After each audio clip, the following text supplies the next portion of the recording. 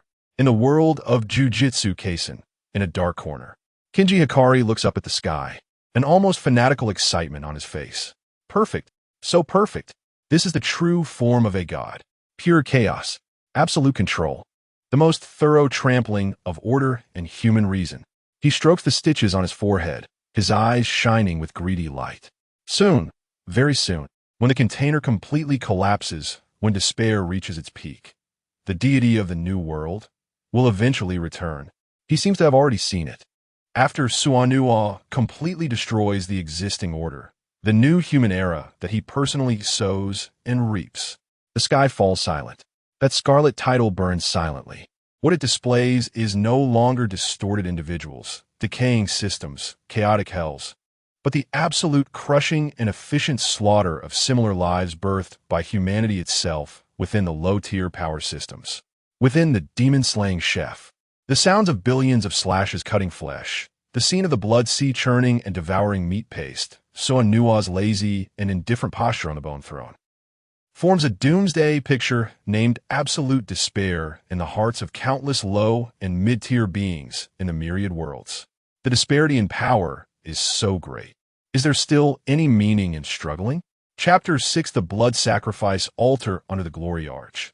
Bloodline Generational Curse. 6 twisted characters, formed by writhing cursed power, congealed blood scabs, and invisible chains, were imprinted in the center of the sky, carrying a suffocating feeling that penetrated to the bone. The scene opens, not with the brutality of the battlefield, but with a dead silence in a luxurious hell. Scene 1. The glory noose of the Zenin family. Deep within the ancient Zenin mansion, a brightly lit yet bone-chilling grand hall, the air was filled with a nauseating mixture of sandalwood and the oppressive aura of cursed power. The head of the family, Zenin Nabito, sat at the top, his gaze murky yet authoritative. Below, the elders resembled decayed wooden sculptures, their eyes cold. A small, thin figure was roughly shoved into the hall. It was the young Zenin Maki. She lowered her head, her frail body trembling slightly. "Look up," an elder shouted sternly. Maki was forced to raise her head, revealing a pale little face with tears of fear and stubbornness in her eyes.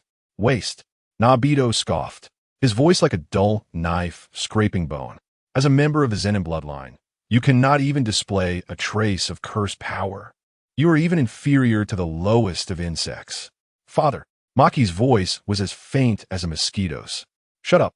You are not worthy to call me father." Nabito waved his hand in disgust.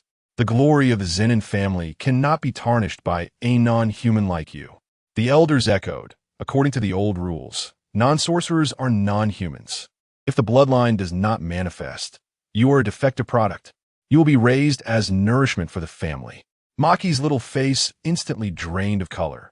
She understood the meaning of nourishment. That was the family's way of dealing with waste. Throwing her into the furnace for crafting cursed tools, squeezing out the last bit of bloodline value. "No, I don't want to," she finally screamed, turning to escape. "Impudent." An elder appeared behind her in an instant, his bony hand like an iron clamp, tightly gripping her neck. The powerful cursed power suppression made her unable to move, and the feeling of suffocation made her little face turn red. You have no choice. The elder's eyes held no trace of pity, only a cold indifference, as if dealing with garbage. Your only value is to contribute to the glory of the Zenin family. The scene froze at the moment Maki was choked, desperately struggling, surrounded by the elder's cold, numb eyes, treating her like livestock. The narration sounded like heavy shackles scraping. Bloodline? In the Zenin family, this is the news passed down through generations. Non-sorcerers are non-humans. Glory? Merely a cold archway soaked in the blood of kin. Scene 2. The voluntary blood sacrifice of the Kumo family. The scene shifts. The Kumo family's more secretive altar. There was no violent strangulation, but the atmosphere was even more oppressive and twisted. In the center of the altar sat the young Kumo Noritoki. He closed his eyes, his expression solemn, even carrying a hint of sickly piety. An elder held a bone needle engraved with runes, dipped in a viscous, dark red liquid exuding a cursed aura, suspected to be diluted crimson blood or cursed spirit essence, and slowly pierced it into Noritoki's forehead. Hiss! The intense pain made Noritoki's body shudder violently, veins bulging on his forehead, but he gritted his teeth and endured, not uttering a sound. The bone needle pierced a complex curse mark resembling a bird cage into his forehead, caged bird. The dark red liquid seeped into his skin along the lines of the curse mark, writhing like a living thing. The elder's voice poured into Noritoki's ears like a spell. This is the contract of the caged bird. Voluntarily binding yourself, serving the bloodline, guarding the glory of the main family. You must not defy the orders of the branch family, nor covet the position of the head of the family. Your flesh, blood, and soul are all tied to the will of the main family. As the curse mark completed, a dark red light flashed and left a faint imprint on Noritoki's forehead, as if embedded deep within his soul. He opened his eyes, his expression complex. There was pain, endurance, and deeper still, a kind of resigned numbness. He looked up at the altar above, where the tablets of the Kumo family's past masters of crimson blood manipulation were enshrined, and also the blurred figure of the current head of the family, Kumo and Naritoshi, treated in close-up like a shadow.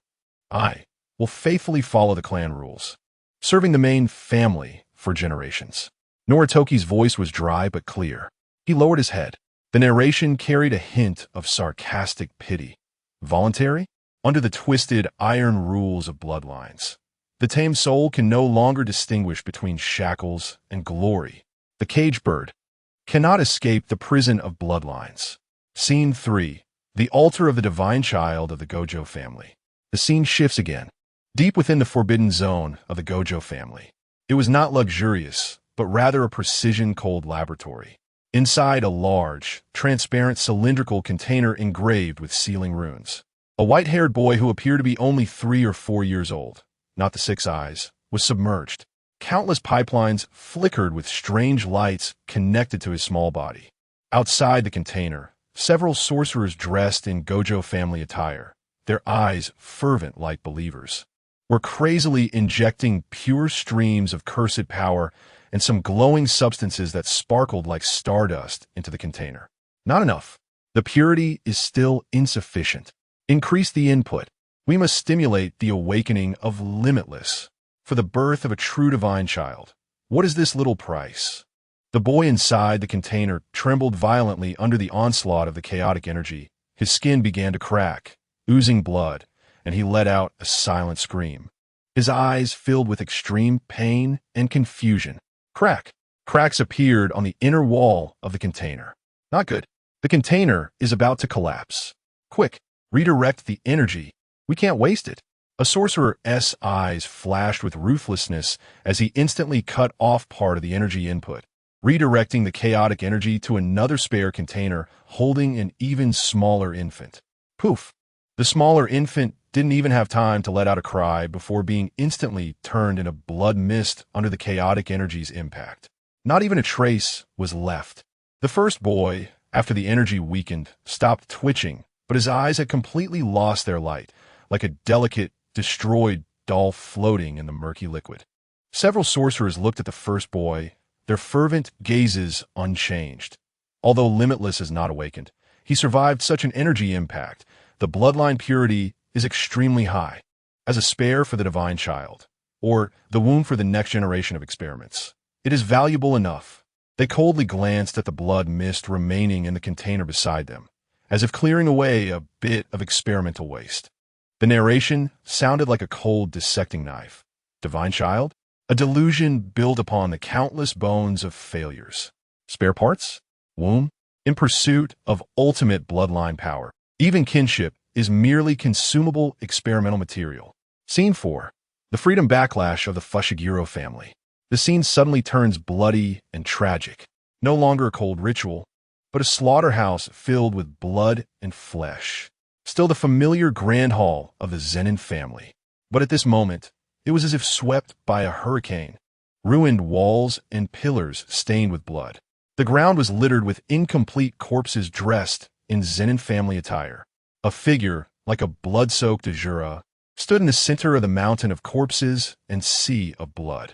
It was Zenimaki, the special grade curse tool, Yuyun, dripped with thick blood plasma. Her body covered in a crude armor made of cursed spirit bones and resentments. Simple domain. Her face smeared with blood. Yet her eyes burned with a nearly insane flame of destruction. Within that flame was boundless hatred, the ecstasy of breaking free from shackles, and even the unspeakable pain of having personally slaughtered kin and having her soul torn apart. Her father, Zenimaki, lay torn apart, half of his body shredded, not far from her, eyes wide with disbelief and extreme resentment. Those uncles and elders who once regarded her as livestock, as trash, had now become the cold fragments beneath her feet. Huh. Maki gasped violently, each breath filled with a heavy metallic scent of blood. She looked at her blood-soaked hands, at the bodies of her closest kin scattered on the ground, her body trembling slightly. The pleasure of destruction and the guilt of patricide gnawed at her soul like two venomous snakes. Freedom. Her hoarse voice sounded like a broken gong, echoing in the dead silence of the grand hall. This freedom bought with the blood of kin. This broken bloodline. Who the hell wants it? She suddenly raised her head and let out a beast-like roar into the void. Tears mixed with blood surged from her bloodshot eyes. Those were not tears of sorrow, but tears of despair, as her soul was completely torn apart, never to be pieced together again. The narrator's voice rang out like a death knell. Killing one's family to prove a point? It was nothing but a deeper despair. To sever the noose that had tightened for generations. The taste of freedom was a nauseating richness of blood. Reactions from all realms, this naked curse of bloodline and the truth of generations devouring each other, like a rusted knife poisoned to the core. Mercilessly stabbed at the hearts of all civilized beings who valued bloodlines, clans, and heritage across the myriad realms. The despair it brought was worse than that of external enemies because it stemmed from the very roots of their own civilization. In the world of mortals cultivating immortality, within the cave dwelling, Hanli watched as Kamui no Buki voluntarily branded the caged bird on the sky screen. As the 5 children of the Kaido family were consumed as experimental materials, as Zenimaki bathed in blood and committed patricide, for the first time, a violent emotional fluctuation appeared on his traditionally calm face. The bloodline could be twisted to this extent. Han Li's voice carried a hint of chilling disbelief. He thought of the ordinariness of his Han family, thought of the cruelty of the immortal cultivation world competing for bloodlines and spiritual roots. But compared to this institutional distortion that alienated bloodlines into generational shackles and viewed kin as materials or sacrifices, it seemed mild. Even a tiger does not eat its cubs. Han Li looked at the infant that exploded into a mist of blood within the experimental container of the Kaido family. A fleeting, cold, murderous intent flashing in his eyes. Such a family, such a bloodline. It would be better off without it. For the first time, he felt a deep-seated disgust and vigilance towards the concept of family.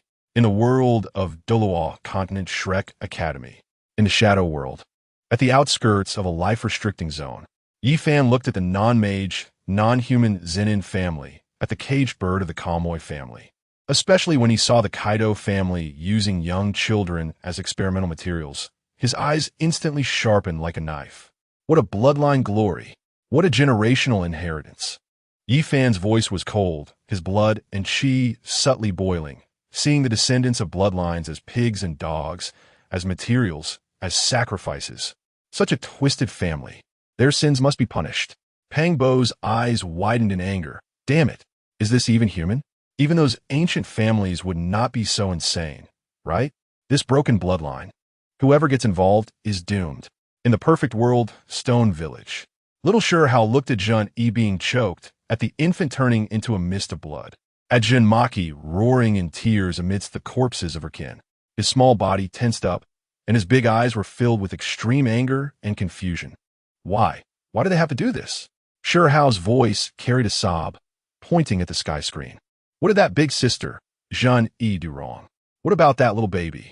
And that big sister with a knife, Jamaki, she is so sad. She killed someone, but she cried so sorrowfully. Sure Hao couldn't understand this twisted rule. In his pure world, family was the most important thing. Fushiguro Megumi stared intently at the caged bird curse seal on Kamui no Buki's forehead on the sky screen, then looked at the scene of Zenin Maki's blood and tears intertwined in her roar, his face pale as paper, his body slightly trembling.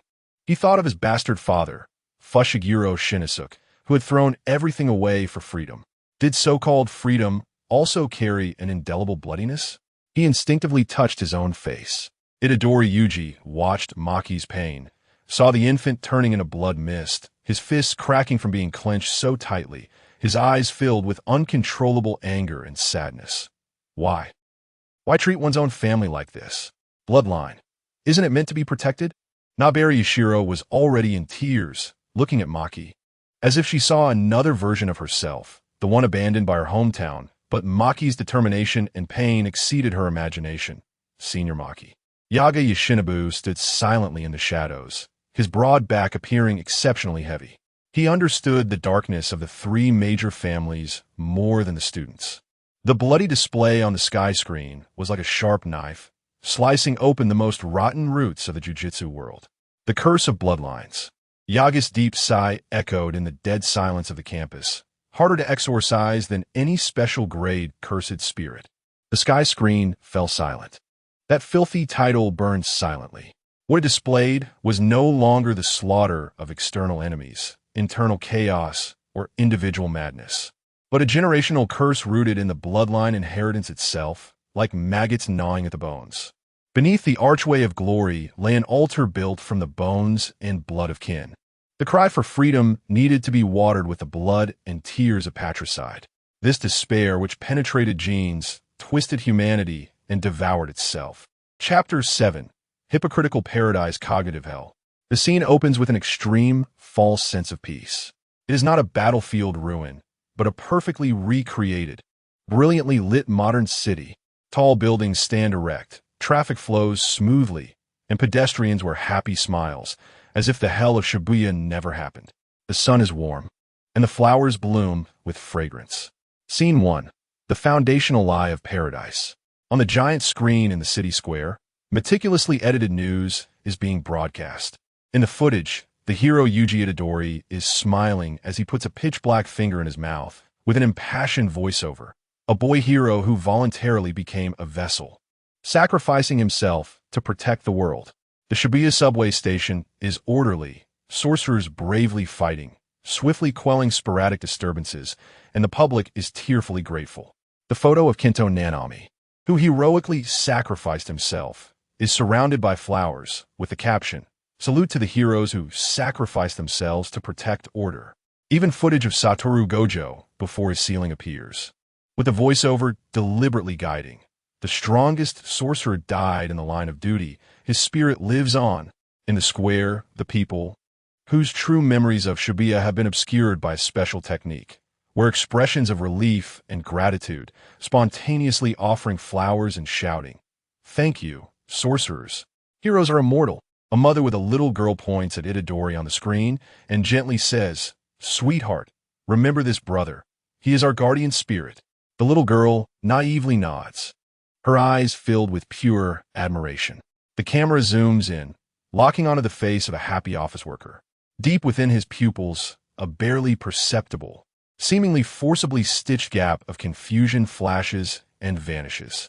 The voiceover carries a chilling sweetness. Look, what a wonderful new world. Heroes are remembered, order is restored, pain is soothed. Lies? No. This is the necessary paradise. Scene 2. The Eraser of Memory. The scene suddenly cuts to a pure white room filled with intricate instruments and flickering runes. This is not the headquarters, but a cognitive tuning center secretly controlled by Kinjaku, Brainflower, a man in a researcher's white coat. With a fervent gaze like a devotee, a puppet of Kinjaku is placing a helmet connected to countless tubes onto the head of an unconscious ordinary citizen. On the screen, real footage fragments of a Shibuya incident scroll rapidly. Cyborgs biting, real people laughing maniacally, Sukuna slaughtering, Nanami falling, Itadori breaking down. These images are forcibly shattered, distorted, and covered by powerful techniques. The memory overwrite program is activated, implanting the hero narrative module, clearing negative cognitive units such as chaos, despair, betrayal, strengthening positive emotional links of gratitude, order, hope. The unconscious citizen's body convulses violently, a look of painful struggle appearing on their face, but it is quickly forcibly smoothed over, ultimately returning to a state of peaceful blankness. The researcher watches the success indicator light on the screen with satisfaction. Next, a cold command rings out. Another numb citizen is pushed in. The voiceover sounds like the cold glint of a scalpel. Real memories? That's a ticket to hell. Erase it. Cover it. Fill it with sweet poison. The cornerstone of paradise needs amnesiac lambs. Scene 3. The Stigma of the Hero. The scene instantly cuts to a dark alley. Yuji Itadori is wrapped in a tattered hoodie, curled up like a rat in a gutter behind a trash can. He bears unhealed scars on his face. His eyes tired and vigilant, deep within them a thick, unshakable confusion and a trace of coldness from being abandoned by the whole world. On a huge electronic billboard at the alley's wall, an official wanted notice is scrolling. A large photo of Yuji Itadori, the vessel of Sukuna, is covered with the scarlet words S-Class Trader Grade Curse User. The charges listed: mastermind of the Shibuya incident, colluding with the traitorous curse user Sugura Ghetto, the image of Kinjaku disguised as ghetto flashes, cruelly killing hundreds of fellow sorcerers and innocent civilians, edited false footage, Itadori attacking cyborgs during chaos, twisted into a massacre of civilians, intent to release Sukuna and destroy the world. Extremely dangerous. Kill on sight. Below the screen, the altered memories of citizens in the audience voice their outrage. So scary. I never thought the hero was fake. I saw him kill someone with my own eyes. Right in front of me. A demon. He must be eliminated. Itadori stares at his stigmatized photo on the screen, listening to the accusations from the witnesses, his body uncontrollably trembling violently. He wants to refute, but his throat feels like it's being gripped by a cold hand, unable to produce any sound. A despair sharper and colder than being touched by the real human soul in Shibuya grips him fiercely. What have I done? He curls up tighter, burying his face deep into his knees, his shoulders shaking silently. Betrayed by the whole world, stigmatized, treated like a rat in the street. The loneliness and suffocation wash over him like a cold tide, completely drowning him. The voiceover pierces the eardrums of every viewer like a poisoned needle. Hero? That is a carefully woven fairy tale from yesterday. Today, you are just the stain that needs to be erased. The truth? In the hell of cognition. It is worth nothing. Scene 4. Cognitive reversal redemption as sin. The scene switches again. It is not a dark corner, but a brightly lit, heavily guarded headquarters hearing room. Megumi Fushiguro, Nobara Kujisaki, and others are forcibly brought to the venue. They wear shackles that restrict their cursed energy, their faces showing suppressed anger and incredible fatigue. On the podium, a senior official, mentally influenced by Kinjaku, sternly points at the young sorcerers bound by chains below. After investigation, Megumi Fushiguro, Nobara Kujisaki, and others have long been closely associated with the traitorous S-Class cursed user Yuji Itadori, suspected of harboring, assisting his escape, and conducting terrorist activities. Even worse, the voice of the high-ranking official suddenly rises, filled with incitement. In the Shibuya incident, they disregarded the overall situation, repeatedly disobeyed orders to protect the traitor Yuji Itadori. Attacking their fellow sorcerers. Edited footage shows Fushiguro attacking cyborgs to save Itadori, distorted into attacking other sorcerers, resulting in the sacrifice of many excellent sorcerers. The image of Nanami falling flashes, forcibly linked. Their actions are outright betrayal, a desecration of order. Their hearts are condemnable. The audience members whose memories have been altered erupt in angry shouts. Traitors! Kill them! Avenge the hero, referring to the packaged dead. Nobara Kujisaki trembles with rage. Tears welling in her eyes, she suddenly looks up and shouts, "Bullshit!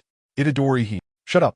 An invisible mental shock, manipulated by Kinjaku, suddenly crashes into Nobara's mind. Her words are abruptly cut off, her spirit shaken, her vision darkening, nearly fainting. Megumi Fushiguro grits his teeth, black flames burning in his green eyes. He looks at the hypocritical high-ranking officials on the podium, then at the agitated crowd below, blinded by lies. Protecting comrades is a crime? His hoarse voice is barely audible in the noise, yet it carries a chilling absurdity of a completely overturned perception, the world turned upside down. He tries to summon his Shikigami-esque cursed energy, futilely surging beneath the shackles, like a trapped beast. The voiceover sounds like the tolling of hell's death knell. Protecting comrades? That is the original sin that disrupts the order of paradise. The holder of the truth, in the hell of cognition, is the most dangerous. Heretic.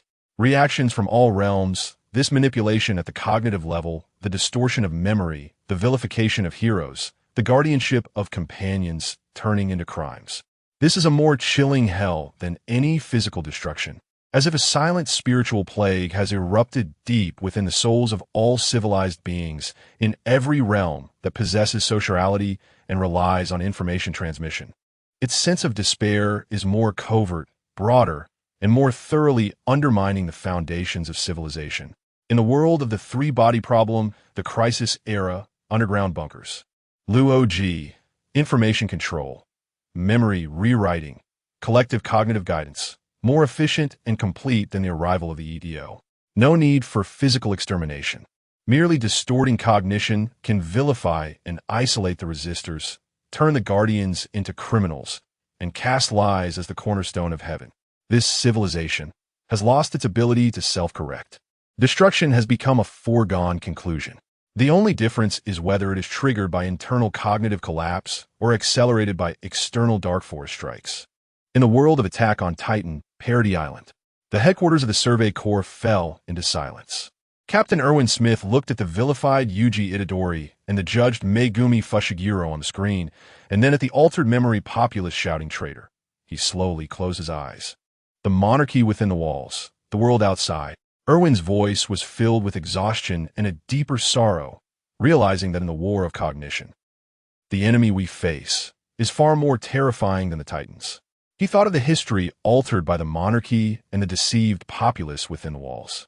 In the world of Spirit Cage, the command room at the center of the lighthouse, Captain Mark slammed his fist on the control panel.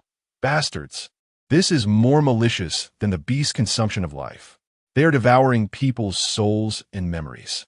Bayuehui, the three laws of the lighthouse, in a sense, are also a kind of cognitive cage. But at least, we know we are in a cage. She looked at the populace on the screen with blissful faces and altered memories, unaware that they were in hell, even cheering for those who forged the cage. This is the ultimate despair. In the world of Jujutsu Kaisen, Nobara Kujisaki bit her lip, blood oozing, tears mixed with unwillingness falling. Is protecting companions a crime? Then what the hell is there left to protect in this damned world? The sky fell silent. That mad title burned silently. What it displayed was no longer the slaughter of external enemies, internal chaos, or the noose of bloodlines, but the systematic pollution and alteration of the cognitive foundation of the entire civilization. Heroes turned into demons, guardians became crimes, and the truth was buried beneath the lies of heaven.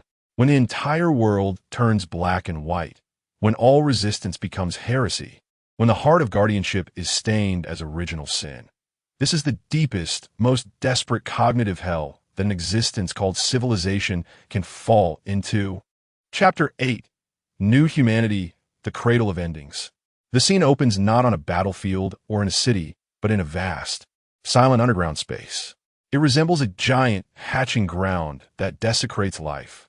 Countless thick, pulsating biological tubes, covered in viscous liquid, similar to a gestation environment like the 9 phases of cursed fetus, but on a larger scale, coil like giant pythons, connecting to a massive, pulsating, living flesh womb at the center, resembling a heart.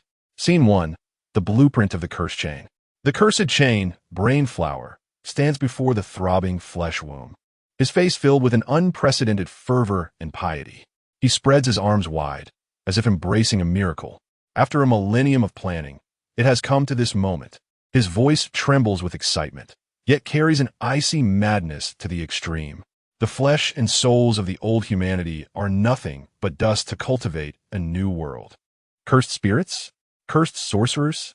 Ordinary people? He suddenly points to those pulsating tubes, pointing to the countless indistinct embryos and human forms being forcibly fused and transformed deep within the flesh womb. They are all equal fertilizer, the humble fuel for forging the new humanity-divine body.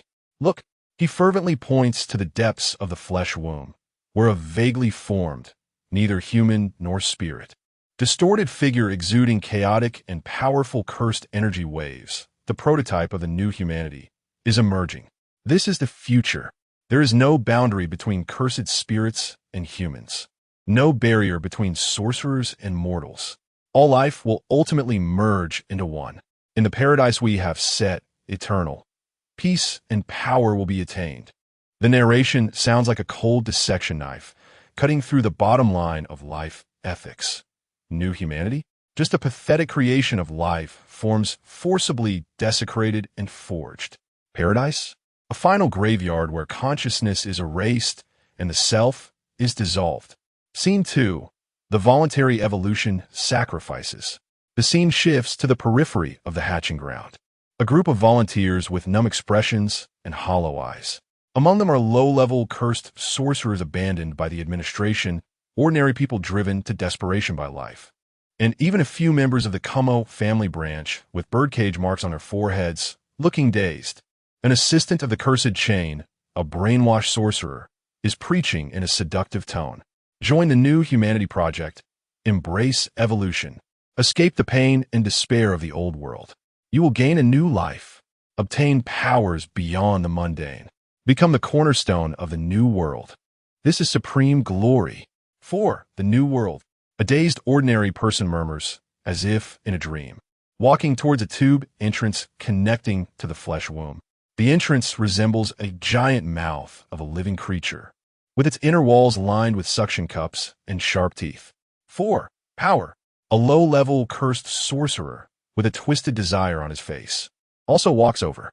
The fleshy petals of the tube entrance open, and viscous tentacles extend out, wrapping around them, treating them like livestock to be slaughtered, gently yet cruelly dragging them into the pulsating darkness of digestion and reorganization.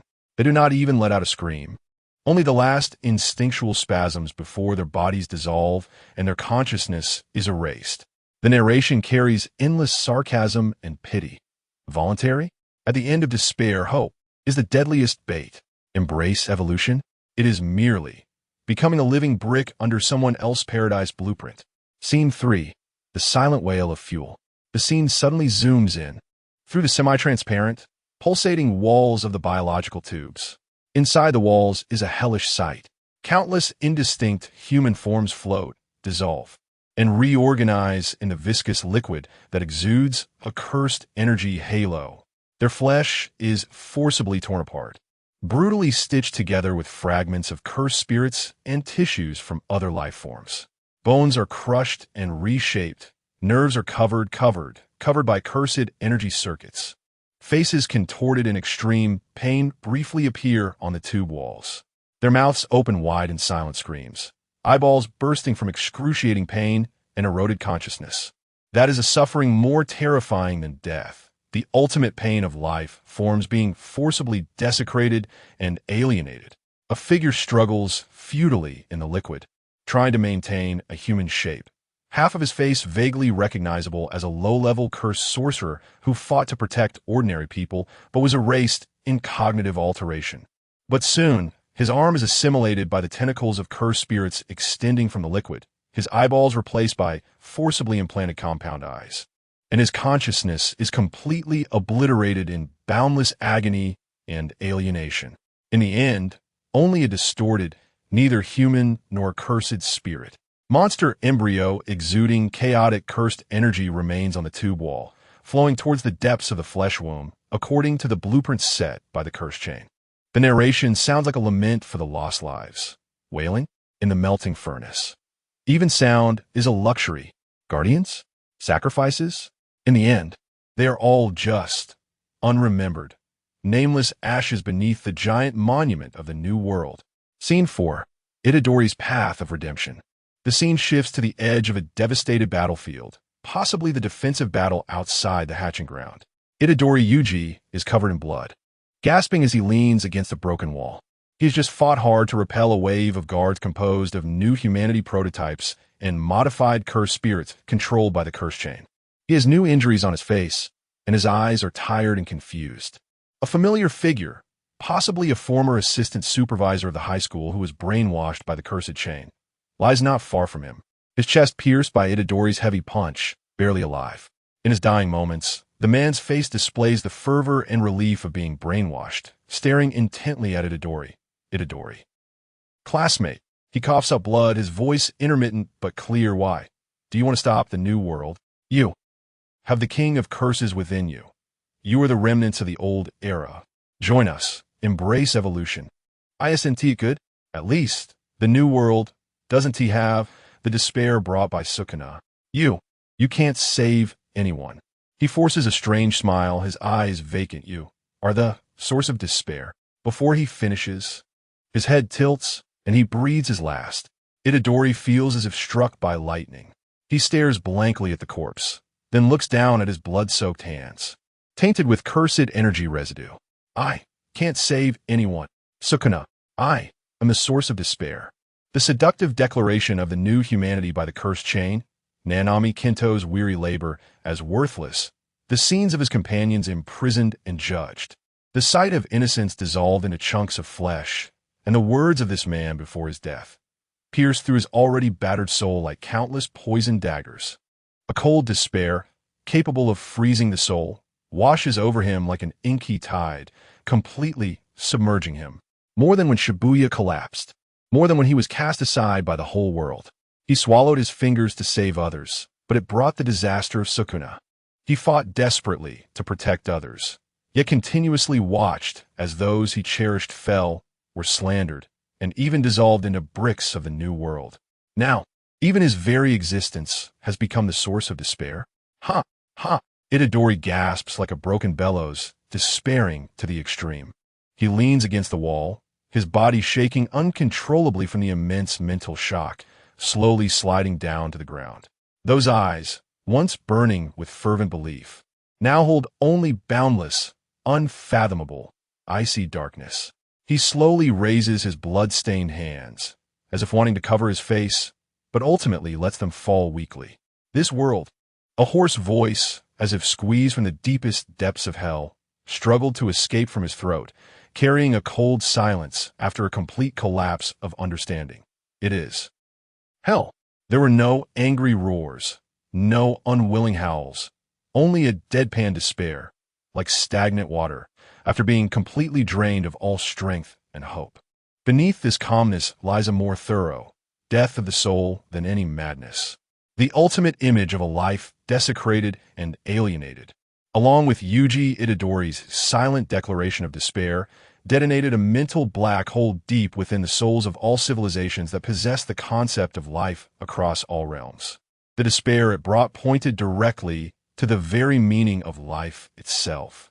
In the Trisolaris world, deep within the shelter, Luoji looked at the pulsating flesh womb in the sky, the dissolving life, and Itadori's silent declaration. His fingers froze in deduction. He slowly raised his head, revealing an almost compassionate complexity. Life, the forced fusion of forms. Luo Ji's voice was unusually dry, more profane than the dark forest strike. He thought of the continuation of human civilization, of possible escape plans. But in the face of such ultimate evil that alienates the very existence of life into materials, any discussion about the future seemed pale and ridiculous. In the end, he could only remain silent. This is a cancer of civilization that even the dark forest theory cannot encompass. In the Ling Cage world, in the lighthouse command room, the devourer feeds on the essence of life, but at least it preserves the independence of life forms. Yet in the sky, treating life as material, forcibly melting it down. Mark's voice was hoarse, filled with anger and helplessness. This is more disgusting than the mana ecology. The lens of Bayuegaway was covered with a layer of frost. They are completely denying the meaning of life itself, alienating it into consumables to realize the blueprint. This is the most thorough betrayal and desecration of the concept of being alive. Even she felt the deepest chill stemming from the instinct of life. In the world of mortal cultivation within the cave, Hanli looked at the sky. A chill shot from his feet straight to the crown of his head. He thought of the survival of the fittest in the cultivation world, of killing and robbing treasures. But at least, death was clear. At least, complete annihilation of the soul is better than being forcibly melted down, having consciousness erased, becoming a living brick in someone else's paradise. This fiend, Han Li's voice, carried an unprecedented killing intent, when suffering the pain of being devoured by countless souls, never to be reborn. His hatred for Ken S. surpassed any of the great figures of the demonic path for the first time. This is no longer the demonic path, but the ultimate desecration of the very existence of life. He subconsciously checked all his life-saving methods and escape techniques. In a world of cursed techniques, in a dark corner, Fushiguro Megumi looked at the pulsating flesh womb in the sky, the dissolving companions, and Itadori's silent declaration of hell. In his green eyes, the black flames seemed to freeze. He slowly lowered his head, looking at his hands. The new humanity, paradise, taking away his sister, his senior Maki. Itadori. Everyone. Fushiguro Megumi's voice was deep like an echo from the abyss. Each word seemed to bleed. They all turned into, that kind of thing? Huh. A very slight, yet emotionless cold laugh sounded. Ken S. Fushiguro Megumi fixed his gaze on Ken S.'s frenzied figure in the sky. His voice like that from a cold spring in the depths of the nine hells.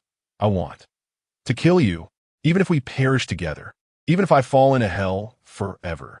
I will never allow that paradise that desecrates life to descend. The sky fell silent. The title of desecration burned silently. What it displayed has surpassed all external enemies, internal strife, distortions, and madness. It is the ultimate desecration and alienation of the meaning of life itself, whether voluntarily or forcibly, whether a guardian or a victim. In the end, all are thrown into the same furnace, forged into the nameless cornerstone of paradise.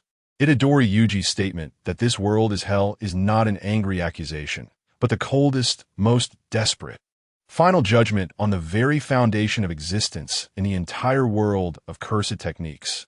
Chapter 9. Despair Inventory of the Heavens. Jujutsu Kaisen. The Despair Endgame of 6. 8. The pulsation of the flesh womb. The silent wails of life dissolving. Yuji Itadori's dead silence held declaration, like thick tar, has yet to solidify in the depths of the souls of the audience across the myriad realms. That ultimate scene of life desecration cannot be described by words, not even 1/10,000th of its despair. The light and shadow suddenly freeze. It is as if an invisible hand has pressed the pause button. In the center of the heavenly curtain, which spans the heavens and displays endless despair, all the bloody, chaotic, and twisted images instantly fade away. Replacing them is a pure, extreme darkness that seems capable of swallowing all light. In the darkness, a cold, dark golden light, exuding a non-human mysterious aura, begins to shine. The light flows like a living thing, swirling and ultimately condensing into a vast, complex, intricately dizzying dark golden, three-dimensional rune matrix. At the core of the Matrix is that pulsating dark golden core, the manifestation of the heavenly despair inventory system, like the Eye of Despair. Heavenly Despair Index Analysis Model, initiating a cold, mechanical, synthesized voice, devoid of any emotion, reverberates through the myriad realms. The rune matrix operates wildly. Countless fine, dark, golden lines extend like blood vessels and nerves, scanning and analyzing all the images just displayed. The cold judgment of the supervisory department. The desperate struggle of the sorcerers. The generational strangulation of bloodlines. The heaven and hell of cognition. The desecration furnace of life.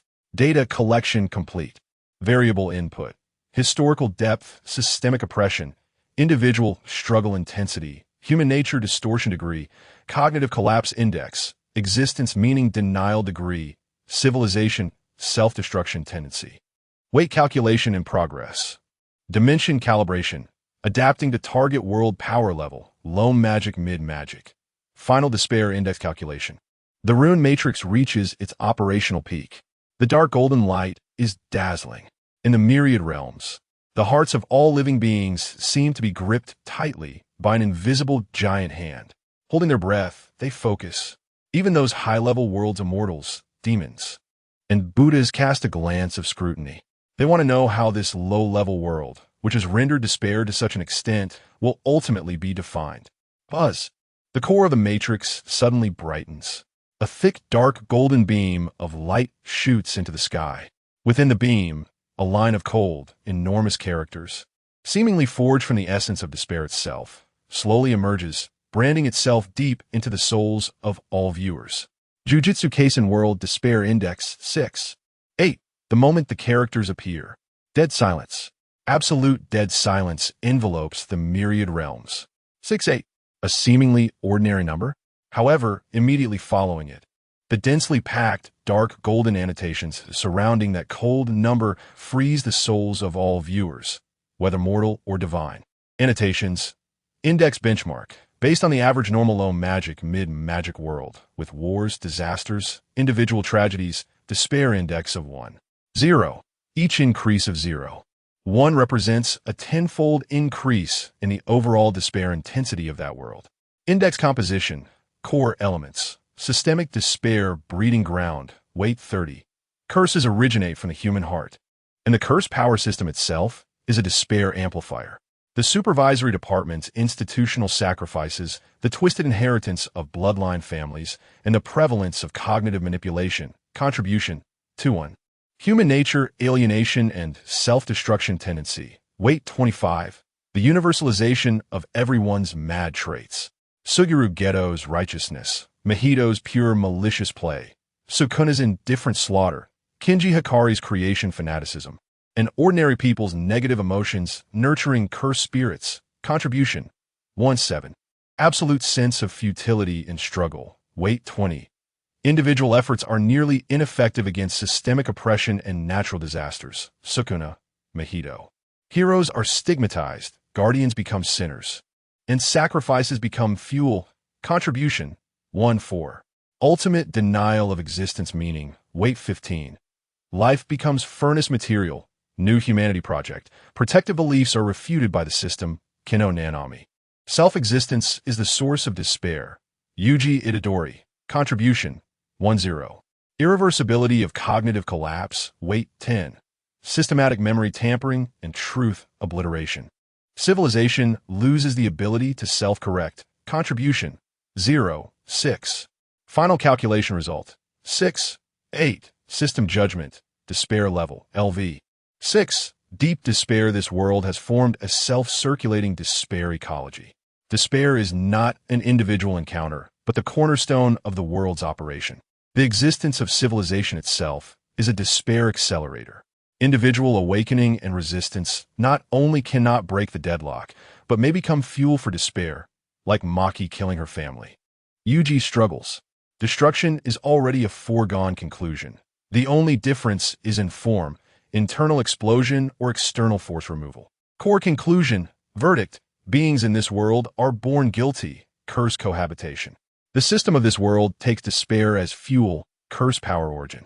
The civilization of this world exists towards death, self-destruction tendency.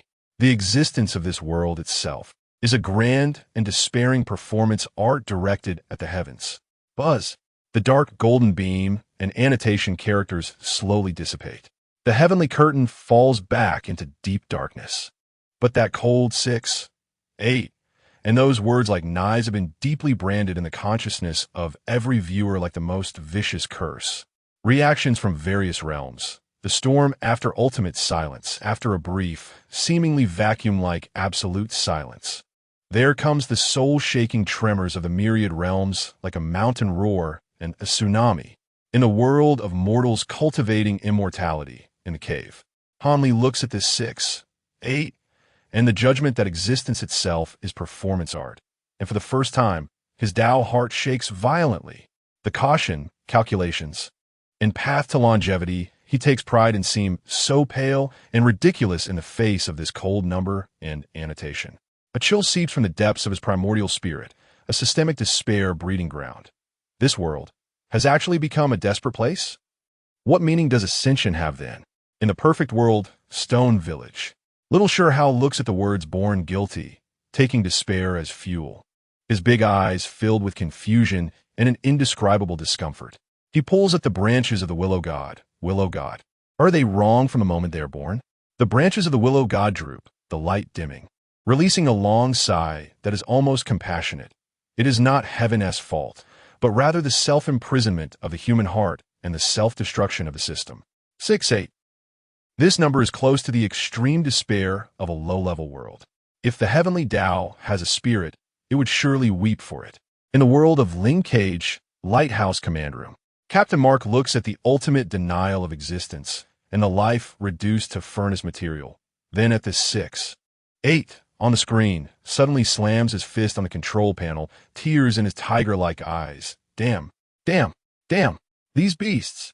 He feels a despair deeper than that of the devouring beast, an ultimate coldness that denies even the act of living itself.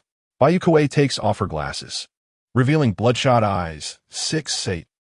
Compared to the 3 laws of the lighthouse, it has become a gentle sanctuary? Huh, what irony. In the world of Jujutsu Kaisen, in a dark corner, Megumi Fushiguro stares intensely at the gigantic 6, 8 on the heavenly curtain, watching the final judgment that existence itself is performance art. In his emerald eyes, the flames of destruction seem to freeze at this extreme cold number, then explode violently into a more frenzied form. 6, 8 points? Fushiguro's voice is hoarse, cold, filled with a kind of completely enraged, reckless madness, echoing in the dead silence of the corner. Not a single good thing. The roar of rage is not directed at any specific enemy, but rather at the entire world deemed by the system as a desperate performance art, at the very foundation that has birthed the likes of Kenjaku, Sukuna, the higher UPS, and bloodline families. An ultimate accusation filled with despair and fury against all twisted existence. Yuji Itadori curls deeper into the shadows, burying his face deep into his knees. The value of 6, 8 feels like a cold spike, piercing through the last faint glimmer of light in his heart, extinguishing it completely. He lacks even the strength to scream. The sky is silent. In the darkness, only the cold characters of Despair Index 6, 8 shine like an inscription on a tombstone, emitting a faint, soul-freezing glow. Finally, the voice of the system echoes, like the lingering sound of a death knell. Top 10 countdown ends. Stay tuned. Countdown of the top 10 despair worlds in all realms. 9th place. Chapter 10, Apocalypse Cockroach. The sky shifts, and the profound darkness has not dissipated. The despair index of the world of Jujutsu Kaisen, rated 6, 8, is like a cold tombstone with annotations that cry blood, still echoing in the souls of countless beings across the multiverse, bringing an inescapable chill and suffocating sensation. A world deemed by the system as an act of despair in itself, ranks only 10th. What kind of scene lies beyond in the deeper abyss? Under the gaze of the multiverse, the massive dark gold rune matrix in the center of the sky lights up once again. This time, It is no longer analyzing, but beginning to coalesce new fragments of images that exude a stench of decay and blood. Top 10 despair worlds in the multiverse. 9th place. Apocalypse Cockroach. The filthy, chaotic flow has not ceased. Light and shadow distort, and the timeline is dragged by an invisible force into a completely different dimension, reeking of rust, gunpowder, and heavy decomposition. Prologue. The beginning of Insects, the scene opens, not with a grand disaster, but with extreme humility and filth. A cramped rental room, piled high with garbage, buzzing with flies. A scruffy, deep-eyed Zhang Xiaoqiang is crouched in a corner, carefully using chopsticks to pick up the last few noodles from a cup of instant noodles under the dim light. The soup's grease solidified on the walls of the cup, emitting a rancid smell from the night before. On the screen, a cold rejection notice from a job website. His phone vibrates, a text from the landlord urging rent like a final ultimatum. He irritably scratches his greasy hair, his eyes numb and dispirited. The heavy pressure of life has long since squeezed him down to the level of the bug in a gutter, barely surviving for a bite to eat. Damn it. A low curse, filled with endless exhaustion. Just then wail. The deafening air raid siren, tearing through the city's dead silence without warning. The sound is piercing, like the death knell of the apocalypse. Collapse. 7 days of hell. The scene shifts instantly. A fast-paced montage strikes the eyes of the multiverse like a heavy hammer. The emergency room instantly turns into hell. The patient who was coughing just a moment ago, eyes rolling back, skin turning gray, veins bulging. Like a beast, they pounce on the nearest living person. The screams of doctors and nurses are drowned out by the sounds of biting. Blood splatters on the rescue banners. Classroom doors and windows are being banged on madly. Outside are countless, rigidly moving figures. A girl is forcibly dragged out of a window, instantly submerged in a tide of corpses, leaving only a sudden, chilling scream. On the playground, a stampede occurs over a bottle of water, former classmates turning on each other with fists and feet, bones breaking. Shells are emptied in a frenzy. For a bag of cookies, a man uses a fire axe to split open his neighbor's skull. A woman hugs her child in a corner, helplessly watching her husband being pinned down and devoured by several people. The bottom line of humanity completely collapses under hunger and fear. Meat. Fresh meat. The sounds of chewing, swallowing, satisfied sighs, and dying wails intertwine. Tanks are submerged by an endless tide of corpses. Soldiers fire their guns, bullets hitting rotting bodies like mud bulls entering the sea. In the communication channels, desperate screams. We can't hold on. There are too many of them. Can't kill them all. Ultimately, the defense line is torn apart like paper. The steel torrent sinking into the flesh and blood mire. The camera closely follows the protagonist. He flees for his life among the ruins like a frightened rat. Witnessing neighbors turning into zombies, the goddess he had a crush on in the past submitting to a bully for a pack of instant noodles. A kind-hearted passerby, stabbing him in the back just to steal half a bottle of water. The numbness on his face fades, leaving only the wildness of survival and the ruthlessness forced out. He smashes a zombie's head with a wrench, fights with people over a bag of rice in the supermarket, his eyes gradually turning cold as iron through betrayals and killings. The voiceover is hoarse and urgent, like the gasps of a dying. Virus? Natural disaster? No. This is the catalyst for the collapse of humanity. Order? Law? Morality? In the face of hunger and death. They're worthless. Welcome to the apocalypse. Here, living is the greatest luxury, and humanity is more terrifying than zombies. Struggle. The survival rules of cockroaches. The pace of the scene slows down, focusing on Zhang Xiaoqiang's process of establishing a temporary base. Yet the sense of despair becomes thicker. A dilapidated apartment building, barely blocking the hallway with furniture and debris. A dozen survivors, emaciated, with murky eyes, filled with vigilance and suspicion. Resources are scarce to the extreme. A small handful of rice must be counted grain by grain before cooking. Outside are the endless howls of zombies. Inside is the oppressive silence at its peak, with potential for internal strife to explode at any moment. Over a pack of expired cookies, two men wrestle in a corner like beasts. A woman offers her body to the little leader for half a piece of chocolate. Zhang Xiaoqiang watches coldly, gripping and loosening the steel pipe in his hand. He knows that any attempt at order could invite backlash. Late at night, Zhang Xiaoqiang sits alone on the rooftop, watching the wandering corpses below and the distant flames rising. He takes out his treasured half, a compressed biscuit, breaking it into pieces, chewing slowly. No expression on his face, only a deep-rooted indifference and resilience honed by hardship. The voiceover inserts his inner monologue. Want to live? Then you must live like a cockroach. Hide in the dirtiest corners, eat the most disgusting things. Throw away all useless sympathy and fantasies. Live? Like a bug. The base ultimately erupts in internal conflict. Someone attempts to steal the only food and water to escape, triggering a melee when discovered. Zhang Xiaoqiang does not hesitate, using the most ruthless means to take down several leaders, blood staining the floor. He steps over the bodies of the traitors, his eyes coldly scanning the terrified survivors. Those who want to live, shut up and obey. Those who want to die, get out now and feed the zombies. At this moment, the last trace of his ordinary humanity completely disappears. The scene rises again, showcasing a broader, more suffocating apocalyptic panorama. The camera follows Zhang Xiaoqiang into a slightly larger survivor gathering place, like the early hot spring base. This is not a place of hope, but a strictly hierarchical slave camp. Ordinary people are treated like livestock, doing the heaviest work, eating the least and worst food. Women are resources allocated at will. Rebels are hanged on high poles to dry, as a warning to others. In the manager's villas, however, there are feasts, enjoying the tributes plundered by their subordinates. The human market and granary, a secretive lens sweeps over a place like a livestock market, where thin, bony goods people are priced and sold, with buyers being leaders from other gathering places or strong individuals with special tastes.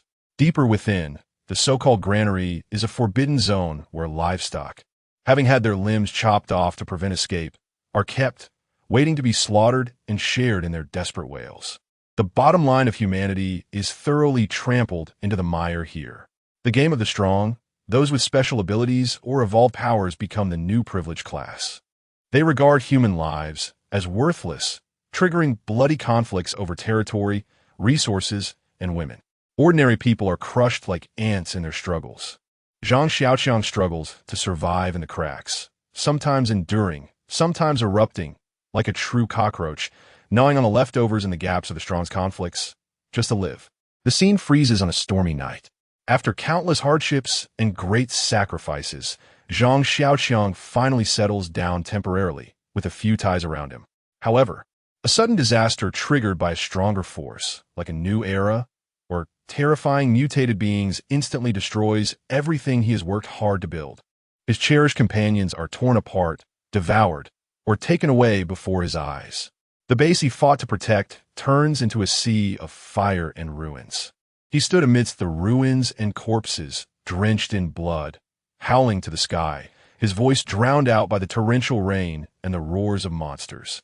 In his eyes was a despair more hollow than zombies, more silent than the abyss. Why? Why can't I ever see an end? Heavenly response. Resonance of the apocalypse, this stark, grotesque vision of a world where humanity is trampled into the mire, triggers strong. Visceral resonance filled with primal fear in countless existences across the myriad realms of war and disaster. In the world of The Walking Dead, Rick Grimes watched the scene of people cannibalizing each other in the supermarket on the sky screen. The sight of the slave camp gathering made him grip his revolver tightly. His face pale. The survivors behind him were even more bloodless, feeling the same.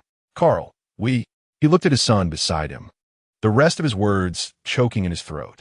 Daryl spat fiercely. Damn it, the apocalypse is the same everywhere.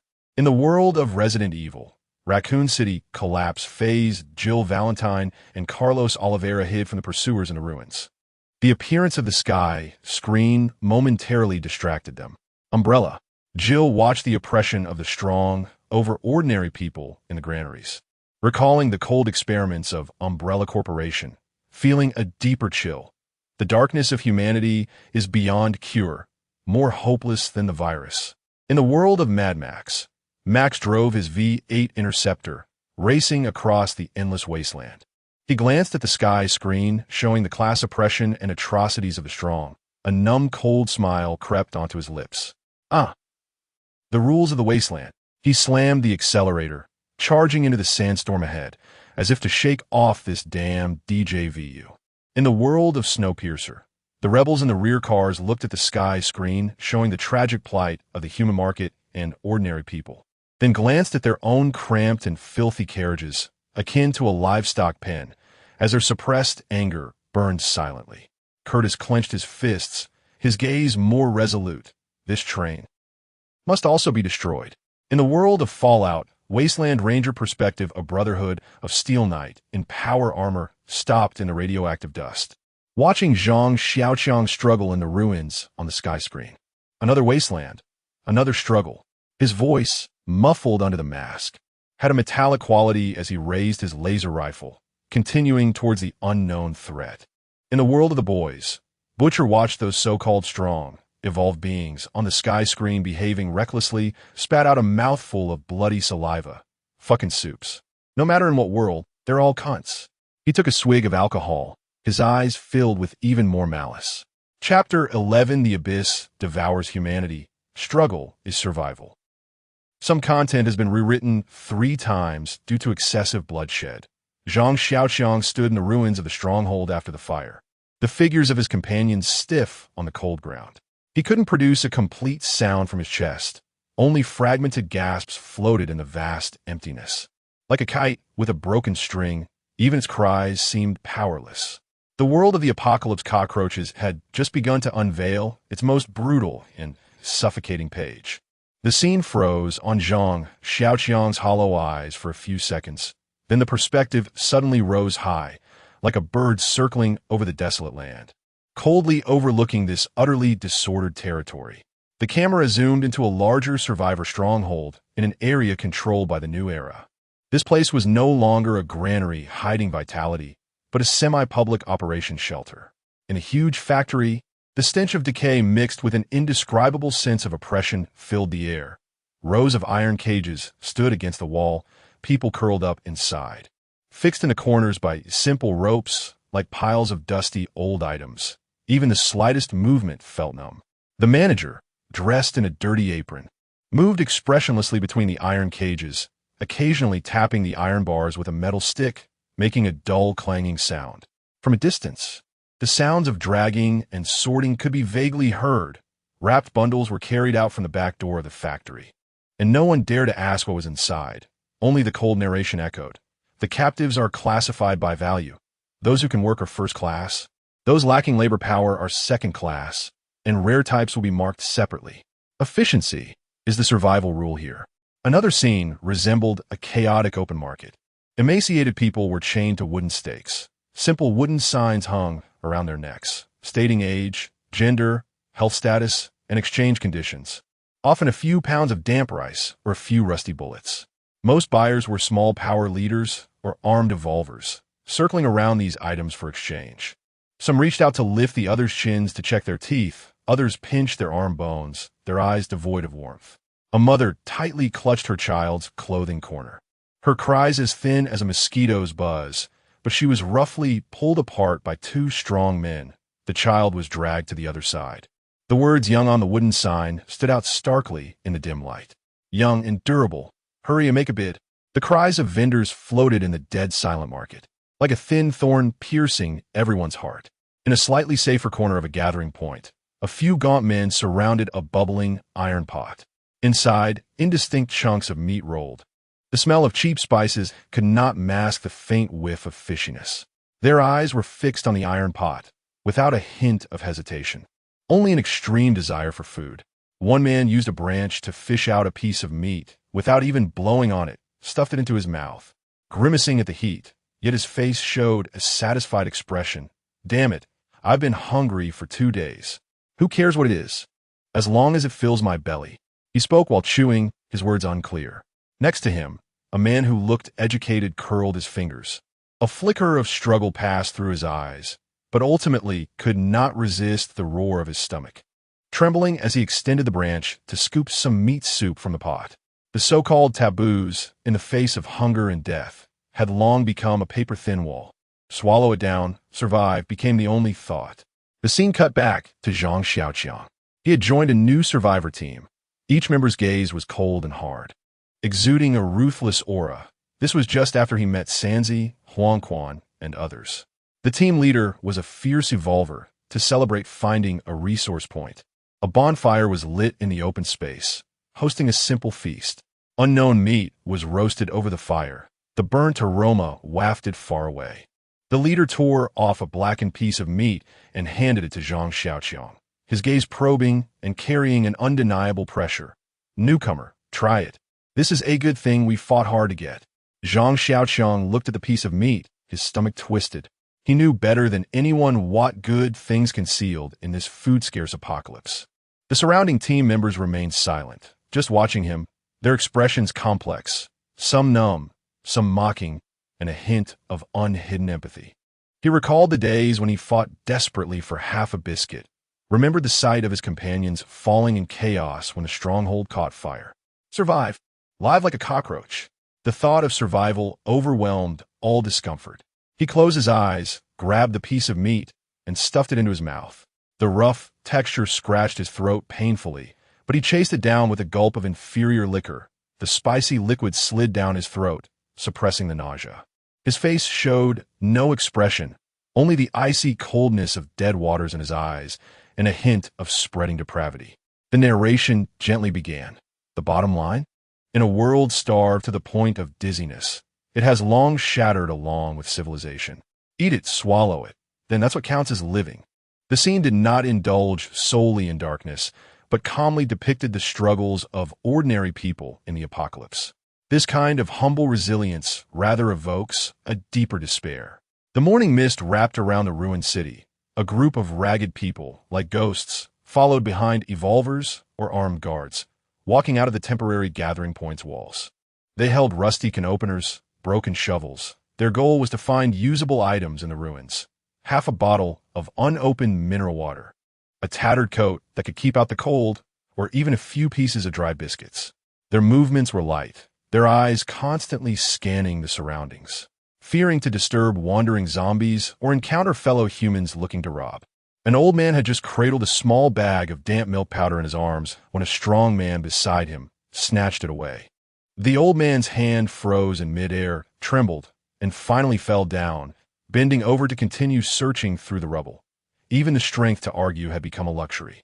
For them, being able to return alive, handing over a little harvest for a bowl of gruel barely enough to fill their stomachs was the greatest victory of the day.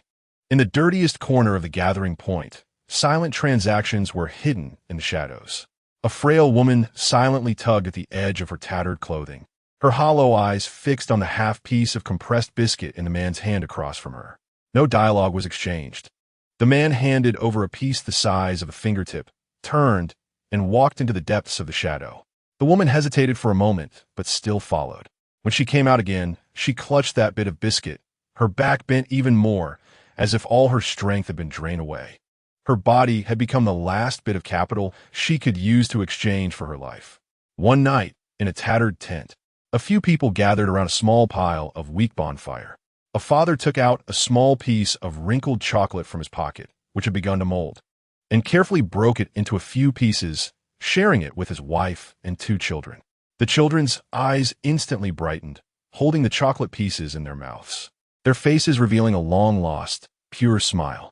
The father and mother looked at the children, and a glimmer passed through their eyes. But this glimmer quickly extinguished. The tent flap was suddenly lifted, and several drunken thugs barged in. The leader caught sight of the traces of chocolate around the child's mouth, stepped on the remaining chocolate on the ground. The sound of the packaging paper cracking was particularly piercing. Daring to hoard food, he violently pushed the father against the tent pole, instantly causing the children's cries to explode. The thugs' gazes swept over the woman huddled in the corner, carrying undisguised malice. A tiny hope, like a candle flame in the wind, was easily snuffed out by the cruel reality. They were alive. But this kind of living, was it not a slow and painful demise? Zhang Xiaoqiang stood atop the gathering point, coldly watching the struggling people below like ants. His face no longer showed the initial struggle, Only a nearly cold calmness remained. He fished out a half-crumpled pack of cigarettes from his pocket, a precious luxury in the end times, pulled one out, lit it, and took a deep drag, the low-quality smoke making him cough a few times.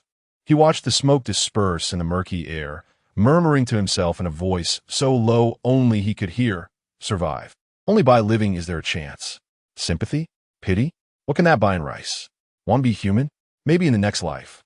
He extinguished the cigarette. His gaze sharpened once more, like a lone wolf always ready to face danger. He had fully accepted his identity as a cockroach and began to learn how to climb higher step by step in this land of despair.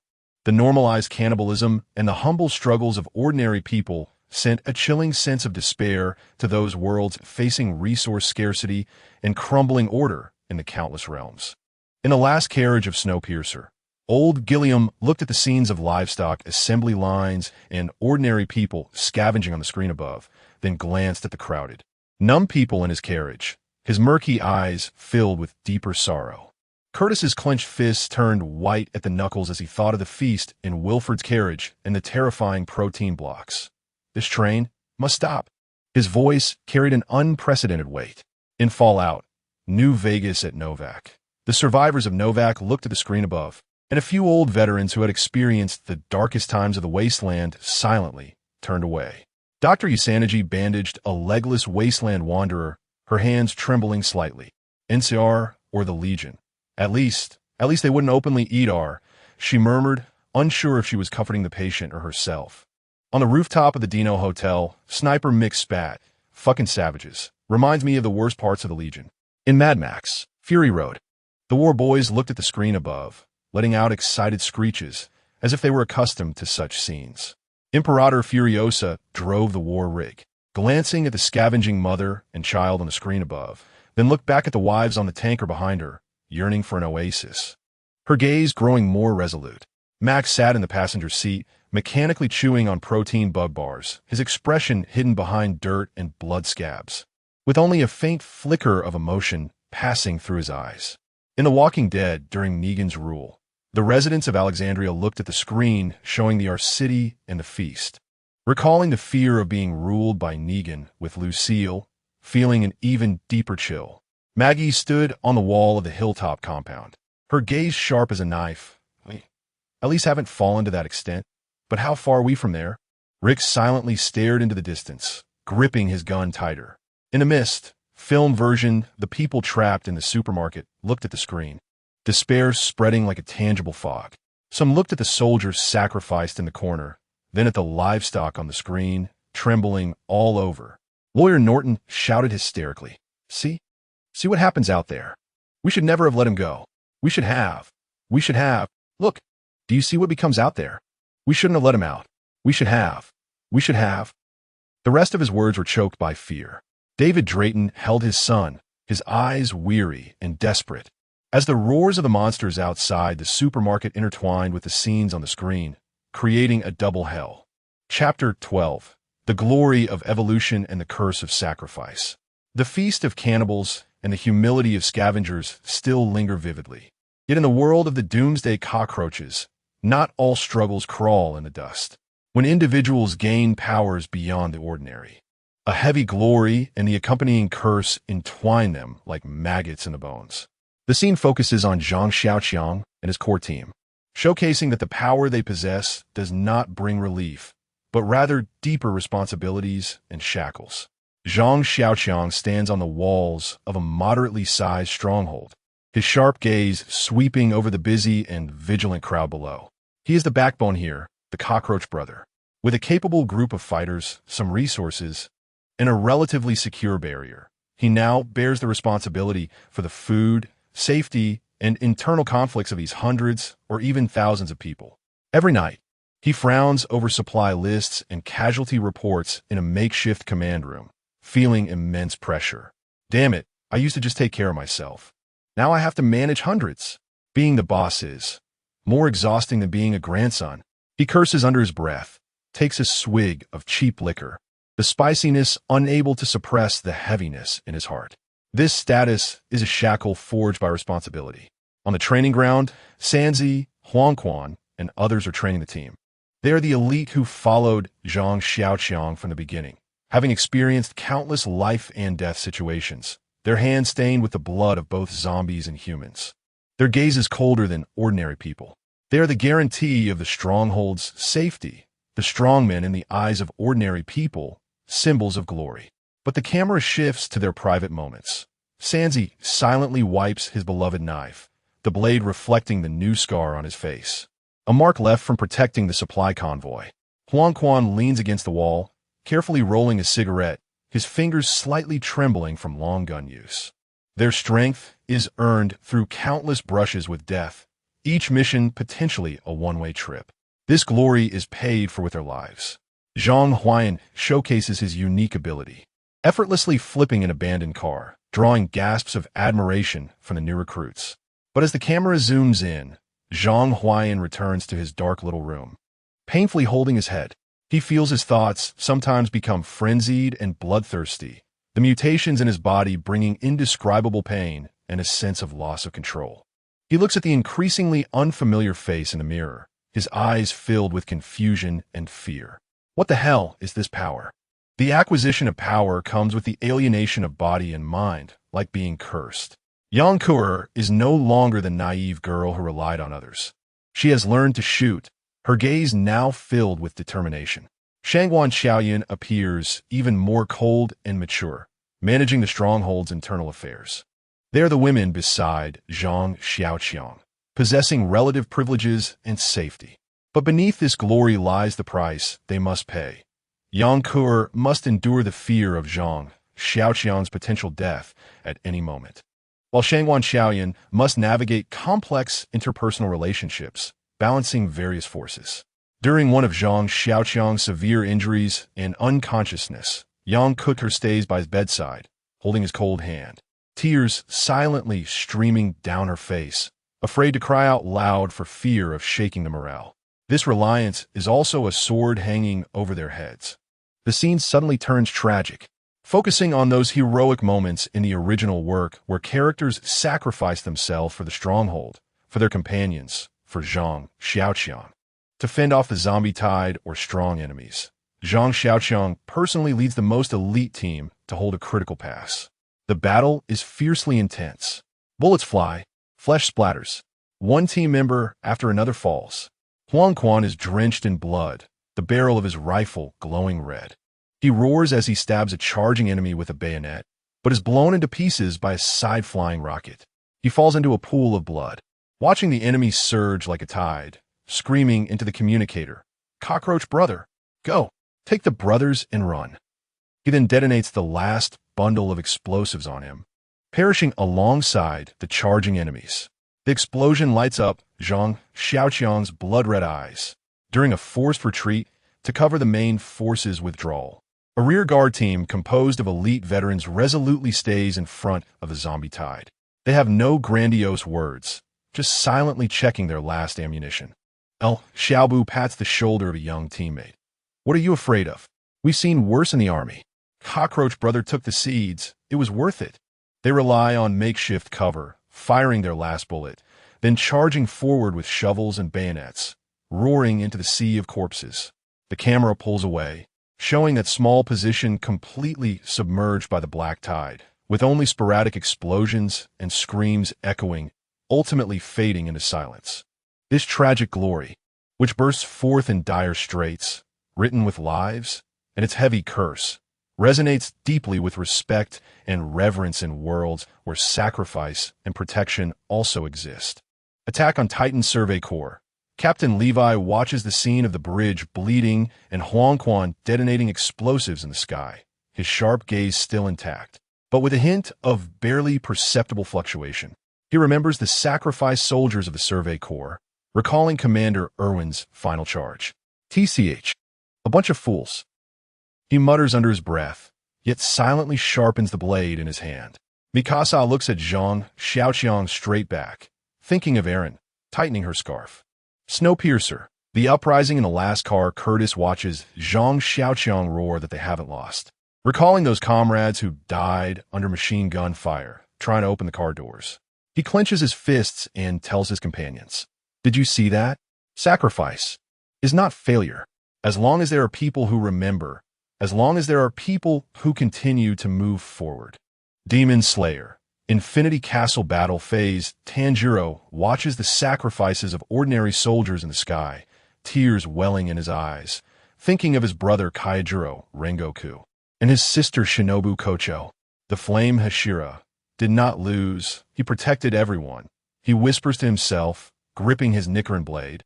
The flames on the blade seem to burn even more fiercely. Chapter 13. Apocalypse Catastrophe. The 7-day death knell and the bloodstained struggle of survivors, the cold efficiency of the meat processing assembly line, the clamor of a human market, and the humble struggles of ordinary people scavenging like dust, all felt like icy water soaking through the marrow, making countless beings across the heavens and worlds sense the absolute cruelty of the apocalypse's laws. However, this is merely the tip of the iceberg. The perspective of the celestial canopy suddenly elevates, revealing the terrifying intensity of this catastrophe in the dimension of time. Extinction, the 7-day death knell. The scene opens not with specific bloody imagery, but with a rapidly spinning virtual star map, symbolizing Earth. On the star map, dense points of light representing human civilization shine like a swarm of fireflies in a summer night sky, brilliant and full of vitality. Narration cold. Data-driven time coordinate. 72 hours before the apocalypse. Human civilization, prosperous, fragile. Total population, approximately 7 billion. In the next second, buzz, an invisible, filthy scarlet ripple, symbolizing the virus outbreak, sweeps across the entire star map, centered on a certain point, the initial outbreak site. Where it passes, those dense points of light, representing humanity, extinguish in patches, like candle flames blown out by a fierce wind, one after another. Extinguished. The speed of extinguishment is suffocating. Like a domino effect, cities' clusters of light dissolve instantly, as if thrown into molten iron.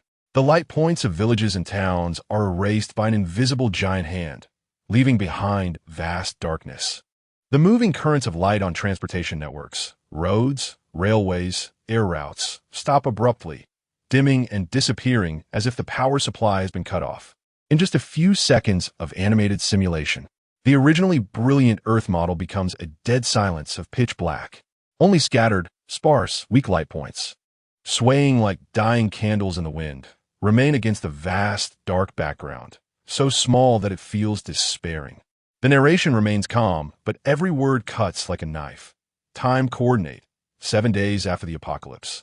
The flame of human civilization, nearly extinguished. Survivor ratio. The scene freezes on that silent star map, with giant scarlet letters stamped in the center. Less than 10. Immediately, the scene shifts to more concrete fragments of official or quasi-official remnants of information from the beginning of the apocalypse. Radio echoes, hoarse, intermittent, filled with static. This is national emergency, broadcast, virus, unknown, high fatality rate, extremely high infectivity, infected individuals. Lose rationality, attack living beings, all survivors, take shelter, wait for rescue. Repeat, wait for rescue, ZZZZ. The broadcast abruptly ends amidst harsh interference.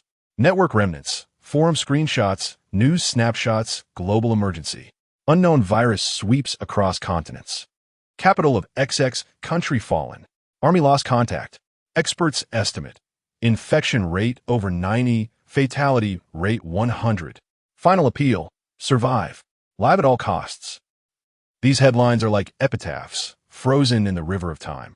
The scene cuts to Zhang Xiaoqiang hiding in a corner of an abandoned gas station convenience store, holding an old radio, futilely tuning the channels.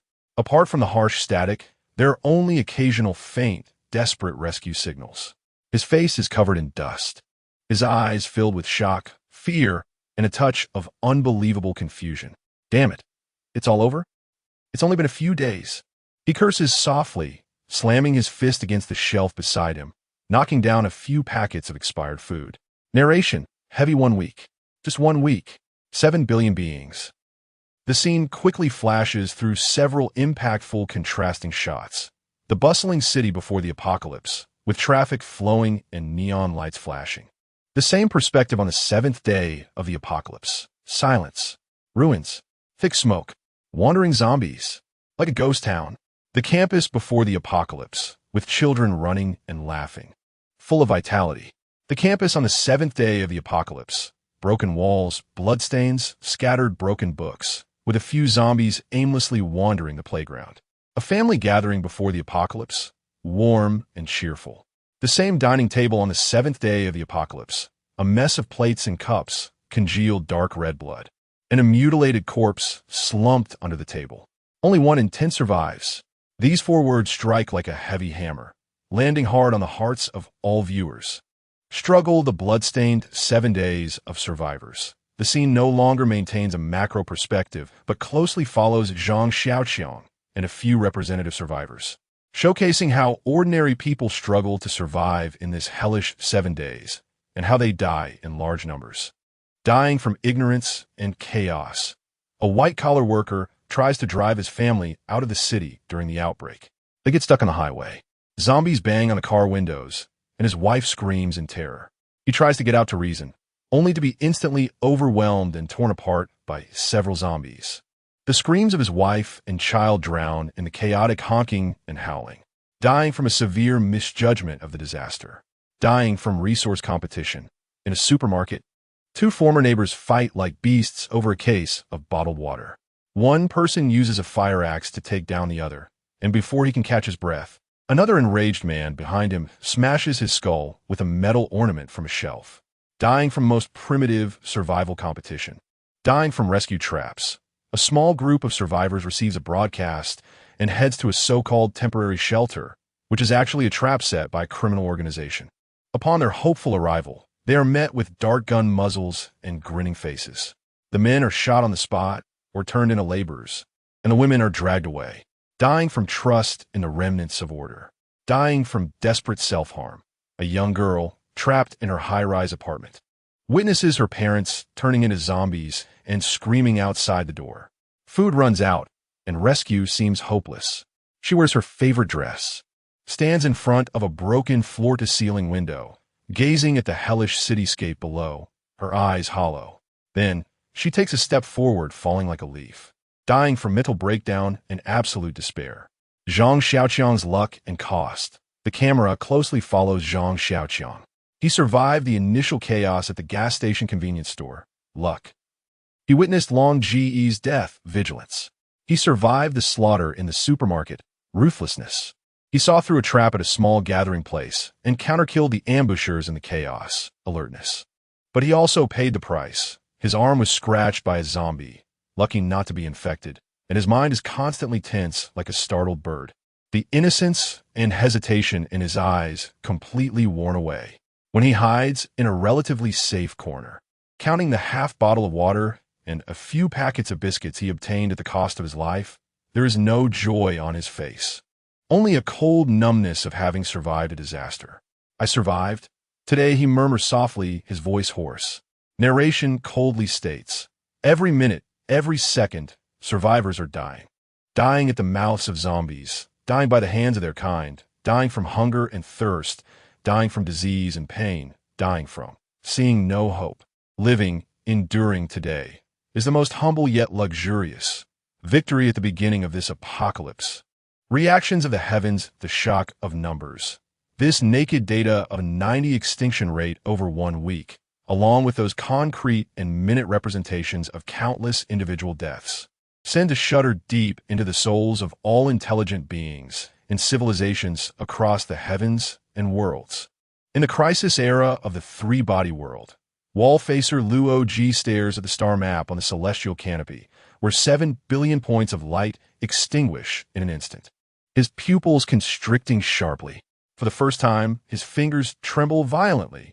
The human civilization's survival probability model he had previously calculated appears so pale and ridiculous in the face of this short week with a 90 extinction rate. Shi Chong, with a cigarette in his mouth, watched Zhang Xiaoqiang struggle in the supermarket, his brows furrowed. Damn, this is even harsher than aliens. They just wiped everything out. In the world of The Walking Dead, CDC phase Dr. Jenner looked at the virus simulation on the screen and the words indicating a 90 death rate within a week. Then, at the countdown on his own screen, representing the global population reaching 0. He covered his face with his hands, his shoulders trembling violently. Rick and the others looked at the data, and, thinking about their devastating losses along the way, they felt an even deeper chill and helplessness. In the world of Resident Evil, after Raccoon City has fallen, Jill Valentine and Carlos Oliveira were in a helicopter escaping Raccoon City. Looking down at the burning city and then at the global extinction simulation on the screen, Jill's voice was hoarse. Umbrella. What exactly did they release? The T-virus. Can it really cause this? Carlos gripped his gun tightly, his knuckles turning white. In the world of Snowpiercer, Lascar old Gilliam looked at the 90 figure, tears streaming down his murky eyes. He had experienced the despair of a drastic population reduction, but that was a long process. The terrifying efficiency of extinction within a week displayed on the screen exceeded his comprehension. In the world of Fallout, pre-war memories, a promotional screen in a pre-war shelter might be showing scenes of prosperity before the war. But when the crimson ripples swept across the model of the Earth, the residents in the shelter, if they could see, screamed in terror.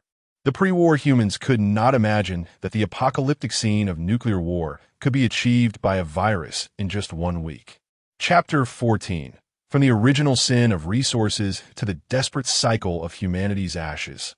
The shouts in the marketplace, the numbness of the livestock assembly line, the daily feasts, and the dead-eyed gaze of Zhang Xiaoqiang as he swallows human flesh flow like the thickest, most vile blood in the hearts of the audience across the myriad worlds, exuding a nauseating chill. Abyss, resources as original sin, the scene advances coldly, no longer focusing on individual downfall, but rather locking onto the absolute scarcity of the ultimate engine that drives all darkness and betrayal, survival resources. The camera pans over a desolate highway. A few old but modified vehicles are parked by the roadside. Sanzi, Huangquan, and others vigilantly guard their surroundings as if facing a great enemy. Zhang Xiaoqiang personally squats beside a nearly empty fuel tank, carefully siphoning the last few drops of gasoline using a soft hose and a plastic bucket. His expression is gravely serious, and his fingers are slightly pale from excessive force. A precious drop of gasoline splashes onto the dust, quickly disappearing, causing his eyelid to twitch. The voiceover is cold. Gasoline, the blood of vehicles, the lifeblood of escape. 1 drop could determine life or death. In the distance, the roar of engines and sporadic gunfire can be heard. Those are other survivors fighting over the remaining fuel at gas stations or abandoned vehicles. At a relatively safe temporary base, Ding Luo is under dim light, reloading bullets one by one with rudimentary tools and extremely limited materials, found shell casings, leftover gunpowder. His movements are slow and focused, as if conducting a sacred ritual. In front of him lie a handful of finished bullets, next to a mountain of empty shell casings. Each strike of the hammer is exceptionally clear, as if counting the dwindling life assurances. A teammate watches eagerly, wanting a bullet for self-defense, but is met with a cold glare from Ding Luo. Conserve them. If we run out, we'll be the meat waiting to be slaughtered. Zhang Xiaoqiang silently observes, saying nothing, only tightening his grip on the handle of his handgun. The amount of ammunition directly determines the team's safety radius and voice. In a dark and damp corner, a teammate, like an ordinary team member, suffers from a fever caused by a wound infection, his complexion ashen and body convulsing. The few antibiotics available have long been used up. A teammate who knows a bit about herbal medicine, or perhaps knows nothing, is at a loss, having rummaged through his backpack only to find some useless anti-inflammatory powder. Zhang Xiaoqiang squats beside the patient, feeling his burning forehead, a hint of helplessness flickering in his eyes. No medicine means death is just a matter of time, and obtaining medicine often requires venturing into more dangerous urban ruins, risking lives for a slim chance of gain. The scarcity of resources has made saving lives itself a tremendous luxury and burden. Under the immense pressure of resource scarcity, the most basic trust between people is crushed to dust. Zhang Xiaoqiang's team had previously accepted a few seemingly honest survivors. During a supply search, one wanting to monopolize a small bag of well-sealed rice, perhaps a few pieces of chocolate as well. Stabbed another teammate responsible for the watch from behind with a knife, while the others were entangled with zombies, snatching the goods and attempting to flee. He was caught red-handed by Zhang Xiaoqiang, who had returned. The betrayer knelt and begged for mercy, weeping bitterly. Zhang Xiaoqiang's expression showed no fluctuation. Rules are rules. The blade fell, and the betrayer died. Zhang Xiaoqiang picked up the blood-stained bag of rice and chocolate and tossed it to the surviving teammates. Share it. The entire process was swift and cold, as if disposing of trash. Voiceover. Trust? That is irresponsibility towards one's own life. While resting at the temporary camp, a teammate discovered that the half-pack of compressed biscuits he had hidden was missing. He immediately flared up like a cat, casting a fierce glance at every companion around him. His suspicious gaze unmasked. He rushed to the most suspicious person, grabbing their collar and shouting angrily, "Did you steal it? Hand it over." The other party denied it, and the two began to struggle. The others watched indifferently, with no one to intervene.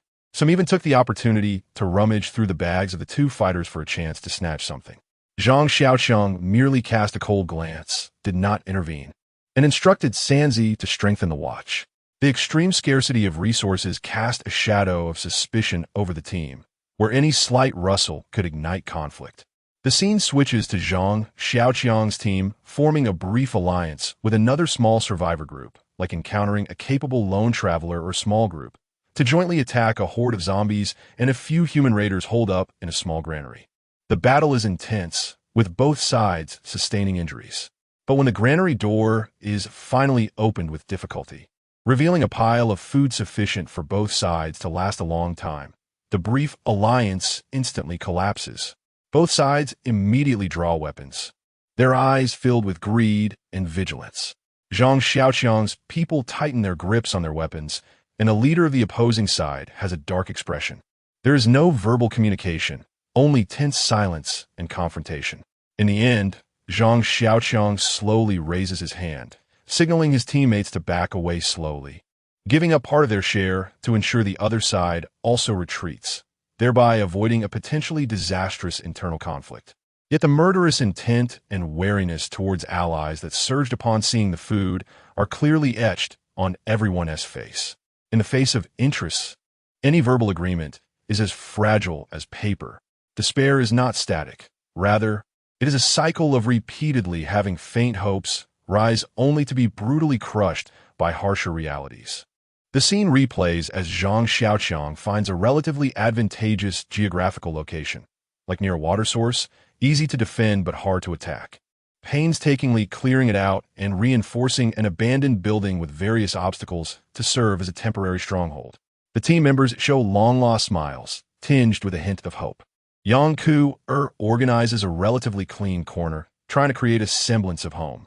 Ding Luo checks the defenses, while Huang Quan counts a recently found batch of supplies that, while not abundant, can support them for a while. A brief respite seems to bring a glimmer of stability. Perhaps they can stay here a bit longer? A teammate quietly says, filled with uncertain hope. The scene suddenly shifts. It could be that a large horde of zombies is accidentally triggered, or that a stronger raider force, like a reconnaissance team from a new era, has discovered them, or it could be that internal conflicts erupt into violence. In any case, this stronghold is once again engulfed in flames and slaughter. The solid fortifications are violently torn apart. The stored supplies are set ablaze or plundered. Team members fall in the chaos, either killed or scattered. Zhang Xiaoqiang fights desperately, watching helplessly as the flicker of hope that had just risen is torn to shreds before his eyes. He takes one last look at the burning stronghold and the fallen companions, his eyes showing no tears, only a deeper coldness and a sense of numb acceptance. He turns and, with the core members, plunges into the unknown darkness, once again embarking on the road of escape. Reconstruction, destruction, flight. This cycle is like a maggot in the bone.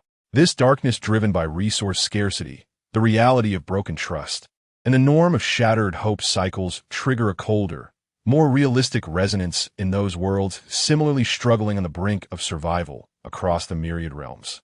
Mad Max, Fury Road, Commander Furioso watches the scene of gasoline contention on the sky screen, then glances at the huge fuel gauge of the war truck. Max mechanically checks the dwindling fuel in his V8 Interceptor. The war boys screech, for gasoline is their religion. Witness me, for the gasoline. The Walking Dead, Alexandria's safe zone, Rick Grimes watched the scene of allies turning their guns on each other for food under the sky, gripping the revolver at his waist. He recalled the mountain stronghold, the alliances and betrayals in the land of God, and remembered Glenn and Abraham, who were destroyed by Negan. Daryl Dixon silently wiped his crossbow arrows, his gaze becoming more vigilant. Resources and trust were their eternal pain. Metro 2033, Polis Station Artyom stood on the dimly lit subway platform, watching survivors argue over a few filters, some bullets, or a clean gas mask. Hunter Bourbon, smoking a low-quality cigarette, patted Artyom on the shoulder. Welcome to the real Metro, kid. Trust no one. Watch your back, and hold onto your bullets. Chapter 15. The Cage of the Strong and the Alienation of Humanity. Chains. The Cage of the Strong. The scene shifts from Zhang Xiaoqiang's numb face to the strongmen who have established a certain order or rule in the apocalypse through force or cunning. In the hot spring base, Zhang Xiaoqiang sits in a relatively tidy office, with a list of supplies and personnel reports spread out before him. Outside the window are walls and watchtowers, indicating the order here. Yet there is no trace of relaxation on his face, only an unfathomable weariness and taut nerves. On the table lies half a pack of cigarettes, and he irritably pulls one out, lights it, and takes a deep drag. The poor quality smoke cannot dispel the heaviness in his eyes.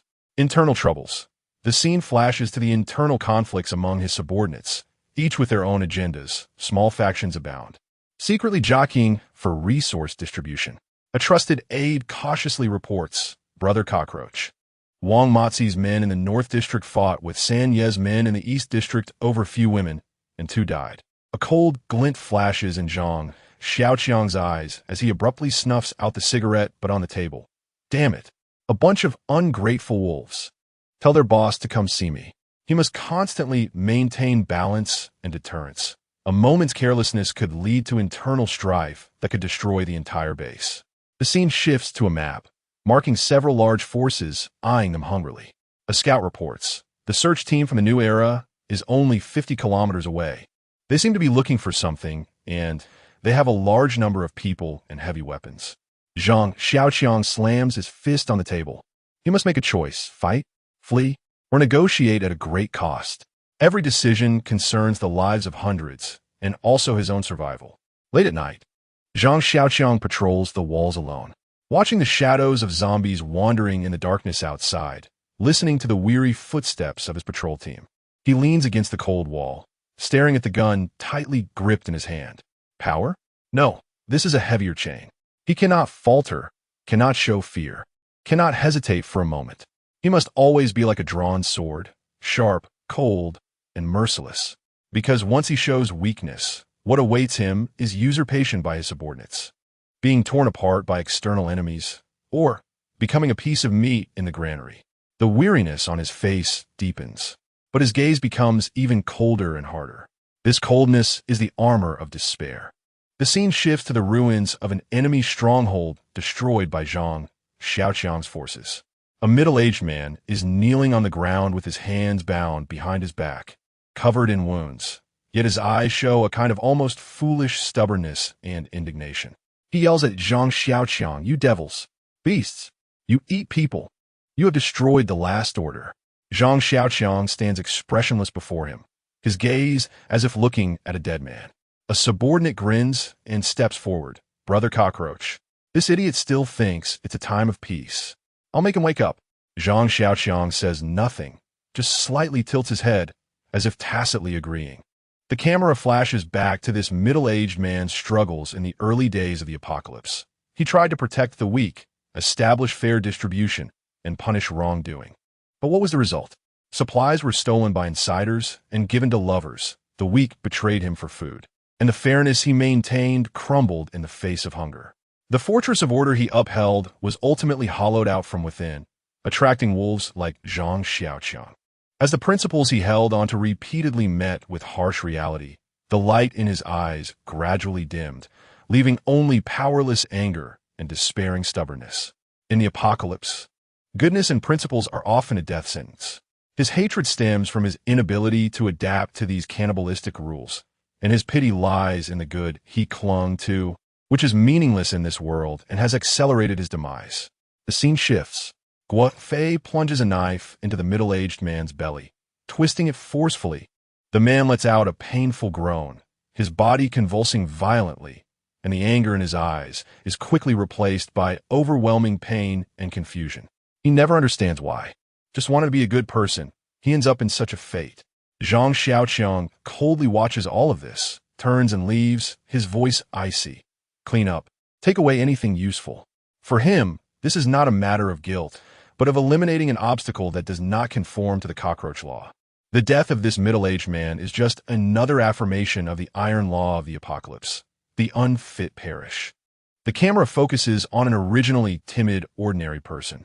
After witnessing countless betrayals, plundering, and cannibalism at a life-and-death moment for half a pack of biscuits or a woman, he picks up a knife for the first time, trembling, and stabs a former companion who had bullied him from behind.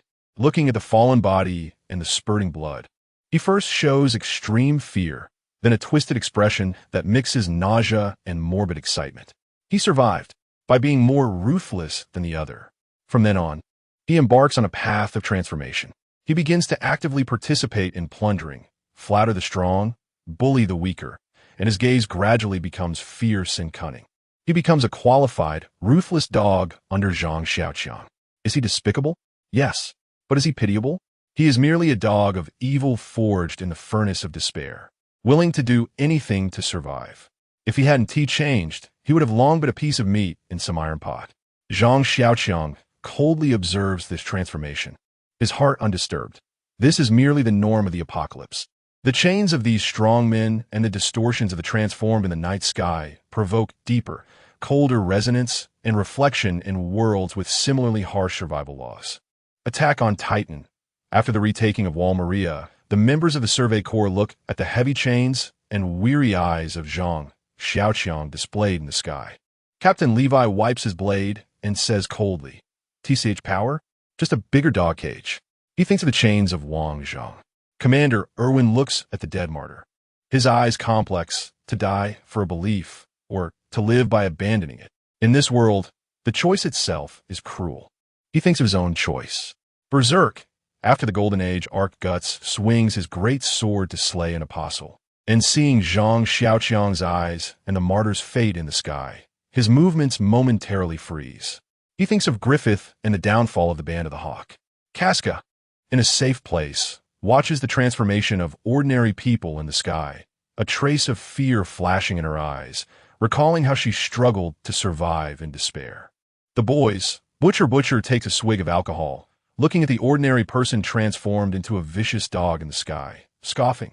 Told ya, everyone's got a price. Even the fucking cockroaches. He thinks of everything he did for revenge. A Song of Ice and Fire. Game of Thrones Peter Baelish in King's Landing watches the scene of Zhang Xiaoqiang manipulating the balance of power in the sky. A faint smile curling at the corners of his mouth. Tywin Lannister looks at the eliminated martyr. His gaze is calm as a still pond. In the game of power, if you're not the winner, there's only one way to die. Jon Snow, on the wall, watches the struggle and alienation of humanity in the sky. Gripping Longclaw tighter, his gaze growing heavier. Chapter 16, 9th place. 7. 5 points of the Doomsday Cockroach, unveiling the bloody truth of survival. The scene of Zhang Xiaoqiang and the surviving team members smoking silently behind the broken wall before dawn, the pain of low-quality tobacco burning in their lungs. The exhausted and cold gaze directed toward the gray horizon, yet resilient like cockroaches, is imprinted deep in the souls of the audience across countless worlds. The heavy pressure of resource scarcity, the norm of trust breakdown, the cycle of hope's obliteration. This survival landscape beneath the low-tier doomsday wasteland, its cruelty and despair, need no further elaboration. Buzz. In the center of the sky, that cold, massive, and breathlessly precise dark golden rune matrix lights up again. The will of the system descends. Despair Index Analysis Model of All Realms initiated. The cold mechanical synthetic voice, devoid of any emotion, resounds throughout all realms. The rune matrix spins wildly. Countless dark golden rays, like cold scalpels, precisely cut and analyze all the scenes just displayed. The clamor and numbness of the human market, the cold efficiency of the meat and livestock assembly line, the desperate men fighting for gasoline and ammunition, the bloodied blades of betrayers, the instant betrayal among allies, the cycle from brief stability to fiery ruin of strongholds, the silence of Zhang Xiaoqiang swallowing human flesh, the cold resilience while smoking silently. Data collection complete. Variable input. Level of survival resource scarcity. Degree of breaching human nature's bottom line. Degree of social structure collapse. Individual trust breakdown index. Frequency of hope's obliteration and reboot cycle. Individual resilience. Will to survive strength. Weight calculation in progress. Dimension calibration. Adapt to target world power level. No magic, super low magic. Final despair index calculation. The operation of the rune matrix reaches its peak. The dark golden brilliance is blinding, as if to ignite the entire sky. In all realms, every being that has experienced war, disaster, and resource scarcity has its heart gripped tightly. They want to know how the system will define this world, where survival itself is portrayed so nakedly, so humbly, so bloodily as victory. Buzz! The core of the matrix suddenly erupts with a brilliance even more intense than during the 10th place review. A thick, dark, golden beam tears through the darkness, shooting skyward. Within the beam, a line of even larger characters, seemingly forged from the wails of countless struggling souls, bearing a heavy aura of death, slowly appears, fiercely branding itself into the consciousness of all viewers. Doomsday Cockroach World Despair Index 7.5. The moment the characters materialize, in all realms, a deeper silence than before descends. 7.5. A seemingly simple number jumps up. However, closely following it is a dense array of dark golden annotations surrounding that cold number, the weight of its content, the coldness of its analysis, the despair of its conclusion, sending a chill from the marrow to all beings in low-tier worlds, and even some in mid-tier worlds. Annotations. Index benchmark. Based on the average normal no magic super low magic world, experiencing pressure for basic needs, local conflicts. The despair index is set at a baseline value of 1. 0. Each increase of 0. 1 in the index represents a whole order of magnitude increase in the overall intensity of despair in that world. Index composition core elements, absolute scarcity of survival resources and normalization of plunder, weight 35. Gasoline, ammunition, medicine, food. The basic resources that sustain life are scarce to the extreme. Plunder and killing become the only effective means of acquiring resources. Humanity itself has been reduced to a resource. Human market, livestock, and moral ethics have completely collapsed. Contribution 2. 8. Complete collapse of social structure and zero interpersonal trust, weight 30. The bonds that maintain human society, such as nations, laws, morals, and families, have completely severed. The cost of trust between individuals approaches infinity. Betrayal, suspicion, and exploitation become the only themes in interpersonal relationships. Alliances are as fragile as paper, and backstabbing is the norm. Contribution 2. 1. Breaching of human nature's bottom line and universality of decay, weight 20. Cannibalism has become a daily survival choice. Feasts, granaries. Infighting among peers and the law of the jungle have become the basic rules governing the world. Positive emotions such as sympathy, compassion, and mutual aid are seen as fatal weaknesses. The evil of human nature is magnified to the extreme under survival pressure. Contribution 1. 5. Inevitability of hope's obliteration and the paradox of resilience, weight 15. Individual efforts, establishing strongholds, searching for supplies, inevitably lead to more severe destruction and flight under the crushing weight of the macro environment. Zombies, natural disasters, stronger foes, after a brief period of stability. While individual resilience, cockroach-like toughness, exists, it cannot change the fundamental despair of the world. Instead, it deepens numbness and alienation through repeated destruction. Contribution 1. 1. Final calculation result 7. 5. System judgment despair level. LV 7. Deep obliteration. This world has entered the absolute wasteland stage after the annihilation of civilization. The old order is completely gone, and any new order, if it exists, is built solely on pure violence and resource plunder. Humanity has devolved into a beast driven by survival instincts. Individuals struggle in vain against the macro despair. Their resilience can only delay their death, without forming any glimmer of hope to turn the situation around. The possibility of civilization rebooting approaches zero. Core conclusion, final verdict. This world's laws, survival is plunder. Plunder is killing. This world's relationships. Trust is a grave. Betrayal is the norm. This world's humanity. Degenerated into beasts. The bottom line is a shackle. This world's hope. Only the words to live remain, the price of which is a staircase made of countless bones. Buzz. The dark golden beam and annotation characters slowly dissipate. The sky does not fall into darkness, but present a silent yet profoundly shocking final scene, an endless expanse. A vast wasteland built from stark white bones.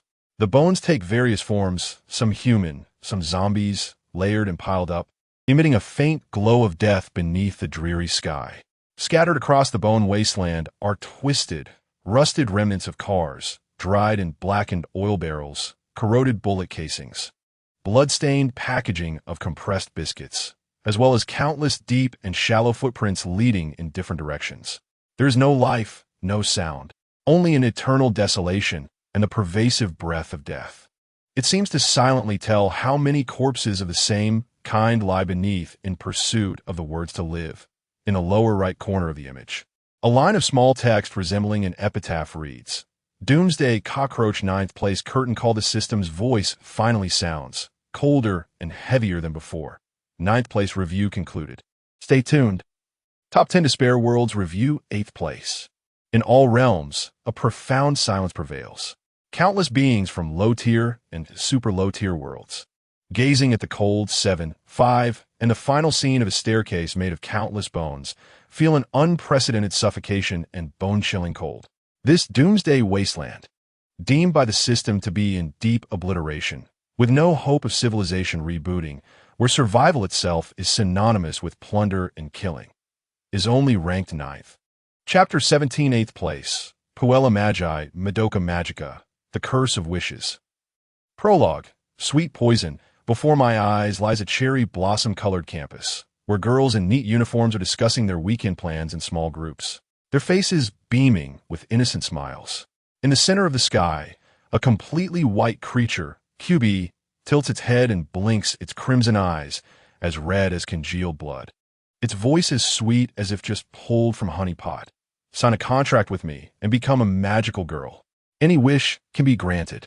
All beings in the universe hold their breath, not daring to make a sound. This fairy tale-like, beautiful opening should evoke warmth and joy. But the audience, having experienced the strange curses and brutal battles in the 10th place Jujutsu Kaisen, as well as the loss of humanity and struggles for survival in the 9th place Doomsday Cockroach, only feels a chill rising from their feet to the top of their heads, a shiver running down their spines. They have a vague premonition that beneath this seemingly sweet facade lies a terrifying truth unknown to them. Act 1. The equivalent scale of wishes. The scene is abruptly cut by invisible scissors, dividing into 4 parallel fate symphonies, slowly revealing the cold and absolute rule behind those so-called miracles. The purer the wish, the more deadly the backlash. Miki Sayaka, the wish to heal. The seed of despair in a hospital ward. The smell of disinfectant fills the air, suffocating. Kamiju Kyusuke, a once talented violin prodigy, is on the verge of collapse due to a hand injury. He frantically beats his arms, his eyes filled with despair and unwillingness. My hand is ruined. I can never play the violin again. Sayaka stands by, watching his painful expression, her heart feeling as if it is tightly gripped by an invisible hand, aching to the point of being unable to breathe. She suddenly turns around, tightly grasping QB's paw, and cries out, I want to heal his hand. no matter the cost. As soon as she finishes speaking, a golden soul gem quietly forms in her palm, emitting a faint and warm glow. At the same time, Kamiju Kyusuke's fingers heal at a visible speed, and he is astonished as he moves his fingers, a look of incredible joy on his face. From then on, Sayaka sees herself as a guardian of justice, wearing beautiful magical girl attire, fighting witches in various corners of the city, protecting what she believes to be justice. She is overjoyed, thinking that her sacrifice will earn Kamiju Kyusuke's affection.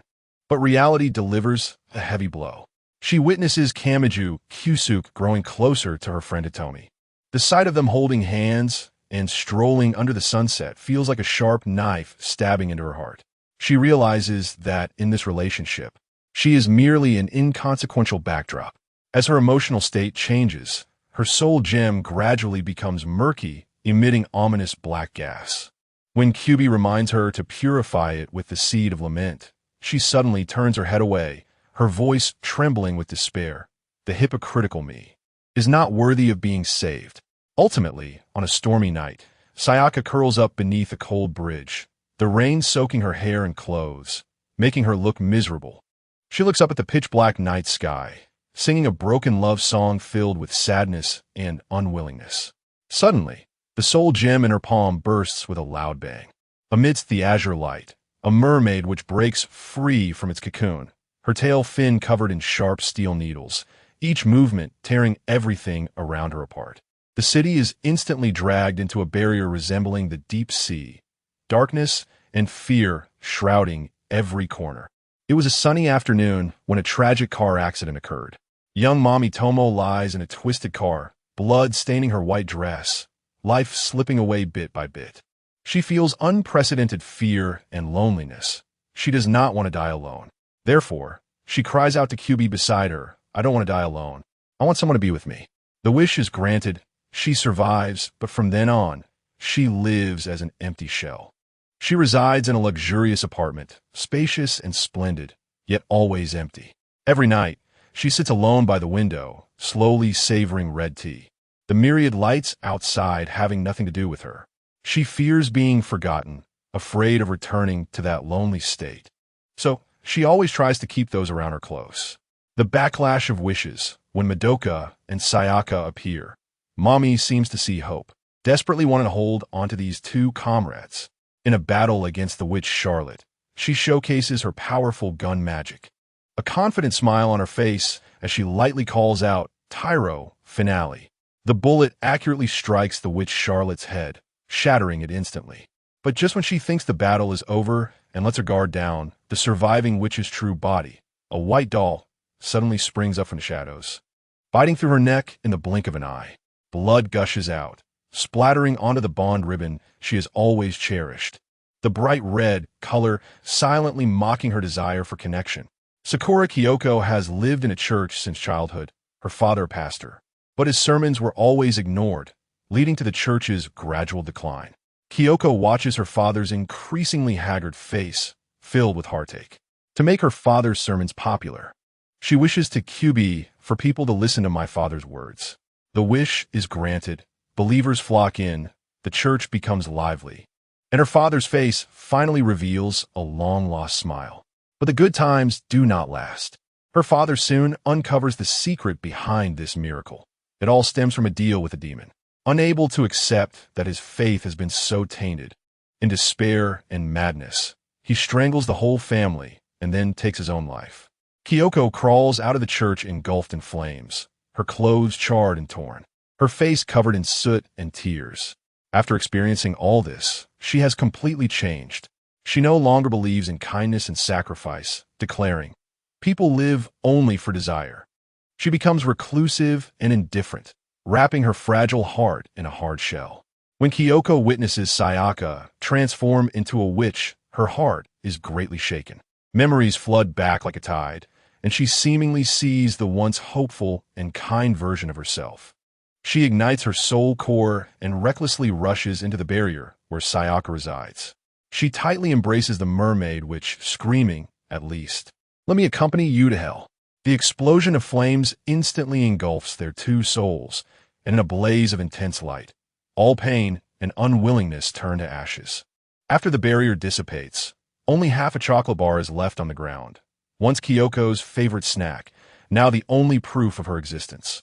When she first met Madoka, Akemi Hamura was still a sickly, self-conscious girl with glasses, always keeping her head down, not daring to make eye contact with others. It was Madoka's enthusiasm and kindness that illuminated her gloomy world like a ray of light. But in a battle against a witch, Madoka sacrificed herself to protect her. Watching Madoka fall before her, her body gradually growing cold, Hamura's world collapses in an instant. She holds Madoka's cold body, pleading to Kyubi in tears, "Go back to the past. I want to go back to the past to save her. Please." From that moment on, she fell into an endless cycle of 100 years, returning to the past time and time again, trying to change Madoka's fate.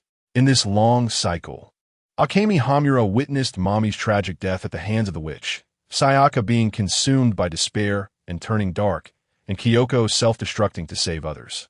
What tormented her the most was that no matter how hard she tried, Madoka would always transform into the world-destroying witch, Cream-Hilled Gretchen, on the night of the witch, annihilating the entire world in just 10 days. To sever this damned causality, Akemi Hamura had to don a cold mask, burying her gentleness and kindness deep within. She raised her gun, aimed at her former companions, and coldly said, "Those who stand in my way will die." Her once gentle nature was honed into coldness by repeated failures and pain, and her eyes settled into a bottomless, eternal night. The focus of the scene slowly shifted, finally landing on Madoka Kaname. She is the center of this storm of causality, the chain of despair. Each of Akemi Hamura's cycles tightly bound more and more threads of causality around Madoka. As the number of cycles increased, Madoka's potential as a magical girl expanded at an astonishing speed, ultimately reaching infinity. But behind this immense power lay a terrible price. Once Madoka made a contract with Kyubi and became a magical girl, she would inevitably transform into the world-destroying witch, bringing catastrophic disaster to the entire universe. Kyubi always whispered in Akemi Hamura's ear, his voice laced with cunning and temptation. If she makes a wish after becoming a witch, she will consume the entire galaxy. Akemi Hamura's gun trembled. She wanted nothing more than to shoot this vile creature, to shatter this sweet trap, but she couldn't, because she knew that if she failed, the consequences would be unimaginable. The divine sacrifice. The Night of the Witch was like a giant black net, shrouding the entire city, with darkness and despair permeating the air. Akemi Hamura's shield had completely shattered. Her body was battered and bruised, and she could no longer resist. Just when it seemed hopeless, Madoka calmly walked towards Kyubi, her gaze firm and resolute. She made a wish that would shock the entire universe. "I will personally eliminate all witches from all times and universes before they are born." As soon as she finished speaking, countless pink golden arrows of light shot down from the sky, piercing through the entire Night of the Witch. In this dazzling light, the magical girl cores from countless parallel universes were purified to pure white. This was the arrival of the law of cycles, which in an incredible way ended the tragedy of magical girls transforming into witches. However, behind this seemingly perfect ending lay a vast prison. Madoka transformed into a pink-haired goddess, her wings stretching to the ends of time and space, guarding the peace of the entire universe. But the price was that she completely vanished from the memories of all her loved ones. Her brother, Tatsuya, held a tattered doll, constantly murmuring "sister," his eyes filled with confusion and longing. Yet he did not know who he was missing. Their mother, with a red ribbon in hand, silently shed tears, always feeling that this ribbon held special meaning for her, murmuring, "If I have a daughter, I will definitely tie this for her." They would never know why they were sad, nor that the girl who once brought them countless joys had become a part of the universe. Akemi Hamura knelt amidst the ruins, her palm holding the ribbon that Madoka once wore. She clutched the ribbon tightly, tears silently streaming down her face. Kyubi jumped on her shoulder, its sweet yet cold voice saying, "The new law has been established, but she will never return." The crown of the savior was, from the very beginning, an instrument of erasure, forever imprisoning Madoka in that endless time and space. This fairy tale-like art style and the cruel core created a stark contrast, like a stone thrown into a lake, causing ripples across all realms, triggering intense tremors.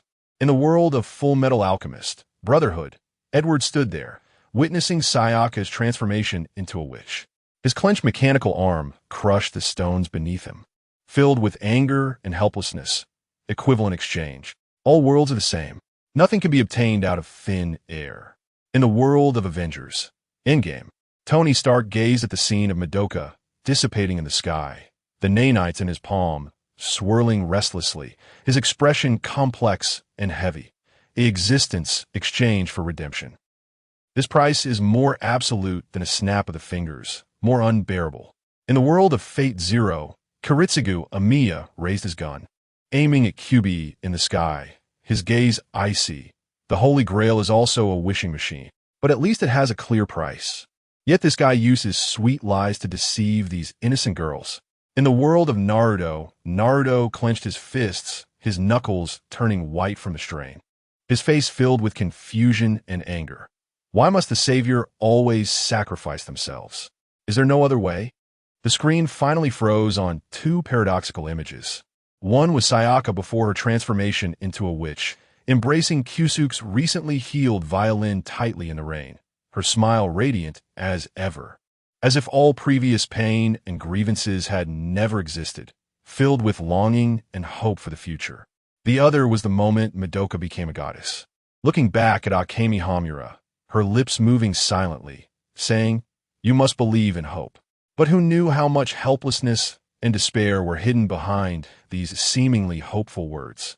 This Ouroboros-like curse seemed to have no end, continuously replaying similar tragedies in the cycle, reminding everyone to remain vigilant on the path of pursuing wishes. For that seemingly sweet bait often hides deadly thorns behind it.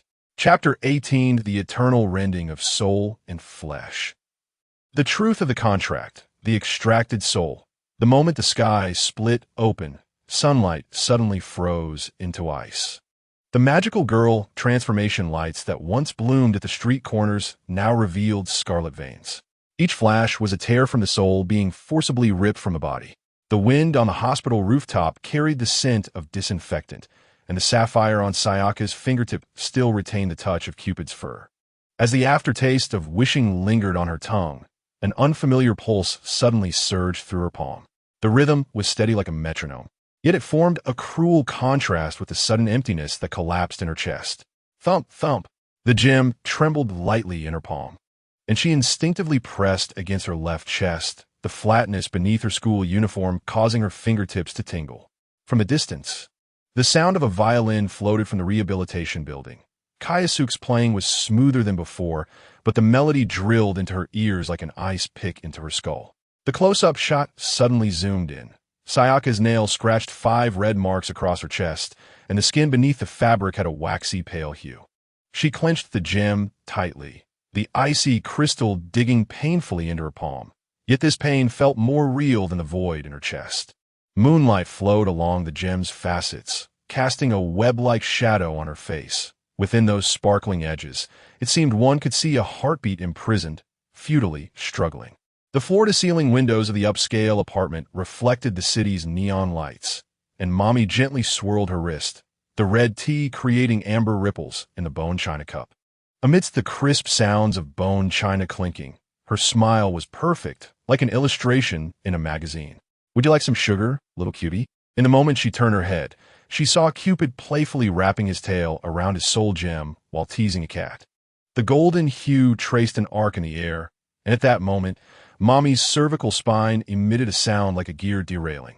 The sound of the teapot crashing to the ground was like the scream of shattering glass, but she could no longer hear it.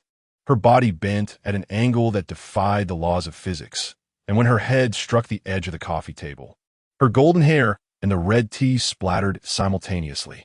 Those meticulously groomed strands scattered, revealing an unnatural dent at the nape of her neck. There should have been the curve of a spine there, but it now resembled the hollow end of a toy. The overhead shot slowly rose. Red tea spread across the expensive carpet, soaking her open right eye. The soul gem emitted a faint glow from between the sofa cushions, illuminating a few strands of gold hair curled among the carpet fibers, like abandoned wig strands, losing the warmth of connection to the scalp. The heat of flames licked at her cheeks as Akko crawled out from the ruins of the church, the scarlet gem in her palm burning intensely. At the moment the charred beam fell, she instinctively protected the gem but let the debris slice her back. "Daddy!" She lunged toward the curled black silhouette beside the altar, her fingers penetrating the charred skin of the corpse, touching the shattered ribs within the chest cavity. A sharp itch suddenly surged in her eye socket, a precursor to tears, but as her eyeball moved, she felt only the dryness of sandpaper rubbing against her.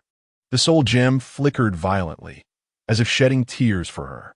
She mechanically groped, picking up her sister's doll from the ashes. The rabbit's ears had melted into a bizarre arc, yet her fingers still accurately pinched the hem of the doll's clothing.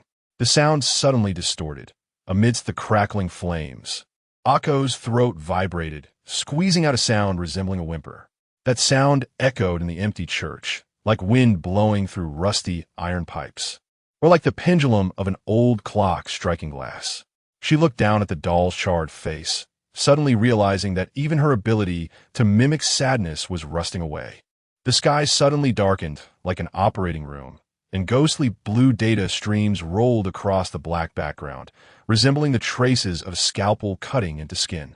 Those soul gems, once revered as sources of power by magical girls, were now being disassembled into the coldest of parts. Rule 1. The flesh can be a discarded vessel.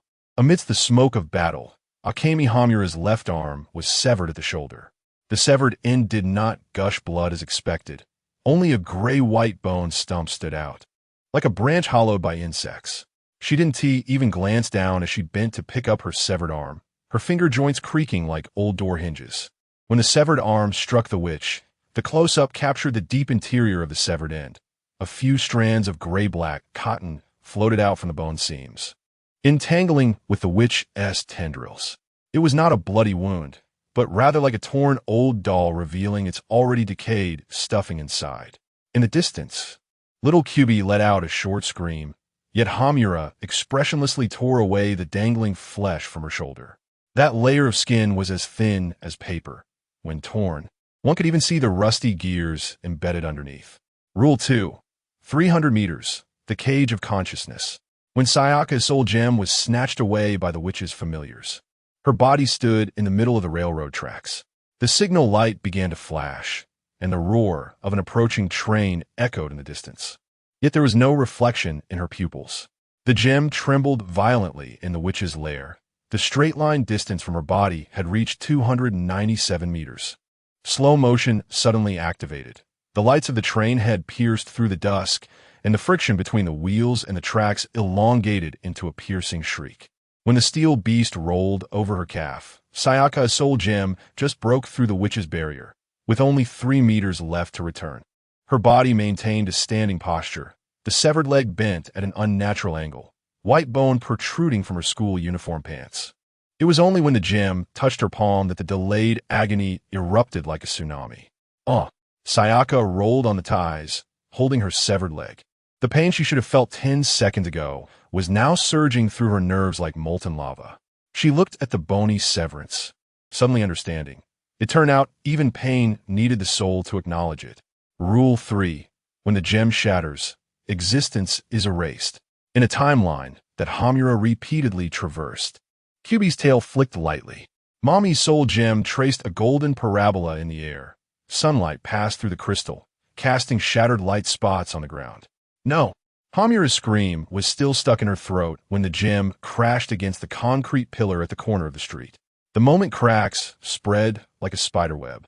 The running mommy suddenly froze. Her golden hair lost its luster first, sliding down from her head like a faded wig.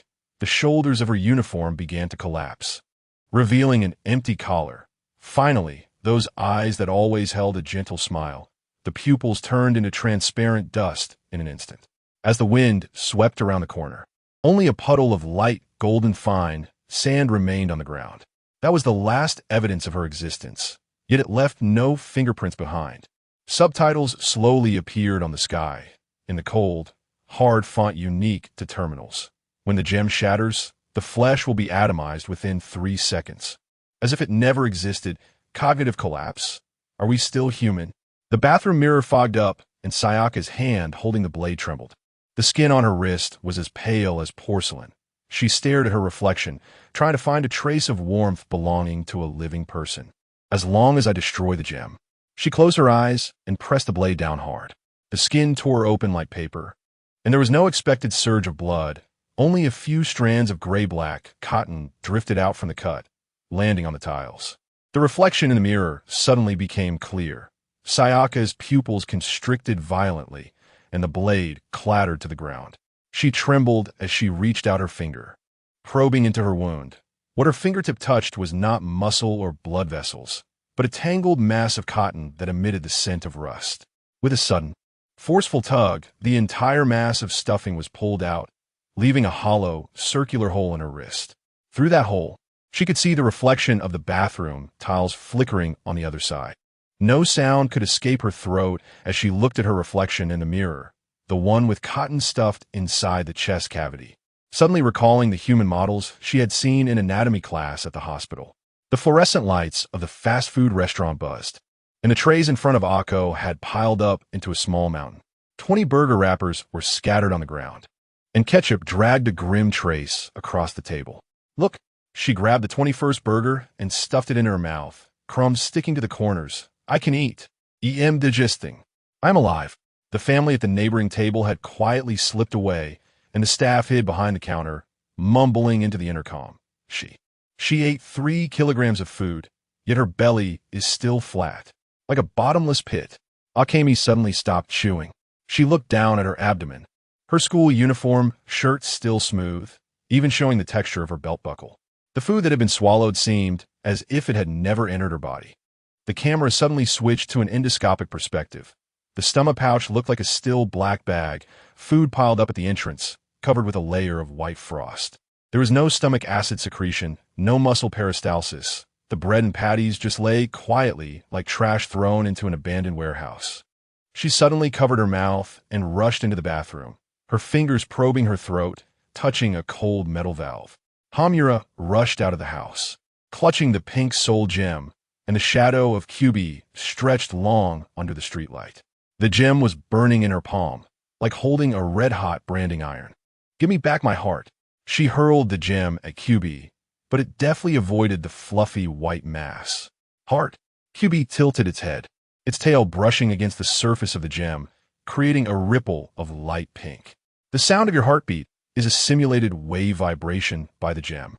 Tears are stored in the water sacs hidden in your eyelids, and body temperature comes from the energy radiation of the gem. These are all basic functions set to maintain your human cognition. The sky suddenly projected an infrared imaging picture. The small round body appeared a corpse-like ghostly blue, the ends of its limbs nearing absolute zero. Only the soul gem in the chest area emitted a hot orange-red light like a miniature star. She instinctively pressed her hand to her chest. The temperature under that fabric turned out to be borrowed light.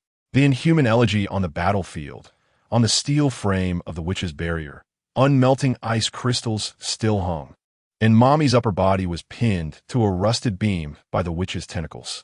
Blood, if it could still be called blood, dripped from her blonde hair, pooling into a viscous silver liquid on the ground.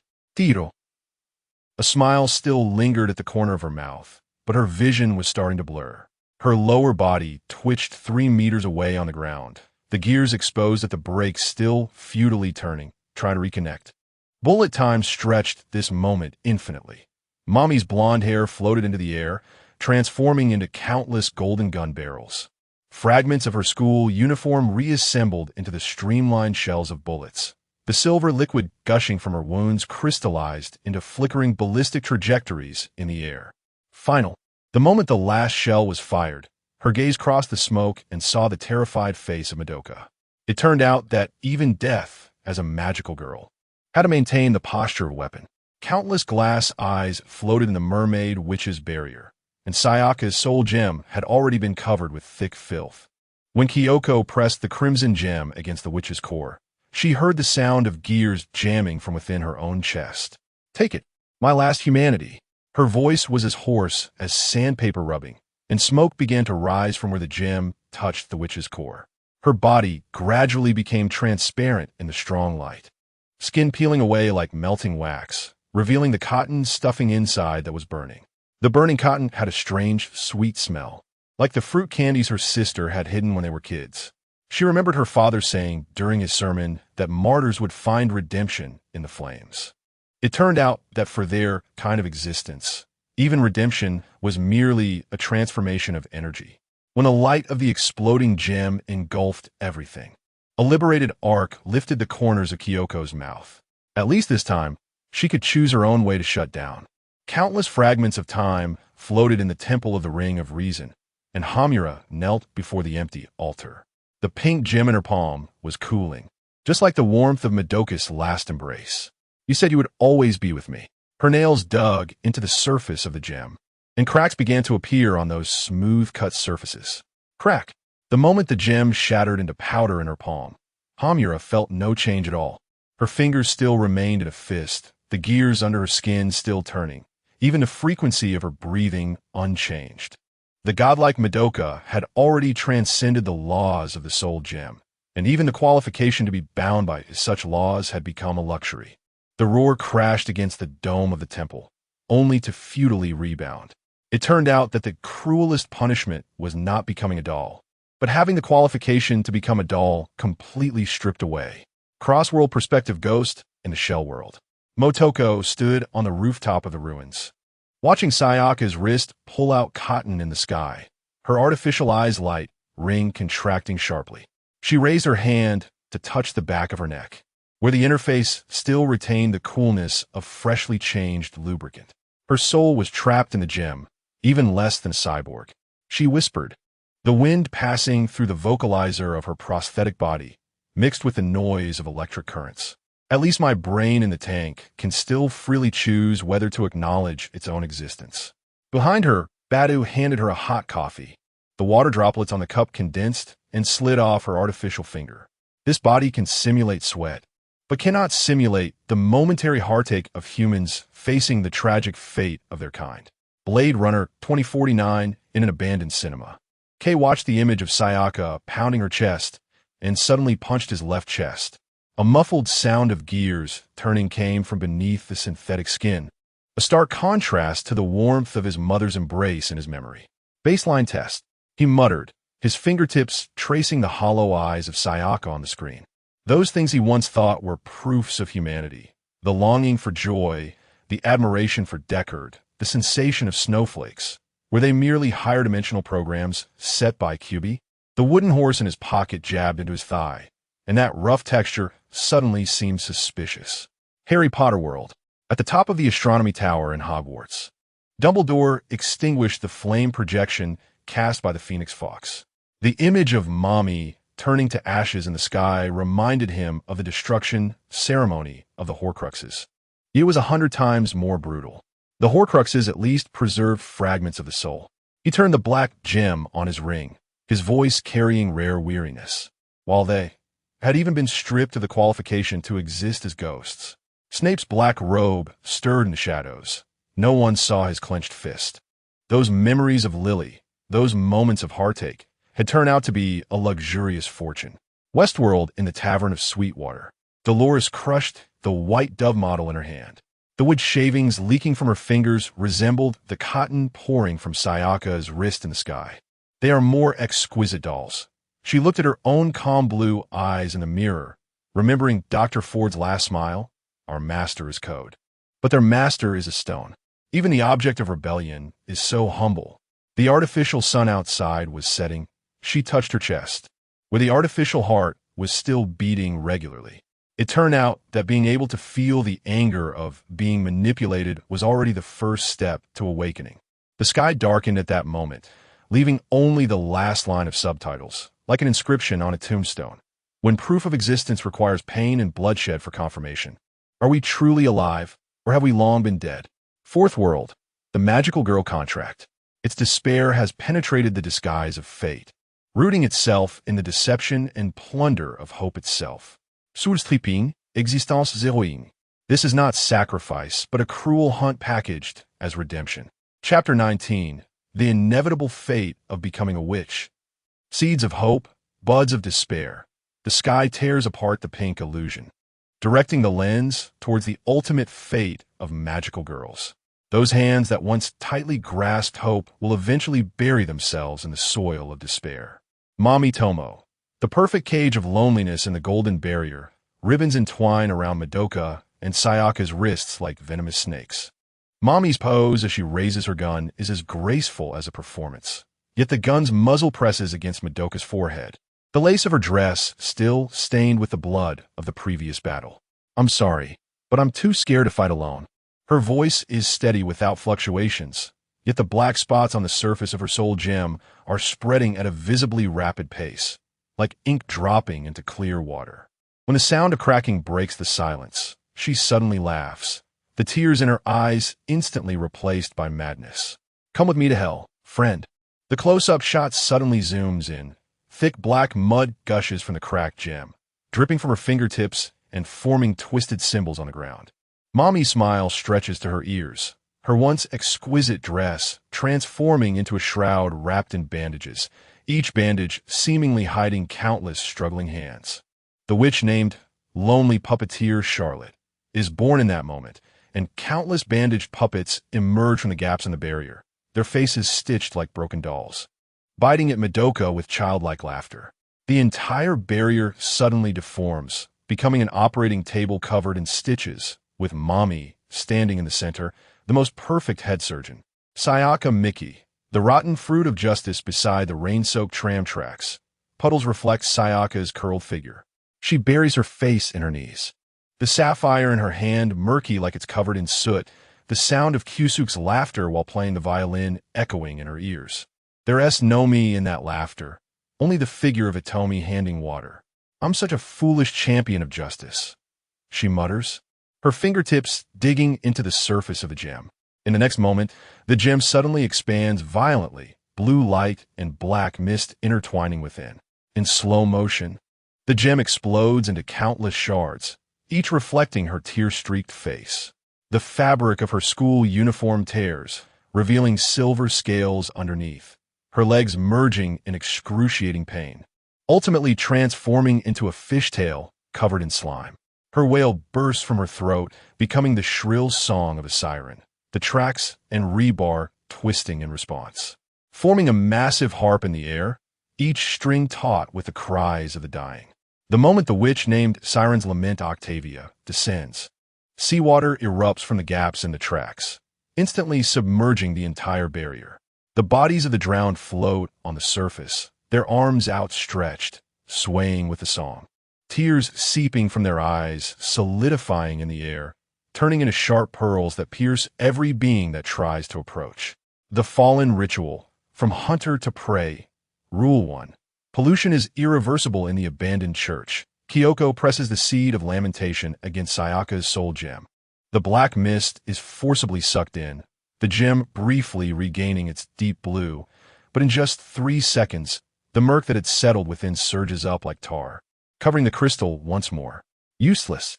Sayaka looks at the gem, a grim smile breaking out. Every purification feels like pouring clear water into a swamp, unable to wash away the rotten mud beneath. Kyoko's hand freezes, watching the light in her friend's eyes slowly extinguish. The knuckles of her fingers gripping the seed of lamentation, turning white, yet she can't utter a word of comfort. Rule 2. The gauge of despair in Akemi Hamura's laboratory. The instrument's screen flashes a glaring red light. She secures the soul gem onto a stand, the scanning line tracing over the crystal, weaving a diagram shaped like an hourglass on the screen. Above is a faintly flickering sand of hope. Below is a mountain of black sand of despair. With every battle, the black sand rises by 1. With every comrade's death, it surges by 30. Hamura stares at the data, her voice as cold as ice. At most 37 battles, when the hourglass runs out, I will become the most twisted witch. She suddenly crushes the instrument, shards cutting into her palm, but she doesn't even furrow her brow, as if pain has long since ceased to matter to her. Rule 3. The chain of witchification. The sky suddenly unfolds a cosmic star map, countless red lines intertwining, each connecting a magical girl to a witch cocoon waiting to hatch. Kyubi's figure leaps through the star space, its tail brushing against those red lines, creating ripples. Look, every time Madoka saves someone, a new magical girl is born. For every new magical girl, there's one more witch cocoon in the universe. Its voice carries a naive cruelty. It's like planting fruit trees. The fruits will eventually be fed to the bugs in the soil. Echoes across worlds' guts stares at the image of Kyoko burning herself in the sky. The muscles under his wolf armor tense, blood from his artificial eye dripping onto the hilt of his sword. The hand of God, the witch, is just a wish curse by another name. His voice is filled with grinding anger, as if he sees again the moment Griffith betrayed him. Enma AI sits quietly in a tatami room, the shadow of Sayaka's witchification cast upon the paper doors. She picks up a teacup, her fingertip tracing the rim. Her voice calm and without ripples. There are countless forms of hatred. It can be so splendid. Amidst the swirling tea mist, a hint of barely perceptible coldness flashes in her eyes. Alan watches the scene of Madoka transforming into a witch consuming the earth. The footsteps of the giant of the earth suddenly halting. He clenches his fists, nails embedding into his palm. His voice filled with shock and confusion. She wanted to save everyone, yet in the end became a savior more desperate than the progenitor. Is this what they call justice? Angel Minara stands with closed eyes before the screen, the image of Mommy aiming her gun at her companions, playing repeatedly before her. She slowly opens her eyes, her tone tinged with unmistakable fatigue. People always say heroism is light, yet forget. When a light is too bright, it will burn everything around it, ultimately becoming a breeding ground for atrocities. The sky darkens, and the last line of subtitles slowly appears. Like an epitaph engraved on a tombstone. The fourth world, magical girl contract. Its hope is a carefully packaged bait. Despair is the core that has long been predetermined.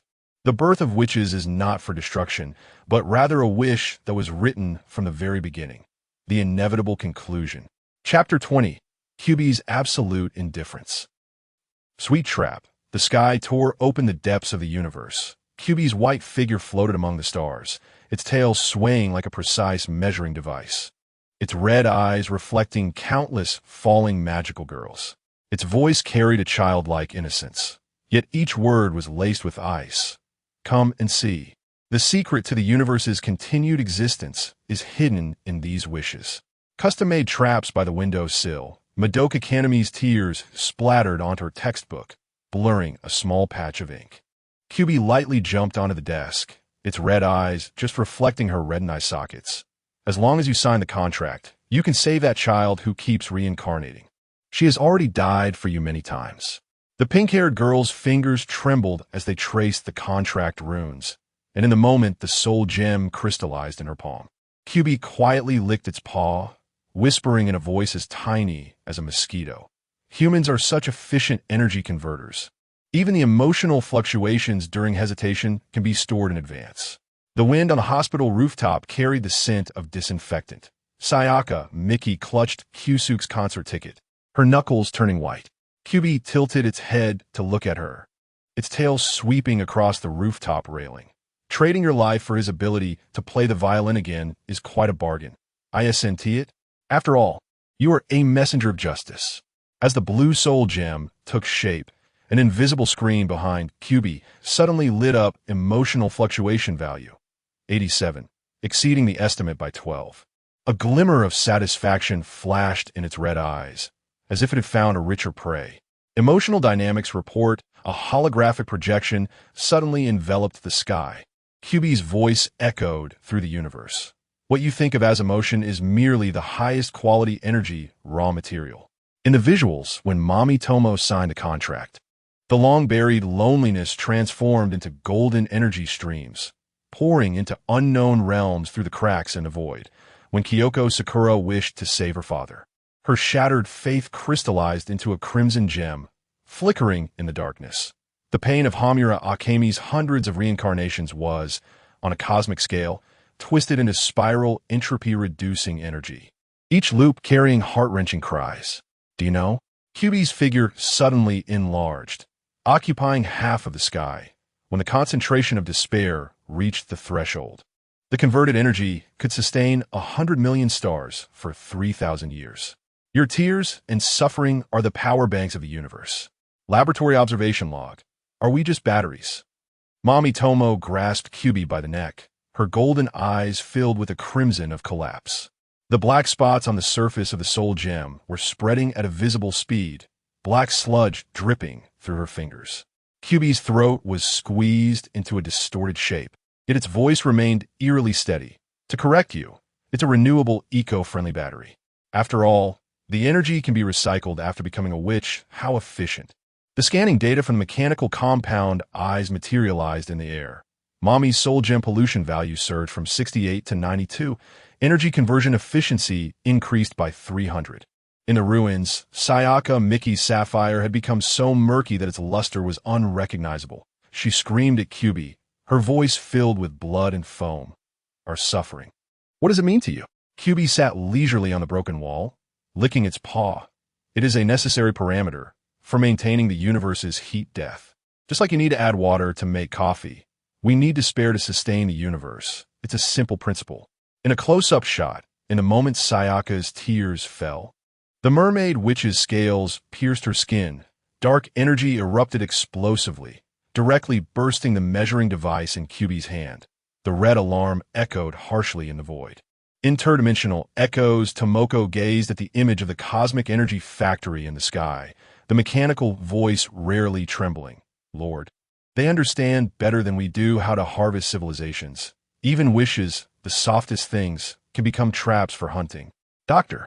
Brant suddenly tore apart the entropy reduction formula in her hands. Paper fragments scattered in the wind, her eyes reddening. Her voice filled with incredulous anger. To prolong the universe using a girl's despair? This is darker than the gravity hoax of the five-dimensional space. The hope we pursue is merely raw materials waiting to be purified in their eyes. Rick crushed the bottle in his hand, liquor dripping through his fingers. His gaze filled with ridicule and irritation. Damn, the life-prolonging medicine of this broken universe is actually the tears of little girls. If I had known, I should have thrown all the Kyubis into a black hole from the start to avoid this disgusting sight. Moss's red light flickered violently. The cold mechanical voice carrying a rare emotion of rejection. The amendment to the seed plan has been rejected. Humanity should not become Kyubi-style batteries. The continuity of civilization should not be built on the suffering of others, as it goes against the essence of survival. The final curtain. Sweet conclusion. The sky freezes on a dual contrast frame. On the left frame, Madoka Kaneme's tearful smile when she signed the contract. The sunlight on the windowsill dazzlingly bright. She thought she had grasped hope to save others. In the right frame, the divinized Madoka Kaname transforms into a transparent shadow. Behind her is the cold array of Kyubi's clan, and in the center of the star ring, the energy she transformed continuously injects into the dying universe. The fourth world, the magical girl contract. Its sweetness is a poison wrapped in sugar coating. Hope is bait to lure prey. Prolonging the universe with despair is not salvation, but an alienation of civilization into a machine that devours suffering. Chapter 21. The Futility of the Time Loop. The sky tore open a crack, revealing a slice deep within Akemi Hamura's memories. The pure white hospital room, forever filled with the smell of disinfectant, had fluorescent lights buzzing on the ceiling like some ominous countdown. First round, the hell of glasses girl. Hamura curled up in her hospital bed, coughing, blood seeping between her fingers and staining her striped patient gown. She was too weak to even lift her eyes, yet she fixed her gaze on the girl by her bedside. Madoka Kaname held her hand tightly, the warmth of her palm seeping through the skin, carrying the unique sweet scent of cherry blossom season. Little Hamura, when you get better, we have to go see the cherry blossoms together. The pink tips of her hair draped over Hamura's hand like the earliest blooming buds of spring. The next moment, the world was drenched in crimson. The giant shadow of the witch's night tore through the sky. The sound of gears grinding against bones shattered all the windows. In the instant Madoka's soul gem exploded in her palm, Hamura saw the faint light swirling within the gem belonging to her. That was the healing magic secretly infused by the girl. Warm blood splattered across Hamura's lenses, blurring her vision but burning through her soul. QB leaped onto the ruins, his white tail sweeping across the congealed blood, his ruby-like eyes reflecting Hamura's collapsing face. Want to start over? Trade your soul, your memories, all your time, for another chance for her to live. Hamura's nails dug deeply into her palm. In the moment she signed the contract with the bloodstains, the hourglass began to reverse. The grains of sand within the glass made a faint sound as they flowed, like someone counting down in her ear. 10th round. The mark of firearms. The wind on the rooftop whipped around the yellow satin ribbon, and Mommy Tomo's long hair billowed in the breeze, the muzzle of her gun gleaming coldly, aimed at Madoka's trembling shoulder. Don't kill her. When Hamura shoved Mommy aside, the searing pain of the bullet piercing her shoulder made her vision darken. But she didn't even have time to press down on her wound. The yellow ribbon had already wrapped around Madoka's throat, the girl's face turning blue from suffocation. Bang! The gunshot shattered the twilight. Hamura crawled through the pool of blood, feeling nothing as shards of glass embedded into her palm. She only wanted to grab the crumbling pink gem. The lines of the crystal's cracks resembled the straight lines drawn by the hospital's ECG machine, each fracture etched into Hamura's retina. When the hourglass flipped again, she heard a beastly whimper escape her throat, the wound on her shoulder still throbbing, as if the bullet had forever lodged itself there. Desperate edition. Each restart deepens the abyss. Cycle 1. The noose of the butterfly effect. In the 3rd round, Hamura pulled the trigger before QB could approach Madoka. The silver bullet pierced through the white fluff, warm liquid splattering onto Hamura's hand. She thought this would sever the cause and effect. Yet 3 days later, she saw the giant shadow of the witch's night tear through the clouds ahead of time. The monster was 30% larger than she remembered, its tentacles entwined with countless twisted human faces, one of which was unmistakably the transfer student who had died in a car accident last week. Data unfolded across the sky. The chain of causality wrapped around Madoka like a glowing spider web, the pink light strands thicker by 30% than the last round, each thread embedded with traces of Hamura's interference. QB emerged from a pile of corpses in the corner, shaking off the bloodstains from his ears. Look, every time you interfere, the burden of causality on her grows heavier. It's like tightening a noose around her neck. Every struggle makes it tighter. Hamura looked at her bloodstained hands and suddenly recalled what a nurse said to her while administering at 4 in the hospital. If there are bubbles in the 4 line, it could be fatal. Cycle 2. The inevitable equation of companions. In the 20th round, when Hamura locked Mommy in the basement, she heard the sound of chains clashing, reminiscent of a prison door. She thought this would protect everyone, yet on the battlefield of the witch's night, she saw Sayaka's blue soul gem flicker with its last light within the witch's belly. As the electronic clock struck 0:01, the girl's sword shattered into stardust. To push away the mother holding her child, she was entirely swallowed by the witch's tentacles. At 0:47, the moment Kyoko bit through the gem, flames consumed half the block. The red-haired girl's last gaze in the explosion was not one of despair, but of relief. She no longer had to watch Sayaka's gem turn black bit by bit. Hamura gripped her shield, but could not stop the action of Madoka drawing her bow at 1:23. The pink gem completely darkened the moment the bowstring tightened, like a cherry blossom soaked in ink. This time, it's my turn. Hamura heard the sound of the hourglass cracking, black sand oozing from the crevice, falling onto her palm like ice. A century of imprisonment, from savior to prisoner. Torture device 1. The lingering of memories. In the 50th round, when Hamura ambushed QB in the church, stray bullets shattered the stained glass. The image of the Virgin Mary cracked into a web. Colorful glass shards fell onto Madoka, like a ground full of rainbow candies.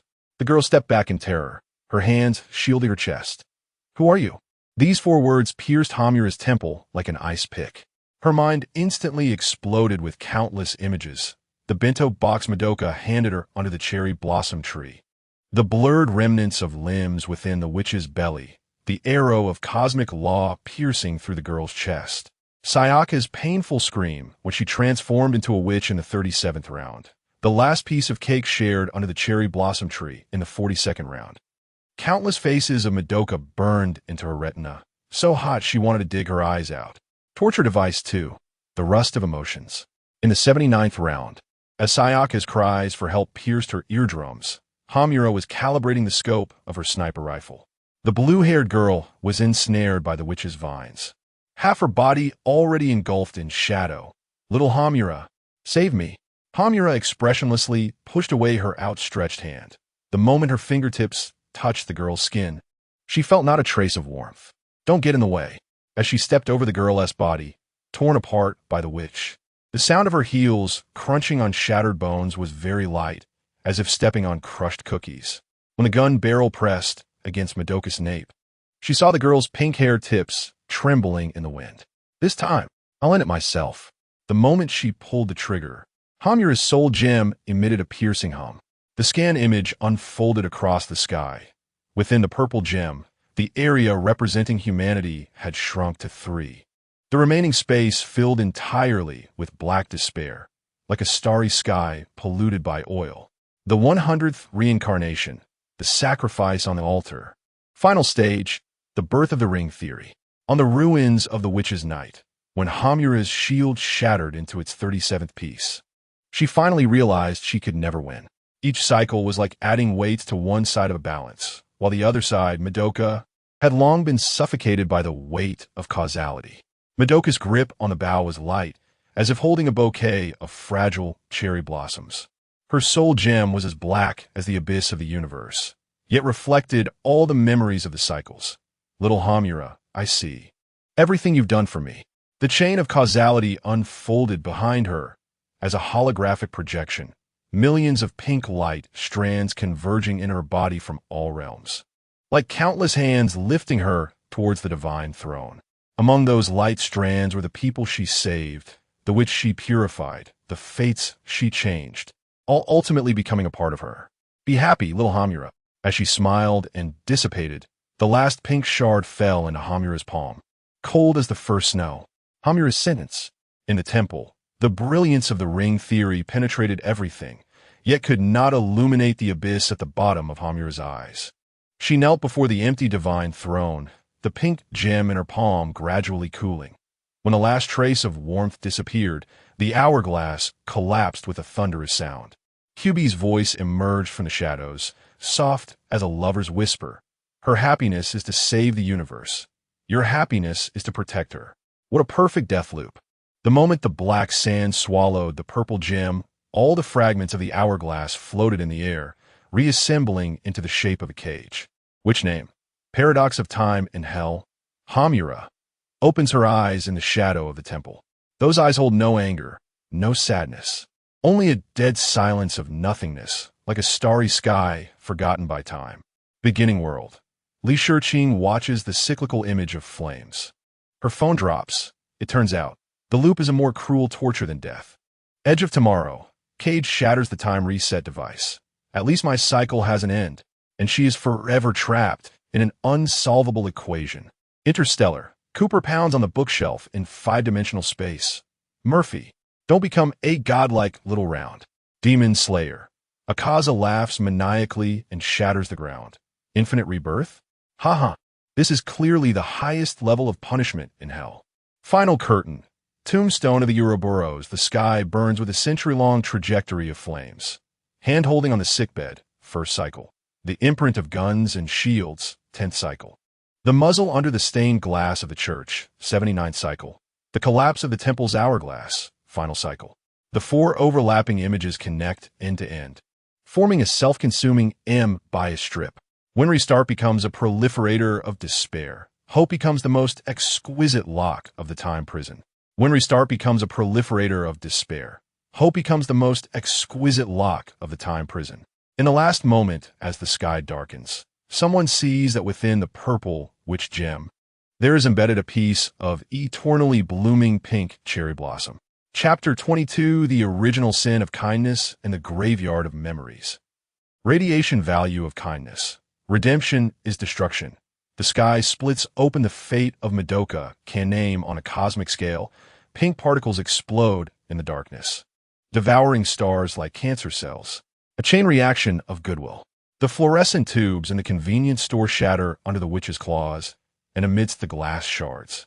Madoka spreads her arms to protect the curled-up child. Her soul gem suddenly glows, a pale pink light that is instantly muddied by the boiling black sand around her. Like paint dropped into an ink pool, Kyubi hangs at the top of the shelf, its metallic pupils reflecting the pulsating monitoring data. Energy fluctuation value, 300. The depth of the causal chain entanglement surpasses the threshold, and the pink light bands entwined with the gem suddenly throb violently, as if forcibly expanded blood vessels. Each contraction causing bruises to appear on Madoka's fingertips.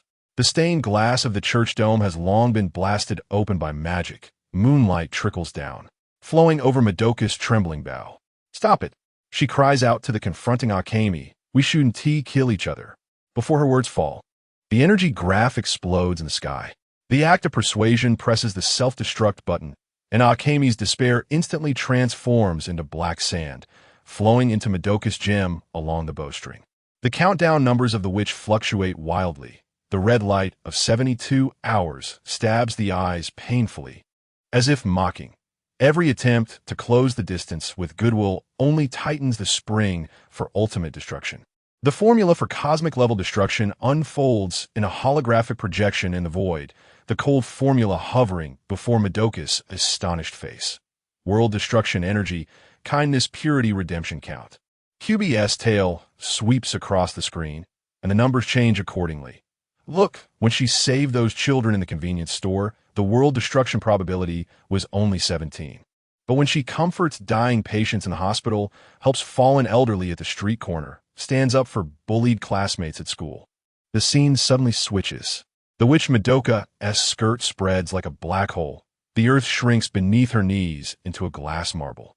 The lace of human skeletal bones embedded in the hem sways gently in the wind, each bone etched with the names of those she has redeemed. The purer the kindness. The more people saved, the more terrifying the energy that ultimately erupts. QB's voice is devoid of emotion. This is the inevitability of cosmic entropy. Just like fire will always extinguish, her goodwill is destined to burn through the world. The principle of the ring, gentle extinction. The cost of the oracle Madoka's fingertips lightly touch the flame's cheek, but the temperature feels as if it never existed. We must eliminate all despair. Her voice disperses into particles of light, drifting towards the cracks in time and space. The lens of creation unfolds. Pink arrows of light pierce through the core of the witch's night. That gigantic eye blocking the sun shatters in a mournful cry. The silhouettes of past witches vaporize in time and space, their painful screams crushed into cosmic dust. The magical girl's core sheds black spots, drifting towards the stars sea like dandelion seeds, as if attaining final liberation. But the cost hides in corners where light cannot reach. In the Kaname household, her brother Taka hugs the Madoka doll tightly, which suddenly turns to ash, and he reaches out in confusion, only scooping up a handful of sweet powder. Their mother, holding miso soup, walks by the dining table, her fingers brushing across the forever empty seat. Tears drop into the soup bowl, creating tiny ripples. No one knows that the bowl of soup was supposed to have half a spoonful of sugar, which was Madoka's habit. The revised history, the comparison of cognitive filters, splits across the sky. The left side shows the hospital rooftop of the original world line. The deep blue stain remains where Sayaka's soul gem shattered, the last despair before she became a witch. The right side shows the same rooftop in the new world line. White flowers surround the tombstone. The inscription reads, "In memory of the brave Sayaka Miki." The letters glisten with morning dew. QB lightly jumps onto the tombstone, its claws brushing over the words brave. Now they're all heroes who died for the world. What a perfect energy recovery plan. It tilts its head towards the camera, its metallic reflection showing the grimace of Sayaka when she transformed into a witch. It turns out the so-called hero is merely the energy residue of pain-erased memories. The only gravekeeper, Akemi Hamura's punishment. The tattoo of memory, the classroom of the new world, is bright and clean. The blackboard filled with formulas written in white chalk. Each line of derivation pointing to the same conclusion. Madoka Kaname does not exist. Akemi stands at the podium. The rose brooch pinned to her uniform collar suddenly pricks her skin. The torture of memory strikes without warning. The warm tears that fell from Madoka when she dissipated hit the back of her hand. The flames of Akemi's self-detonation burned the remnants on her retina. The scream of Sayaka sinking to the bottom of the sea entangles her eardrum like water plants. These fragments churn her mind, like glass shards cutting through blood vessels, and she suddenly bends over, clawing at her throat, dry heaving. Blood dripping from her fingers onto the floor, blooming tiny purple flowers, the color of her soul gem. Her sleeve slips down. The surface of the gem has cracked with fine lines, like porcelain carrying millions of reincarnations. Finally approaching the moment of shattering, the setting of the movie Rebellion story manifests at this moment. The lonely stabilizer the beast at the alley's end lets out a dying wail. Akemi's black bow pierces its heart, black blood splattering onto her student uniform, mixing with the gold of the school emblem into an eerie hue. Bystanders gather, cheering, calling her the hero who protects the city. Mommy walks out from the crowd with a cup of red tea. Her memory reset. She smiles gently. Akemi is really reliable. Akemi takes the teacup, her fingers turning white from the force. The surface of the tea is as calm as a mirror, reflecting her twisted, cold smile. Only she can taste the rich aroma of the tea, mixed with the fishy sweetness of beasts, the blood of magical girls, and the decaying scent of millions of buried skeletons. The cracks of the false paradise. QB's induction experiment. QB brushes against Akemi's pants leg, holding a photo. The girl in the photo is making a wish upon her soul gem, her eyes shining with a light similar to Sayaka's. Aren't you going to stop this? Its voice is seductive. This child will tread the same path, becoming new energy. Akemi's gun barrel presses against QB's brow, the metallic chill causing its pupils to constrict. But in the next second, the bullet penetrates the soul gem in the girl's hand, the contract ceremony halting with the crisp sound of shattering. The girl murmurs in confusion before fainting. Why? Do you take away my hope? Akemi turns away after lowering her gun. The wind lifts her cloak, revealing intersecting bullet wounds on her back. I have long ceased to care for infamy.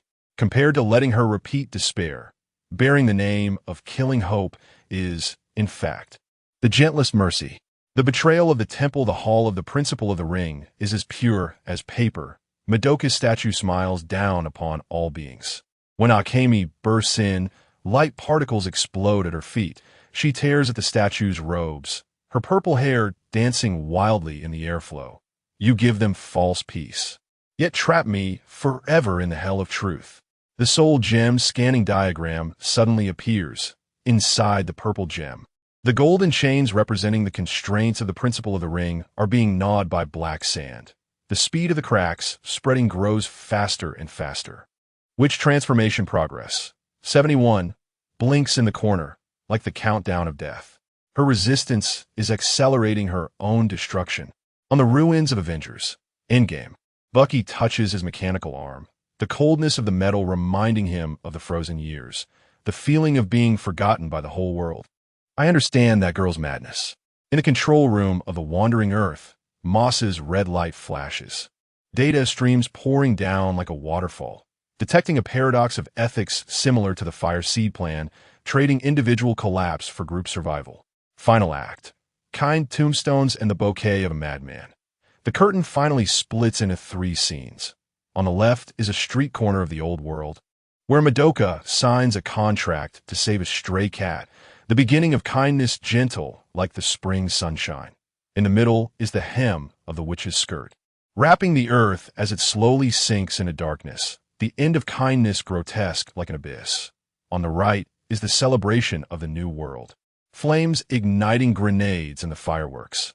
In the purple-black glow, her maniacal laughter shatters the false night sky. If kindness is destined to lead to disaster, her voice pierces through all time and space, carrying a determination to burn everything to the ground. Let me become the madman who tears apart utopia. When the crown of the savior requires the living to sacrifice their memories, when the foundation of peace is the forgetfulness of millions. This beautifully adorned new world is merely the most exquisite burial pit built with kind tombstones. And Akemi Hamura is the lonely madman who would rather stand at the edge of the pit and pull the fuse than allow anyone else to be buried within it. Chapter 23. The vacuum graveyard of redemption.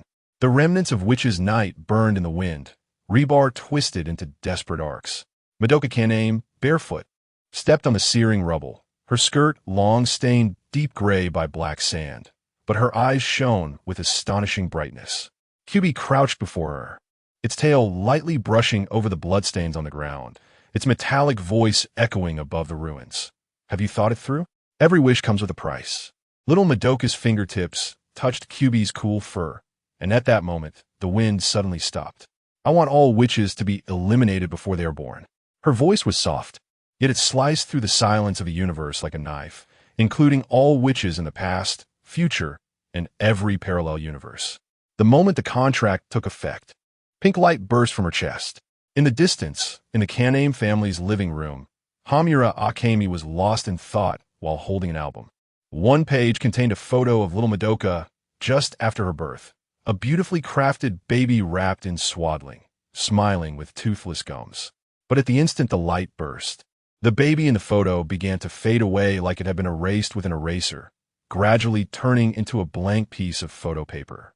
Even the creases of the corners disappearing without a trace. Akemi was stunned, her fingers brushing over the smooth paper surface, suddenly unable to remember why she was staring at a blank piece of paper. Kyubi's monitoring device lit up with eerie blue data. Individual Madoka, Kaname existence value, 0. It jumped into the center of the light stream, its tail curling around a strand of pink particles. Exchanging non-existence for redemption of the entire universe is quite a bargain. A comparison chart of the revised laws of the universe appeared in the sky, the writings of the old laws fading. Magical girls will ultimately become witches, devouring life in madness. Despair will poison the soul gem like a toxin until it shatters. The birth of every witch is the beginning of a new tragedy. The golden writings of the new laws covered the old. Magical girls will die in battle after completing their missions, peacefully dissipating. The core will turn into light points as energy is exhausted, returning to the universe. The threat to the world will be mindless beasts, not witches burdened with pain. Look, Kyubi's voice was filled with delight, replacing falling into darkness with painless death, replacing the fall of heroes with the birth of monsters. What an efficient energy recovery optimization. It licked its paw, as if discussing a successful engineering transformation, but unfortunately, no one remembered who paid the price for the optimization. False redemption. The beautified slaughterhouse. The day Mommy Tomo dissipated, flowers bloomed throughout the city. The blonde girl stood amidst the remains of the beasts, with a sunrise-dyed sky behind her, smiling and waving, her body transforming into countless pieces of gold leaf, falling into the palms of the onlooking citizens.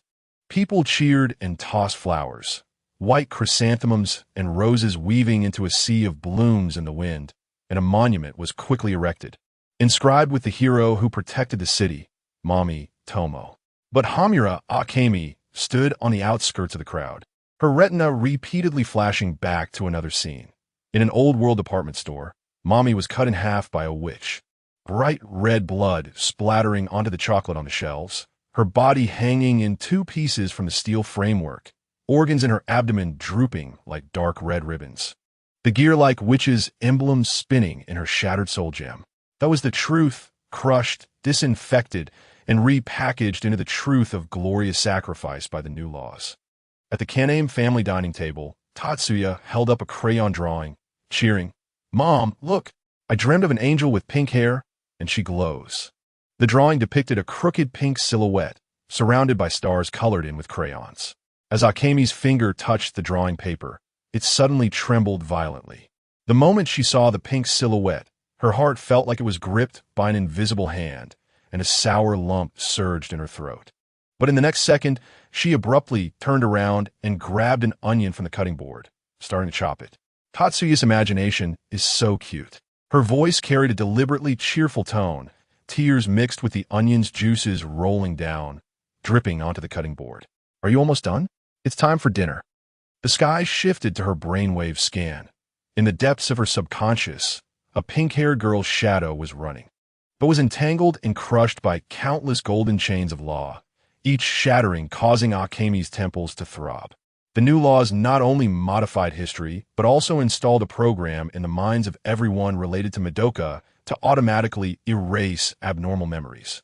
Hamura's sentence. The living corpse guarding the vacuum grave. The math teacher explained functions at the podium, the formulas neatly arranged on the blackboard. Hamura Akemi sat in the back row of the classroom, suddenly waking from a nightmare, cold sweat soaking the back of her uniform. She stared at the YX on the blackboard. Those curves twisted and deformed in her eyes, gradually morphing into the trajectory that tore Madoka's body apart.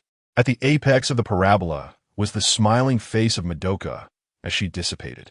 Ugh! She covered her mouth, her stomach churning. Hallucinations surged like a tide. Sayaka's soul gem shattering with a crisp sound as she sank to the bottom of the sea. The burning pain of Akemi's self-explosion searing through her palm. And Madoka's last words, Hamura, be happy, gentle as a poisoned dagger, repeatedly stabbing into her heart. She suddenly bowed her head, her nails digging fiercely into her palm. The flesh was torn open, but what flowed out was not blood, but a fibrous black ash. Like burnt paper ash. The soul gem in her uniform pocket felt hot. She could sense the surface cracks multiplying, each one screaming, "You're about to break down too. Go crazy like them." A scream from the rooftop echoed the arrival of a new contractor. A girl in a sailor uniform was making a wish to Kyubi, her soul gem shimmering with innocent blue light. Hamura rushed forward, grabbing the girl by the throat and pressing her against the railing, the gun barrel pressed against the gem in her hand. Want to be a hero? Her voice was hoarse like sandpaper rubbing together. Look at this. The girl saw her reflection in Hamura's eyes, twisted pupils reflecting countless scenes of magical girls dissipating. Mommy turning into gold leaf, Akemi's last smile amidst the flames. Sayaka's despair as she sank into the deep sea. This is the fate of heroes. Hamura pulled the trigger. The gem shattered in the girl's terrified gaze. The signing ceremony abruptly halted. Just before the girl fainted, she used her last bit of strength to scream, "What right do you have to destroy my hope?" Hamura turned to leave, the black bow dissipating behind her. Kyubi sat on the railing, its tail tapping the metal surface. "Do you think you were stopping the tragedy?" It chuckled lightly. "You are merely maintaining the system of lies created by Madoka, allowing them to die more obediently in the beautiful dream of glorious death in battle." Hamura did not look back.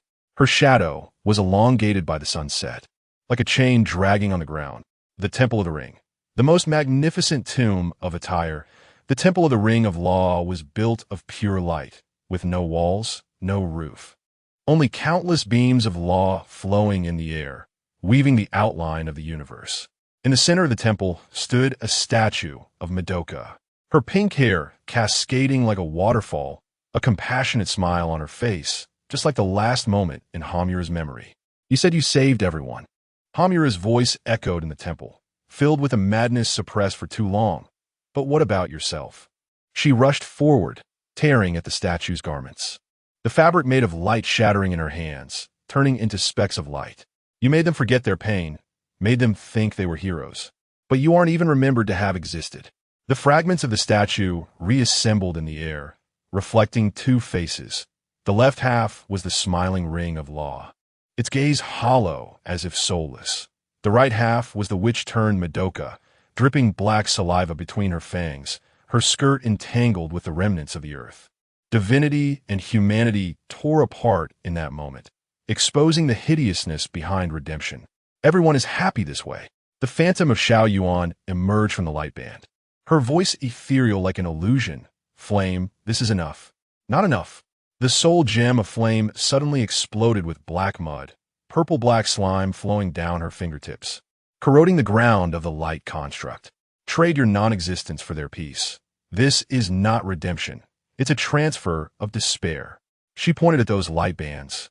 "You stuffed all the pain into me, making me remember everything alone. This is not salvation. It's a slow death." The black mud increased, crawling up the statue along the law's light band, dyeing the pink halo deep purple. The temple began to tremble, golden law chains drilled out from the light band, wrapping around Flame's body, but were gradually eroded by the black mud, breaking apart. In the end, the black mud completely enveloped her, condensing into a giant cocoon. Suspended in the center of the temple, Sounds like fetal movement came from within the cocoon, countless compound eyes opening in the darkness, each reflecting the fading shadow of Xiao Yuan. Redemption Witch Hamura. This was her new name, a witch burdened with all memories, determined to tear apart this false redemption. Resonance of the Heavens, self-sacrificing poison crown. Inside the curvature spaceship of the three-body problem, Chung Xian stroked the control stick, her fingertips cold, using self-destruction to exchange for the seeds of humanity. She looked at the departing solar system outside the porthole and suddenly laughed. It turns out I'm more cruel than Xiao Yuan. At least she can still deceive herself into thinking it's redemption. On Titan in Avengers, Infinity War, Thanos removed the Infinity Gauntlet. The marks of the stones still burned on his palm. The price of balancing the universe is the murder of love. He gazed at the half of the living beings that were annihilated. We are the same, exchanging the most precious things for a self-righteous ending.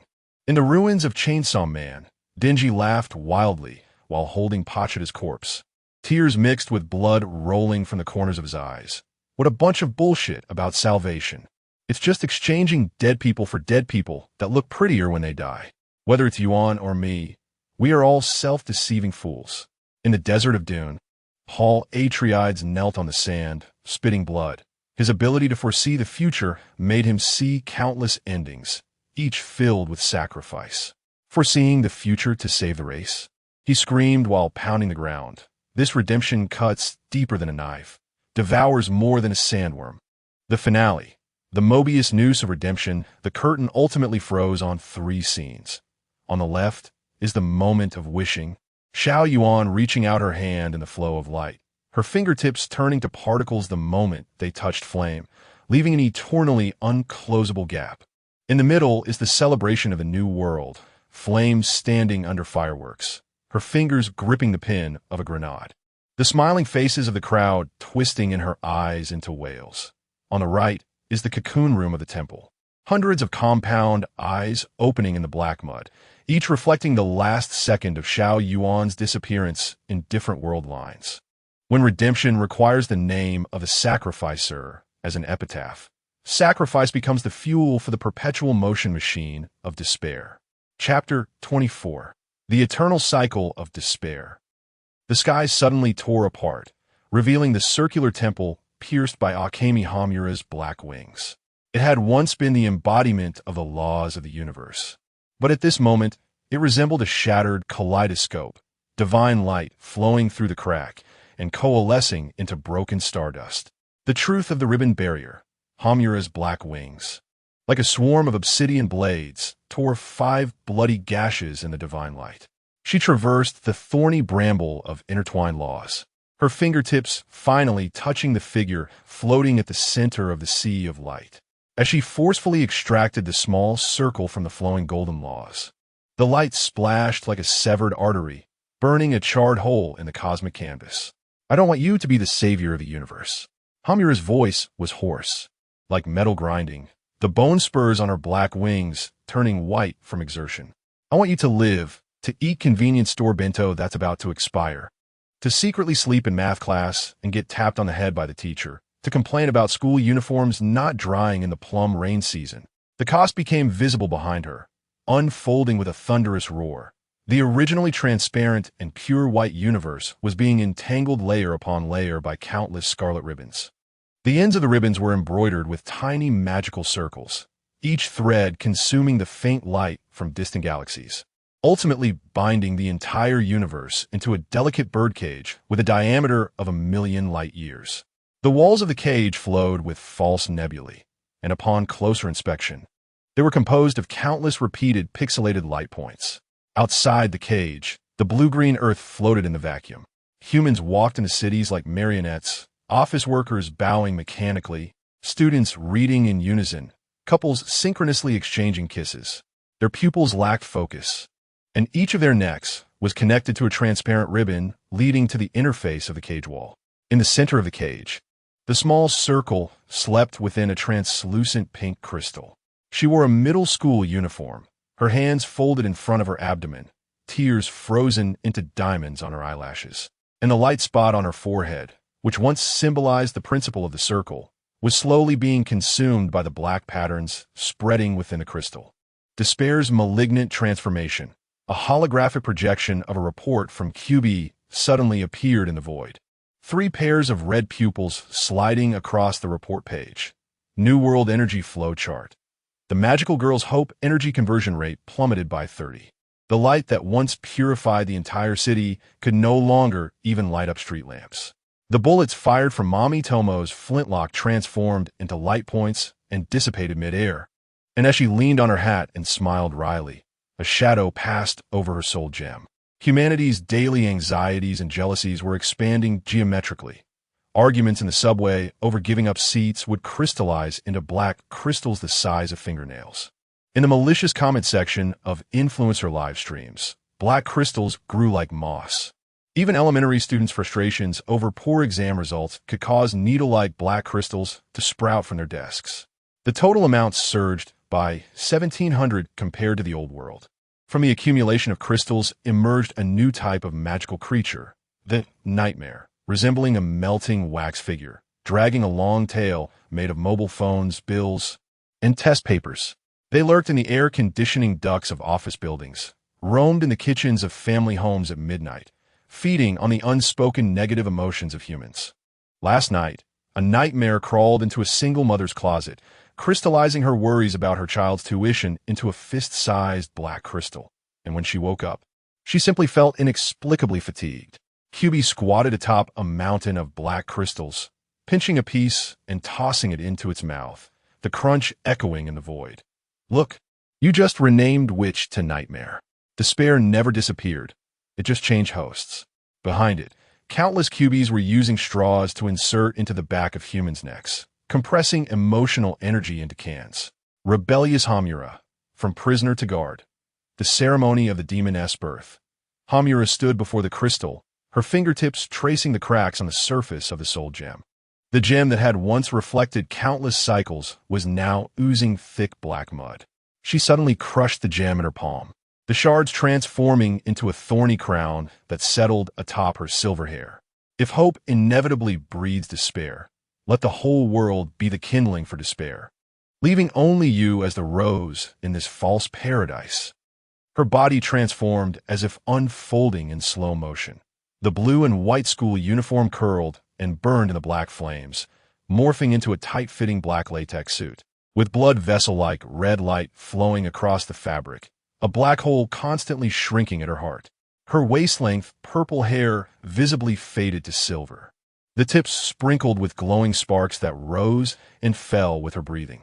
Wings like butterfly wings suddenly unfurled to 10 meters wide, covered in eye-shaped patterns. And with each flap, they shed purple toxic scale powder that corroded the ground into smoking pits. The name of the new god exploded in the void, like a funeral bell struck incorrectly. The perpetual motion machine of despair. Demon Hamura, the awakening of the caged bird. The crystal suddenly cracked like a spider web, and the small circle's fingers curled inside the crystal. When she opened her eyes, fragments of golden laws floated in her once pure pupils. She raised her hand to summon a bow, an arrow, and the moment the bowstring trembled, the ribbons of the entire birdcage resonated. Give everyone, back to me. The arrow shot out with starlight, but suddenly slowed just before touching Hamura. The paradox of weapons manifested at this moment. The sharp arrowhead touched the black hole at Hamura's chest, instantly transforming into swirling rose petals. Each petal imprinted with fragments of some cycle. The bowstring automatically loosened, wrapping into a thorny crown that returned to the small circle's head. And at the moment the sharp spikes pierced her scalp, countless negative human emotions surged into her mind. The anxiety of office workers over their mortgages, the fear of death from patients, the loneliness of orphans.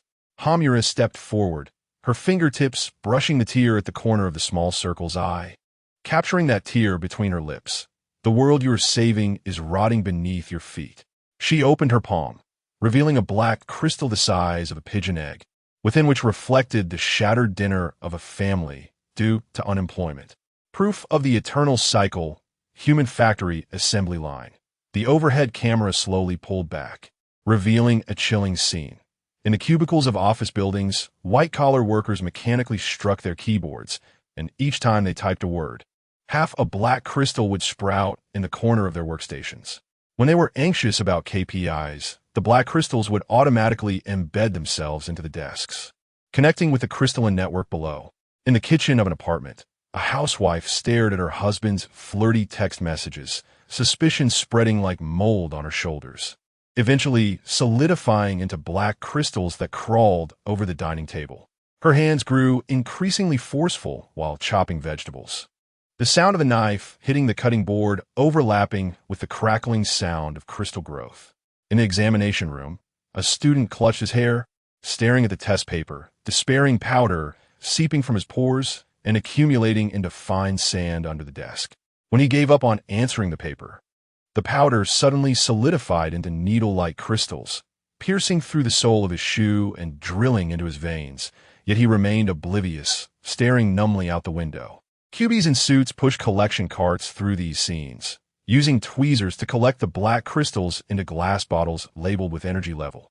One of them passing by Hamura's birdcage bowed through the ribbons. "Thank you, Demon Lord, for optimizing the efficiency of despair collection. The harvest every hour is equivalent to the witchification of 10 magical girls in the past." The biased strip of the dual gods. Hamura pressed the small circle against the inner wall of the birdcage, the ribbons wrapping around them into an impenetrable cocoon. The cage wall suddenly became transparent, reflecting the true universe outside. A graveyard floating with countless dead stars, each planet's wreckage pierced with the weapons of magical girls. The old world traded the pain of magical girls for peace, while the new world fueled itself with the emotions of all humanity. Hamura lowered her head and bit the small circle's neck, the sucking motion causing her silver hair to cascade onto the other's chest. "Tell me, which hell is more merciful?" The divine scan appears out of nowhere, with a red cursor outlining a shocking truth. Within the small sphere, the remnants of golden law chains are battling against black crystals.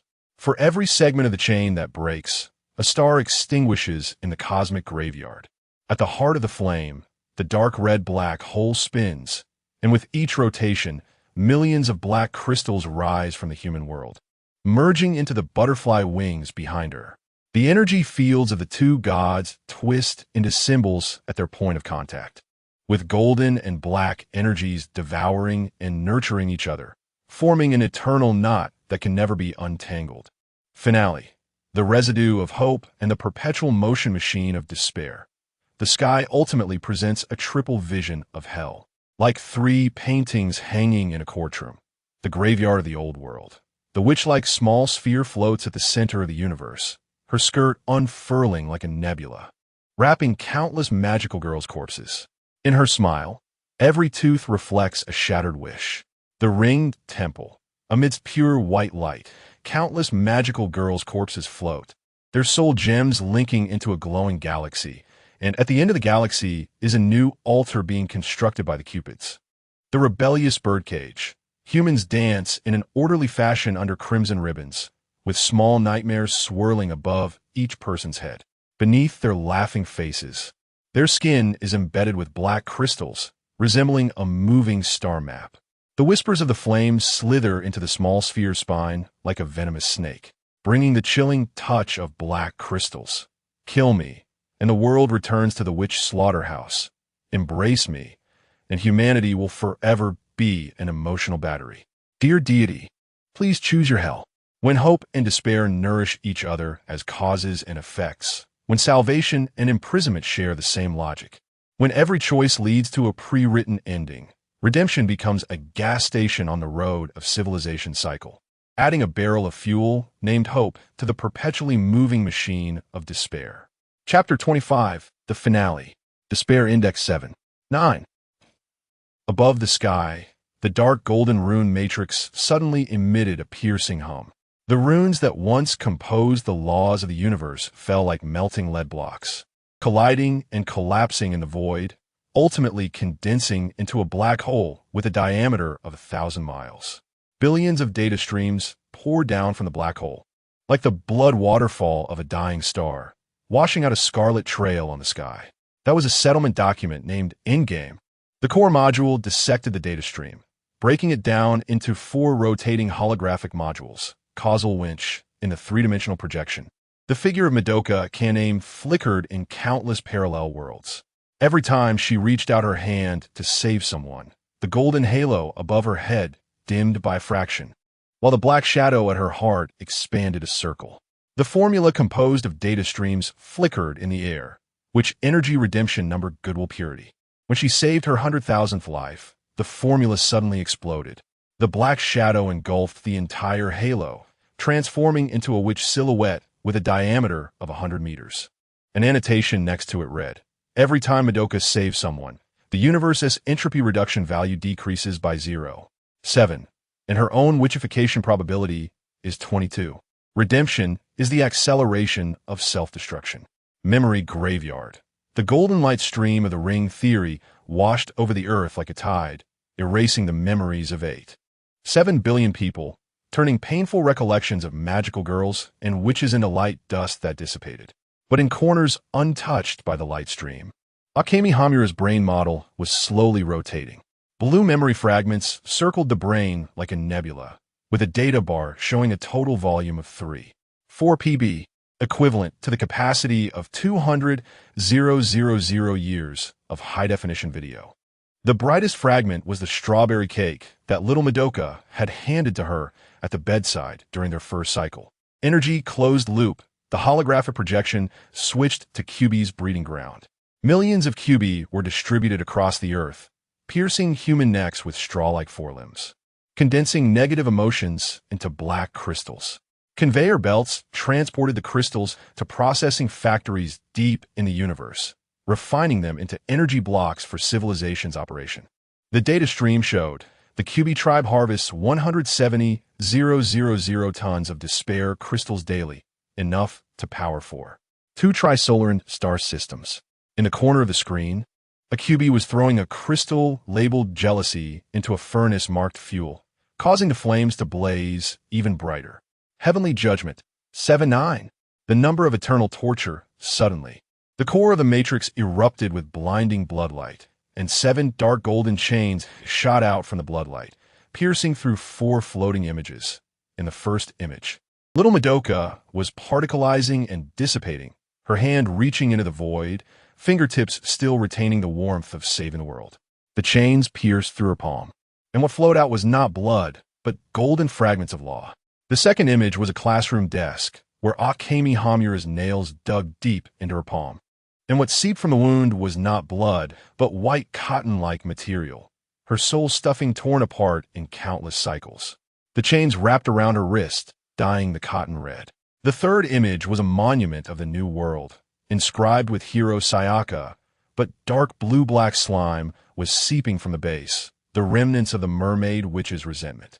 The chains pierced through the monument, and the slime instantly boiled, evaporating countless cries of pain. The fourth image was a close-up of QB, devouring the crystallized anxiety of humans. Its mechanical compound, eye reflecting a cold light. The chains wrapped around its neck, crystal fragments digging into its eyeball, and the data stream flowed down like blood tears. Dark golden numbers formed in the void. Despair index, 7, 9, system judgment, a cold mechanical voice echoed through the heavens. This realm has achieved a perpetual balance of despair. Hope is the seed of despair. Redemption is the breeding ground of destruction. Even the gods have become the gears of reincarnation. When the struggle beyond the critical point only reinforces the cage, existence itself is the serial number of the 8th level of hell. Heavenly terrifying. The mirror of civilization's self-destruction. The moment the judgment fell, the heavenly projection unfolded in the sky. Cyberpunk 2077 Night City. Johnny Silverhand broke free from V's body, tearing the neural interface, his roar shattering the holographic advertisements in the room. Damn it. My rebellion against Arasaka Tower looks like a baby crying in front of them. V Cybernetic, I suddenly popped up a data frame. The red comparison chart glaringly painful to the eye. Human emotional energy conversion rate comparison. Arasaka Corporation 0.003 QB, Tribe 99. 1. Outside the window, the neon lights of Night City suddenly turned blood red, resembling the color of a witch's barrier. Harry Potter Ministry of Magic. Dumbledore stood in front of the mirror of Ariste, where he did not see the socks he longed for most, but the image of little Madoka being torn apart by golden light streams. The old man slowly took off his crescent-shaped glasses, his voice carrying unprecedented fatigue. Voldemort creating Horcruxes to escape death? Ah! They have turned the entire world into Horcruxes, turning all life into vessels of pain. The surface of the mirror suddenly oozed black crystals, resembling fragments of nightmares. The sky exploded, splitting into 3 ultimate paradox images. Left screen, Hamura's century trajectory. For frames of images connected end to form a self-devouring M-bias strip. The first frame was a hand-holding scene at the bedside. The initial cycle's Hamura, still wearing timid blue-framed glasses. The second frame was gun imprints in a warehouse. The 10 cycleser had learned to replace tears with bullets. The third frame was the gun muzzle in a church. The 79 cycles her aimed at once cherished hope. The fourth frame was the collapse of the temple's hourglass. The final cycles her shattered the illusion of the gods with her own hands. The blood-red patterns on the ring flowed slowly, with each complete cycle birthing a new reincarnation within the ring. Right screen, Madoka's causal chain. Pink light streams twisted into a dead, not like a DNA chain. The starting point was the contract when saving a cat, goodwill flickering within the light stream. Next was the world-ending moment of witchification, the evil fruit spreading like ink. Then came the birth of the ring god. The illusory redemption making the light stream even more dazzling. The endpoint was the prisoner in the crystal, a second sacrifice locking the dead, not completely. With each loop of the light stream, countless planets were obliterated within the chain. Middle screen, dual god's eternal cycle. The demon Hamura's bat wings tightly wrapped around little Madoka. The black-red energy and golden divine light violently collided at their contact point, unleashing shockwaves capable of tearing the universe apart. The entropy monitoring device in the corner of the screen was frantically fluctuating, with red numbers glaringly alarming. Dual God's entangled energy reached the critical point of singularity, expected to detonate a 9th-level cosmic despair in 34 hours. Hamura's blood-stained fingertips gently brushed across little Madoka's sleeping cheek, silver hair cascading onto the latter's eyelashes. Her voice was soft but clearly resonated throughout the heavens. Dear deity, how long shall we waltz in hell this time? System conclusion. The epitaph of 7. 9. As the dark golden matrix melted into molten iron, blood-red letters were branded into the void, each letter pulsing slightly like a dying heart. The magical girl civilization has achieved its ultimate form, using hope to pickle despair, cooking destruction with redemption, imprisoning the gods eternally on the gallows they forged. 7-9. This is a warning monument for all realms. All struggles attempting to break the cycle are the most perfect nourishment for the cycle itself. The moment the blood letters were inscribed, the sky completely collapsed, leaving only endless darkness. And in the depths of the darkness, it seemed that countless pairs of red eyes were slowly opening. The new reincarnation has already begun to calculate. Chapter 26. The Tombstone of the Grim Reaper, a despairing epic of the three-body universe. The founding ceremony of the Dark Forest. Betrayal and insect chirping at the moment the sky was torn apart. The torrential rain of the Red Coast base in 1969 fell like a lead plumb line. Yi Wenjie's rubber boots sank into the mud. The inner side of the boots still stained with the blood scab from her father Yijitai during the criticism session. The dried dark red began to seep again under the rain, resembling the rust seeping from the launch tower's base. Her fingertips hovered 3 centimeters from the red launch button, and she heard the hum of relays in the control panel overlapping with the sound of her father's bones cracking in her memory. The sound of belts striking at the criticism session transformed into raindrops at this moment, hitting the parabolic dish of the launch antenna, producing a dull echo. Do not respond. The warning signal from the three-body listener dissolved into quantum bubbles in the vacuum, while she was converting the Earth's coordinates into Morse code. Each dot and dash dipped in her father's still-warm blood. When the radio waves pierced through the ionosphere, Yi Wenjie saw her father's face emerge from the cumulonimbus clouds. The mouth that once wrote the mass energy equation on the blackboard was now silently saying something.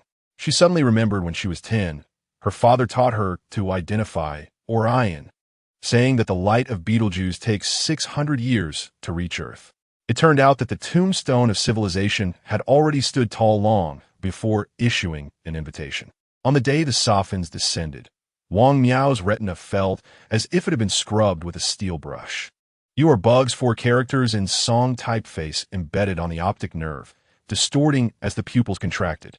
He stood in front of the United Nations building, watching the holographic projection of 2,000 star-class battleships collapse into wriggling white maggots under the interference of the Sophins, metallic reflections flowing on the glass curtain wall, resembling the struggling swarm in a pesticide bottle. The dome of the United Nations suddenly became transparent, and the slogans etched by the Sophins glinted coldly in the sunlight. "The civilization that humanity is proud of is merely a mold on the plate of a higher civilization." A sparrow flew past above the slogan, and its droppings landed precisely between the strokes of the word proud, as if adding a mocking footnote to the pronouncement. The tombstone of the wall-facer, the rationality's burial pit, the snowfield sentence of Luo G. The cracks on the surface of the ice lake spread like a spider web as he pressed the nuclear bomb switch into the frozen earth. The 54 years of deterrence crystallizing into frost flowers in a breath. The sunlight penetrated the mirage created by the Sophins, cutting deep dictator-like wrinkles on the old man's face, with each groove embedded with the outline of a city that had been saved or abandoned.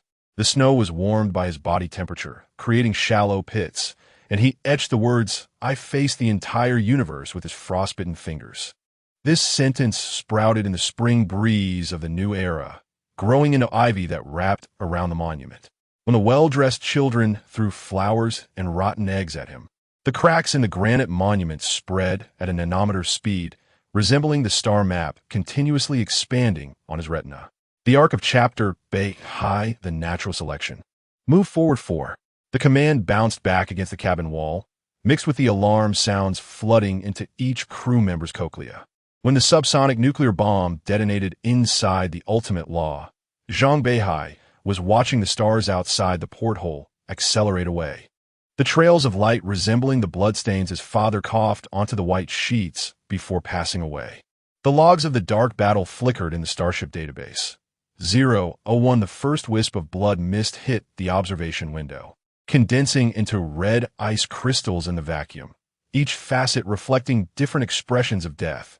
047 survivors plastered photos in the cold storage, labeling each piece of processed human flesh with names and former occupations, the handwriting on the sticky notes neat like a restaurant menu. 123. When the explosion shockwave blew the cockpit away, Zhang Beihai saw his left hand still maintaining the position of pushing the control stick, calluses embedded between his knuckles from polishing the gun barrel at the Aircraft Carrier Academy 30 years ago. The tombstone of the Virgin, a gentle guide to world slaughter. The tremor before the gravitational wave button, Chung Xion's nails dug into her palm. The weight of 8 billion people pressing down on her heart through her veins. As her fingers slipped from the button, she heard the glass dome of the Sydney Opera House groan in the shadow of the Sophins, the sunlight refracted by those curves suddenly becoming viscous, resembling the wax drippings from her mother's knitting when she was a child. Amid the roar of the three-body fleet penetrating the atmosphere, a reporter captured her silhouette cradling a baby. The holographic projection circulated globally. The hem of the Virgin's white robe was stained with Martian dust, while the city in the background was liquefying, countless hands reaching toward the sky, floating in the flowing architectural magma. The Van Gogh funeral of the two-dimensional foil, the collapse of the solar system, was faster than the speed of sound. The shattered ice of Saturn's rings transformed into a shower of diamonds in the process of two-dimensionalization, pouring onto the gradually spreading ink wash painting of Earth. Luo Ji sat in the observation station on Pluto, pressing a rock engraved with the Book of Songs into the dimensionality-reducing plane. Those seal characters stretched into vines in the two-dimensional space, wrapping around each continent that was being flattened. Give civilization to time, rather than giving time to civilization. The voice had barely exited when it was drawn into the subsonic waves of the vacuum. As Chung Xion's escape pod passed through the two-dimensional Earth, the stars in the window's reflection were extinguishing, She clutched the certificate of ownership of the stars given to her by Yun Tianming. The edge of the paper cutting into her palm painfully, reminiscent of the moment when the paper boat she folded as a child sliced through the water surface. The Zero Heirs joke. 5 kilograms of private hoard in heat death. At the center of the 647 small universe, Cheng Xin placed a fish tank inside the drifting bottle. Guan Yifan's whispers mingled with the hum of the life support system. Leave 5 kilograms for the memory. The Zero-S broadcast echoed between the supermembranes. The words formed by gravitational waves passing through the fish tank, creating ripples on the water's surface, each ripple floating a tombstone of civilization. She watched the blue fish peck at the tears she dropped, suddenly recalling the frog she dissected in biology class at 15.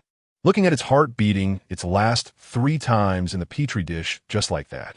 As the drifting bottle crossed the boundary of the small universe, the water droplets condensing on the bottle wall refracted flashes of billions of star rivers extinguishing.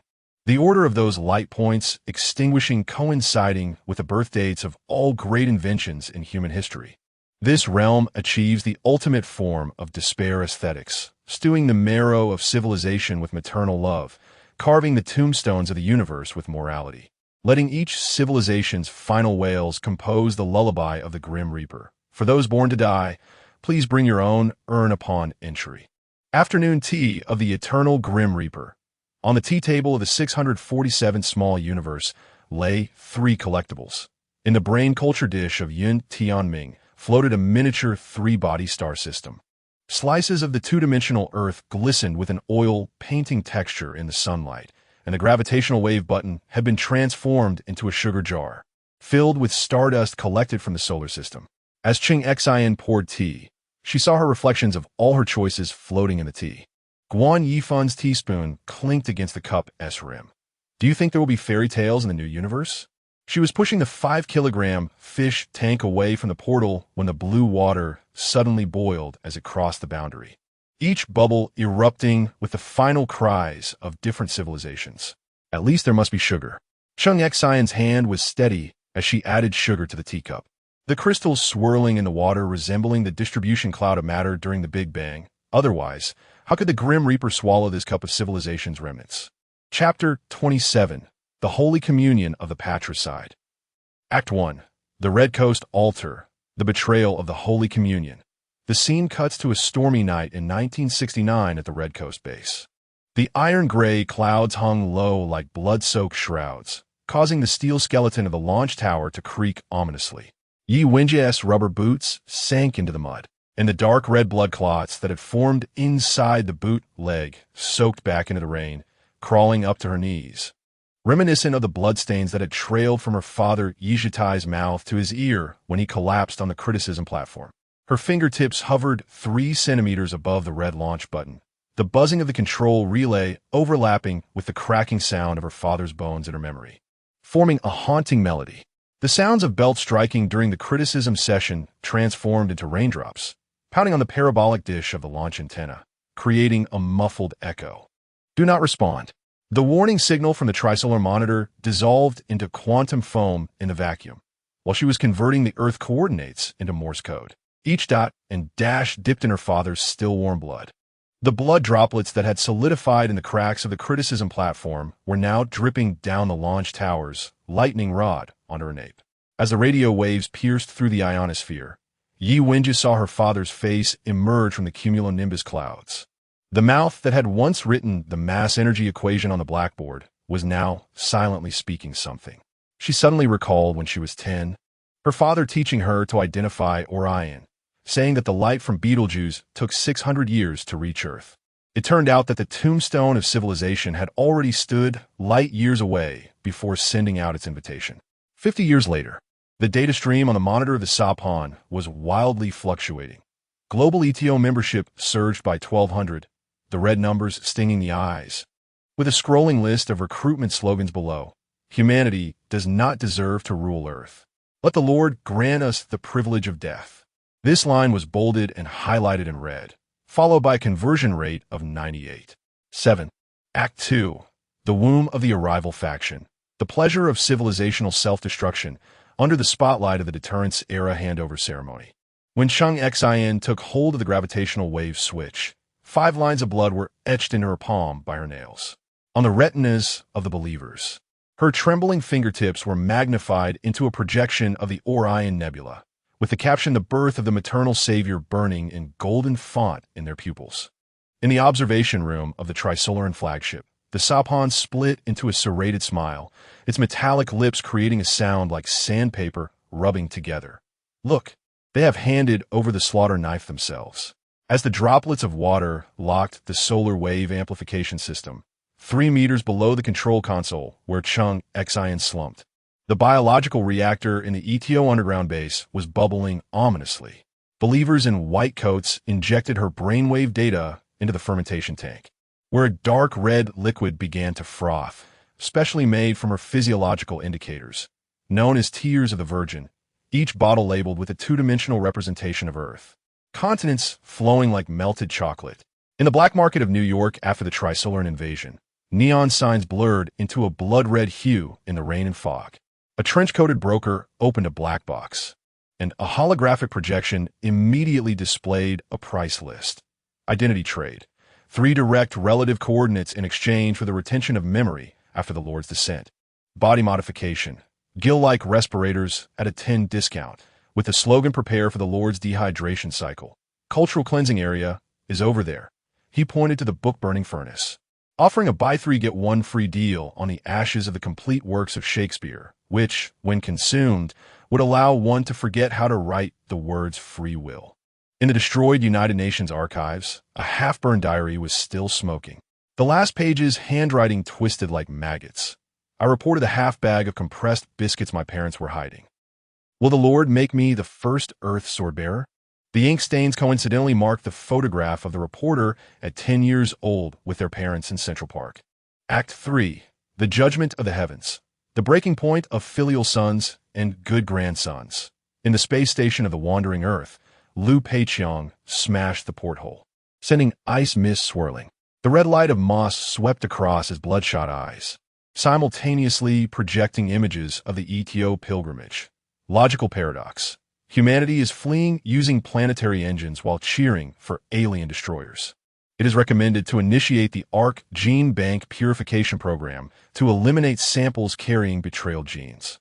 Liu Peiqiang's fist smashed the control console, blood splattering onto the emblem of the Fire Seed Project. To continue this civilization's fire seed, better to let Jupiter explode cleanly.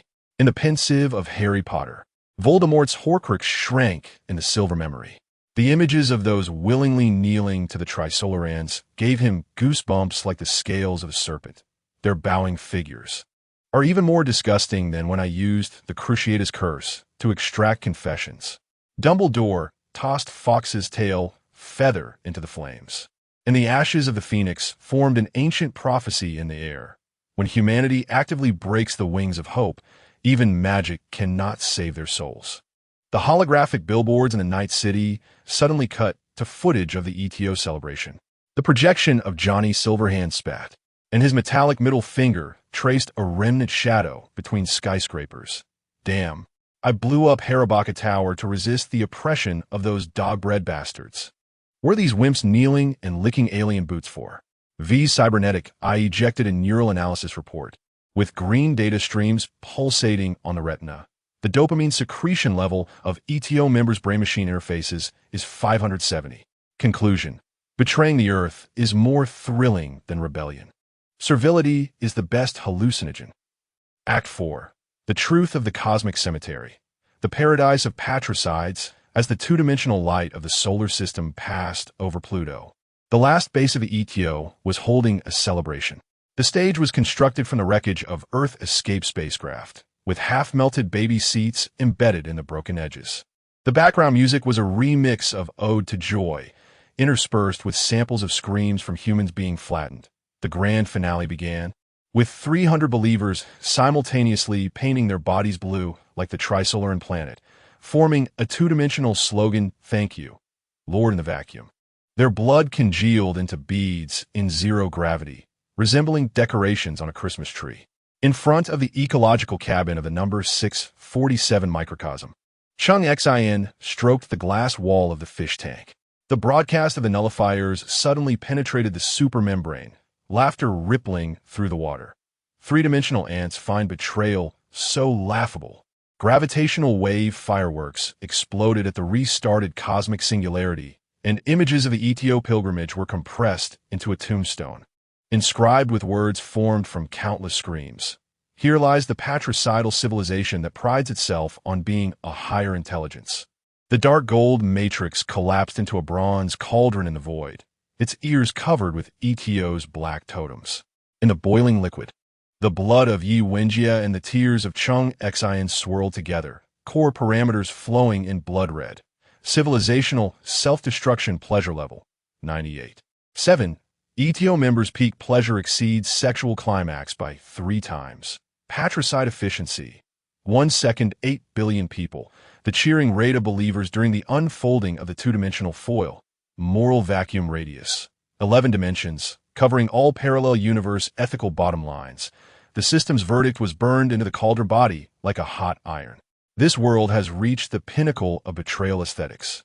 Kneeling for destruction is the highest faith. Slaying the mother planet is the ultimate redemption, and even the grave must be filled with messages of gratitude for patricides. 7. 9 points. This is the admission notice for the cosmic cemetery. Those carrying earth urns may cut in line for a trisolaran dog leash. The whole feast of filial sons at the death god's banquet. The wreckage of the second trisolaran fleet floated in the Taurus battlefield, and the captain opened the human cryogenic storage.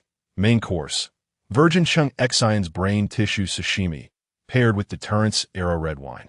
Dessert, dice made from Rajik's eyeballs, bet. The coordinates of the next civilization to be eliminated. Souvenir, amber containing a two-dimensional earth, tied with a rope made from the intestines of ETO believers. Chapter 28. The civilization funeral when knowledge becomes original sin. Prologue. The silent chains of death. The skies seemed to be sliced open by an invisible blade, the space tearing apart, but instead of a magnificent nebula, there was a heart-wrenching pure white. That was the suffocating feeling wrapped in absolute smoothness, softens, descending. There was no earth-shattering explosion, no dazzling beams of energy. Only 2 protons formed from microscopic particles, two-dimensional etched circuits, then coiling back into 11 dimensions, ultimately becoming the cold, non-material monitors and shackles suspended in geosynchronous orbit. Physics is dead. A cold proclamation echoed simultaneously in the minds of all leading physicists through the superluminal induction of the sophons. This was not an attack, but a sentence. The experimental results from high-energy particle accelerators were completely contaminated, distorted, rendered meaningless. The eyes of humanity, exploring the deepest mysteries of matter, were directly blinded.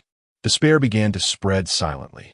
It was not as scorching as the flames of war, but like cold, formless mercury, seeping into every inch of the Earth's scientific sanctuary, settling and solidifying in the hearts and brains of every genius.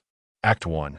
Funeral March. The silent self-destruction of scientific saints, the echoes of the temple's collapse, the last supper of scientific boundaries in a private research institute of a top physicist. Once a beacon of human wisdom, it had now become the last gathering place for members of the Scientific Boundary Organization. The air was heavy as lead. On the table lay unfinished formula manuscripts and wine glasses filled with clear liquid. We have pursued truth all our lives. An elderly professor with graying hair spoke hoarsely, his fingertips gliding over the smooth curve of the wine glass. Yet it felt like touching the stone wall of a grave. Now, truth was proven to be merely Play-Doh in the hands of a higher civilization. Another young researcher sobbed softly. It's not a loss of wisdom, nor a loss of effort, but a loss for being born too late, living in a cradle that can be easily locked. The wine glass was silently raised and drained. It was not a celebration, but a contract of self-termination. One after another, the world's top minds chose the same silent end, leaving behind an empty laboratory, the screen frozen on the chaotic experimental results, distorted by the sophons, resembling a child's scribble. This was the epitaph of human physics. Yangdong, the swan song under cosmic background radiation, the projection focused on a tranquil courtyard. Yangdong, once a rising star in theoretical physics, the daughter of Yi Wenjie. She looked up at the seemingly pure and flawless night sky, but her gaze penetrated the stars, staring into the universe's deepest darkness. The Sophins did not block the experimental instruments, but the beacon of cognition itself. She could neither prove nor disprove it. The foundations of physics collapsed before her like a sandcastle. Everything, she whispered to the void, her voice as light as a feather falling, pointed to a cruel answer. Our universe, our proud logic and laws, may itself be a meticulously designed deception. She chose not to take poison, but with a delicate paper cutter, left a deep, cold rupture at her wrist. Blood droplets seeped into her unfinished paper, research on topological invariance of superstring theory, blurring the complex symbols that once represented the limits of human hope. Her death was not surrender, but the ultimate complaint against the loss of meaning in logic itself. Collective tombstone. The blood and size of data in a corner of the sky. Cold streams of data poured down like a waterfall. Shocking to behold. Suicide files scanning initiated. Name: Ding E. Physicist. Formerly involved in controllable nuclear fusion research. Time: 3 hours after the ETO announced the leak of the scientific boundary list method, activated an unfinished high-energy particle beam device. Self-annihilation. Last words: sonic residue. Having seen the boundaries of stars and oceans, I can no longer endure the cage of thought. The best weapon to destroy the cage is myself. Name: Psi, core member of the scientific boundary. Time: the day after confirming the permanent contamination of the high-energy accelerator experiment method. Deep-sea diving decompression ritual fragment of suicide note. Deep-sea high pressure can instantly destroy the body, while the pain of the Sophins locking the mind is an everlasting torment. Global physicist population experiences a cliff-like decline. The rate of unnatural death soared in the early stages of the lockdown, becoming the most shocking collective self-immolation of knowledge elites in human civilization history. This funeral had no gunfire or smoke, no enemies in sight, only the thoughts strangled by an invisible hand, and the cold road to eternity lit by the geniuses themselves. Act 2. The shock of the heavens. The civilization-level tremor triggered by suffocation, watching this unprecedented scene of invisible castration. The heavens in myriad realms fell silent for a few seconds, gripped by the same deep-rooted fear of suffocation. Immediately, unprecedented heated debates erupted like a volcanic eruption across various universes. Star Trek universe. The logical interrogation on the USS Enterprise. The bridge of the USS Enterprise was replaced by a deathly silence, the familiar buzzing gone. Spock's eternal mask of calm showed cracks. His green blood seemed to congeal before some higher existence. Vulcan logic cannot handle this situation, Captain. Spock's voice was rarely dry, as the cornerstone of knowledge itself was instantly shattered before absolute power. This meant that higher civilizations could arbitrarily define, distort, or even erase a race's cognitive ability. This is a form of existential destruction that transcends genocide. Dune Universe. The dark turning point of spice prophecies on the planet Caladan. Duke Leto Atreides sat on the balcony, watching giant birds soar. His mentat was contorted in features, rapidly calculating and simulating the long-term impact of the Sapon blockade on the human world, veins on his forehead bulging. Baron Vladimir Harkonnen, in another projection, laughed with glee, but hidden deep within his eyes was an imperceptible panic. Muad'Dib's prophecy. Leto's fingers tapped on the armrest. His gaze profound. I see a new, darker tributary of the source of despair. This is not only a plunder of power, but a severing of the future itself. When the source of knowledge is poisoned, the epic of heroes will also turn into the babble of the blind. A sense of complete loss of control over the future made this Duke, known for his insight into wisdom and fate, feel a chill for the first time. The Matrix Universe. The collective hysteria of the Zion Council in the vast cavern city of the Resistance, Zion. Council members stared in shock at the sky as physicists committed suicide. Morpheus, the resolute leader, gripped the back of his chair tightly, his knuckles white. Prophet? Architect? Morpheus's deep voice carried astonishment and self-doubt. The Matrix at least gave us a false world. This often, it gives nothing. It only takes away our eyes to look at the real universe. It makes resistance meaningless. We fought against the Matrix to regain our ability to perceive reality. But if our thoughts have already been embedded with an unrecognizable, insurmountable cognitive filter, how do we know that the reality we are fighting against is not another level of deception? Even the concept of revolution itself may fail under this filter. Trinity clenched his hand, but her gaze was equally bewildered. The foundation of resistance that Zion relied on for survival seemed to be collapsing beneath their feet. A certain magical index universe, the silence and undercurrents of Academy City at Tokuwadai Middle School. Misaka Mikoto's fingertips danced with blue and white arcs of electricity. Her expression unprecedentedly serious. The air around her distorted slightly due to the electric current. Superpowers, personal reality, she murmured, we are distorting the laws of the world in our own way. But, GZ, it is at the very source of the pollution of that law itself. Imagine Breaker can erase superpowers, but can it erase this virus that covers the fundamental rules of the entire world?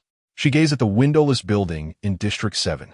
The ruler of Academy City, Aleister Crowley, was also unusually silent at this moment. His plan was grand, involving a complex chess game interwoven with phases, magic, and science. And the existence of GZ was like a silent hammer striking his chessboard, reminding him that beyond his chessboard, there might exist something that could instantly render all rules absurd. The cutting-edge technology that Academy City prided itself on now seemed incredibly fragile. When advanced civilization defines knowledge as the original sin, the tombstone becomes the only refuge of truth, a tribute to all the fire stealers who have broken their spines in the dark. The epitaphs you wrote with bones as ink are more eternal than starlight. Chapter 29, The Dark Forest Slaughterhouse. Act 1, Snowy Grave Inscription. The death sentence of coordinates. Luo Ji's eyelashes were frozen with ice shards. The pressure of the gun barrel against his heart made his sternum tremble slightly. The -30-degree cold wind whipped up snow particles, producing white vapor between his cracked lips. In a mirror-like surface of the ice lake, 50 billion tons equivalent of stellar hydrogen bomb arrays swayed with the waves. Each fusion core, buzzing like a noose, hanging over the throat of civilization. The dust cloud, raised by the snow engineering, slowly expanded in Jupiter's orbit. Seemingly chaotic silicate particles were in fact meticulously arranged star map coordinate launchers. When the last group of nano-signal modules embedded into the dust, the device disguised as a defense fortification suddenly activated, encoding the precise coordinates of 187J3X1 into the frequency of cosmic background radiation. The monitoring screen of the Sapon suddenly cracked. Blood-red alarms erupted like lava. Detected 187J3X1 star system curse broadcast repeating. This is not a drill. The sharp alarm pierced through the liquid oxygen circulation system of the Trisolaran Fleet's command center. The massive fleet at the edge of the Oort cloud abruptly halted. The silver-blue light arc of the droplet detector sliced through the starry curtain. That graceful yet deadly trajectory resembled the trembling wrist bone of death before the scythe was collected, tracing a prelude to the end of civilization in the absolute zero vacuum. The Dark Forest Law was empirically validated for the first time, for light years away. The 187J3X1 star system was penetrated by light particles. The erupting gamma ray burst swept through the Trisolaran Fleet, melting the flagship into a tombstone-shaped iron-nickel crystal. The inscription etched with the final command of the Trisolaran leader, "Escape. Never expose the coordinates of the home planet." Act 2, Hunters and Guns. The Slaughter Manual of Cosmic Civilization. Axiom. Survival is original, since the cosmic scale hunting ground unfolds. The cleanup ship of the Singer civilization scatters two-dimensional foil. The two-dimensional spiral galaxy flattened, like a squashed mosquito corpse, stuck on the space-time curtain. Civilizations on the fringe worlds ignited Dyson spheres for warmth. 3 seconds after the firelight exposed their location, they were struck by weapons of mathematical laws where the value of pi was altered to 3. Causing all spherical celestial bodies to collapse into polyhedral fragments. The gravitational waves of the nullifiers swept across the battlefield. The surviving remnants of civilization were compressed into amber of civilization, embedded in the fuel tanks of the null restart protocol. Technological explosion. The risk of accidental discharge with shotguns, Earth observation station records. a primitive civilization ignited its first bonfire. Its star system was struck by light particles 7 hours later. A swarm civilization had just developed a curvature engine at the moment its trail was exposed. It was compressed into a topological teaching tool by a dimensionality-reducing weapon. Luo G's sandbox simulation, 99. 7 of civilizations were destroyed during the exposure period of the technological singularity, like a baby just learning to hold a knife, standing under the neon lights shouting, "Come, kill me." Act 3. The Hyder Paradox, the ecological chain of the cosmic graveyard. The deception of a shelter-planned humanity built a space city on the far side of Jupiter, cheering that the stronghold of the solar system would never fall. The Saupan projected a cold laugh onto the United Nations dome. You built your graveyard beneath the butcher's dissection table. When the two-dimensional foil descended, Jupiter's gravitational field was sliced open like butter. The residents of the space city maintained a look of astonishment during the two-dimensionalization process, becoming a living annotation of Van Gogh's Starry Night. Black Domain Prison.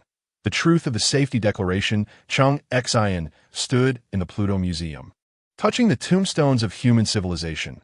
Low-speed black holes, black domains, were advertised as cosmic safety declarations, but in reality, they were fences set by higher civilizations for breeding grounds. Monitoring reports showed 97 civilizations that issued safety declarations were harvested in batches by the Singer civilization within 100,000 years, made into energy blocks flavored with civilization. Guan Yifun's Death Note. The Black Domain is not a sanctuary. It is a refrigerator. Act 4. The Trembling of the Heavens. The Dark Forest Survival Guide. Star Trek Federation. The collapse of the supreme guiding principle of the Starship Enterprise fell into silence. Spock's logic module overloaded and smoked. The data of cosmic sociology is completely contrary to Vulcan philosophy. I suggest deleting the core program of peaceful contact with extraterrestrial civilizations. Captain Kirk smashed the communicator, sending a coded order to the entire fleet. From now on, all deep space exploration missions disguise themselves as meteorite clusters. Avatar Universe. The Whale of the Tree of Souls, the consciousness network of Ava on Pandora, convulsed violently. Neytiri's neural braids oozed blue blood. Ava said, "All planets linked by consciousness are prey." The radar of the human mining base suddenly locked onto Alpha Centauri 3 seconds later. The base was vaporized by kinetic projectiles from the Orion Arm. Star Wars Galaxy. The darkest moment of the Force, the prophecy wall of the Jedi Temple cracked, revealing an image of the two-dimensional foil devouring Coruscant. Master Yoda's green skin turned ashen. The Force covering the entire galaxy is actually the largest coordinate broadcaster. Darth Vader's mask shattered, revealing a grim smile. The Emperor is fishing with the Death Star. We are all on his hook. Chapter 30. Smooth Despair. The Interdimensional Destruction Map. Prologue. The cruise of the Grim Reaper's tear. The dark golden sky split open with an absolutely smooth seam, like a metal foil cut by an invisible knife. A droplet-shaped probe slowly slid out, its surface reflecting the mirrored images of 2,000 human stellar-class warships. Those steel behemoths, stretching thousands of meters, had their gun barrels still gleaming coldly, yet at this moment, they resembled insect specimens frozen in a crystal coffin, neatly arranged in a review formation against the cosmic backdrop. What a beautiful fleet! The soldiers of the United Fleet raised their champagne glasses, and the holographic screen scrolled with dazzling victory slogans. "Welcome, Master." Laughter and clinking glasses resonated through every cabin. No one noticed that the outline of the warships was subtly distorting in the reflection on the droplet surface. Suddenly, the droplet's thrusters silently ignited, a ghostly blue light emanating from its tail, like the open pupil of the Grim Reaper. It shot straight towards the flagship, Infinite Frontier, at 120 times the third cosmic speed. Ding Yi's voice was transmitted through quantum entanglement, but he only managed to utter half a sentence. "Run. This is not a probe." The radio waves collided with the droplet's absolutely smooth surface, instantly devoured, leaving not even a ripple behind. First movement. Firecrackers and ants. The physics lesson of destruction 0001. The droplet precisely penetrated the nuclear fusion core of the Infinite Frontier. There was no explosion as expected. The hull slowly expanded like a punctured balloon, molten metal condensing into tiny iron-nickel teardrops in the vacuum, scattering in the cosmos like a string of pearls blown apart by the wind. 00047. Captain of the Ganges roared to give a turn command, but the droplet had already circled in front of its engine nozzle, carving out a perfect arc. The next second, the ship's rear thrusters erupted with a supernova-like flash, and the entire warship vaporized into a thin cloud of ions in the blinding light, leaving no wreckage behind. In the panoramic shot, 2,000 metallic fireworks blossomed in sequence around Jupiter's orbit, the rhythm of destruction precise as a metronome's beat. The internal broadcast of a certain warship was still looping the fourth movement of Ode to Joy, the passionate melody intertwining with the crackling sound of the ship's disintegration, becoming the most ironic elegy. The tombstone of the fugitives on the bridge of the natural selection. Chu Yan's pupils reflected the splendid scene of the fleet's annihilation. Yet his fingers rapidly tapped on the control panel. Accelerate to 4. All personnel enter deep sea status. Just as the command fell, ecological fluids surged from the bottom of the cabin, quickly flooding the bridge and wrapping the crew in a transparent protective shield. Just as the natural selection was fleeing at full speed, the droplet suddenly hovered at the center of the debris field. Its smooth surface reflected the distorted trajectory of the natural selection, like the grim reaper casually glancing at the fleeing ants while wiping the blade, carrying a hint of indifferent scrutiny. Second movement. The judgment seat of the heavens on the USS Enterprise of the Star Trek universe. Spock's three-dimensional projection flickered violently, his Vulcan calmness laced with rare urgency. According to the droplet's trajectory, its acceleration completely violates the law of conservation of mass, with propulsion efficiency exceeding that of a warp engine by 97,000 times. This is not technology. It is manipulation of physical rules. Captain Kirk smashed the star chart in front of him, shards scattering across the control panel. All fleet listen up. Immediately delete all deep space coordinate backups. From now on, we have no home, no destination. We are just ghosts in the universe. We must not let that thing lock onto us. On the deck of the Red Force ship in the One Piece universe, Shanks's Conqueror's hockey erupted uncontrollably, cracking the ship's rail. Watching the elegant arc of destruction traced by the droplet on the screen, the griffin in his hand suddenly slipped away, plummeting into the sea with a splash. My hawk. Shanks stared at the ripples on the sea, his voice filled with self-mockery. The freedom of navigation we have always pursued is nothing but fish pecking at each other in a glass tank in the eyes of such an advanced civilization, with no meaning even in struggling. Beside him, Buggy clutched the live phone bug, his face pale, suddenly screaming madly at the bug's mouth. Did that thing see the coordinates of the treasure map I hid in the New World? Before he could finish, a ghostly blue arc flashed across the screen. The signal was instantly cut off, leaving only the crackling sound of electricity. In the Mars Forge world of the Warhammer 40K universe, viscous oil tears seeped from the statue of the machine god, as if mourning the impending destruction. The core processor of the mechanical sage, call overloaded, red alarm lights flashing wildly, and finally, with a bang, it exploded. Amidst the flying debris, his final command echoed in the hall.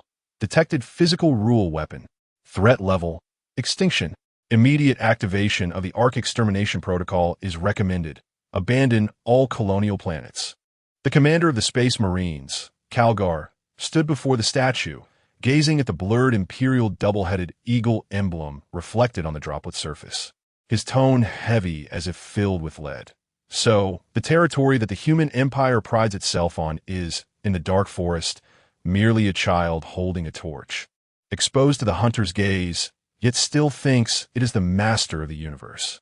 In the space station of the Wandering Earth era, Moss's camera flashed red urgently, the cold electronic voice echoing in the cabin. Warning, analysis of the solar system fleet annihilation event completed. The exposure index of this universe has reached 99. 7. Meeting the Dark Forest Strike trigger conditions. Liu Peiqiang suddenly punched through the control panel, blood seeping from his knuckles, yet he felt no pain. Don't care about any analysis. Activate all engines. Turn the Earth's steering engines and propulsion engines to maximum power. The target is not Proxima Centauri, but to escape this universe's rating system. The space station's artificial intelligence flickered coldly, new commands popping up on the screen, the text icy and resolute. New command named. Hide the Earth, don't turn on the lights. Execution priority. Highest. The sky gradually darkened, leaving only the image of the droplets slowly rotating in the universe, like an eternal tear of the Grim Reaper. The fourth world, the survival of the stars. Its despair lies not in the disparity of power, but in the fact that civilization's existence is merely a stroke of luck in the dark forest. The droplet cruises, the fleet turns to ash. This is not war, but a casual cleanup by an advanced civilization against lower life. Chapter 31, Buttons and Bottles, a 10-minute epitaph for civilization. Act 1, the coronation of the deterrent altar. In the year 62 of the deterrent era, Ching Xian's fingertips touched the gravitational wave transmitter. The reflection on the control panel. The white arc surface reflected her slightly trembling eyelashes, like a butterfly landing on the nuclear bomb button. The holographic screen rolled with global voting data. Approval, rating 91. 7 new eras Madonna. The lighthouse of civilization. The gift from Isapan. 3 water droplet detectors formed a rose-shaped light spot in Mars orbit, with petals unfurling into a slogan. Gentleness is the sheath of the new era's sword. The shadow of Luo Ji. The old man hobbled out of the control center, the shackles scraping sparks on the metal floor, like the scythe of death being laid down. Social psychology documentation. The pathological worship of love by humanity in the deterrent era. 78 of citizens believe Chang Xian's maternal image can influence the Trisolaran civilization. The Trisolaran Cultural Infiltration Index reached 63. Trisolaran fairy tales became a must-read for parenting. Anti-deterrence parade slogan. No sword bearers. We want kindergarten Andes. Act 2. A 10-minute funeral for civilization. The substitution reaction of buttons and bottles. On November 28, 1734, the gravitational wave transmitter alarm sounded abruptly. Chang Xian's illusion. The control panel transformed into a swaddled baby, the cries resonating with the alarm.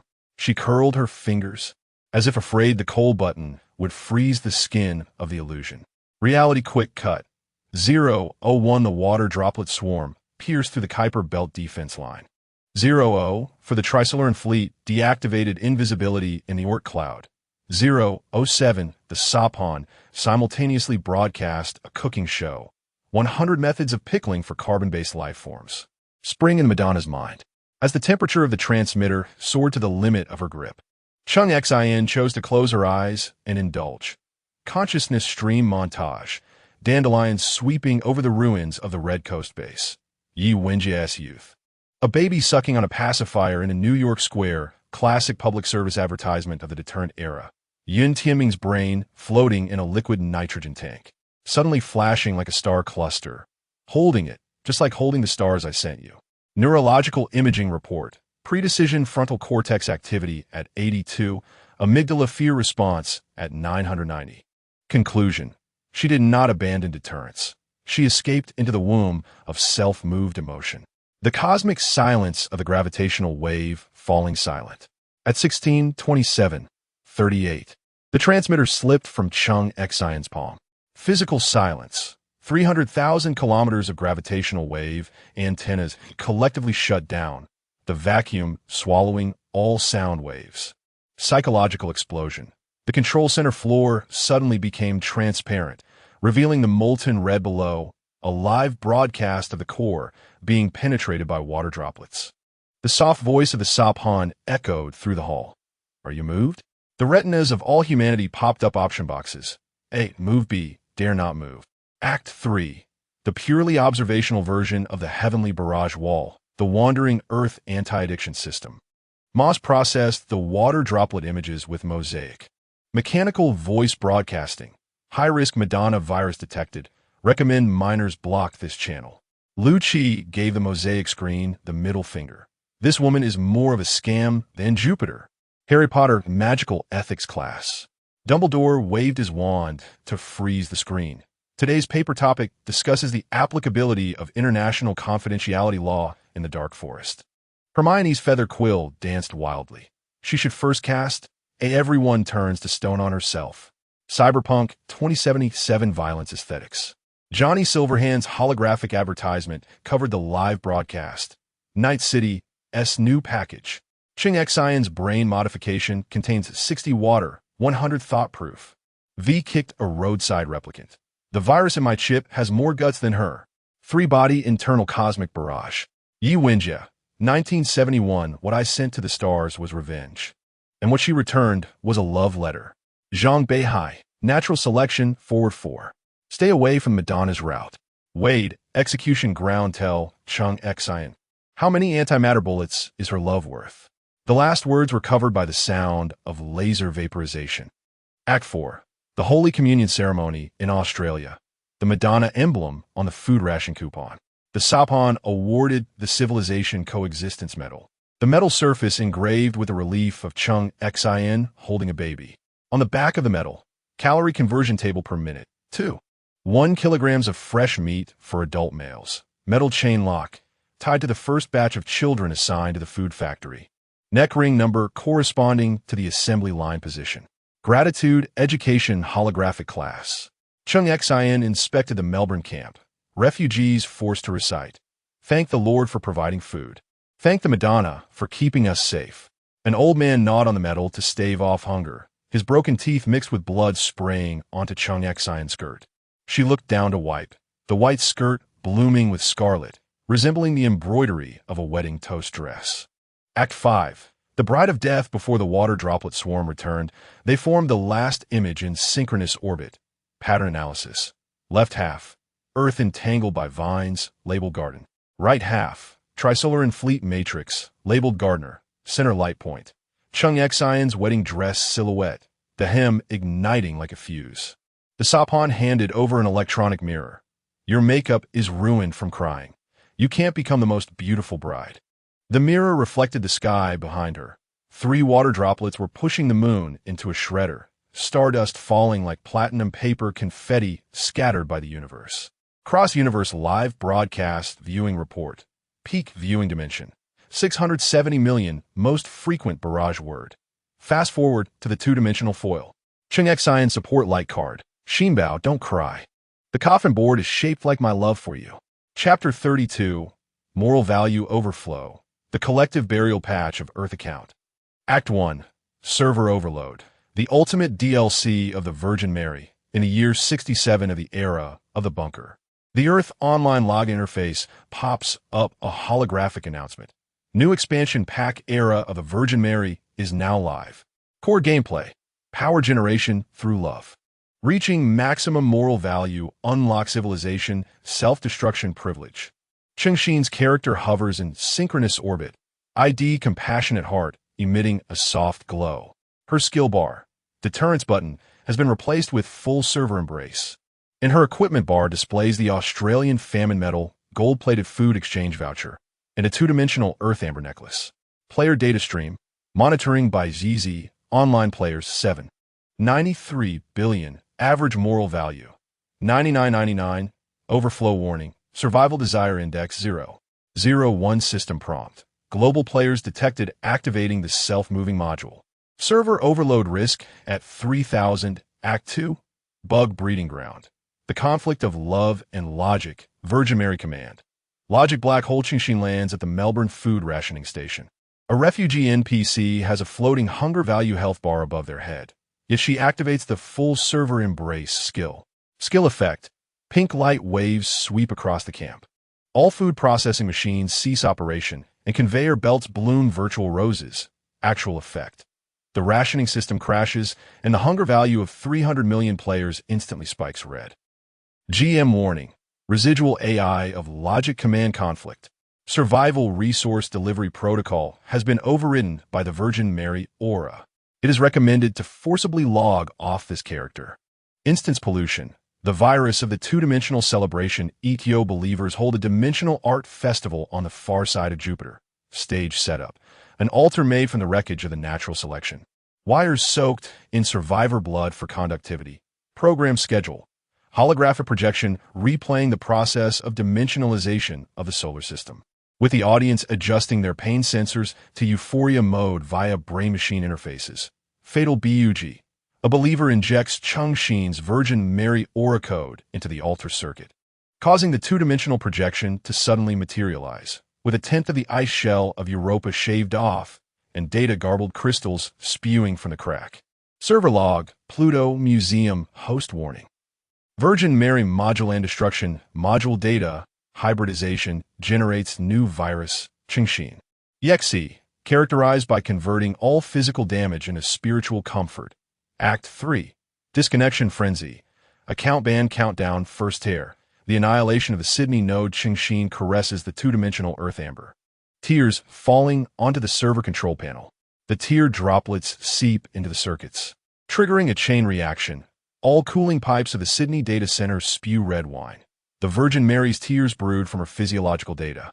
The supercomputer group shorts out in the liquid, and the holographic cityscape distorts into Van Gogh's Starry Night, a dying illusion of humans dimensionalized. North America region. The collapse of gratitude education players are forced to sing in the famine camp. Thank the Lord for the food. Thank the Virgin Mary for safety. When Chengxin activates, full server embrace, moral value overflows. Player hunger value health bars disappear, replaced by a happiness progress bar. Real scene. An elderly man smiles and collapses while eating virtual bread, his real stomach perforated, yet he has a 100 happiness status bar. Anomaly report. Jeezy after physical death. North American region players' game characters remain online and active, classified as zombie accounts created by the Virgin Mary virus. Act 4. The Big Bang. The account ban hammer of the cosmic gem. Final command. Formatting Love the Trisolaran fleet arrives at the Oort cloud. Sending a command to the Earth server. Request to execute Article 9 of the Dark Forest Treaty to implement memory wipe on civilizations infected with the Virgin Mary virus. Chengxin's character spreads her arms, attempting to intercept the command with full server embrace. The embrace light waves collide with the fleet's command, giving birth to a paradox black hole. The black hole consumes 99 of Chengxin's character data, leaving only a floating tear-shaped initial resurrection point.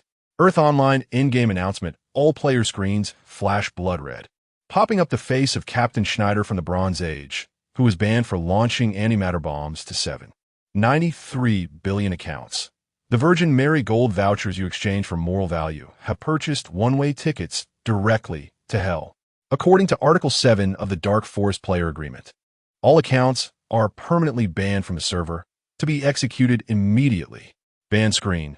Cities fold into Tetris blocks, layer by layer eliminated in the two-dimensional foil shockwave. Human accounts transform into pixel streams, surging into Chengxin's teardrop resurrection point, which is actually a civilization recycling station designed by the Zeroers. The sun is compressed into a line of error code. Error. Love cannot be compatible with survival logic. Act 5. New server. The login interface of Death's Reboot. Chengxin's teardrop resurrection point floats to the Pluto tombstone cluster. Logic's AI seeps from the stone tablet, injecting the final data into the teardrop. Remember, this cost the Virgin Mary is not a profession, but a universe-level virus. Your account has become the tombstone of the entire server. The teardrop suddenly cracks open, revealing the reboot protocol of the Zeroers. New server announcement. 3-body OL first test privilege. ETO believers can retain the achievement of Parasite opening event, cleansing the Earth's legacy poison, giving away two-dimensional foil experience vouchers. Chapter 33. The Last Echo of Star Ring City. Chung Exion's love and the stifle hope of the solar system. The death sentence of Star Ring City. In the 5th year of the bunker era, the dome of Star Ring City's scientific research center exploded like a shattered eggshell in the shadow zone of Jupiter. Wade floated between the skeletal frames of 12 curvature spaceships. Antimatter fuel gushing from the engine nozzles, breaking through the encirclement of the Federation fleet like a purple giant python, tearing open a flickering black rift in the dark universe. It was the prototype of humanity's only escape route from the solar system. The technical parameter screen in front of him flickered. 92. For completion of the light speed trajectory. 47 hours and 59 minutes until the Federation suppression countdown, while his neuron monitoring showed an 800 surge in decision-making area activity, but the amygdala's fear response dropped to 0. We are not fleeing. We are leaving a backup for human civilization. His voice spread throughout the solar system via radio waves. As the holographic screen below rolled with the final letters of 617 sacrifice scientists. With the 73rd line's handwriting particularly clear, please take a look at the spring outside the Milky Way for me. Meanwhile, in Chung Xian's hibernation pod, the ecological fluid suddenly boiled. The voice of the Sapan was gentle yet cold. Ms. Chung Xian, you have an unread civilization death penalty execution order. Please recharge your moral value first. She rushed out of the hibernation chamber, and in the square, shrouded in gunfire, 3 illusions appeared amidst the smoke. Yin Tianming's brain pulsed slightly in the liquid nitrogen tank, softly saying, "Hold tight to the stars, don't let go." In the Australian grain factory, the bloodstains of child worker caller 007 stung her eyes. That coexistence medal was still awarded by her own hands. Finally, there was Wade, who pressed a remote control into her palm. Voice urgent. Press the button, and Star Ring City can fly out of the solar system. Chung Xian's fingers curled up as if they had touched a red-hot branding iron, her voice trembling. You promised not to provoke war? In the federal parliament's courtroom, the holographic screen rolled with blood-red data. Support rate for Lightspeed Spaceship Hazard Theory 98. 7. Fleeingism. Crimes against humanity. Chung Xian stood in the witness stand. Her white dress stained with glaring red plum blossoms from Wade's bloody handprints. Mr. Wade, you promised to stop the research if I deemed it dangerous. Chung Xian's voice bore an undeniable moral judgment. Wade's synaptic monitoring showed that the frontal lobe activity had dropped to 0. He looked at Chung Xian, his eyes devoid of anger, only a calmness that bordered on pity. Do you now consider this dangerous? Physical danger and moral danger. Chung Xian's answer was resolute. Wade suddenly burst out laughing, the sound echoing in the empty courtroom. Losing humanity means losing a lot. Losing beastliness means losing everything. This civilization's future, I give to you. On the execution ground, Wade carved his last words into the titanium alloy wall with his fingernails. Chung Xian, how many antimatter bullets is your love worth? As the furnace consumed the curvature engine blueprints, black ashes floated into Chung Xian's hair, forming frost patterns resembling morning clothes in the low temperature. Federal soldiers smashed the reaction chamber of Star Ring City with rifle stocks, the splattered coolant instantly freezing into crystalline, yet cold, ice teardrops that fell onto the cracked ground. In the Martian manufacturing world, the mechanical priest of Warhammer 40K projected Chung Xian's holographic image onto a brazier to burn, writing a judgment on a metal plate with machine oil. Detected veto virus. Symptoms: replacing the civilization engine with moral shackles. Suggest executing a rust removal order across the universe. St. Gillis spread his wings, the feathers sweeping over the scene of the Star Ring City execution ground, his voice filled with anger. This woman can castrate hope better than the chaos evil gods. Inside the space station of the Wandering Earth, Moss recorded the Star Ring incident into the human self-destruction archive. A line of cold text appeared on screen. Case code SB002, mutation index, diagnosis. Strangling the civilization umbilical cord with maternal love, classified as a universe-level obstetric accident. Lu Chi punched through the screen, roaring. She should have been fed into the planetary engine as fuel long ago. In the Great Hall of Hogwarts, a new dynamic portrait titled The Madonna and the 12 Gallows was hung. In the painting, Chung Xian raised the peace dove scepter, while Wade's neck below was ensnared by a noose, data garbled with every struggle. Hermione waved her wand, adding a line to the portrait. A veto, right, Avada Kedavra, specialized in killing the future of civilization. Malfoy leaned against the column, sneering. If Potter were the sword-bearer, he would at least shout, "Remove your weapon," unlike her, who directly broke the sword. The chain of time unfolded across the sky. In the 5th year of the bunker era, Star Ring City declared independence.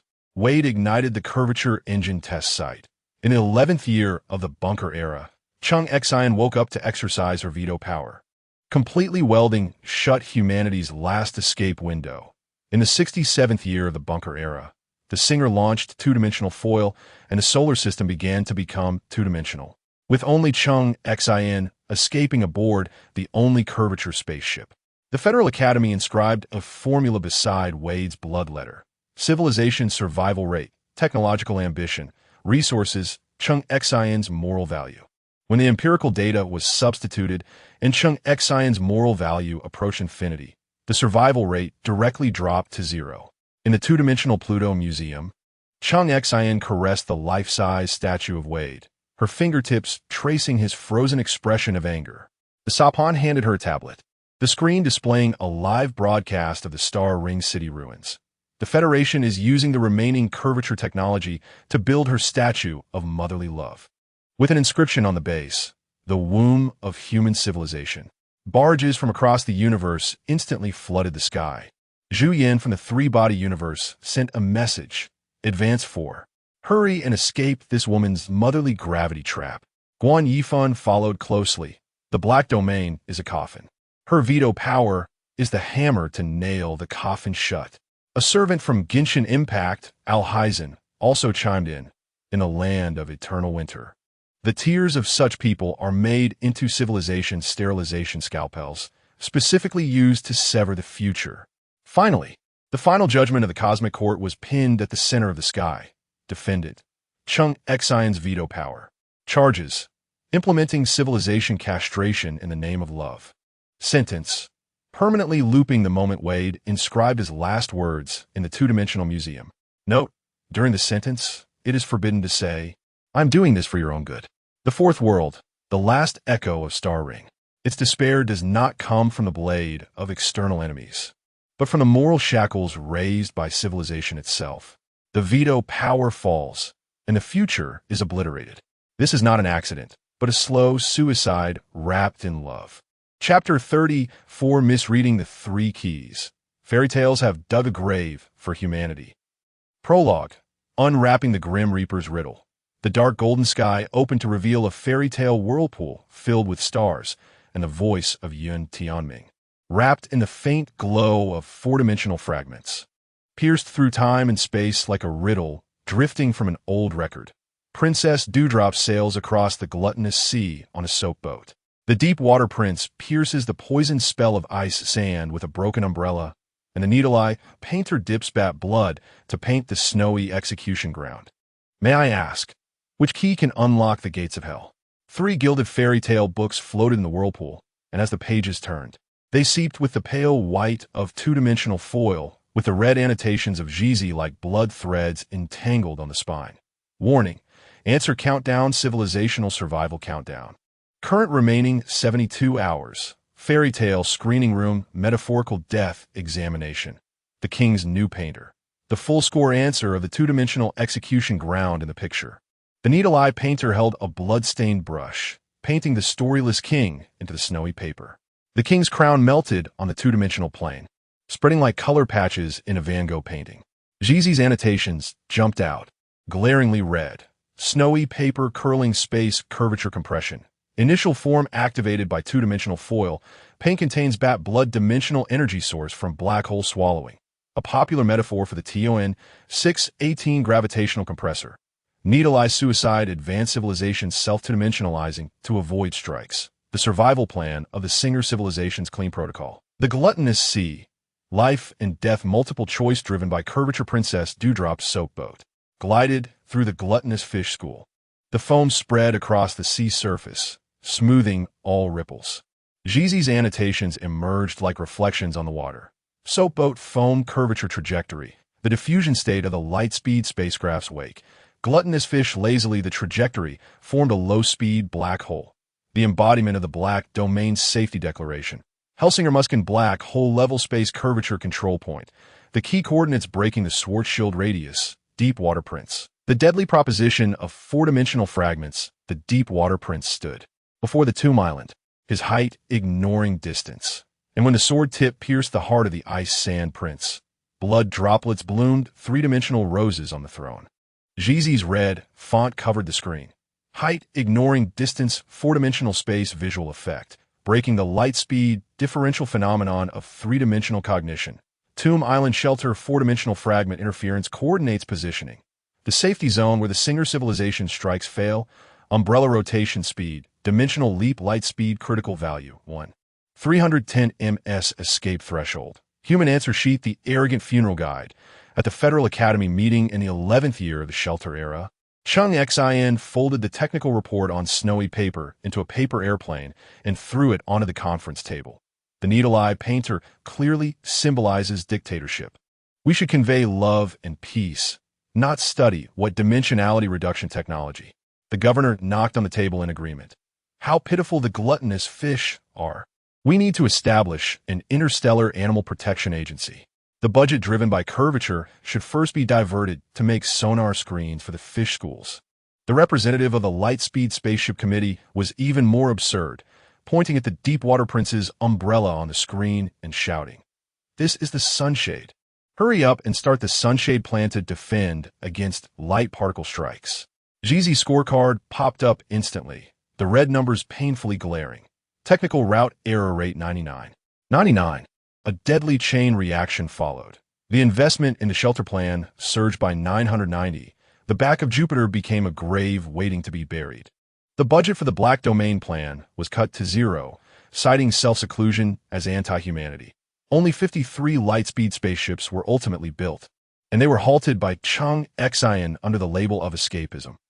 The analysis report of the zeroing civilization floated in the sky, filled with sarcasm. This species interprets safety declaration, safety, as shelter. It does not realize that safety self-burial agreement, in ancient cosmic language. Treating the Deepwater Prince as a savior rather than a technical pathway is equivalent to operating a particle collider with the Bible. The celestial judgment seat despair observation station. The throne of 10,000 machines in the Martian forging world trembled, and the mechanical sage dismantled Chung Xion's holographic image. His metallic voice full of vigilance. Mother virus detected. It is recommended that all mechanical entities in the universe receive a logic vaccine to prevent emotional hijacking of the technical route. St. Gillis tore off half of his wings, roaring so loudly that the dome crumbled. If she were in the Empire, I would personally execute the extermination order. Love is not the fuel of civilization, but the delicacy of the subspace evil god. In the astronaut space station, Moss's red light swept over the shielded fairy tale analysis screen. Lu Chi crushed a smuggled headset, his shout echoing. Is this woman watching the soap boat as a dishwashing liquid commercial? Can't understand the curvature trajectory, instead thinking about protecting the fish school. Moss's electronic voice was unfazed. Warning, civilizational IQ entropy has increased to critical point. Activating playing dead mode recommends all of humanity hibernate until the two-dimensional foil is signed.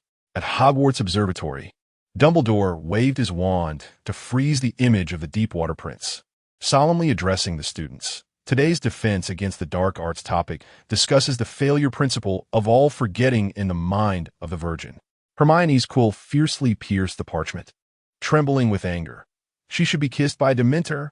Even Voldemort has a clear technical roadmap, but she, on the other hand, treats the life-saving key as a toy. In the barrage of the Trisolaran universe, Chuyan's message flashed with blue light. Advance 4. The blue spaceship is leaving the fairy tale poison fog zone. Guan Yifun's words were filled with despair. The Black Domain is not a refrigerator, but a coffin layer chosen by Chung Xin herself. Jeezy was still adding chaos, sending a message with a smiling face. Miss Chung Xin, do you need help engraving Wide's last words on the two-dimensional Earth monument? Order now for a 10 discount. Epilogue. The coffin lid of the problem solver. The dark golden sky collapsed into a piece of snowy paper. The transcript burning in the two-dimensional ripples. Examinee. Human civilization of the solar system score. Comment. When metaphor becomes a celestial book, fairy tales are the cosmic obituary. Please stuff the remains into the error book. Hell VIP has renewed your eternity. On the two-dimensional paper, the base of Chung Xin statue, labeled humanity's benevolent mother, suddenly twisted and reformed into Yun Tianming's handwritten annotation. Here lies 7.9 billion ifs if I understood the trajectory of the soap boat. If I held the needle eye's brush tightly. If there are no ifs. Fourth world fairy tale metaphor. Its despair does not lie in the cruelty of dimensionality reduction strikes, but in civilization's arrogant misinterpretation of the survival code. The key is in hand. It opens to hell. This is not a natural disaster, but a self-sacrifice blinded by emotion. Chapter 35, A Stunning Turnaround. The mirror scheme of the tears of the Virgin, the dark golden sky, suddenly lit up, splitting the droplet that was once revered as a cosmic artwork into a deathly blade full of fangs. The tears of the Virgin, once celebrated by humanity, were merely a civilization's butcher's knife wrapped in flowing light. The art of disguise of the tears of the grim Reaper replayed the scenes of the doomsday battle on the sky. As the cheers of the united fleet deafened the ears of all realms, soldiers pointed at the droplet on the screen, reflecting the Milky Way, and danced with excitement. What beautiful tears of the Virgin! This is a gift from a universe to humanity. But in the next second, the droplet suddenly transformed into a silver arrow. The explosion of a ship's hull lit up the entire starry sky, and the cheers turned into heart-wrenching screams. Dingy, holding a geological hammer, walked towards the droplet, his image magnified millions of times. Everyone stared at the moment the hammer tip made contact with the droplet. There was no sound of impact, no cracks. The geological hammer seemed to strike the air. Sensing danger, he shouted, "Foolish children, run!" He was then vaporized instantly by the droplet's tail flame, and the Mantis exploded. The droplet then rushed into the human fleet and launched an attack, penetrating over 100 warships in the first column in about 78 seconds, causing severe damage to the human fleet. The sky displayed a line of cold, hard text, strong interaction force material, kills and silence. The internal saboteur's dark line, Operation the interface of the three-body game, suddenly switched in. As a mechanical universe model controlled by Mosey spun rapidly, suddenly projecting a series of real coordinates. He tapped on the screen with his fingertips. Binary code flowed like a waterfall, and the alarm at the Pacific Fleet Command sounded in sync. Droplet flight path, killing array polyline. Repeat, this is not a gift. It is a trap. The image of the Judgment Day being cut by nanofibers was tragic and eerie, but Mosey took advantage of the chaos to sneak into Evans's secret room, retrieving a chip engraved with the coordinates of the Red Coast base, a relic of Yi Wenjia.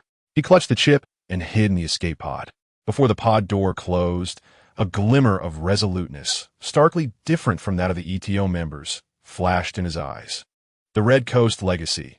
The key to the Dark Forest, a flashback locked onto the 3 seconds before Yi Wenjia was executed. She was bound to an electric chair, tightly clutching a photo of Yang Dong, blood dripping onto the chair's surface, staining it into a fragmented star map. Luo Ji, remember. Her voice was hoarse like a rusty iron plate. The goodness of the universe is an illusion. Evil is the underlying color of survival. Before her words finished, the current coursed through her body, but her eyes were still fixed on the distance, as if looking at the antenna of the Red Coast base, pointing towards the starry sky. Suddenly, the sky revealed the secret from a chip. Yi Wenjia had used the Red Coast antenna to send gravitational waves to Cygnus X-1, containing the coordinates of the three-body star system. It turned out that many years ago, she had quietly set up a counterattack, which was the truth behind humanity's first passive activation of the Dark Forest deterrence. The image of Mosey infiltrating the PDC headquarters followed closely. He avoided surveillance and embedded the chip into Luo Ji's hibernation pod, tapping 3 times on the pod's body, the code to activate the subconscious alert. Later, when Luo Ji awoke, he often dreamed of stars wrapped in snow wave paper. No one knew that it was the chip reminding him. The Dark Forest law is hidden in the legacy of the Red Coast. But the ETO soon discovered Mosey's betrayal. The Golden Horn and Silver Horn troops surrounded him at the Himalayan gravitational wave station. Leaning against the console, blood flowed everywhere. Yet he used his last bit of strength to carve on the screen. In tears, there's a blade. In smiles, there's an arrow. The writing was still wet. Yet it forever lost its warmth. The Great Corpse Whipping Conference in the scene of Warhammer 40K. The followers of the Mechanicus burned Chung Xion's hologram, and the Mechanical Sage wrote on the wall with machine oil. After testing, the composition of the Tears of the Virgin is 30 hypocritical crystal and 70 civilization poison. Suggest the entire universe implement the rust removal order. St. Gillis spread his wings, sweeping through the droplet image, his tone full of disdain. This thing is more insidious than the evil gods of the subspace. At least the evil gods openly consume people. In the space station of the wandering Earth, Moss recorded the droplet incident into the human stupidity file, and a line of text popped up on the screen. Event code, SP001, stupidity index. Note, even dogs shake their heads at this. Canine AI refused to analyze this case. Lucci raised his middle fingers at the screen, cursing. If I had known, I should have used Chung Xin as fuel for the stellar engine. Save us from her crying and causing deaths. In the Hogwarts Hall of Harry Potter, the dynamic portrait, the weeping virgin, and the dog was hung in the most prominent place, where Chung Xin held the droplet in tears, while the hunting dog at her feet bared its teeth and barked wildly, incessantly pouncing and biting at the droplet. The pet dog sensed the aura of death. Yet humanity could only praise the artwork. Malfoy sneered. If Potter were the sword-bearer, at least he would shout, "Remove your weapon," which is better than this one who can only cry. The blade in tears, the legacy of the internal saboteur, the timeline of the deterrence era fast-forwarded on the sky. Mosey's death was like a stone thrown into a lake, creating ripples. In the Crisis era, Year 8, Luo Ji deciphered the Dark Forest Law 10 years early due to the clues in the chip. In the Deterrence era, Year 62, on the day Chung Xin was elected as the sword-bearer, the PDC secretly launched the Tier Blade project, transforming the remains of the droplet into a coordinate broadcaster. When Chung Xin trembled and discarded the gravitational wave emitter, the Tier Blade system hidden within the droplet suddenly activated, and a red signal shot into the sky, broadcasting the coordinates of the three-body star system to the universe. The Sapon found Chung Xin among the ruins of the two-dimensional solar system, placing a droplet pendant around her neck, its tone cold and mocking. You think you are the embodiment of love, but in fact you are the deadliest bait. The whole universe has seen humanity's weakness through your tears. The pendant suddenly unfolded, transforming into a snow wave paper, with Qian Tianming's handwritten annotations burning on the paper. The writing as red as blood. In this droplet hides the blade that pierces the three-body world. The closing argument of all realms, the dark golden sky, erupted with a cross-universe barrage waterfall. A dense stream of comments flooded the screen. Chu Yin, Mosey should enter the Hall of Human Heroes. Suggest renaming to Hand of the Black Forest. Wait, Hodolafik Zimnan Teng Sin. How many lightspeed spaceships is your tear worth? O5 Council. Classify the droplet as SCP-3000-EX, self-destruction type civilization trap. Servant El Chino. If in the winter country, her tears would be made into a new weapon of the foolish crowd. Tears of the virgin kryptonite. Finally, the supreme judgment of the cosmic court was pinned at the center of the sky. Defendant. Chung Xion's tears. Charge. Committing civilization murder with kindness as a blade. Sentence. Permanently looped the moment of destruction in the two-dimensional museum during the prison term. Note. No saying I am doing this for your own good during the sentence. The fourth world, the three-body universe. Its despair hides under the guise of kindness, with tears as the sheath, wrapping the blade of civilization survival. The droplet descends, not as a gift, but as a meticulously designed hunt in the universe's dark forest. Chapter 36. When the solar system is compressed into a painting. A celestial rose show starring the Virgin Mary. The daily life of a cosmic cleaner. The low entropy anxiety of the mother world. The singer hovers in the core of the seed spaceship. Consciousness flowing through the memory river of the mother world. It is a withering nebula, once shimmering like silk, now reduced to gray, fluffy remnants. Like silk cotton gnawed by worms. The war of the mother world has continued to this day, with the fleets of the edge worlds gnawing at their last low-entropy resources like greedy termites. The civilizational archives unfold in his consciousness, each data node carrying a burning sting. Entropy report. The war in the edge worlds has consumed 32 of the mother world's low-entropy resources, with an entropy increase rate of 700. In the latest battle, the antimatter reserve of the third star ring was detonated, equivalent to the energy loss of 3 agricultural stars. The energy circuit of the defense system has experienced a permanent reduction of 17, like aging blood vessels gradually hardening. Weapon inventory. The supply of two-dimensional foils is only 0. 3 remaining, and the black hole city walls have collapsed by 17, due to energy depletion. The strength of the last batch of mass-produced two-dimensional foils packaging field has decreased by 23. The elders say this is the inevitable price of entropy increase. But the singer knows it is more like the wrinkles of a civilization aging. Elder instructions: prioritize cleaning exposed coordinates of juvenile civilizations. They're the initial cells of the universe's cancer. Attached to the end of the instructions is a star map, with dense red dots on the arm of the galaxy resembling festering wounds, and the coordinates of the solar system flickering with a faint yet piercing red light. His tendrils glide across the star map, the surveillance data left by the spreading like blood threads. It is a small blue planet, where the beings create various strange artifacts with carbon-based bodies, sending probes into the universe, like children igniting fireworks in the night, completely unaware of the countless hunters lurking in the darkness. Civilization Assessment Report, Technology Level 1.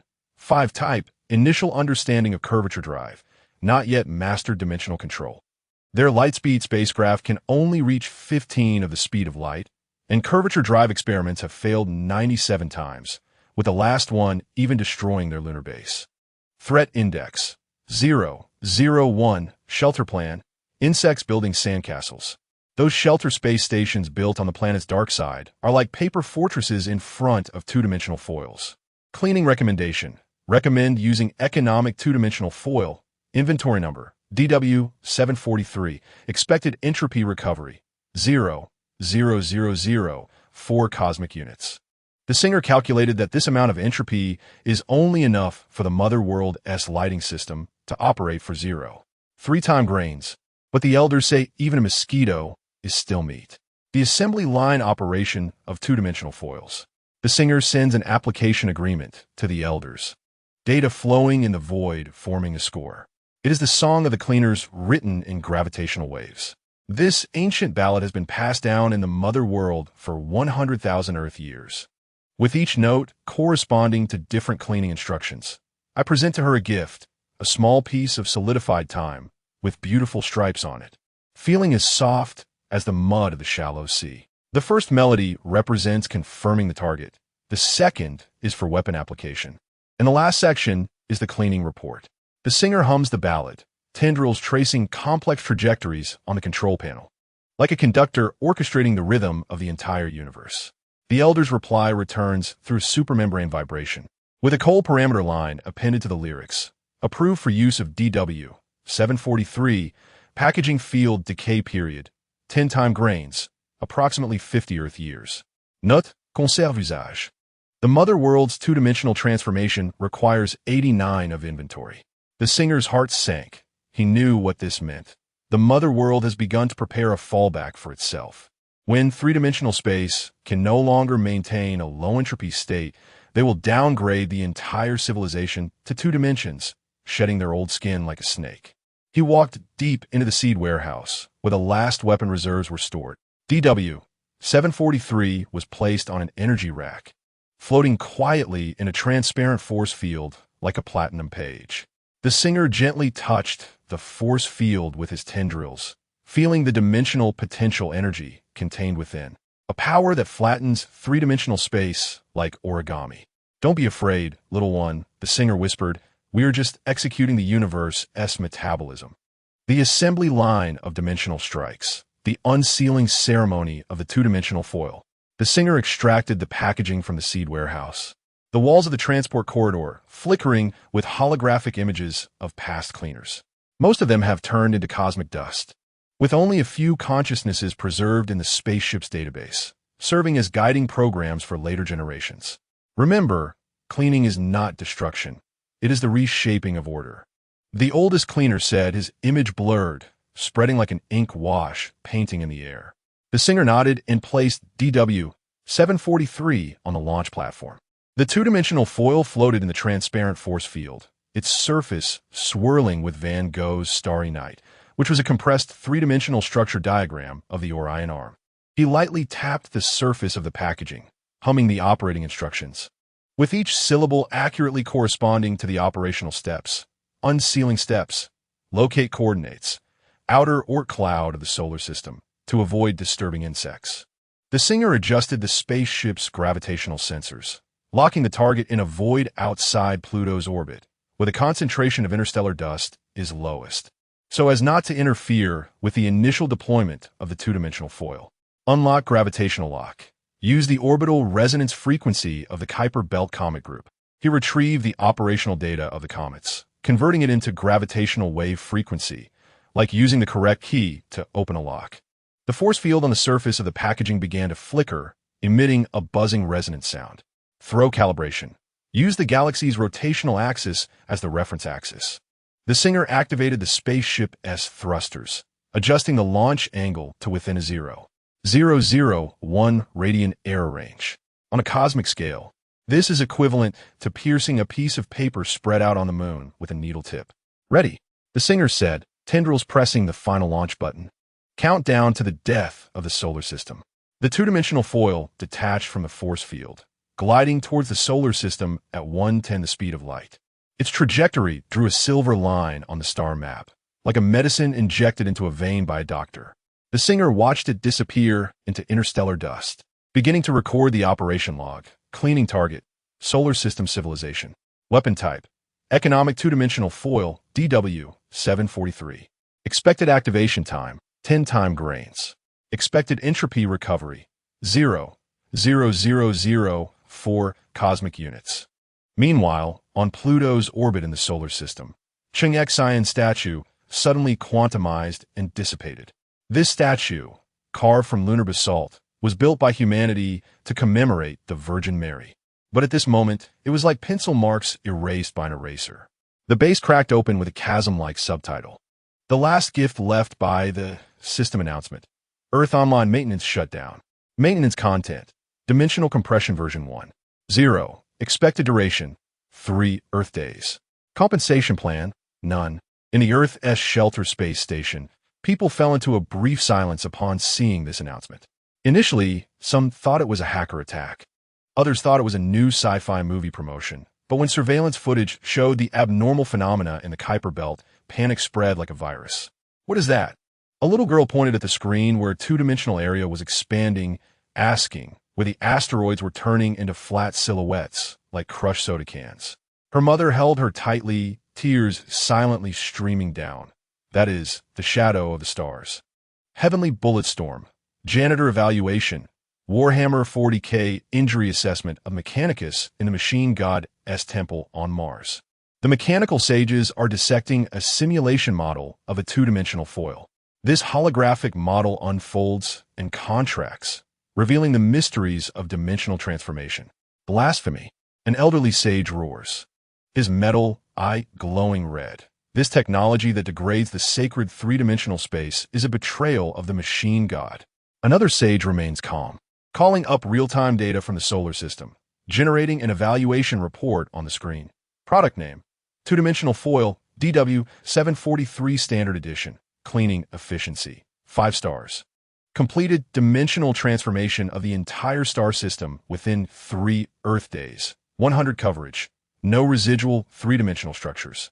User experience, 1 star, lack of pain-free design.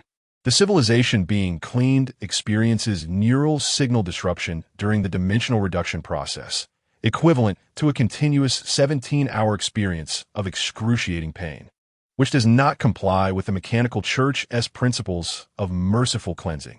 Improvement suggestions. Recommend adding a screaming sound effect to enhance the ritualistic experience of the cleaning. Also install a pain amplification device to allow the cleansed to fully appreciate the majesty of the machine god. St. Gillis walked into the temple just as this discussion was taking place. The Gene original in golden armor waved his enormous wings, the airflow from the tips disrupting the sage's holographic projections. Are you discussing how to optimize the efficiency of Slaughterhouse? His voice boomed like thunder. This thing is even worse than the extermination order and saves even the ashes. One sage tried to explain. My lord, this is to collect low-entropy resources. Resources? St. Gillis scoffed. The real resources are courage and steel. A civilization curled up in a bunker waiting for death has no qualification to become a servant of the Empire. The Wandering Earth Moss's negative review complaint in the control room of the Navigator space station. Moss's red light points danced on the screen as it generated a special complaint report. On the screen, the two-dimensionalization process of the solar system was divided into countless data blocks, each marked with cleaning anomaly, detecting that external civilizations were conducting illegal cleaning operations on the solar system. Moss's electronic voice remained unfazed. According to Article 7 of the Cosmic Civilization Protection Treaty, any unauthorized stellar system-level transformation is illegal. Lu Chi smashed the nearby control panel, Mars splattering onto the screen. What good is saying this? That broken piece of paper is about to flatten Earth into a photo. Han Duo pulled him back. Lu Chi, don't be impulsive. Impulsive? Lu Chi pointed at the Earth being two-dimensionalized on the screen. We spent 3 generations pushing Earth away from the solar system, and they turned the entire star system into a flat advertisement. If I had known this, I would have crashed into Jupiter. At least it would have made a bang.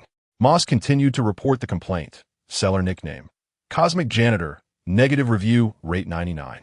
9. Product issue. Claimed gentle dimensional reduction, but actually caused the buyer, solar system, to suffer permanent physical form destruction. After testing, the entropy recovery efficiency of the two-dimensionalized solar system is 17 below industry standards, constituting an unqualified cleaning operation. Complaint attachment contains residual consciousness data of 7.3 billion humans, each recording the final fear and despair. Recommend listing this seller in the cosmic blacklist.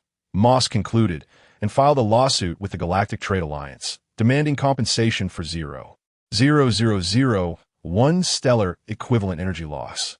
Lu Chi slumped in his chair, watching the blue planet gradually become flat on the screen, suddenly laughing. Compensation? We don't even have anyone left to claim it. The aesthetics of two-dimensional funerals. Van Gogh's Funeral of the Solar System. As the two-dimensional foil swept past Neptune's orbit, the solar system began to pixelate and collapse. The first to melt were the asteroids in the Kuiper Belt, which turned into flat silhouettes like ice cubes thrown into hot water. Next was Neptune. Its blue atmosphere stretched into a long ribbon of light, resembling the swirling starry sky in Van Gogh's paintings.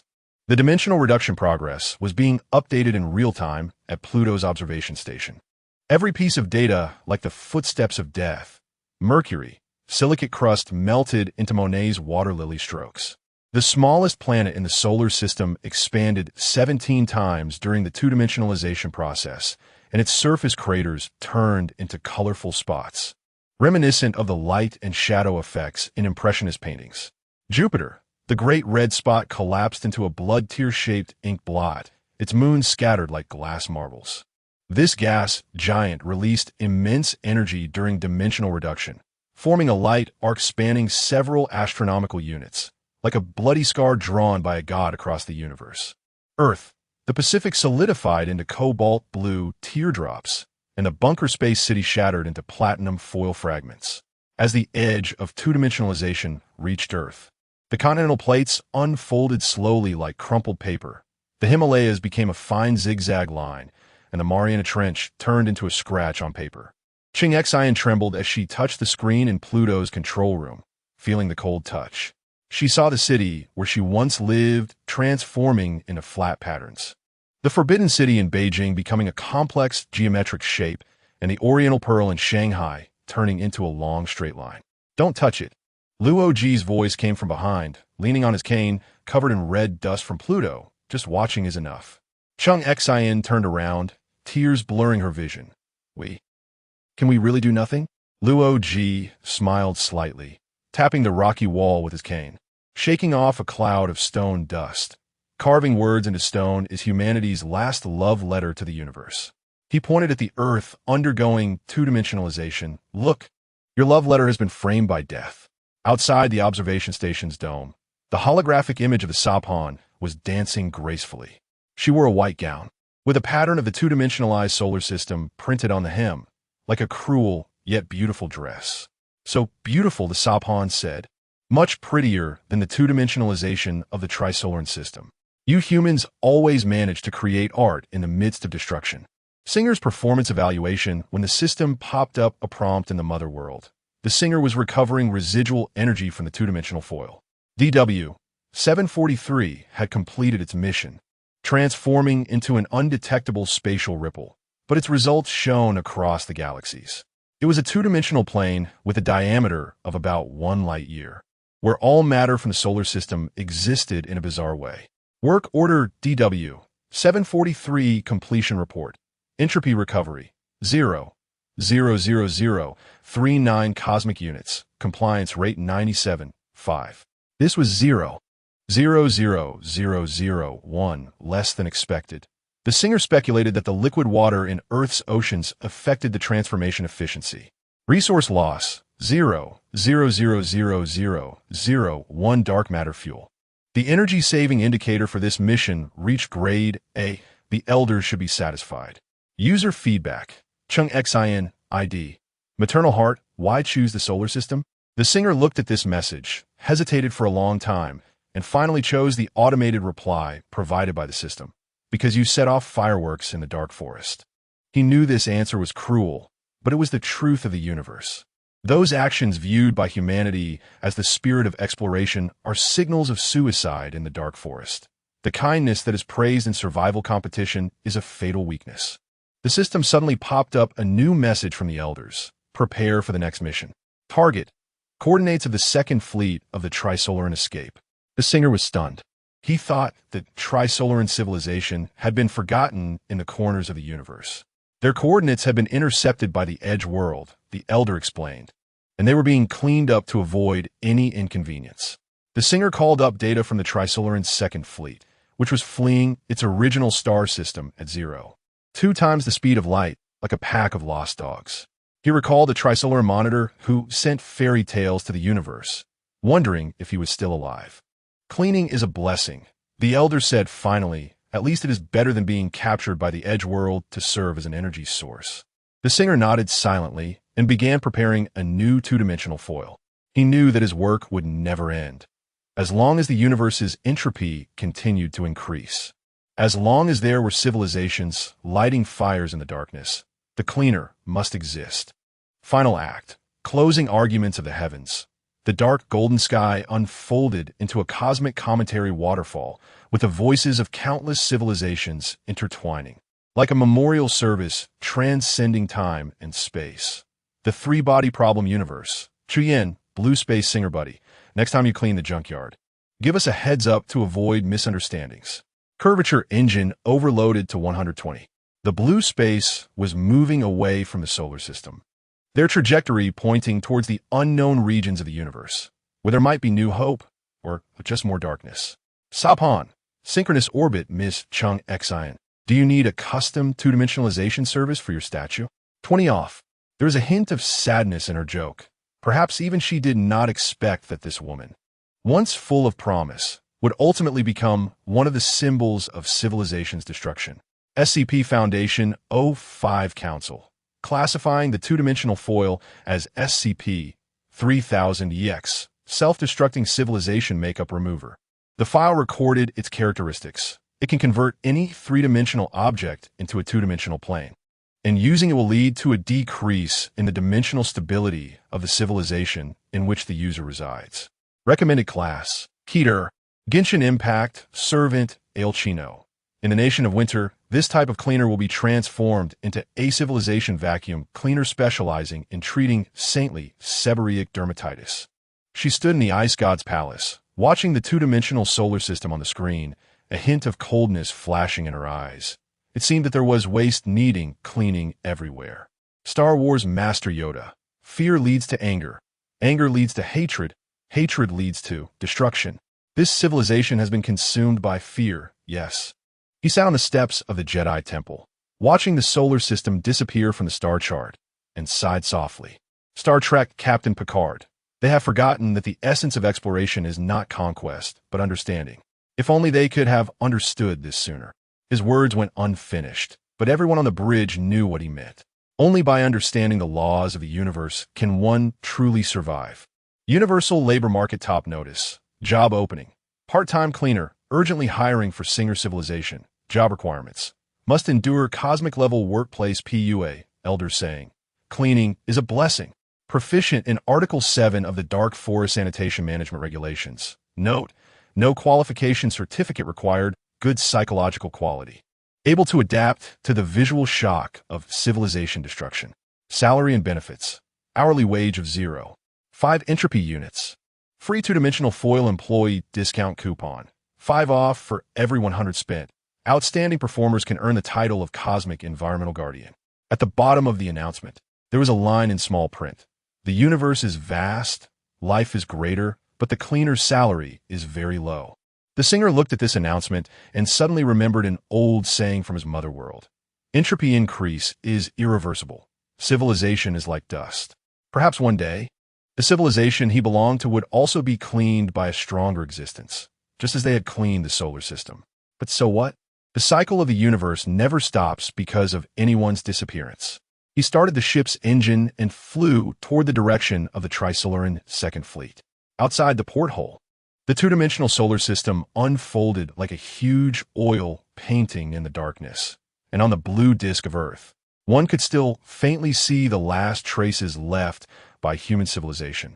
Those were the words engraved on Pluto, still clear even in the two-dimensional world. Give time to civilization, not civilization to time. The singer did not know the meaning of this phrase, but he felt that perhaps this was the best epitaph left by this cleaned civilization for the universe. Chapter 37. The Artistic Funeral of the Two-Dimensional Solar System. Prologue. Countdown to dimensionality reduction. Cosmic roller begins. A dark golden sky, tears open a rift. Blood-red numbers dance in the void like the stopwatch of death. Dimensionality reduction progress. 0. 0001 Earth death clock. 71 hours, 59 minutes outside Neptune's orbit.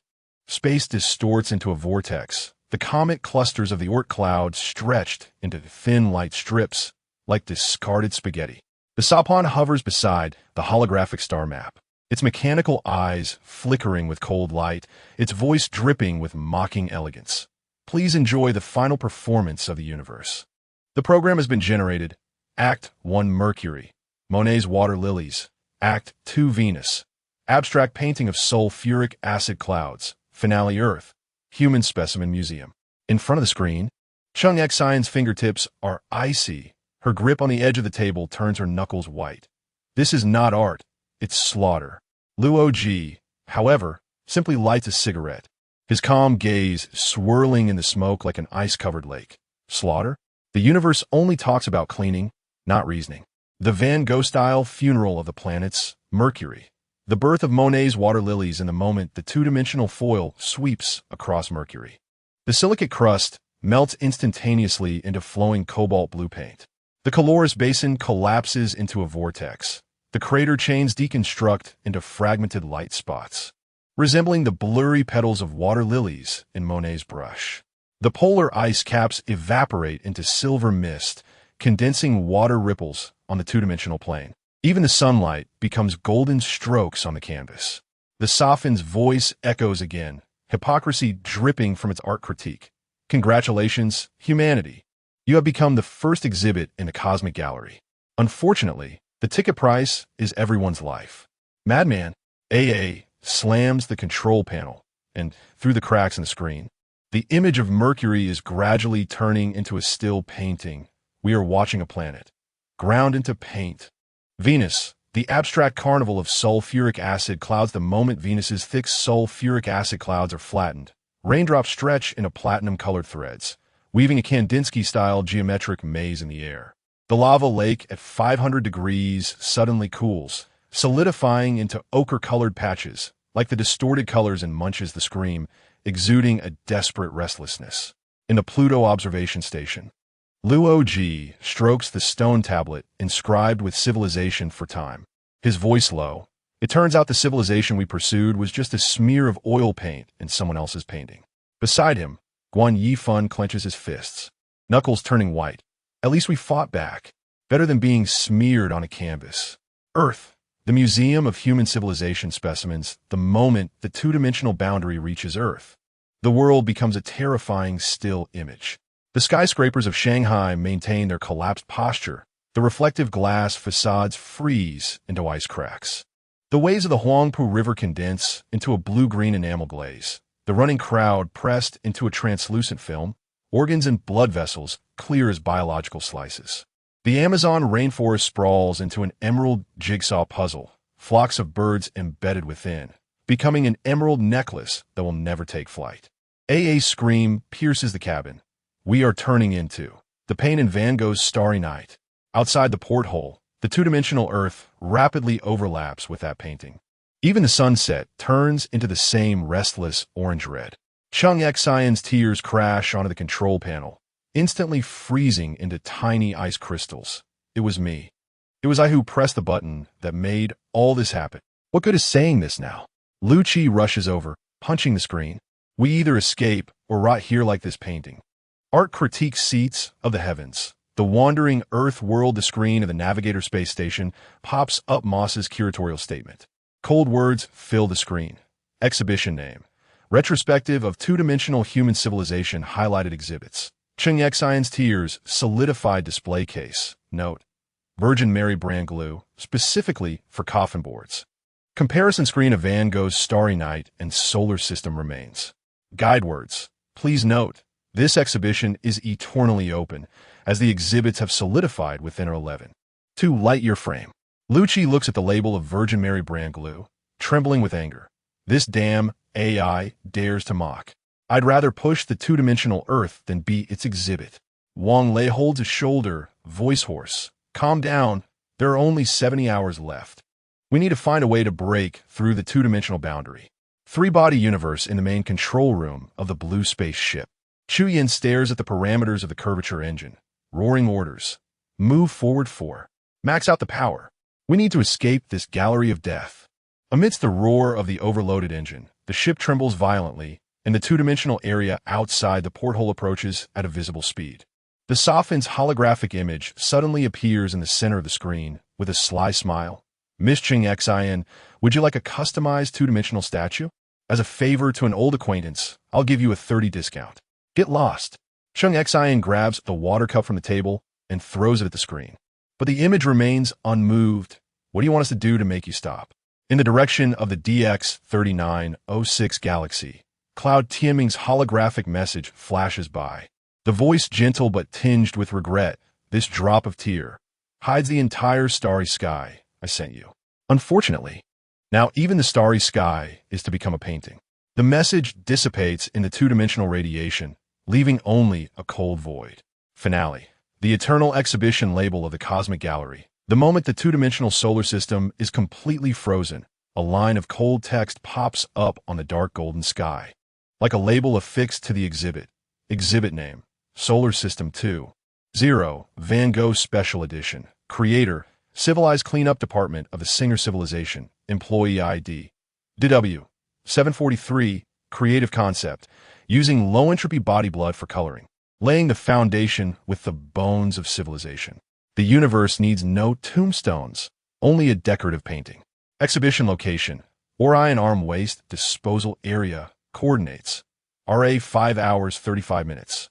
Deck -5, 23 foot. In the corner of the frame, Van Gogh's ghost appears, writing a line with blood-red ink. I painted hell, but you have become hell itself. The fourth world, the two-dimensional universe. Its despair has surpassed the destruction of civilization, reduced to a higher-dimensional artistic material. Dimensionality reduction crushes, civilization becomes a painting. This is not an end, but under the rules of cosmic cleaning. An unnoticed aesthetic carnival. Chapter 38. The Tragedy of Trisolaris and the Source of All Evil. Prologue. The ultimate judgment hall of the dark golden sky. Blood-red barrages rain down like a meteor storm, frantically tearing through the pitch-black starry sky, casting a sinister and eerie hue over the entire universe. Live broadcast theme. Dissection report on the source of all evil main defendant. Yi Wenjie accomplice. The Zeroer jury. The court of civilizations of all realms instruments of punishment. Memory regression rays. 100 pain sensation synchronization. Please enjoy this ultimate drama that could make even the creator tremble. Act 1. Blood Rain of Humanity. The Slaughterhouse. Act 2. The Red Coast's Demon Womb. The Reaper's Incubator. Final chapter. The Zeroer. Universe reboot formatting. The sound echoed through the universe, like a death knell. striking at the heartstrings of every civilization. The source of all evil, the birth of the Red Coast's demon womb, the slaughterhouse of humanity, blood rain of humanity, the dark golden screen, like an eye of time, slowly replayed the blood-soaked hell of the greater Xin'an Range. At the site of the pedo meeting, the crowd shouted slogans frantically like hungry beasts. Yizitai, a physics professor at Tsinghua University, was pinned to the ground by the Red Guards, his head crushed by a heavy Mao Zedong thought book, brain matter mixing with blood, slowly flowing on the cold ground and soaking the manuscript of Introduction to Astrophysics filled with his heartfelt work beside him. Yi Wenjie stared wide-eyed, terrified at the scene, her body trembling like a sieve. Her mother, Shaolin, at that moment, seemed possessed by a demon, holding high the slogan of justice over family, her gaze revealing a strange determination. Her sister, Yi Wenxue, had her originally innocent face twisted with fear and madness, screaming to overthrow the reactionary academic authority. Yi Wenjie curled up in a pool of blood, as the world around her seemed to spin. The death mark of the Sapon lit up mercilessly. The entropy increase rate of this event is that of a supernova explosion, directly leading to a cosmic-level butterfly effect with a 100 mortality rate for all humanity. At that moment, the light of hope in Yi Wenjie's heart was completely devoured by despair's darkness. The Reaper's incubator. The Red Coast button. The scene shifted to the cold and oppressive control room of the Red Coast base. Yi Wenjie stood before the massive launch button, her fingertips trembling slightly above it. At that moment, it seemed as if three illusions were tearing at her sanity in her mind. The spirit of her father appeared before her, kind yet filled with endless worry. Don't repeat the mistakes of the past. Humanity is worth saving. At the same time, the distorted, maggot-like handwriting of Baimulin's slanderous letter kept enlarging before her eyes, as if mocking her existence. Your existence is original sin, and far away, for light years away. The hallucinations of Trisolaris whispered through layers of space like a demon. Please accept our purification in this moment of life and death. The physical parameters of the button press were precisely captured. Finger tremor frequency, 7 Hz, a precursor to an earthquake. Decision time, 2 seconds, the struggle duration before an ant is crushed. Just as Yi Wenjie pressed the button, the causal chain of the universe snapped like a fragile thread. The cold and sharp trajectory of the Trisolaran fleet pierced through the Orion's arm like a sword, completely altering the fate of 2 civilizations and the entire universe. The conference to punish the dead in all realms, the demon womb dissection table under one person, Zhang Chulin's collapse in the live broadcast room of Mount Longhu. The barrage rolled madly like a surging tide. Zhang Chulin's eyes widened in disbelief as he exclaimed, "What the hell? Who can withstand this villainess? She's 1,000 times more ruthless than all the sexual devils combined." Feng Baobao scratched his head, looking puzzled. Her brain is broken. The Wandering Earth. Moss's civilization pathology report inside the Navigator space station. Moss popped out a cold diagnosis. Case number, SB000, cosmic level initial pathogen. Infection symptoms, anti-civilization virus packaged in maternal love. Infection chain, Yi Wenjie, Chung Exant, all humanity, mortality rate 100. Treatment plan, recommends stuffing into the stellar engine as cleaning fuel. But unfortunately, the heat value is too low.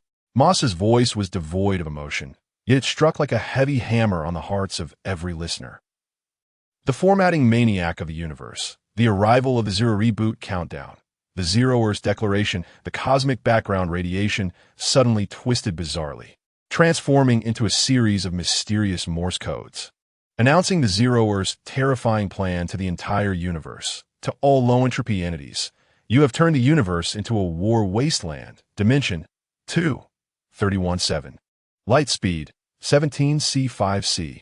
Now, according to Article 9 of the Pastoral Era Treaty, execute mandatory formatting. Countdown 1 cosmic year, Earth time 17 billion years. Reboot condition. All small universes must return 98 of their mass. The 5-kilogram ecological ball in Chung Exion's hand suddenly underwent quantum collapse, revealing a chilling blood-red warning. This grain of sand you hoard is the cancer cell of the new universe. The trembling truth that even the creator fears the holographic image of the zeroer emerged like a ghost, unfolding a gruesome cosmic autopsy illustration. In the distant 10-dimensional pastoral era, gravity intertwined like gentle silk strings, and various civilizations shone like fireflies, radiating the light of hope in harmonious coexistence. However, the current universe had devolved into a war wasteland. Two-dimensional civilizations struggled on the edge of black holes. Lightspeed traps like dense stardust were scattered in every corner of the universe. The zeroer issued an ultimate threat. If mass is not returned, it will trigger the mathematical law weapon. Primes will no longer exist for. Guan Yifan collapsed to the ground, his face as pale as paper. They can even alter physical constants. Facing the ultimate boss in all realms, non-human. The collective breakdown of gods and demons. September looked at the terrifying scene on the sky, scared enough to make his tail explode into fireworks, screaming, "Help! Can mathematical laws be used as weapons? What about the 314 pizza I eat every day?" A.O. Lai was also flustered. His dragon whiskers instantly nodded. Quickly sent a notice to the three realms. From now on, the universe will be under maintenance. The three-body problem universe barrage storm. Chu Yin stood on the command platform of the blue space ship, his gaze resolute, loudly ordering. Advance 5. Escape the formatting hard drive. The curvature engine overloaded to 200 under his command, emitting a painful roar. The Sapon coldly mocked from the synchronized orbit. "Miss Chung, XIN. Do you need help engraving your 5-kilogram ecological ball on a tombstone? It's free." The holographic ghost of Yin Tianming said beside him, "The stars you cherish will eventually become the tombstone of the new universe." Final curtain. The cancer diagnosis of a new universe, the dark golden sky, collapsed slowly into a blood-red judgment screen, like a shadow of doom. It clearly displayed, defendant, Yi Wenji's accomplished structure, charges, committing homicide against the future of humanity with despair as a blade, implementing cosmic-level murder in the name of reboot. Sentence, Yi Wenjia, to have the destruction of the Trisolaran civilization replayed in the mind waves of Observer 1379. Zeroer, to be eternally imprisoned in the cosmic singularity post-reboot. At the signature of the judgment, Yi Zhetai's blurred yet grief-stricken blood handprint appeared, as if silently shouting, "Daughter, when you press the button, you turn the entire universe into a cultural revolution struggle session." Chapter 39, Cosmic Survival, the Civilizational Battle Royale under the Dark Forest Law. The ultimate exam of the Dark Forest, Death Instruction Manual of the Law, a dark golden sky, splits open with a crimson title, Cosmic Survival Guide, from Beginner to Burial. Luo Ji's tombstone glows with golden characters on the icy plains of Pluto, each stroke exuding a pale white light of the two-dimensional foil. Dark Forest Law Deluxe Edition Axiom 1. Survival is the primary need of civilization. Note, other needs please book a gravesite. Axiom 2. Civilization expands infinitely. The universe's mass is conserved. Note, it is recommended that civilizations prepare their own urns, core weapon, suspicion chain, goodwill, self-destruction protocol. A smile equals an invitation for others to stab. Technological explosion. Insect civilization. Death god civilization. Fastest record. Earthlings took 400 years from burning coal to building a light-speed spaceship. The Sapon Mars practical case studies on the hologram. Live replay of the destruction of the Trisolaran system, as light particles pass through the three suns. The barrage flows, thanks to the top donor singer for the solar fireworks. The solar system is two-dimensional. Van Gogh's Starry Night shows a light count in the lower right corner. 10 collective 5-star reviews from the universe's cleaners. Chicken dinner competition starts. Civilizational Battle Royale. The cosmic background radiation suddenly distorts into a system announcement. Cosmic Survival Battle Royale V10. Zero update log map. Dark Forest with a radius of 10 light-years players. 18. 9 billion civilizations. Online rate 99. 9. Poison circle mechanism. Two-dimensional foil diffusion speed 110 light speed. Circle shrinking time countdown to civilization's lifespan. Airdrop supplies. Low level. Light particles. Beginner's gift pack. High level. Mathematical law weapons. VIP deletion sheet. Victory condition. Survive until the universe restarts. Note, Winners will receive new universe fuel as prizes. Chuyen roars in the blue space capsule. Attention everyone. The poisoned circle has reached the Orion arm. Immediately loot the wreckage of the Trisolaran fleet. Curvature engine overloaded to 300. Live Death God broadcast room. Beginner level. Earth Civilization's self-destruction tutorial highlight replay 1. Yi Winjis microphone accident. The Red Coast base's radio telescope points at Centaurus. Yi Winjia hovers her finger over the launch button. The barrage erupts. Broadcaster run. Opponents are a professional team. First contact, and they give the whole map coordinates? Even a dog watching this would shake its head. Highlight replay 2. Luo G's Voldemort tactics in the snow. Luo G aims a gun at his own temple. The gravitational wave emitter's countdown blinks. The Sapon marks tactical analysis. Operation Essence. Crouch for concealment. Hide in underground shelters. Self-destruct with grenades. Deterrence through mutual destruction. Deceive investment artifacts. Use the opponent's home planet as a hostage. Audience donations. The Trisolaran Civilization gifts a mute package. Locks the solar signal amplifier. High-level match. God-level civilizations, crazy operations, Singer civilization's perspective. Seed ship scans the star map. The two-dimensional foil pops up the shopping cart interface like platinum pages. Promotion notice. Bulk clean low-entropy bodies. Buy 10, get 1 free. Free shipping on orders over 100. User reviews. Extremely cost-effective. The solar system flattened out makes a beautiful desk mat for the Zero Heirs, certified, Zero or Easter egg. A hidden clause appears next to the restart countdown. The final interpretation, rights belong to the organizer. If the new universe is full, the prizes will automatically become invalid. All Heaven Barrage Carnival Despair Barbecue Party, Warhammer 40k. Emperor's Chicken Dinner Strategy. The Golden Throne pops up a team invitation. Team name. Human Cleaners. Rank. Starseed Butchers. Recruitment requirements. Average daily cleanup of low-entropy bodies in 1-star system. Must purchase the Extermination Order Seasonal Card Team Declaration. Shoot everyone? 2 week. Our principle is to blow up entire star systems. The St. Gillis Wings sweeps through the announcement. This competition is more exciting than fighting chaos. At least the evil gods don't drop equipment. The Wandering Earth. Moss's anti-addiction system, the Navigator space station, blocks the live broadcast screen. Lucci's smuggling headphones explode with alarms. System warning. Player Ching Xian logged in. Historical record. Actively shed armor in the final circle. Reject curvature engine. Suggest all of the universe blacklist this ID. Lu Chi slams the table. Quickly give her cheats. Directly airdrop her into a black hole. Harry Potter. Physics class in the wizarding world. The Hogwarts Great Hall hangs a dynamic painting Voldemort in the two-dimensional foil. In the painting, Voldemort raises his wand. Avada Kedavra is ineffective against the two-dimensional foil. This is not magic. Hermione notes, magical attacks belong to the three-dimensional realm, while dimensionality reduction strikes belong to the mathematical realm, suggesting retaking the N. E. Vu. TS exam. Malfoy sneers. If Potter participates, he'll definitely be the first to be taken by the poison circle. 3-body cosmic hell. Joke. Chuyen.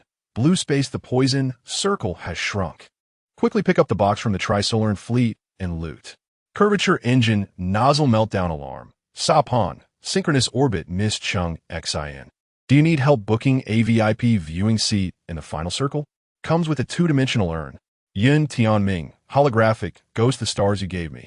Have become a bombing zone in the chicken dinner map. Finale. Newbie's epitaph.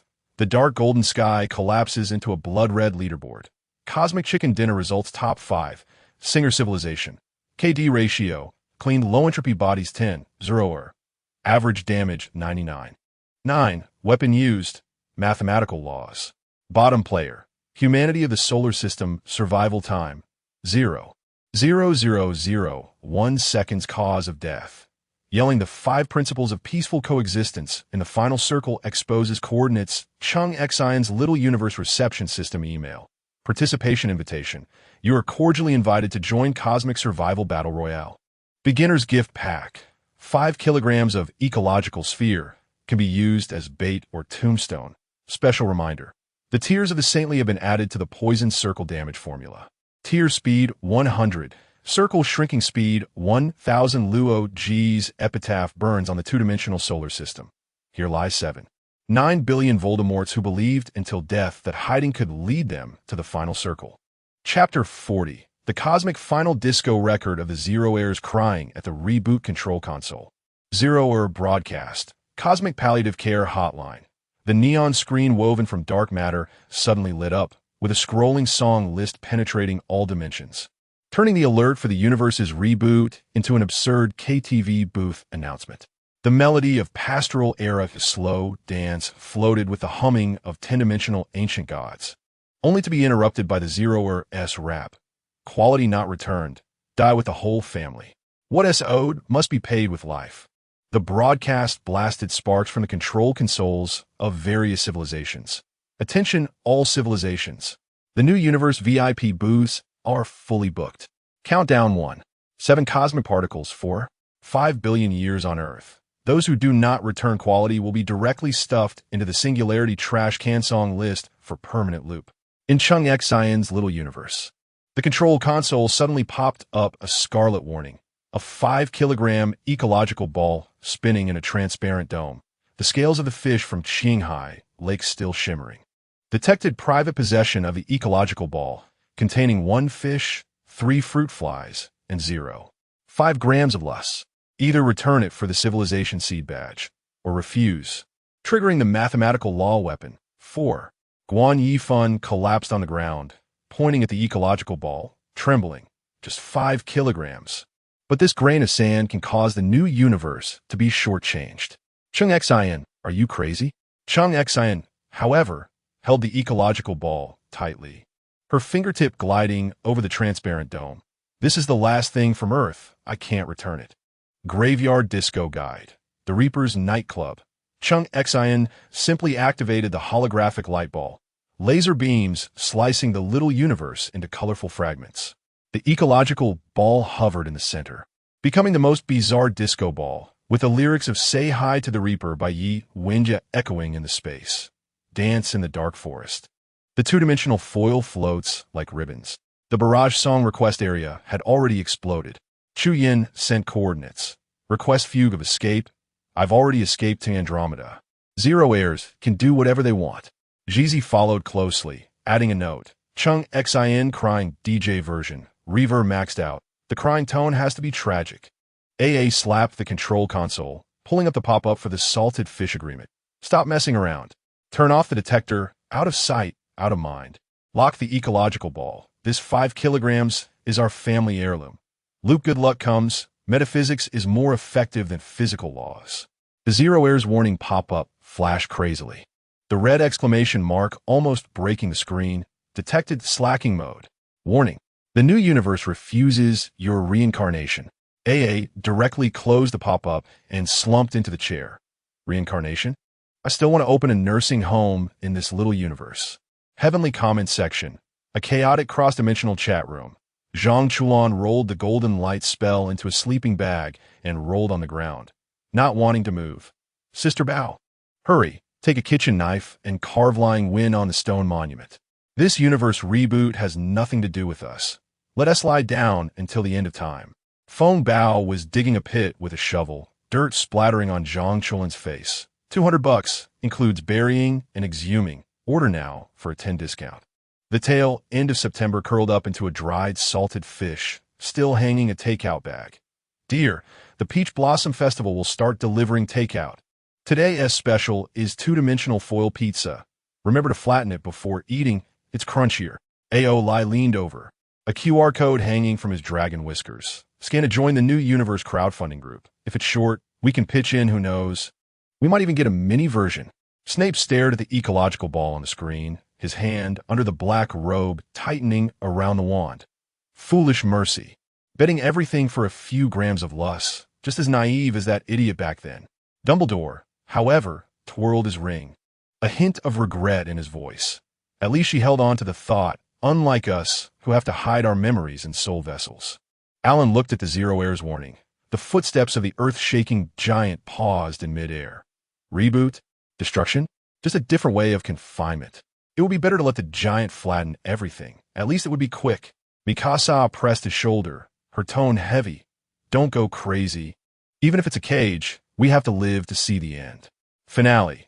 The broken reboot and the eternal slacking, at the moment of the countdown reaching 0. The singularity exploded like a firecracker that misfired, only producing a cloud of gray smoke. The 10-dimensional pastoral era did not appear, and the Zero Hour's customer service hotline was busy. Sorry. The new universe has collapsed due to being shortchanged. Please wait for a refund in the next life. Ching Xian laughed while holding the ecological ball. Good thing I didn't return it. This is a blood prophet. We'll live here from now on. Guan Yifan rolled his eyes, but still got up to change water for the Qinghai Lake fish. On the monument of Pluto, the newly carved words trembled in the cosmic wind. Here lie 7.9 billion. Trying to give time civilization, but in the end, time gave a coffin. Chung Xian updated her social media with a photo of the ecological ball. New universe under renovation, temporarily residing in a 5-star ecological homestay. Welcome to Come Fish. The fourth world, the Zero reboot. Its absurdity far exceeds destruction, turning salvation into a self-deceptive farce and slacking off. Quality debts, the universe collapses. This is not the end, but civilization lying flat before the ultimate question, a collective lying flat. Chapter 41. Technology crushes civilization like ants. Despair Index 8. 1. Final settlement report. Universe-level despair value assessment. The sky turned into a cold holographic dashboard. Flickering data streams disassembling the fate of human civilization in the Trisolaran universe into various despair parameters. Finally, the red number froze in the center of the screen. Final despair index. 8. 1. The system's commentary resembled an epitaph engraved on a tombstone.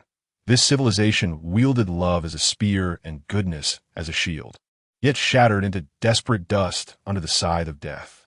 Even the tombstone was automatically cleared by the cosmic formatting program. First dimension. Technological overwhelmed despair value 8. 3. Water droplet massacre. Arrogant funeral. A blue formation of 2,000 human star-class warships spread out in space like a silver galaxy. Ding E, dressed in a white spacesuit, lightly touched the transparent cabin wall, her tone filled with certainty. This is just a Trisolaran probe, perhaps carrying a message of peace. But in the next moment, a ghostly blue sheen appeared on the surface of the water droplet, crashing at light speed into the fleet of warships. 4 minutes and 18 seconds later, only burning debris remained in space, and Ding Yi's final words, "Run," became the last epitaph of human civilization. In the rain of molten steel, someone screamed as they captured the last images, while another sat slumped at the control panel, muttering, "How is this possible? Our technology is obviously so advanced." Despair core. The technological gap is like primitive people facing a nuclear bomb. The possibility of counterattack is 0, and all arrogance becomes a farcical performance before death. Two-dimensional foil. Rule-level humiliation inside the ship of the Singer civilization. An operator casually tossed a two-dimensional foil toward the solar system, speaking as if clearing dust from a desktop. "There's garbage here. Mark it." As that transparent film unfolded in space, the skyscrapers of Shanghai began to twist, collapse, and transform into colorful patches on a plane. The running crowd was instantly frozen, their terrified expressions becoming mere lines in a two-dimensional image.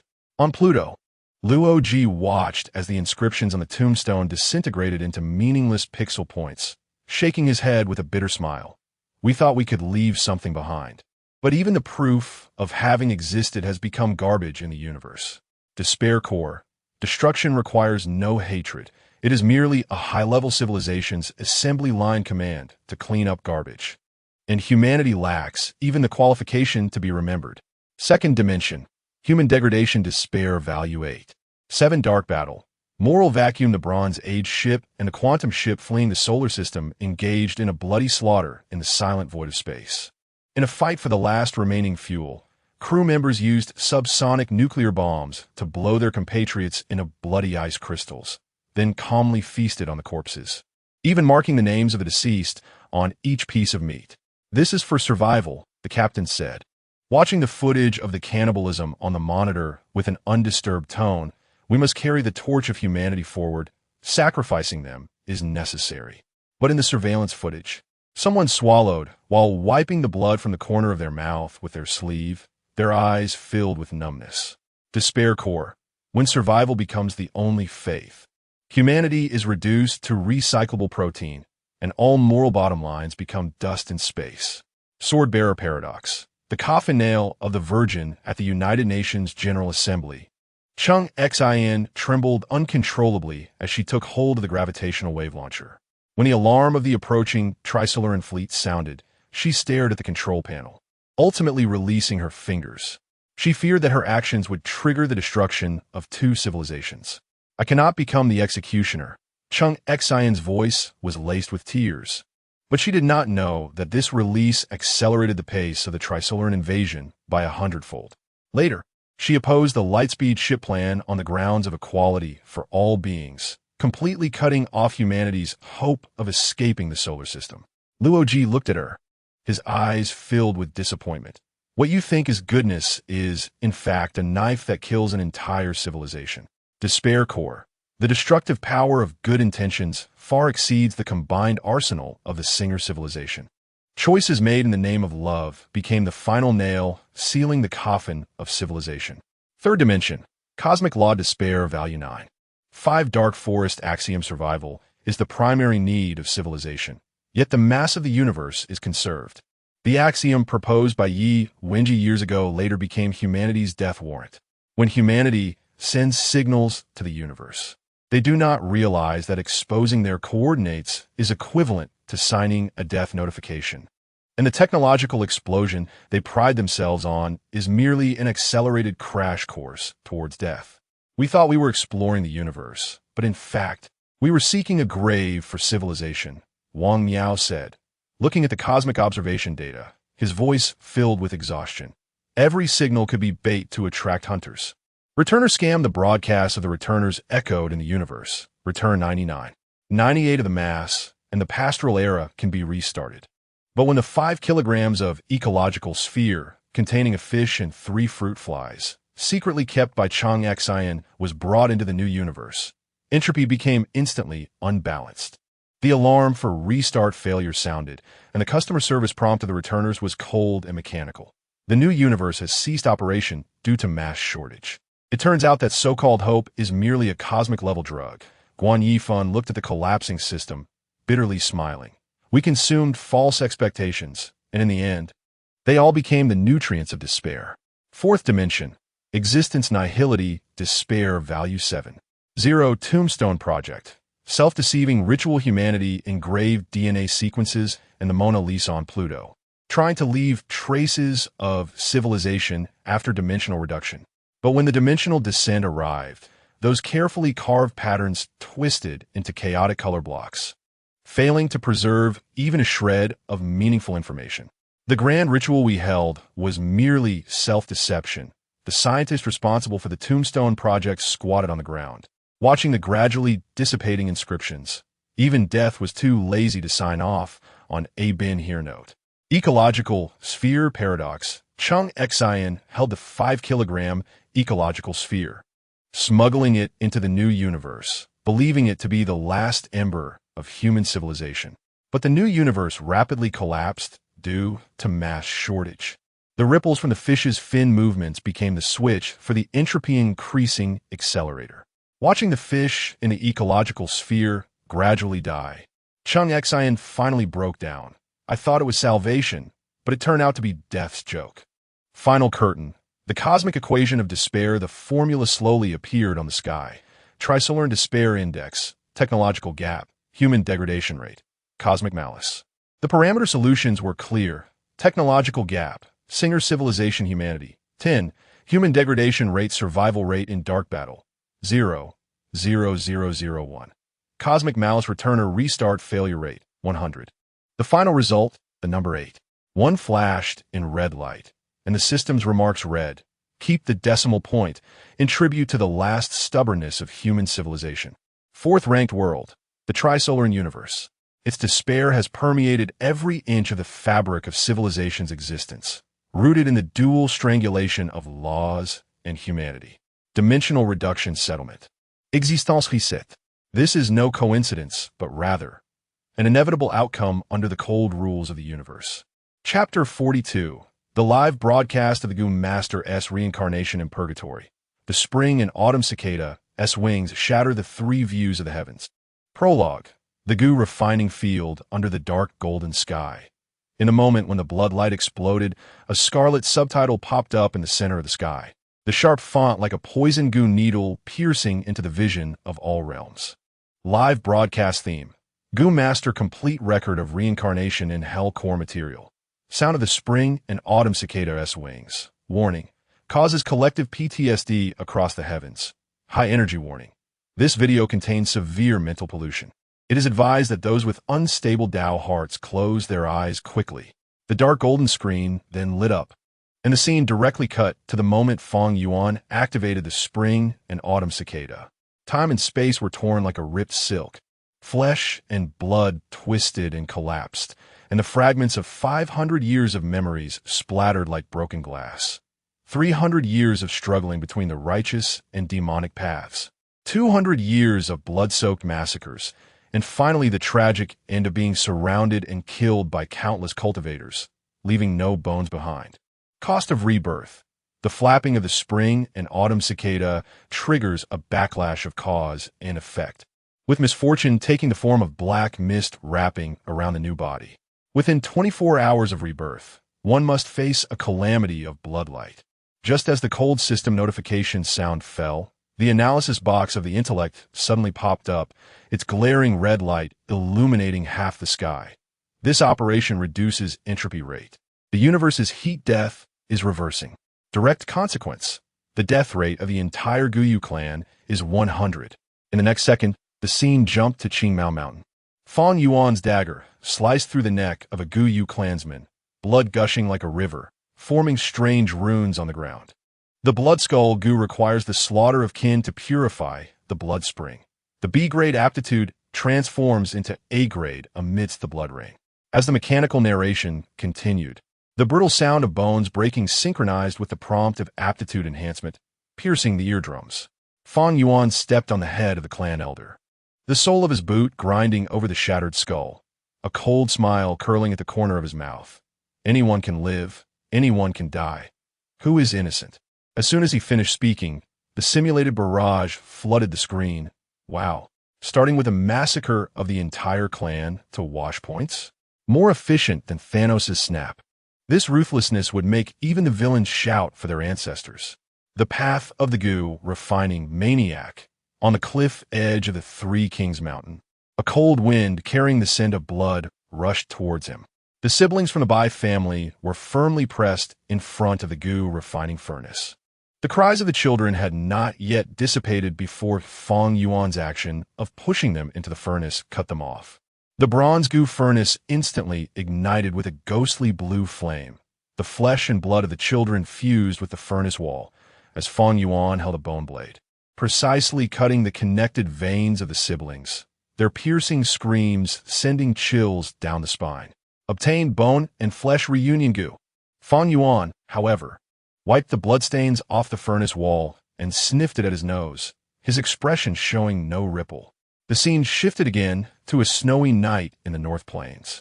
Dark as ink, Feng Yuan transformed into Changshan Yin, silently infiltrating the remains of the giant sun immortal's 88 Jiao Xinyang Tower. He activated the wisdom Gu to break the formation, causing his brain domain to overload and blood to flow from his 7 orifices. Yet it didn't even furrow his brow. Then he ruthlessly slaughtered the guarding team, throwing the bodies into Soul Washing Mountain, instantly increasing the Soul Stone reserves by 300. At the moment, the true Yang Tower collapsed. The phantom of the giant sun immortal appeared, his voice filled with boundless rage. Thief of Gu, you shall face the wrath of the heavens. But Feng Yuan suddenly threw out the spring and autumn cicada, the sound of cicada wings flapping, drowning everything out. He raised an eyebrow and sneered. Want to devour me again? Collective trauma response of the heavens. Under the sky of Doloadalu, Tang San's sea god trident pierced through the live broadcast screen, the clash of golden light and bloodlight causing a deafening explosion. A textbook-level operation by the evil soul master. This method must be included in Tang Sect's Forbidden Techniques blacklist. His voice was filled with fury, while beside him, Xiao had already covered her eyes, her voice trembling. Brother, his method of killing children is 10 times more ruthless than your soul ring acquisition. In the Hogwarts Great Hall, the dynamic painting Gu Master and the meditation basin was playing in a loop. In the painting, Feng Yuan was extracting memory threads, feeding the spring and autumn cicada like feeding fish. Dumbledore's portrait supported his forehead, his tone heavy. The mind capture technique is completely ineffective against such a reborn one. To deal with him, I suggest using Avada Kedavra directly. The quill glided over the parchment. The maximum time rewind of the time turner is only 5 hours. But the spring and autumn cicada can rewind 500 years. The Ministry of Magic must raise its hazard level to XXXS. Malfoy leaned against a pillar, a mocking smile on his lips. If that fool dares to refine goo, the first sacrifice will definitely be Weasley. The seas of a new world stirred up giant waves. Doflamingo sat on his throne, twirling a line around his fingers, his laughter eerie. Fufufu. Now, this is true darkness. Much better than the Navy's hypocrisy. Kaido held a wine jug, tilted his head back to take a swig, roaring, Eurolo, kid, come join the Beast Pirates as one of the 3 disasters. I like your ruthlessness. In the control room of the Umar Star, the warning box flashed wildly. High-risk civilization sample detected. Suggested action. Launch a 2-dimensional foil at the goo world. Note. This operation has been patented by the Singer civilization. Place Feng Yuan on the universe-level Roll King blacklist. Luo Feng stared at the scene of Feng Yuan slaughtering his clan on the screen, his brows tightly knitted. Can a stellar-level being really do what a galaxy-level being can? This level of ruthlessness surpasses even seizing a body. In the cave of the chaotic star sea, Hanli rubbed the heaven-controlling bottle, the faint light emanating from the bottle reflecting his complex gaze. Nangong Wan sighed softly. Junior brother Han, this person's ruthlessness surpasses yours. Hanli fell silent for a moment, his gaze sweeping over the scene of the bi-siblings being pushed into the goo refining furnace, slowly speaking. At least, I never killed children. The final curtain fell. The dark golden sky collapsed into a bronze goo furnace, the walls of the furnace engraved with blood characters, clearly recording Feng Yuan's 500 years of history. Total number of people slaughtered, 387. 651 rebirths, 5 times. Note, 50 death rate after each rebirth. Aptitude evolution path. B grade to A grade, 10 absolute body supreme immortal to systems concluding remarks echoed in the void. Carrying a chilling coldness. When kindness becomes a luxury, the devil is the only winner. The sound of the spring and autumn cicada's wings came from the bottom of the furnace. Golden characters floated within the cracks of its transformation. Like the death god writing down a verdict. Working hard for 500 years? Just a notification of overtime from the death god. The fourth world, Gu Dao reincarnation. Its darkness has nothing to do with the punishment of heaven, but stems from the ultimate plunder and betrayal of the human heart for power. Gu refining and slaughtering life. Reincarnation devouring oneself. This is not a catastrophe, but rather an inevitable madness loop after desire goes out of control. Chapter 43. Family ties are the cheapest materials. Allies are mobile loot libraries. Qingmao Mountain Slaughterhouse, family blood sacrifice. The sky suddenly shifts to a blood-red battlefield, laying bare the cruel survival laws of the goo world. The so-called family ties and morality are merely quantifiable and extractable consumables in Feng Yuan survival formula. Observing coldly. Countdown to clan annihilation. The flames of the ancient moon clan dye the night sky red. At the moment, the wolf tide tears through the village walls. Feng Yuan stands in the shadow of a watchtower, with the blood skull goo glowing greedily in his fingertips. When the clan leader's head is crushed by a wolf's claw, warm blood spurts precisely into the mouth of the goo, and the data stream dancing on his retina remains calm. Emotional value, 0. Survival benefit calculation, blood skull, goo maturity, 37. The screams of clansmen rise and fall. Someone reaches out for help, but he sidesteps. Clan annihilation progress, 98. Blood skull, goo absorption efficiency peak is about to arrive. He murmurs to himself. as if observing an experiment unrelated to him, until the last child is pounced upon by the wolf pack. Total clan death rate 100 blood skull, Gu promoted to first class. Note: this operation complies with the Gu World's Heavenly Tao law number 7 blood kin sacrifice Gu. Great Tao is promised. Reverse Saint Mother, master of loss prevention. As Bai Ningbing triggers the explosion technique that shatters Qingmao Mountain, Fang Yuan yanks Gu Fangjing's collar and leaps into the abyss. The boy cries out and struggles. Brother, save our clansmen. They're still up there. But Fang Yuan strikes him unconscious with a backhand chop, hoisting him onto his shoulder. His eyes filled only with cold calculation.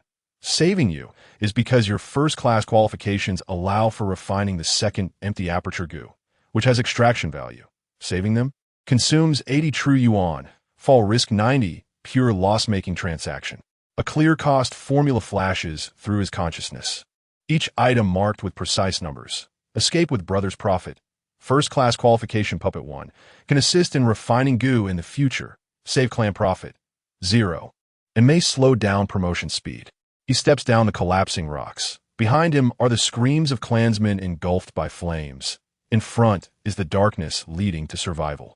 Yet his steps show no hesitation. Gu Refining Workshop Familial Purification, Flesh and Blood Reunion Gu, Sibling Muscle Severance. At the cliff edge of Sanwang Mountain, the bronze Gu furnace glows red-hot as hundreds of siblings are chained and pushed into the furnace. Fang Yuan wields an ice blade, precisely cutting the connected meridians of two individuals, their piercing screams echoing in the valley. He expressionlessly adjusts the angle of the blade. His sister's tears drop onto the furnace fire, instantly vaporizing into pale purple resentment crystals, which he casually collects into a jade bottle. His brother's spine is forcibly extracted and used as a fire starter stuffed into the furnace bottom, causing the flames to surge 3 feet high. Obtained Flesh and Blood Reunion Gu. He picks up the newly refined Gu, inspects it under the moonlight for a moment, then tosses it into his storage bag as if he has merely completed an ordinary craft. Sansha Mountain Graveyard, Ally Harvester. On the battlefield where the righteous paths are encircling the demon cultivators, Fang Yuan is inducing He Lulan to swear. I will explore the True Yang Tower with Fang Yuan, and if I have a second heart, I will suffer the poison Gu gnawing my heart. The moment the vow is made, the poison vow Gu quietly activates within He Lulan. The next second, Fang Yuan uses the fixed immortal travel Gu to instantaneously teleport out of the battlefield, leaving the shadow Gu faithfully recording the scene of his ally being pierced by 10,000 arrows. He Lulan screams, the panic of other collaborators. Once the battlefield calms, he returns to loot the corpses, his fingertips glowing dimly as he extracts the souls of 12 fifth transformation Gu masters, refining them into nourishment to fill the soul-vanquishing mountain. The loot list appears before him. Remnants of Immortal Gu 3, souls of 5th transformation Gu masters 12. Righteous Path Allies Friendship 0. Note: this item has been permanently delisted. He nods in satisfaction and disappears into the night. Record of the collapse of the 3 views of the heavens. The bone spirit cold fire in the storage ring trembles violently, and Yao Chen's voice carries incredulous anger. Extracting souls and refining spirits? Even kin can be treated as Gu materials. This child's heart is dirtier than the soul palace. Xiao Yan stands beside him, his expression complex. Teacher, but his control over refining Gu is even more precise than yours in alchemy. Before he finishes speaking, he is interrupted by Yao Chen's cold shout. Precise? This kind of precision only brings destruction. The time worms become collectively stiff. And Amon's laughter carries a hint of absurdity, stealing the fate of allies, using vows to backstab. This operation is even smoother than my parasitism. Klein rubs his swollen temples, quickly updating the doctrines of the Fool's Church, adding a new rule. Prohibit shaking hands with anyone named Fong. Prohibit any verbal agreements with them. On the Tower of Dressrosa, Doflamingo laughs heartily, clutching his stomach, killing familiar faces while accurately calculating profits, and not even doing loss-making transactions. I want to hire him as the financial director of the Don Quixote family. Law rolls his eyes beside him, his tone icy. The room space can't contain his conscience black hole. Are you sure you want to bring him in? In the cave of the Chaos Star Sea, Hanley remained silent for a long time, his fingers unconsciously rubbing his storage bag. The voice of the great Yin god comes from the puppet, filled with exaggerated astonishment. Kid, your usual sneaky development, avoiding cause and effect approach, is like a saintly white lotus in front of him. As soon as the words fall, the core of the puppet overloads due to emotional fluctuations, emitting bursts of black smoke. The statue in the Inn Valley cracks, and Sasuke's Sharingan sheds blood tears, his tone filled with twisted unwillingness. Eradicating clans can also enhance strength and can accurately calculate profits. Itachi, you lost back then because you weren't ruthless enough. Kakashi quickly contacts the publisher, requesting an urgent reprint of the special edition of Intimate Paradise, with a particularly eye-catching cover title on the self-cultivation of reverse saint mothers, from kin blood sacrifice to ally backstabbing. The holographic screen of the meteor star suddenly pops up an alarm, the red warning light flashing incessantly. High-risk personality template detected across dimensions. Recommendation: immediately apply for Universe Mercenary Alliance SSS-level assassination order, listing killing familiar economics and blood, kin, refining goo method as forbidden knowledge for humanity, prohibiting any civilization from learning. The fourth world, goo Dao survival. Its cruelty has torn apart the cloak of ethics, transforming survival into a black hole that devours everything. Kin or goo, allies or bait. This is not malevolence, but rather the most reasonable, inevitable choice under the survival laws of this world. Chapter 44. Destiny Goo crushes 100,000 talents. Heavenly Court Slaughter Assembly Line. The dark golden scroll of the sky suddenly unfurled, laying bare the absolute order of the goo world before the eyes of the heavens. This was not the Tao of heaven in the world of cultivation, but a slaughter assembly line so precise it was cold, erasing even the traces of resistance. Star chessboard. The meat grinder for talents, the holographic star map of the Heavenly Court's monitoring tower hung in midair, with 100,000 goo master's life lamps flickering densely like captive fireflies. Suddenly, several life lamps lit up with blinding red lights, and the mechanical voice of heavenly intent echoed in the void. Rebellion index detected at 3, initiating cleansing program. As soon as the words fell, the ninefold thunder tribulation struck down like a silver snake, instantly extinguishing the life lamp of the Black Sky Temple's Buddha son. His figure, which had just broken through the loophole of the Tao with the no, sad goo, turned to charcoal in the lightning. The next moment, the pages of the goo world general history automatically turned, and a new line of text appeared. The Buddha's son, enamored with worldly desires, broke the precept and faced heavenly punishment, while the manuscript of the reformed Tao hidden in his robe was reduced to ashes by invisible flames. Long Gong slowly unfolded the contract scroll in front of Fang Yuan. The seventh clause, stating that thoughts must comply with the heavenly intent teaching scriptures. Violators will have their souls extracted for lamp oil, was still hot to the touch in the 13th clause, which required innovation to apply for a patent. Unauthorized individuals are treated as thieves of the Tao, seemed to still be stained with the brain matter of the 100 Flowers fairy from a few days prior. The moment she signed the contract, a golden chain emerged from her forehead, instantly crushing the innovative goo formula hidden in her sea of consciousness. And as her blood stained the scroll, she didn't even have time to let out a scream. The incinerator for rebels, the reverse command goo of the Yuanyuan Lotus Immortal Sovereign, had just taken shape when the monitoring tower lit up with the red light of the Tao formatting agreement. In less than half an incense stick's time, all traces of the reverse command goo were completely erased, and the once rebellious Yuanyuan turned into a puppet with the Heavenly Court's loyal dog seal imprinted in his pupils. His record in the goo classics was rewritten. The Yuanyuan Lotus Immortal Sovereign comprehended the Tao, dispelling goo insects, with only the ice corpse in the northern ice cave that cannot lie. 9 soul-fixing nails pierced through his spine, nailing his final resistance into eternal coldness. The action of the great sun, Immortal Sovereign, stealing the Tao's fortune to refine immortal goo was made into a live broadcast of heavenly punishment by the Heavenly Court. The backlash of the fortune instantly stripped him of all blessings, and his descendants perished within a day, The immortal goo he painstakingly refined, the sky thief, was transformed into a monitor implanted in his sea of consciousness, and even his remaining will become the eyes of the heavenly court. The collapse of the True Yang Tower was labeled as a construction quality accident, but in the wind and snow, his remnant soul still roared. The heavenly court is the real thief of the Tao. Dystopian alarm across the heavens. The screen of the Chuantua Academy suddenly exploded, and Shitan stared at the image of the heavenly court altering history in the sky, his hands gripping the edge of the table, his voice filled with shock. Tao Covenant. Galaxy-level mind control. My previous psychological historiography formula was all wrong. It must be rewritten.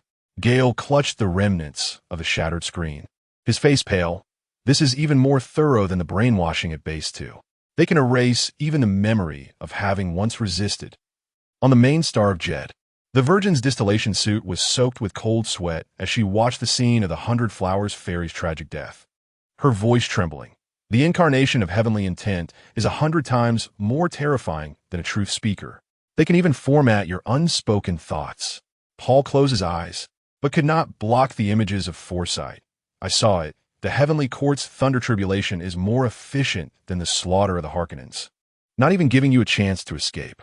The vault of the Old Town Academy was opened, and Samuel held the goo world cleansing record, his hands trembling. This is dirtier than the forbidden techniques hidden in the academy. They call slaughter heavenly punishment and right resistance as rebellion. Malvin drew a dagger from his waist, inscribing a spell on its dragon scale. Every dragon must be marked with an anti-formatting spell, or the next to be nailed into the ice cave will be us. In the three-body game, Emperor Qin suddenly knelt, looking at the scene of the heavenly court making goo masters sign contracts. His voice filled with despair. The heavenly court's rule is more perfect than the master. They make the rebels sign soul-selling contracts themselves, leaving no reason for resistance. Mosey clutched his hair, screaming, "Delete my memory now. This is even more despairing than proton lock technology. I'd rather not know about this absolute order." The altar of the sea god hall suddenly cracked, and Tang Sin stared at the image of the heavenly court monitoring the life lamps, his expression serious. Monitoring divine thoughts? My purple extreme magic eye can at most see into people's hearts, but they can monitor the rebellion index in real time. This is too domineering. Xiao Wu grabbed his arm, her voice filled with terror. "Brother, what if one day our world also has this kind of contract? What should we do?" Epilogue. The certificate of completion from the eye of heavenly intent, the dark golden sky, slowly collapsed, eventually transforming into a golden contract, the blood-red clauses burning upon it. The title glaringly reading Heavenly Court Excellent Graduate Code. Recite the heavenly intent teaching scriptures 3 times daily. Missing one reading triggers the tongue goo. Innovative proposals must be approved. Unauthorized researchers will have their souls extracted for lamp oil. Thoughts must always meet purity standards, and if a rebellion value of 0.001 is detected, immediate formatting will occur. As Fang Yuan's fingerprint was placed on the imprint, golden chains emerged from the scroll, wrapping around his wrist. At the bottom of the scroll, 100,000 goo master's life lamps slowly moved, ultimately forming 4 characters. Obedient one's life. The 4th world, goo world heavenly court. Their despair has woven into a cage named order, stifling all resistance before it can sprout. Formatting thoughts, altering history. This is not governance, but the ultimate slaughter that tames life into tools.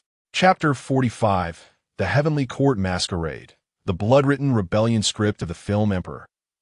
The Heavenly Court film Emperor's Masquerade, the celestial curtain tears open the gilded veil, stripping the backstage of this loyal and heroic drama in the heavenly court bare. Those immortal beings singing hymns hide poison scripts beneath their collars. Feng Jioga, the blood-colored score of the rebel. The winds and snow of the northern plains are wrapped in icy shards, as Feng Jioga presses his fingertips against the ice tablet, his nails digging deep. Blood beads seep from each cut, falling to the ground and coalescing into tiny red worms, densely crawling across the tablet surface. Exactly 999 life-questioning worms. He lowers his gaze to adjust the strings, and as the music begins, It carries the bizarre melody of the reverse playback of the mind control song from the monitoring tower, as if tearing at the bandages of fate. Is fate like a knife? I shall headbutt the blade. At the climax, he throws his head back and howls, while quietly crushing the loyalty worm in his sleeve, transforming it into golden light spots that transmit in real time to the heavenly court, disguising this rebellion as a hymn of loyalty. No one sees that within the hidden compartment of his zither, he has long concealed the shredded heavenly court commission. The paper scraps igniting into fire butterflies burning with the character for rebellion under the stimulation of celestial essence. Only when standing before the core of the life-questioning worm does Feng Jioge tear off all disguises. In the golden mist rising from his 7 orifices, he self-destructs his celestial orifice, pouring all his celestial essence into the worm body, instantaneously detonating 100,000 life-questioning worms. The bloodline that cracks his skull pierces the heart of the worm, and he speaks each word with blood. Are sentient beings merely chess pieces? Why? What? For? But before he can finish, the shockwave is shredded by the red thread of fate. And the final record left by the scene captures only the false imagery of Feng Jioge's cultivation gone awry. Supporting actors. The performance moments of film emperors at Feng Jioge's funeral. Long Gong collapses over the coffin, weeping, tears splattering onto the coffin, strangely glowing. That is the grief worm, capable of stirring all the guests to sob along, while he quietly extracts these emotions to refine worms. As the eulogy reaches the point of the rebel's death, the loyal soul's eternal life, hidden within the voice are mind-altering sound waves, silently altering everyone's memories. No one notices that his fingers in his sleeve are quickly calculating, harvesting sorrow value at 80, enough to refine a furnace of grief and glory worms. In the secret chamber of the monitoring tower, the starry immortal is rewriting history. He waves his hand to delete the original draft of human song, replacing it with a forged heavenly chord ode, altering the scene of Feng Jioge's self-destruction into a blessing ceremony of the life-questioning worm, even implanting false memories into all immortals. Feng Jioge, smiling in death to protect the worm. Finally, he personally orders the ice tablet inscribed with the blood score from the northern plains to be melted down into a shiny loyalty and heroism monument. The heavens. Explosive critiques in the comments chaos surges with torn script pages as Adam looks at the celestial curtain, lightly laughing while tracing the pages with his fingertip. This fate playwright understands drama better than I do, letting the rebels write the climax with blood, then personally deletes the script. How ruthless. Beside him, Amon curls up like a time worm, lazily saying, "Stealing the script? Don't be silly. This crew is so crazy that even the audience seats could explode." On the rooftop of Castle Academy, Looming Fei stares at the image of Long Gong, crying over the grave, swallowing hard. Senior brother. This is even more dramatic than when the principal made me the student council president. Chu Zihong presses on the Murakumo at his waist. His gaze is cold as ice. I suggest we directly split the stage and see how many fake bones are buried beneath. In the Xinhua restaurant, Xie Yuchen's costume sways without wind, and he twirls a thread with a light laugh. Feng Jioge's blood is vermilion. Long Gong's tears are oil paint. This play the cat replacing the crown prince is even more fake than what I perform. Hei Xiazi plays with his sunglasses. Little third master. Going to the grave is cleaner than this stage. At least the Zongzi won't pretend to cry to deceive emotions. In front of the light screen at the Destiny headquarters, Otto watches the scene of Feng Jioge's self-destruction, scoffing, sacrificing oneself for resistance against the world. TSK, too small-minded. Colin immediately glares at him. Don't imitate. This person deceives even himself, and in the end his bones become someone else's props. In a lighthouse's light and shadow room, Bai Yuehui observes the starry immortal's historical alterations, tracing blood characters with her fingertip and coldly laughing. The script of the Lord of Light and Shadow is weak compared to this. They directly let the rebel play the loyal dog themselves. How ruthless. Mark clenches his fists, his voice trembling. So, we might also be actors in someone else's play? Alan, in the road space, watches the false drama in the celestial curtain and directly burns the script in his hand. I become a joke in my quest to destroy the world. This worm world playwright should reflect properly in the road. Mikasa tightens her scarf. Alan, don't learn from them. At least keep a true heart. Don't become a puppet on the stage. The rock tablet in Liyue Harbor suddenly explodes. Zhongli looks at the virtual shadow of the monitoring tower and raises his hand to summon the celestial stars. A false contract is more lethal than wear and tear. If even loyalty can be acted, then the foundation of this heavenly court is already rotten. Ing grips the knife of dreams, severing the fate-red thread entwined around his wrist, his gaze confused yet determined. Eternity is also merely the puppet strings on the stage. The celestial curtain ultimately collapses into a gilded stage, the dark golden plaque burning glaringly with the words produced by Heavenly Court Film Industry. The leading actors column reads Feng Joga, salary, Ashes Box 1. The director's column is the life-questioning worm. Notice, NG scenes directly burned. The script supervisor's column notes Long Gong, remarks, tears taxed at 2,000 wormstones drop. The final line of audience notice. Like a blood-written curse.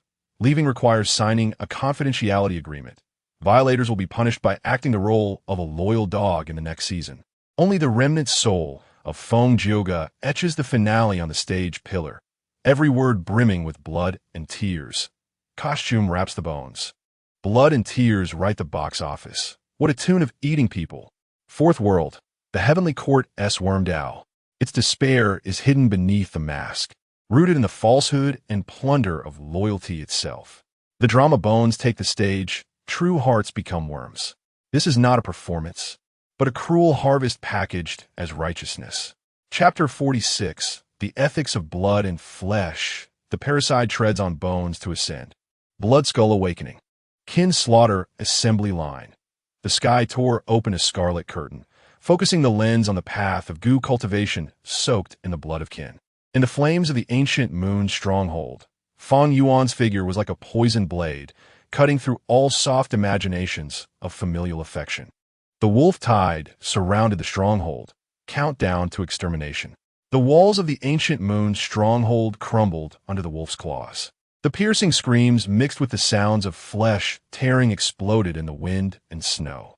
Yet Fang Yuan stood in the shadow of the watchtower, lightly stroking the cold shell of the blood skull goo, as if the slaughter before him was merely an inconsequential background noise. When the clan leader of the ancient moon screamed as he charged towards the wolf pack, Fang Yuan suddenly moved.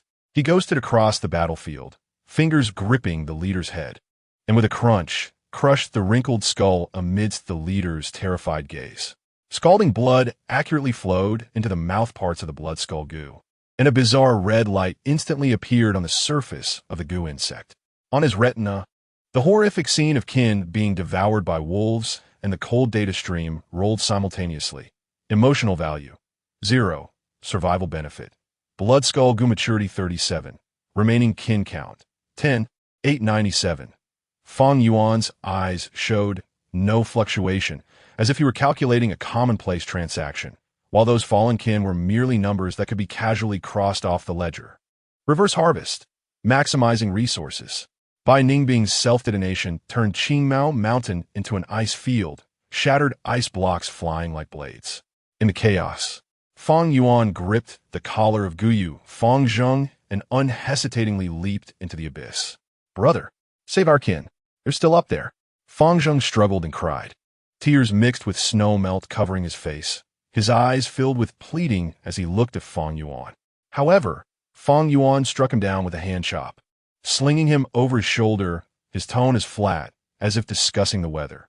Saving you is because your aptitude still has extraction value. Saving them? Consuming 80 of my true essence, with a 90 risk of falling, is a pure loss. In the darkness deep within the abyss, his voice carried a barely perceptible chill. A top-quality puppet is worth much more than a bunch of useless kin. Once I refine the second empty aperture goo, you will thank me. Goo Raising Workshop. The evolution of flesh and blood. In the snowstorm, Fang Yuan picked up the serrated golden centipede blade, the cold light on the blade reflecting his indifferent face. He walked towards the cornered elder of the ancient moon clan, and in the moment the blade fell. It precisely sliced through the elder's throat. Blood gushed out, painting golden patterns on the snow. With the sound of bones cracking, the prompt suddenly lit up around Fang Yuan's body. Detected kin blood energy, C-grade aptitude, A-grade aptitude, bloodline purity 20. He stepped on the elder's gradually cooling head, a mocking smile curling at the corner of his mouth. Anyone can live, anyone can die. Is there really any innocence in this world? It's just not their turn yet. In a reflection of the blood pool, a high school student's face from Earth faintly emerged, the gaze equally indifferent. It was as if the two identities, crossing time and space, overlapped at this moment, both carving the word survival into the bones of kin. Yin-yang rebir gu, resurrection trep. The celestial crane master led his disciples to besiege, their greedy eyes fixated on the blood skull gu in Fong Yuan's hand. Hand over the gu insect, and I will spare your life. The celestial crane master's voice carried pressure, but he did not notice the calculation that flickered in Fong Yuan's eyes. When he thought Fong Yuan was about to compromise and reached out to take the blood skull gu, Fong Yuan suddenly detonated the yin-yang rebirth gu hidden within. This is a treasure that can bring you back to life. Why not give it a try? Fong Yuan's laughter was filled with malice. The celestial crane master could not react in time before the toxin of the spring and autumn cicada from the fake gu invaded his meridians, his body instantly disintegrating. Seizing the opportunity, Fong Yuan reached out, extracting the celestial crane master's soul and transforming it into a stream of light that flowed into the soul-dispersing mountain. In the immortal aperture, the storage value rapidly fluctuated. Immortal aperture storage 50, the title of parasite advanced to clan's layer, new attribute. Bloodline curse resistance 100. The collapse of heavenly ethics. On the rooftop of Castle Academy, Lu Mingfei watched the scene of the blood skull, gu consuming the blood of kin in the sky. His legs going weak. Is this gu cultivation? It's clearly about exploding relatives' livers. From now on, if anyone mentions liver, I'll get angry. Zhu Zihang Thou Wen. Tightening his grip on Muramesa. This method of using kin as sacrifices should be directly listed in the forbidden case database of the word spirit, Candle Dragon. It is too against ethics. On the main star of Jetty, Paul stared at the sky, cold sweat seeping from his distilled suit. I've seen countless kinds of slaughter in prophetic dreams, but I've never seen anything more efficient than this blood feeding. This is not the embodiment of heavenly will. It's clearly a madman building a blood and flesh gene bank. The Holy Mother stood aside, her face pale. No matter how high the cost of spices, it has never reached the point of gnawing on the bones of relatives. This person's madness exceeds the boundaries of prophecy. In the cave of the chaotic star sea, Hanli paused while wiping the blood blade. Upon seeing Fong Yuan slitting the throat of the clan elder, he abruptly closed his eyes, his voice trembling slightly. Though I have struck during conflicts among cultivators, I have never harmed my kin. The voice of the great transcendent God echoed in his sea of consciousness, filled with mockery. Kid, your little sneaky self-preservation methods are simply a white lotus in front of him. In the world of the covering sky, the Black Emperor watched the scene, the bone in his claws falling woof. This emperor has stolen from the Big Dipper and robbed the treasures of the Heavenly Emperor. But I have never stolen the bones of my own pups. This guy has no bottom line compared to Dwanda. In the sphere of the beginning, Kagaya watched the scene of Fong Yuan parasiting to cultivate gu, even her chakra getting disordered. In the past, when I consumed the fruit of the divine tree. Though I severed my path as a mortal, I never gnawed on the bones of you, E, and you village. Black Absolute echoed from the side, shock filling his tone. Mother, this person's ruthlessness surpasses Indra's fratricide. At least Indra still harbored a competitive spirit, while he purely regards kin as weeds.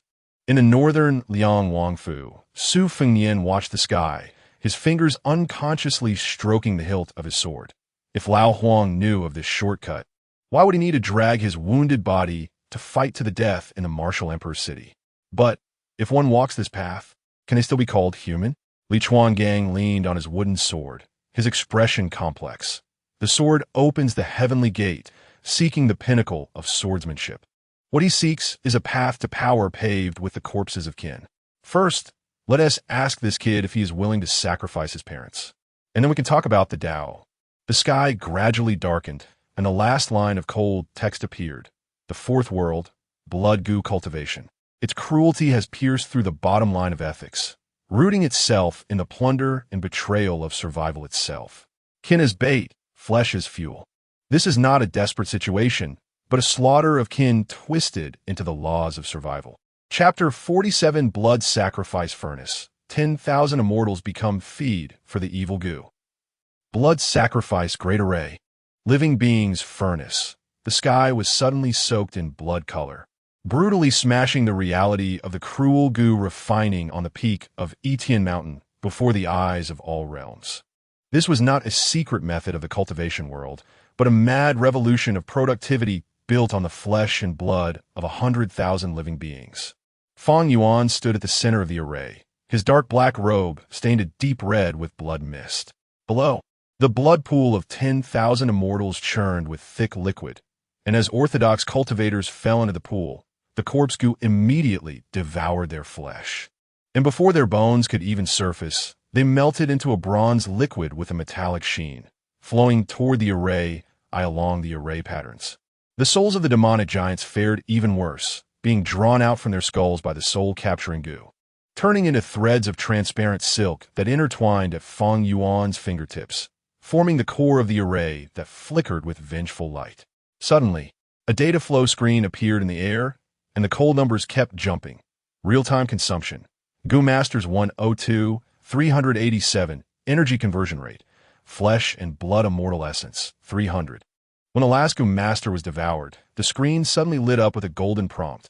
Congratulations, 10,000 souls banner unlocked. Additional attribute. Grievance attack, 999.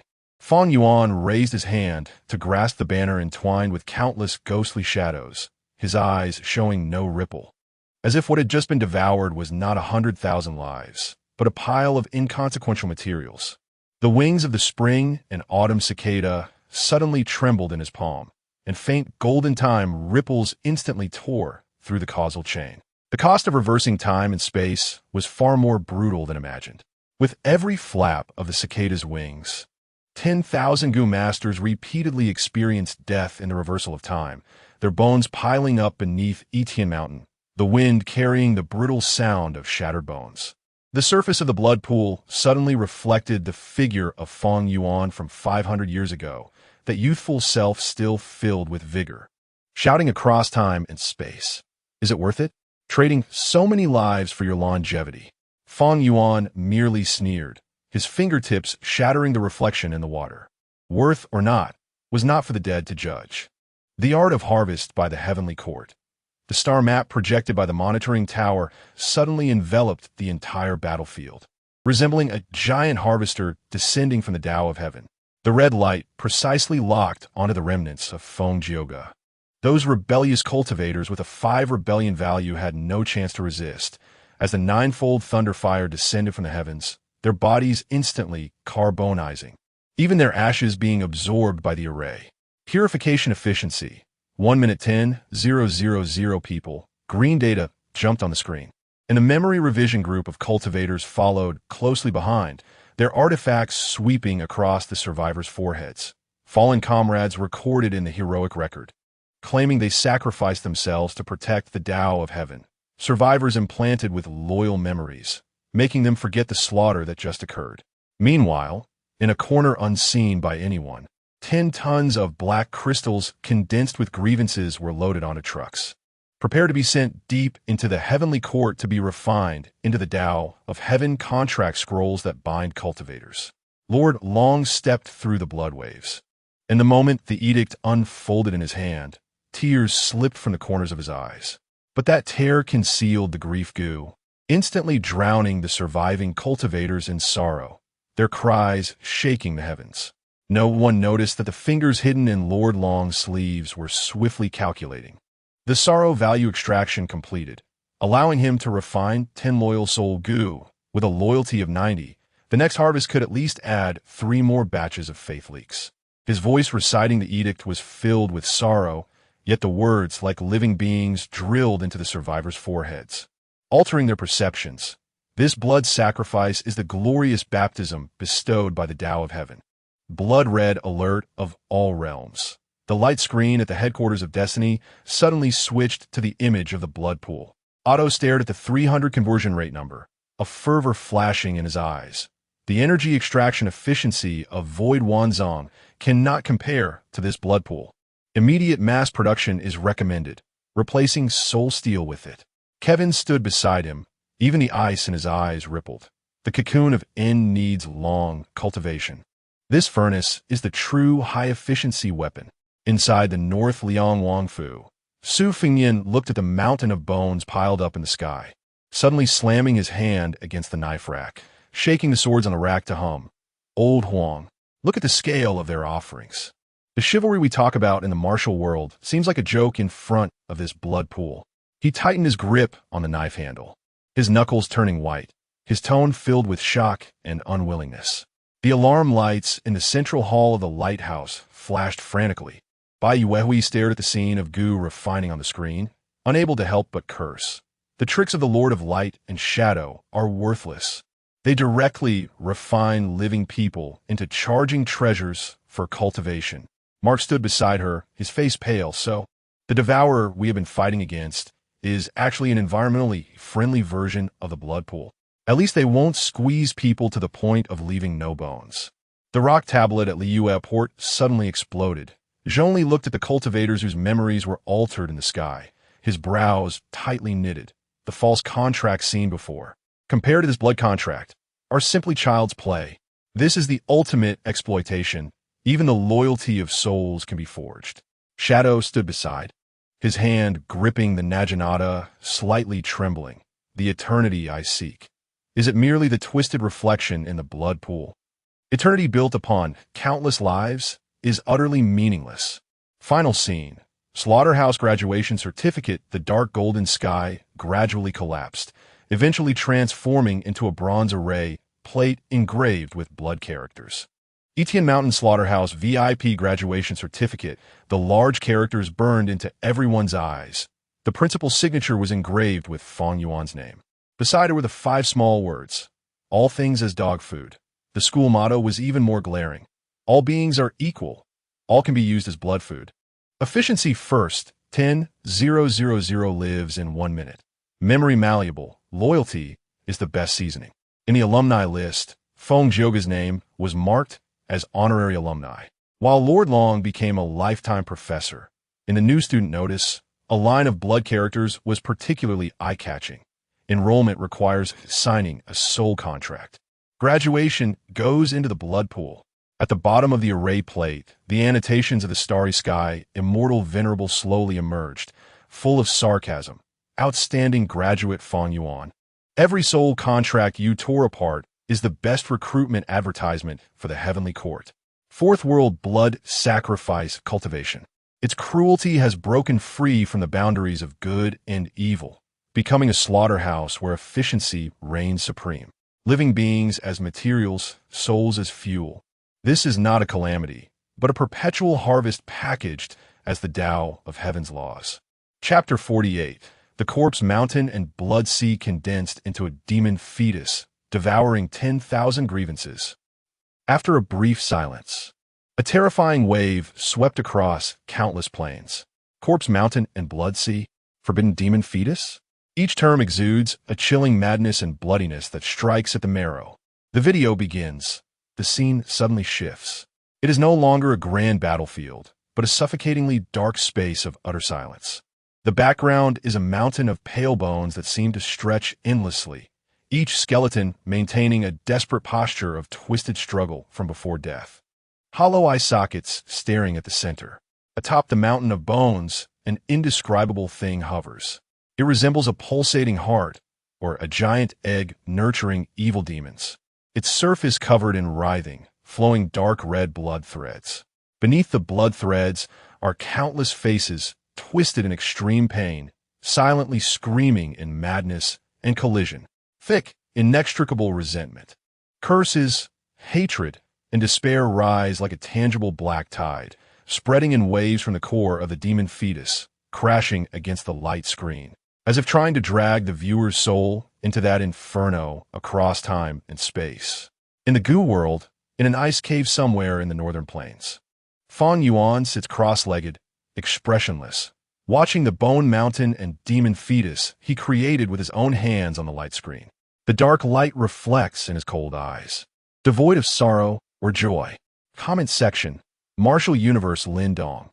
Is this the source of the external goo?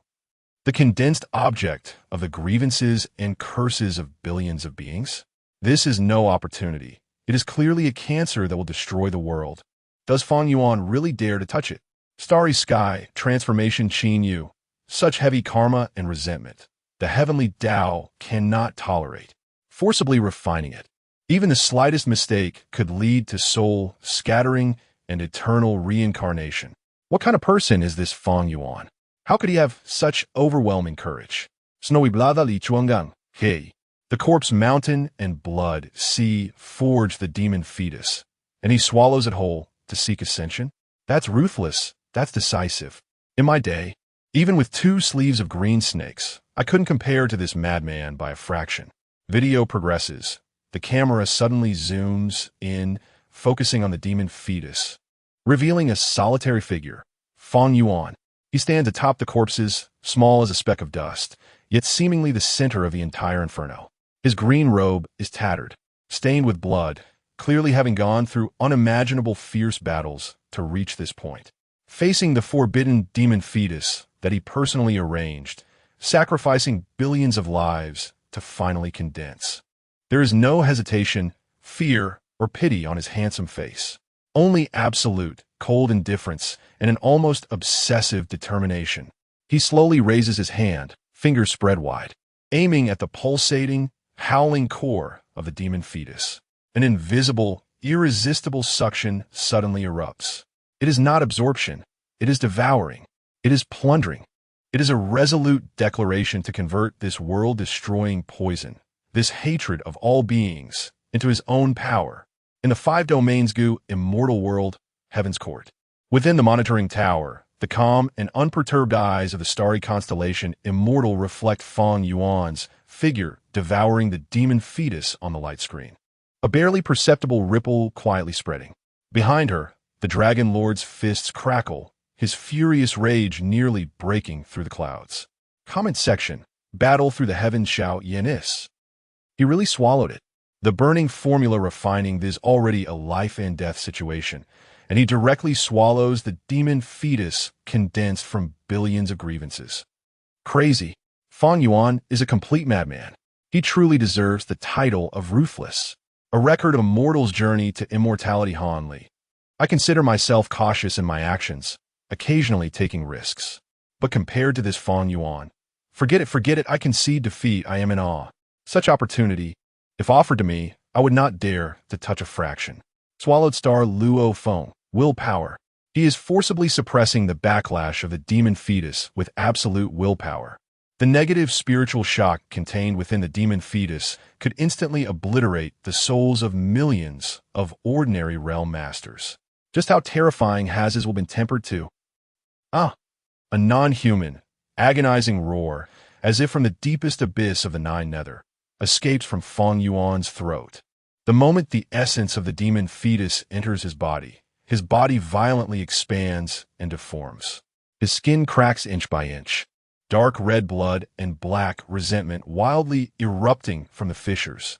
Countless tortured, twisted faces emerge on his body, wailing and biting. Countless cursed demonic sounds explode in the depths of his consciousness, madly assaulting his willpower, try to drag him into eternal madness and despair. His eyes are instantly filled with bloodshot veins, nearly bursting, within them rolling the visions of the corpse mountain and blood sea, endless slaughter. The entire dark space trembles from his pain, and the mountain of bones collapses. However, at the edge of this destruction, a colder, harder will, as if unyielding after countless tribulations, suddenly erupts from the deepest part of Feng Yuan's soul, like a divine spear splitting the heavens. This will is devoid of anger, fear, or wavering. It is purely an extreme determination to exist. I want power. Those who stand in my way, even if they are billions of resentful souls. The heavenly Tao's curses shall be crushed. Settle. A low, commanding voice, as if from ancient ice fields, sweeps out accompanied by an invisible storm of will. The wailing faces on his body are forcibly pushed back inside. The spewing black blood and resentment are imprisoned. The tumultuous, cursed, demonic sounds in his consciousness are brutally suppressed by that commanding tone. Fang Yuan's body continues to endure the horrific impact, shaking violently, but the chaos and bloodiness in his eyes fade at a visibly rapid pace, replaced by a heart-pounding coldness and a calm that controls everything. He tightly closes his lips, sits cross-legged, his aura wildly oscillating on the brink of destruction and rebirth, transforming. A terrifying pressure that transcends the mundane, surpassing all beings, begins to awaken little by little from his near-collapsed shell, climbing. In the secret inheritance place of the soul, ghost demon sovereign.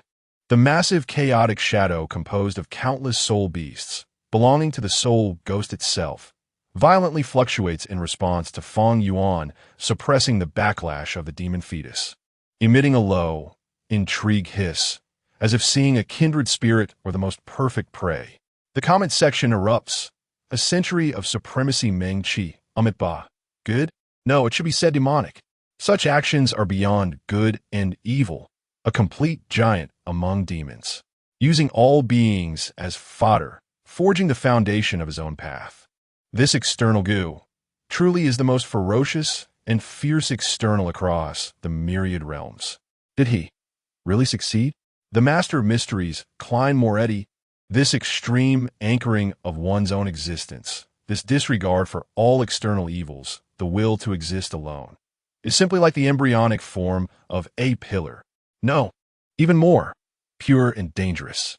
Devouring the demon fetus? No, he is devouring a world Zindan curse. This ascension, is it truly transcendence or a plunge into deeper madness? The light screen freezes on Fang Yuan, sitting amidst the crumbling bone ruins, his black-red aura violently surging. Yet it is firmly suppressed by the increasingly magnificent and terrifying cold will within him, showcasing a horrifying scene of refining. The title now seems devoid of any divine or auspicious connotation, leaving only the bloody, spine-chilling, cruel reality. Across the myriad realms, before countless projections, there is a deathly silence. Only the sound of cold gasps rises and falls. Billions of beings are shaken to the core by this sixth tally of bloodshed, madness, and the overwhelmingly powerful will that defies reason. Devouring the demon fetus is not for becoming an immortal. It is a charge towards the supreme throne of power. Stepping over the corpse mountain and blood sea, using the curses of all beings as a staircase, launching the most ferocious assault. Chapter 49. The Heavenly Tao's Biased and Secretive Modification of the Rules, Hidden Hands in the Fate War. On the light curtain, the shock created by billions of corpses and forbidden magic embryos has not yet subsided, and a new title, wrapped in even more suffocating absurdity and anger, crashes down on the perceptions of countless beings across the myriad realms. The Heavenly Tao's Biased and Secretive Modification of the Rules, Hidden Hands in the Fate War. Fang Yuan self-destructs to escape fate. Hong Jun judges. This heaven has gone mad. Sixth place?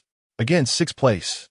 But this time, the subject of the review is no longer an extraordinary or ruthless individual, but the supreme will of a world, the Heavenly Tao. The Heavenly Tao is cheating and hunting down cultivators? Old Six? Hong Jun, the Tao ancestor, personally judges that it has gone mad. Unbelievable exclamations erupted across countless dimensions. The Heavenly Tao, which should be impartial and just the cornerstone of the operational rules, is actually targeting a mortal in such a despicable manner. This subverts the cognitive bottom line of countless cultivators. The video begins. The scene is not a mountain of corpses or a sea of blood, but a grand, chaotic battlefield, the final stage of the Fate War. The light curtain, with a perspective overlooking the myriad realms, clearly reflects the vast map of the 5 domains and 2 heavens of the Goo world. The brilliant golden light representing the heavenly court and the deep magic aura representing Fang Yuan and the ghosts clash like 2 roaring dragons, crazily slaughtering and colliding on the map. Every inch of shattered space is accompanied by the annihilation of billions of Goo insects and the fall of Goo immortals. This is the ultimate battle that determines the future fate of the Goo world. In the depths of the Fallen Valley in the North Plains, Fang Yuan sits cross-legged by a tributary of the River of Time, his cold gaze piercing through the void, landing on the catastrophic battle he instigated. The corner of his mouth curls into a faint, elusive smirk. Comment section: Wild Wilderness Chronicle Jining. The heavenly Tao intervenes in the fate war? Is this not self-destruction? The heavenly Tao should maintain the world's operation. But in such a situation, favoring one side, how is it any different from that demon? No wonder Hong Jun Dao ancestor is furious. Hodi Zuin Jufeng. Hey, I've seen shamelessness, but I've never seen such shamelessness. If you can't win, just flip the table and change the rules. This heavenly Tao of the Gu world truly embodies the essence of Old Six. Flying Sword asks the Tao Qin Yun if the heavenly Tao has selfishness, viewing all beings as pawns, casually manipulating the trajectory of fate. How tragic for the cultivators of this realm. Though Fong Yuan is a giant demon, being targeted like this, in a sense, he is also a victim of the distortions of the heavenly Tao. Video progression. The scene suddenly focuses on a critical node of the battlefield. On Fong Yuan's side, the Shadow Sect powerhouse, He Lulan, centered around the operational killing move 10,000 Homes Lights, is erupting with dazzling brilliance, its power intertwining with the battlefield's luck, faintly suggesting a reversal of the local situation. This was originally Fong Yuan's carefully arranged trump card to pry open the momentum of the heavenly court. However, a sudden change occurs. The perspective of the light curtain instantly switches, entering a realm that is profound and insightful of the fundamental laws of all things. An invisible and intangible will, the heavenly intent of the Gu world, infiltrates the core network of laws of the battlefield like the most insidious assassin. It does not directly attack anyone, but makes extremely subtle yet fatal modifications to the crucial trajectory of the operational laws that sustain 10,000 Homes Lights, like a grain of sand maliciously lodged in a precise gear assembly. Poof! On the battlefield, He Lulan, who is fully urging 10,000 Homes Lights, suddenly spews out a mouthful of blood without warning. The brilliant aura of operational laws around him is struck by an invisible giant hammer, instantly dimming, becoming chaotic, and collapsing. The killing move backfires. Not just him. All the Shadow Sect Gu immortals connected to the luck of 10,000 Homes Lights suffer heavy injuries, their offensive instantly disintegrating. The Heavenly Court seizes this once-in-a-lifetime flaw, and a violent counterattack instantly tears apart the Shadow Sect camp. Heavenly Court, atop the celestial monitoring tower.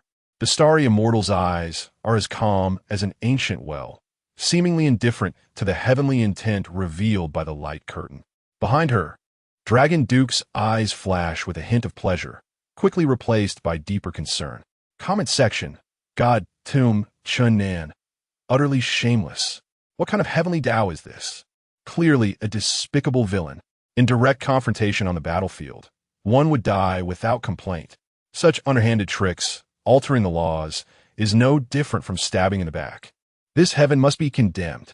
Knight of the General Master, sigh. If heaven has selfishness, it is no longer heaven. To achieve its goals, it does not hesitate to destroy the foundation of its own rules. The heavenly Tao of this realm has gone mad. Even if Fong Yuan is a demon, he was born and raised here. The heavenly Tao acts this way. What is the difference from a demon? Even more unbearable. Seeking demons Suming. Rules? Merely toys in the hands of the strong. If heaven wants you dead, no matter how many plans you have, it will still bring about accidents. Is this the fate of the weak? What old six heavenly Tao? Video climax. The light curtain once again locks onto Fong Yuan, as the heavenly intent secretly manipulates the collapse of 10,000 Homes Lights, and the chain reaction that causes the Shadow Sect's battle line to collapse. The core of the battlefield, where Fong Yuan is located, instantly falls into a situation of certain death. Several terrifying killing moves, long planned by the heavenly court and capable of destroying the heavens and the earth, tear through the void, carrying the brilliant heavenly might bestowed by the heavenly Tao, completely locking onto and overwhelming him from all directions. The destructive light blinds countless viewers across the myriad realms. Death has become a certainty. However, on Fong Yuan's face, that ice-cold calm, akin to millennia of frozen ice, at this moment shatters into a crack, not of fear, but of ultimate madness and calculation. Forced to the edge of a cliff. You want me dead? Heavenly Tao, do you even deserve it? A roar, containing endless arrogance and boundless hatred, seems to resonate through time and space, exploding in the ears of all beings across the realms. Feng Yuan, unexpectedly, does not evade, but actively welcomes that tide of destruction. In the billionth of a second before the killing move and his body collide, he detonates the massive luck he has accumulated, vast beyond imagination. Not for defense, but for sacrifice. It is a proactive self-destruction. Boom! Rumble. An indescribable, terrifying energy storm explodes, centered around Feng Yuan. That destructive brilliance even briefly overshadows the light curtain itself.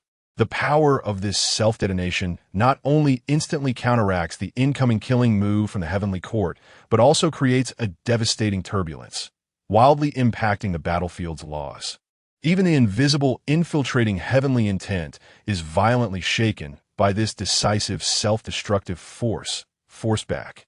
The light curtain's perspective suddenly pulls high, penetrating the core of the explosion.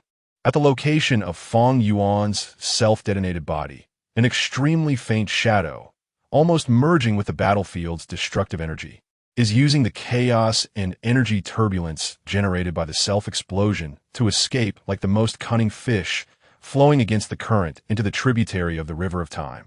The aura of that shadow is undeniably Feng Yuan.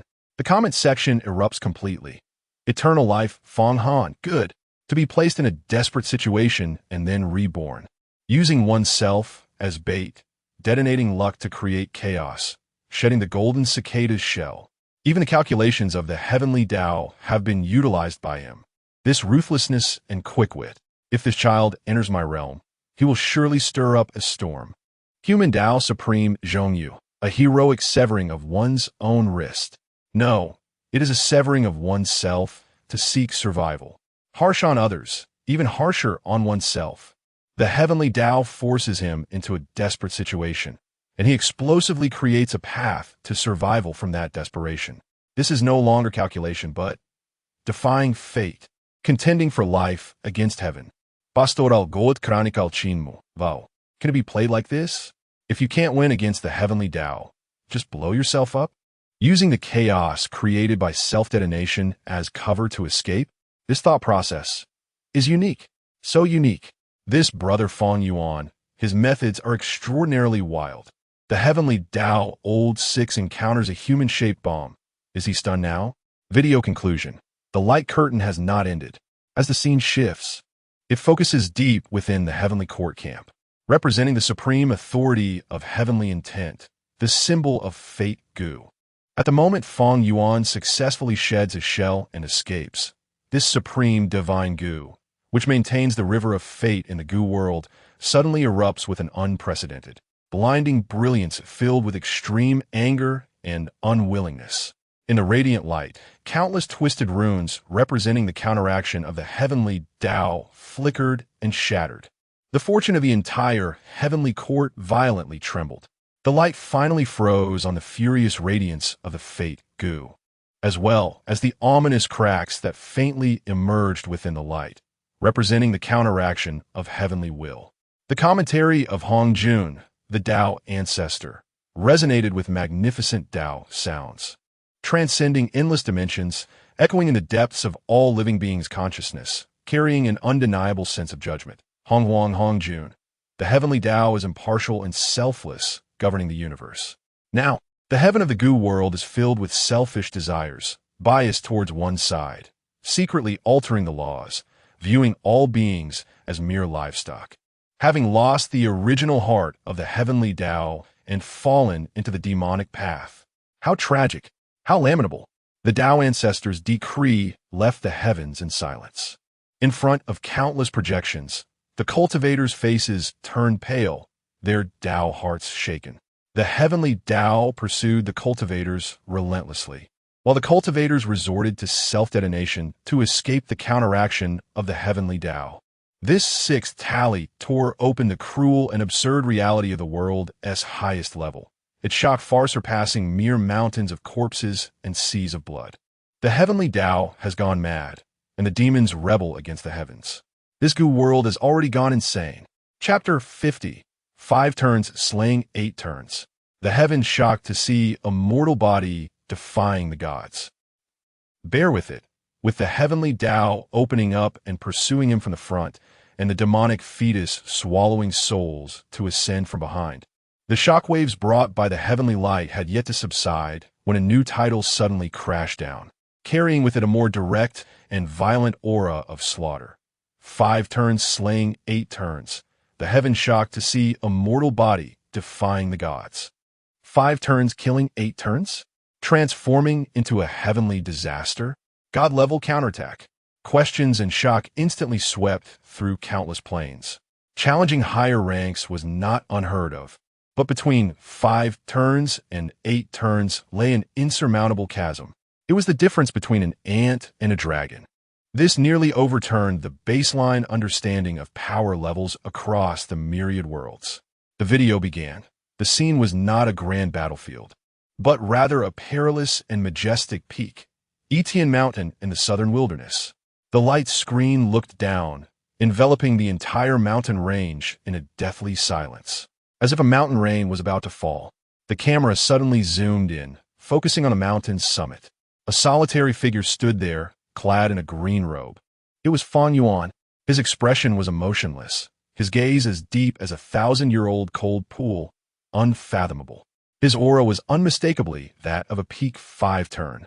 However, opposite him, the void twisted, and a figure shrouded in hazy blue light, exuding a vast and deep aura, slowly descended. As soon as its oppressive force appeared, the flora and fauna of Etienne Mountain bowed down, and the rocks groaned under the unbearable weight. An 8-turn goo immortal, heavenly Posaluo. In the depths of the northern plains, in an ice lake, Feng Yuan stared at the light screen, unconsciously tracing his fingers across the ice surface, leaving very faint markings, which are the contours of Etienne Mountain. Comment section. Supreme one of a generation goo shousing. Hee hee, 5 turns against 8 turns? This Feng kid has quite the guts. But, looking at this momentum, he doesn't seem to be going to his death, huh? Interesting, really interesting. Lord of Secrets Amon pushed up his monocle. The corner of his mouth curved in a playful arc. A huge difference in status. This kind of courage, or rather madness, knowing it's impossible yet doing it, always brings unexpected drama. I'm looking forward to how this old Devil Fong script will unfold. Black Emperor, eyes wide open, standing up, woof. A 5-turn little cultivator daring to take on an 8-turn old geezer. This emperor smells big news. Kid, are you a dragon or an insect? Hurry and show your true self. Video progression. The great battle erupted instantly. Without any small talk, Heavenly Posaluo flicked her fingers. A seemingly gentle green finger wind, yet containing the terrifying power to shatter mountains and split peaks, silently crossed space and directly pierced Feng Yuan's brow. This was an effortless strike from an 8-turn immortal killer move, enough to crush any existence below 8 turns. Feng Yuan's pupils shrank suddenly. He retreated violently, while his hands moved rapidly, weaving intricate goo methods. 10,000 me. A low roar. It was as if countless cells within him were shouting simultaneously. Countless tiny, variously shaped goo insect phantoms erupted wildly from his body as apertures. Insects, moths, shells, worms. An uncountable number of low-tier goo insects gathered into a gray-black, spine-tingling swarm, recklessly charging toward that green finger wind. Sizzle. As soon as the insect swarm made contact with the finger wind, it was like rolling soup splashing on snow. With a massive number of goo insects instantly shredded into powder by the terrifying immortal essence contained within the finger wind, insect corpses fell like raindrops. However, more goo insects pressed forward one after another, crazily consuming the power of the finger wind with their fragile bodies. The insect swarm visibly thinned layer by layer, being annihilated. Ultimately, the finger wind pierced through the swarm's obstruction. Although its power was greatly diminished, it still struck hard against Feng Yuan's hastily raised arms. Poof! Feng Yuan was like a kite with a broken string, sent flying by a tremendous force, crashing into several massive boulders, and finally embedding deeply into the mountain's belly. the rubble crashing down to bury him. His breath instantly weakened. The light screen gave a close-up of Feng Yuan being blasted into the mountain's belly, buried under the rubble. The scene filled with despair. Comment section. Martial movement in the universe Lin Diao. Damn. The gap is too big. That 8-turn-old monster's casual finger couldn't even be blocked. The Insect C strategy is a joke in the face of absolute power. This Feng kid is really going to be done for. A record of a mortal's journey to immortality, Chu Hun, the master once said. The difference in realms is like a chasm. This child can withstand an 8-turn attack and not die. That's already remarkable. However, that's all there is to it. Snowy knife in the world, hee hee girl. Can't win, then run. All the bugs are dead. What else is there to fight? Video climax. Heavenly Posa Luo floated in midair, surrounded by blue light, her expression indifferent as if controlling life and death, not chasing after the buried Feng Yuan. Her gaze shifting to a target on Etian Mountain that she cared about more. Just then, the ruins of the mountain's belly exploded, bathed in blood, with a fierce aura. Feng Yuan shot up into the sky, his eyes scarlet, blood at the corner of his mouth, resembling a madman as he lunged at Heavenly Posa Luo, tightly gripping a goo that exuded an ominous aura. Old bastard, die for me, he howled, pouring the remaining true essence, will, and even life force madly into the goo, which instantly erupted with a blinding white light. Heavenly Posa Luo sensed extreme danger.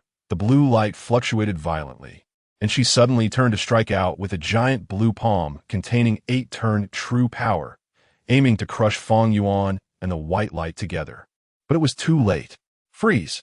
Feng Yuan spat out a cold syllable like the Nine Nether. The pale white light suddenly expanded, instantly enveloping the giant blue palm and Heavenly Posa Luo herself.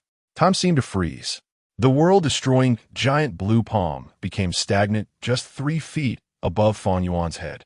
The palm print's immortal essence and Tao patterns remaining motionless like amber sealing insects.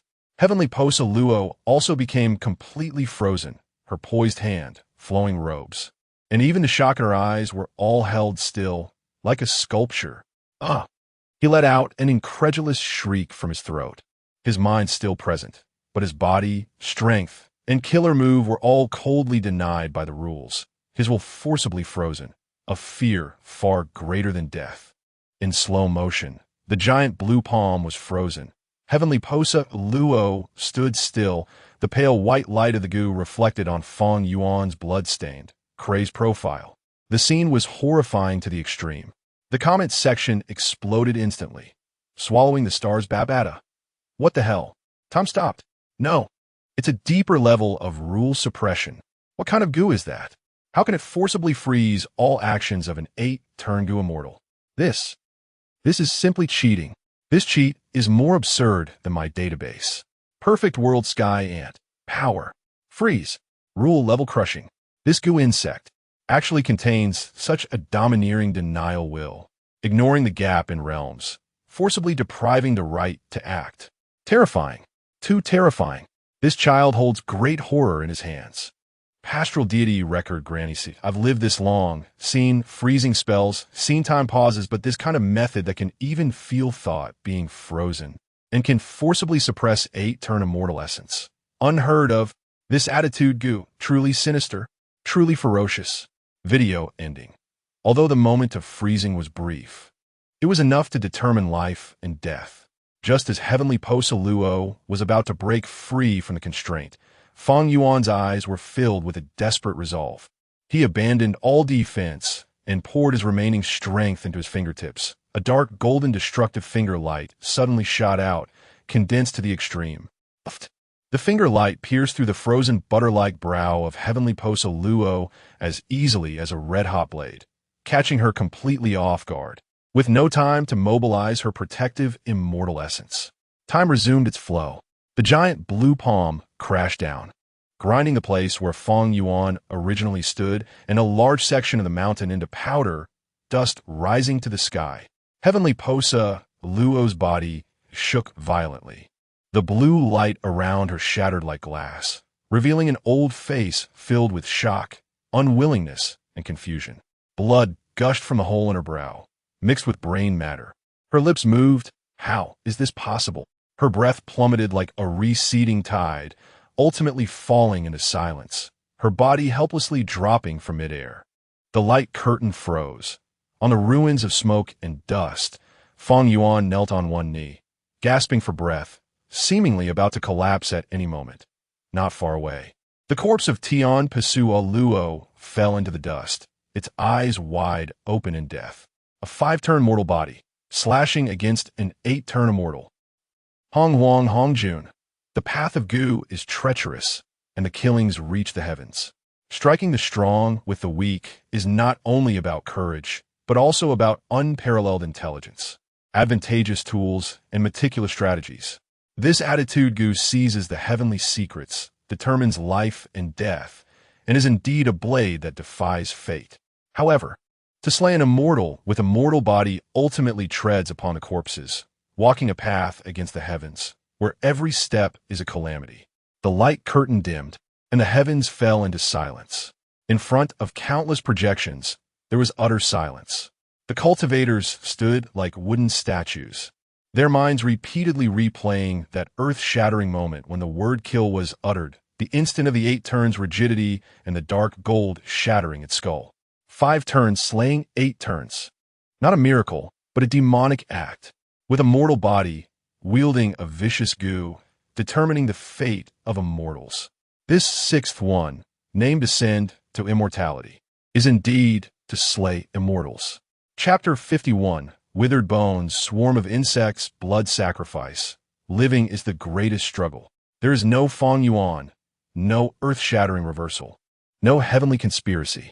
Only the word cruelty causes the beings of all realms, who have undergone the baptism of the previous rounds, to feel an inexplicable tightness in their hearts. A deeper, more widespread, and suffocating chill quietly spreads. The video begins. The scene does not focus on any strong individual or battle, but rather on a desolate and silent Gobi desert. The wind howls, lifting the scattered withered bones and rusted sword fragments from the ground. The camera slowly zooms in, focusing on a skeleton half buried in the yellow sand.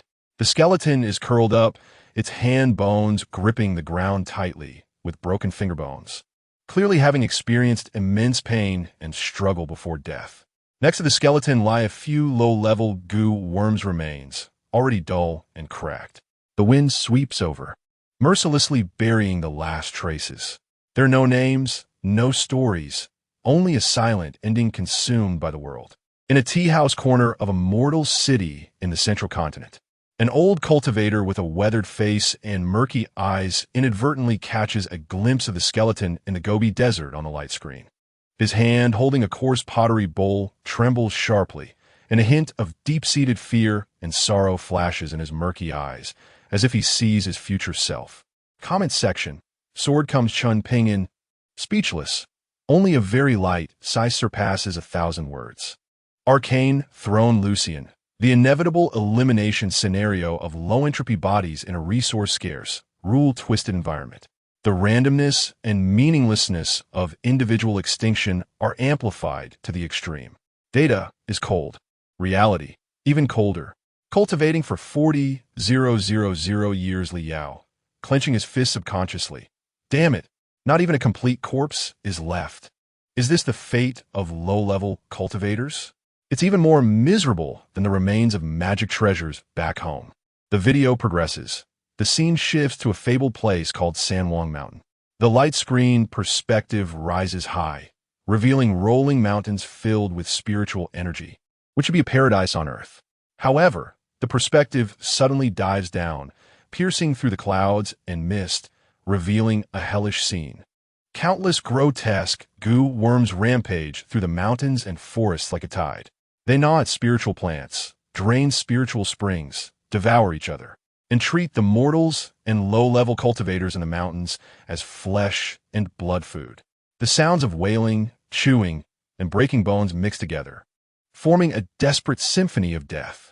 A village is surrounded by the swarm, and the simple defensive formation flickers violently on the verge of collapse.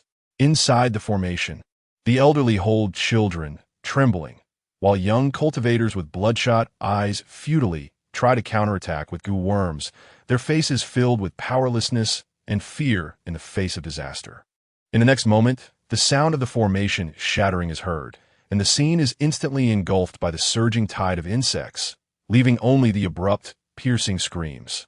The light screen does not show the specific bloody consumption, but the darkness and silence of that moment are more impactful than any image. Comment section: Spirit Empire Shandora. Large-scale biological disaster is out of control. The grassroots governance and disaster response system in this world are severely lacking. Such an inefficient resource cycle and life consumption model are appalling. Anomalous creatures chronicle how run. My goodness. This is not a paradise. It's a self-service restaurant for goo worms. Have these insects been hungry for hundreds of years? How do the people in this world usually survive? Release that which Roland Wimbledon. Humanity appears so insignificant in the face of nature, or rather, goo worms, and their violent power. Lacking effective organization, strong protection, and means of resistance, mortal settlements in such an environment are merely lambs to the slaughter. The video reaches its climax. The scene shifts again to a dark, damp underground cave. A transaction is taking place here. The parties involved are not equal. One side consists of several cold-breathing, greedy, demonic goo masters, while the other side comprises a dozen emaciated, hopeless mortals, including men, women, and even children. They are herded together like livestock. The goods are excellent, all high-quality bloodkin materials. The leading demonic goo master pinches the jaw of a frail boy, as if appraising the merchandise. Please, sir, spare my child. I am willing to give up 10 more years of life. A woman collapses to the ground, holding the goo master's leg tightly, weeping and pleading. Get away. The goo master kicks her away. The woman crashes against the stone wall, spitting blood, and faints. The boy's eyes widen in rage, but he is held down tightly. His gaze is fierce enough, and his resentment is strong enough, just right. The demonic goo master, instead of being angry, is pleased, pulling out a black goo vessel engraved with strange runes. Come on, kid, obediently go in, and you'll be with your parents and siblings soon. ULL reunite quickly, hee hee. The cold laughter echoes in the cave. The camera focuses on the boy being forcibly stuffed into the goo vessel, his eyes filled with extreme resentment, as if he wants to swallow everything before him. Comment section: Pastoral God Chronicle Apothecary. Beasts. A group of beasts in human skin. Using humans to refine goo, it's intolerable. Such evil should suffer the pain of 10,000 goo devouring their hearts. Human path's supreme fire of rebirth. Bloodkin as a lure. This is one of the oldest evil arts. Using the pain and resentment of blood relatives as fuel, igniting the most vicious curse.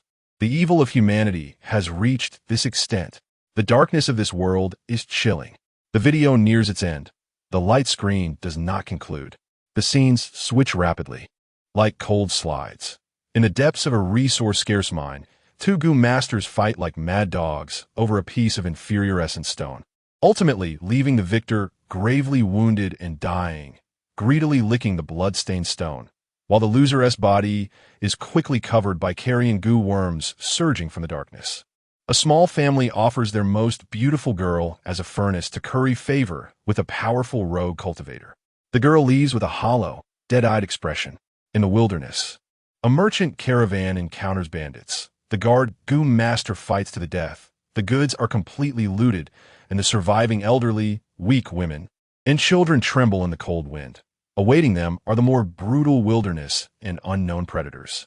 A low-level goo master, nearing the end of his lifespan, tremblingly picks up a highly toxic goo worm in a dim cave, his eyes struggling between despair and madness, ultimately swallowing it in one bite, his body twisting, swelling, and exploding in intense pain.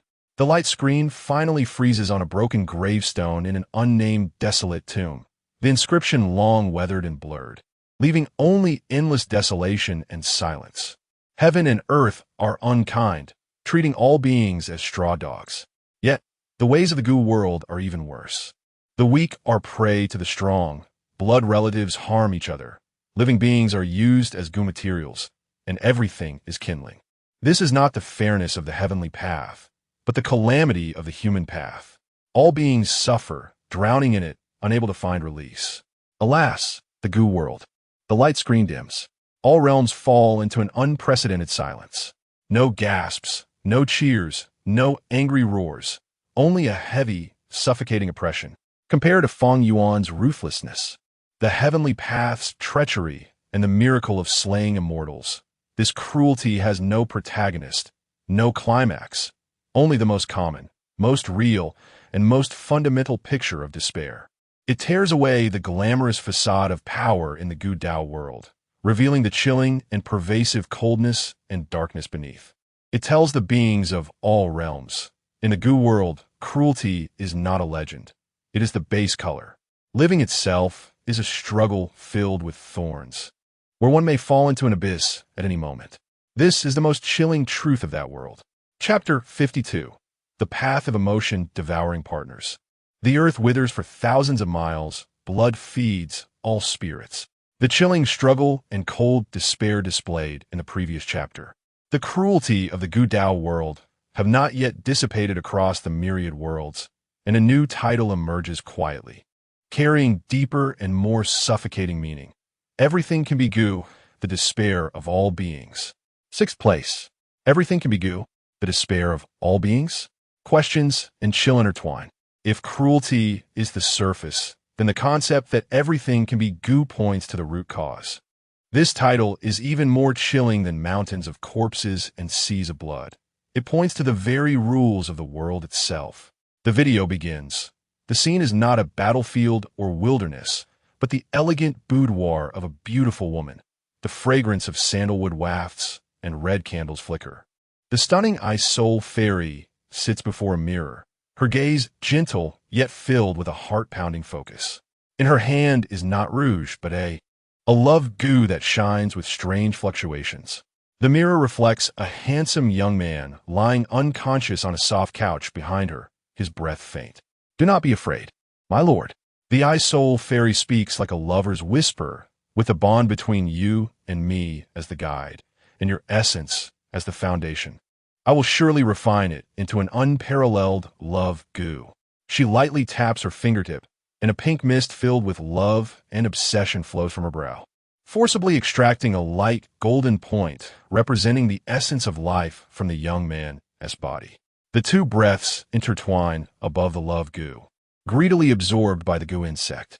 As the goo insect's glow intensifies, the young man's breath weakens, and his complexion grows increasingly pale like gold leaf. Close up, the love goo greedily devours emotional threads and essence, the ice soul fairy's eyes filled with a mix of obsession and madness, while the young man's life force flickers like a candle in the wind. Comment section. Tomb rating notes, Jie Chen. Love goo? Using the life of a beloved as fuel to ignite the so-called flame of love. What use is such a wicked thing once refined? It only adds to the burdens of sin. Horror paradise Feng Buju, wow. To materialize and utilize an abstract concept like love? This idea is simply genius, though the process is a bit bloody. However, if it could be refined, the effect must be quite intense, right? The video progresses. The scene suddenly shifts from the warm boudoir to a vast, vibrant land. Majestic mountains, rushing rivers, and lush forests. However, this lively scene does not last long. The perspective of the rapidly ascends, as if a deity is looking down. Countless gigantic array diagrams, glowing with strange runes, suddenly appear above the earth. These array diagrams interconnect, covering thousands of miles. Activate the array. Refine the earth's veins into goo. A commanding voice, old and majestic, reverberates through heaven and earth. Boom! The earth emits a mournful cry under the unbearable burden, visible to the naked eye. The majestic yellowish-brown energy representing the earth's dragon chi is forcibly extracted from the mountains, rivers, forests, and mineral veins by an invisible net. The earth instantly loses its luster. Rivers run dry, forests wither, and mountains collapse. Countless birds, beasts, insects, and fish, even the Navi plants and spirits residing there, turn to dust without even the time to scream under the terrifying force extracting the earth's veins. 1,000 miles of fertile land instantly transforms into a dead silence of desert. The vast, yellowish-brown dragon chi, forcibly extracted and condensed, crazily compresses and twists at the center of the array, ultimately transforming into a goo insect resembling a miniature mountain, exuding an aura of heaviness and death. The contrast on the is striking. One moment full of life, the next moment 1,000 miles of dead land, with the goo of earth veins suspended in the center, having absorbed the life force of the entire area. Comment section: swallowing the starry sky home, killing the chicken to get the egg, burning forests to hunt. To refine, a goo insect, actually extinguishing all life in a region, severing the root of its earth veins. This behavior is no different from self-destruction, leaving endless calamities. Zhu Xian Dao, Xian Zhenren. Heaven and earth have their own principles.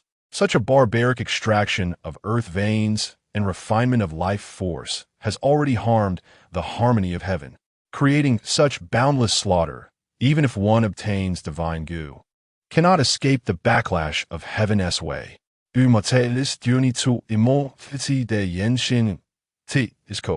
Such a grand ambition, such a ruthless heart. This technique of refining goo is indeed domineering, extracting the power of the earth veins. It seems similar to some ancient forbidden formations I have studied. Video climax. Close-up of a huge, filthy, boiling blood pool, where countless twisted and struggling were already dissolved. Human forms are soaked, emanating intense resentment and despair. Beside the blood pool, several eerie magic goo immortals stand tall. The time has come. The blood resentment goo of all spirits form. The leading goo immortal shouts while forming a seal, and the blood pool suddenly bubbles like boiling oil. The human forms within melting in extreme pain, flesh, bones, souls, and resentments being forcibly extracted and fused by the great formation. A giant vortex appears in the center of the blood pool, and a dark red goo insect, covered in wailing faces and exuding a fierce and ominous aura, begins to take shape. The blood resentment is not pure enough. Add materials. The goo immortal coldly glances at the hundreds of mortals imprisoned nearby, disregarding their heart-wrenching pleas for mercy, and sweeps them into the blood pool with a wave of his hand.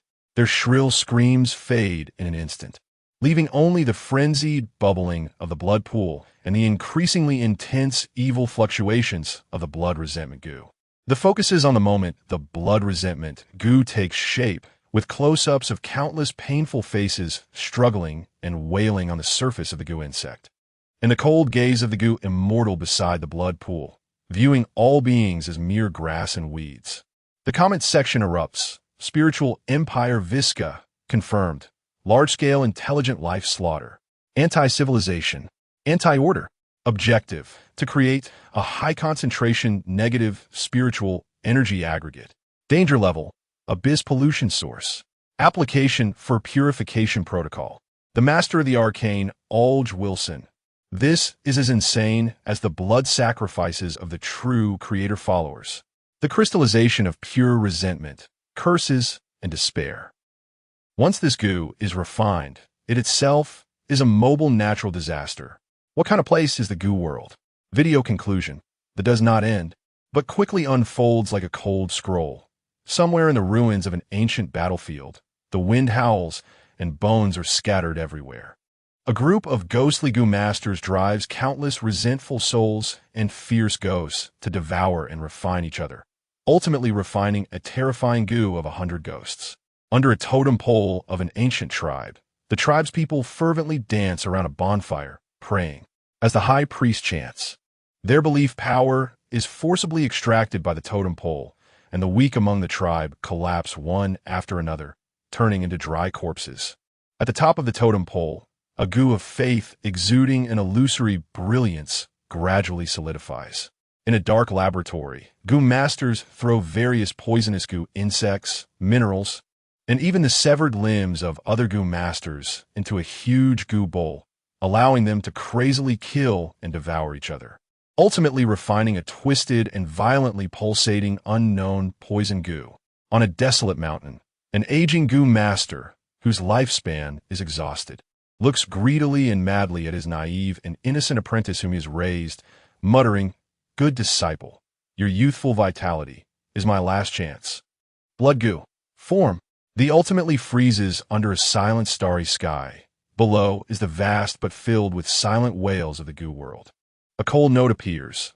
The laws of the goo world, all things of spirits, everything, can be used as goo materials. The path of the Tao is vast and varied, yet the laws of the goo world have gone astray. Using emotions as fuel, using the earth as firewood, using the flesh, blood, and souls of all beings as goo materials. Everything can be goo, then all beings are mere livestock, and heaven and earth are mere furnaces. This is not cultivation, but plunder. The laws of this world have already twisted. All beings sink into despair, with no hope of escape.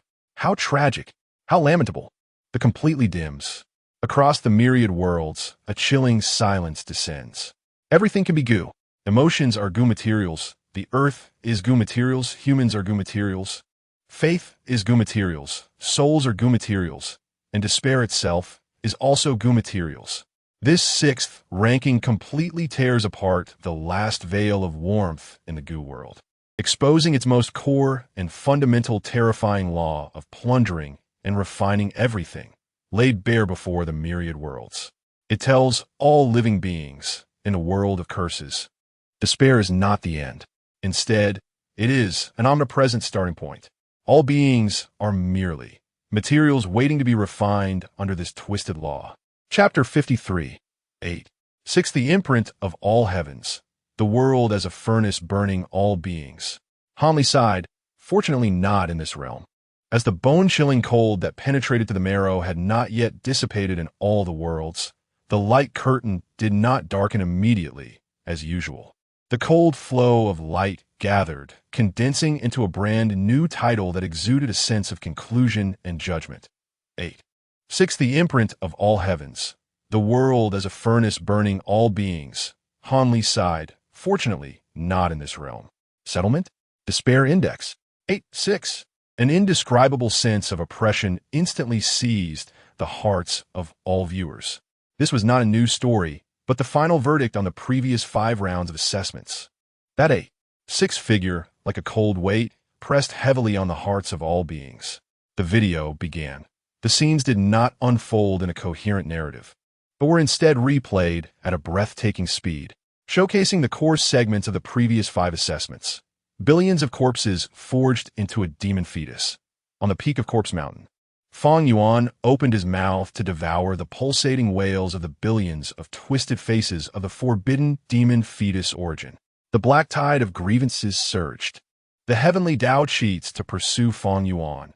In the fateful battle, the invisible will of heaven infiltrated the network of laws, maliciously altering the trajectory of the 10,000 homes lighting, leading to the backlash of the Black Lolon's killing move, causing the Shadow Sect to collapse. Feng Yuan self-destructed to escape. 5-turn, killing 8-turn. On the peak of the righteous heaven mountain, Feng Yuan was drenched in blood, holding the attitude goo, uttering the true words of fate. The heavenly Posa Luo and her 8-turn killing move instantly froze. The dark golden finger light pierced through her brow. The cruelty of the Gu Dao world. In the desolate Gobi, the insect tide of the 3 Kings Mountain submerged the village. The blood relatives in the underground caves refined goo, battles in the mines, and the wandering people in the wilderness. A series of voiceless and desperate images of all beings. Everything can be a goo. The Ice Soul Fairy extracted the essence of her Tao partner to refine emotional goo. The life force of 1,000 miles of earth veins was drained to refine earth vein goo. The blood pool of 10,000 spirits melted living souls to refine blood resentment goo. Ghost Tao refined souls. Tribes offered sacrifices to refine belief goo. The cold laws of plundering all things. These segments were edited together in a cold, documentary-style manner, devoid of any background music. Only the suffocating feeling brought by the images themselves, occasionally interspersed with chilling death wails or mad declarations. Comment section. Abnormal Creatures Chronicles Raven 12345. TSK. This broken place has taken evolution to a cosmic level. From people to earth to heaven, everything is consumable. 8, 6 points? I think 9 points would be too little. Is there any hope for this damn place? Immortal Cultivation Chat Group by Zuinjong. Alas, the path of this realm has gone too far astray. If everything is goo, then everything is an enemy. Heart without compassion, Tao without bottom line, beings sink into the sea of suffering, never to have peace. It is sad. It is lamentable. The video advanced. Replay ended. The light curtain switched scenes, now presenting not specific images, but countless cold, rapidly flowing data streams composed of strange runes and lines. These data streams pour down like a waterfall, seemingly calculating, analyzing, and deducing something. In the center of the data stream, a massive, constantly changing digital phantom flickered. 7, 1, 7, 5, 7, 9, 8, 2.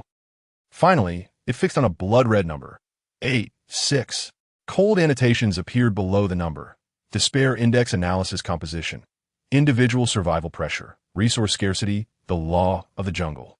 Uncertain future. Degree of rule collapse. Heavenly Tao favoritism. Laws can be altered.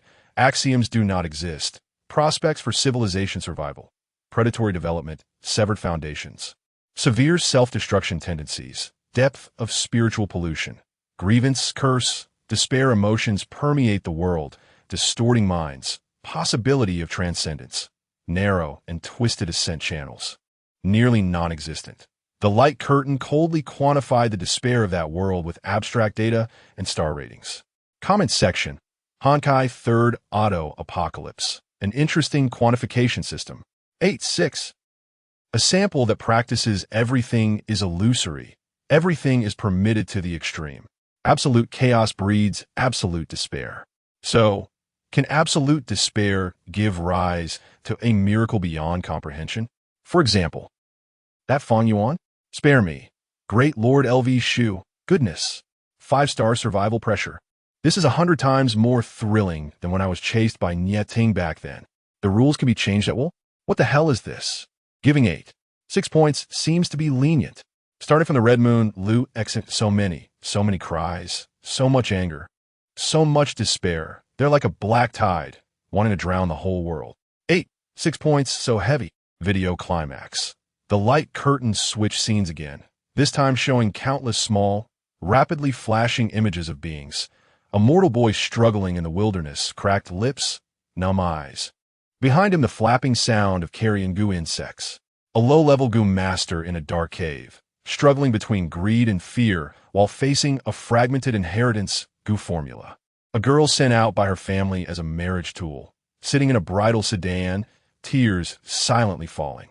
An old goo master whose lifespan is about to end, trembling as he picks up a highly toxic goo insect, his face filled with desperate madness. A village guard futilely resisting the insect tide, ultimately emitting a desperate howl as he is submerged. A child pushed into the furnace beside the blood pool, pure, heartbreaking fear in his eyes.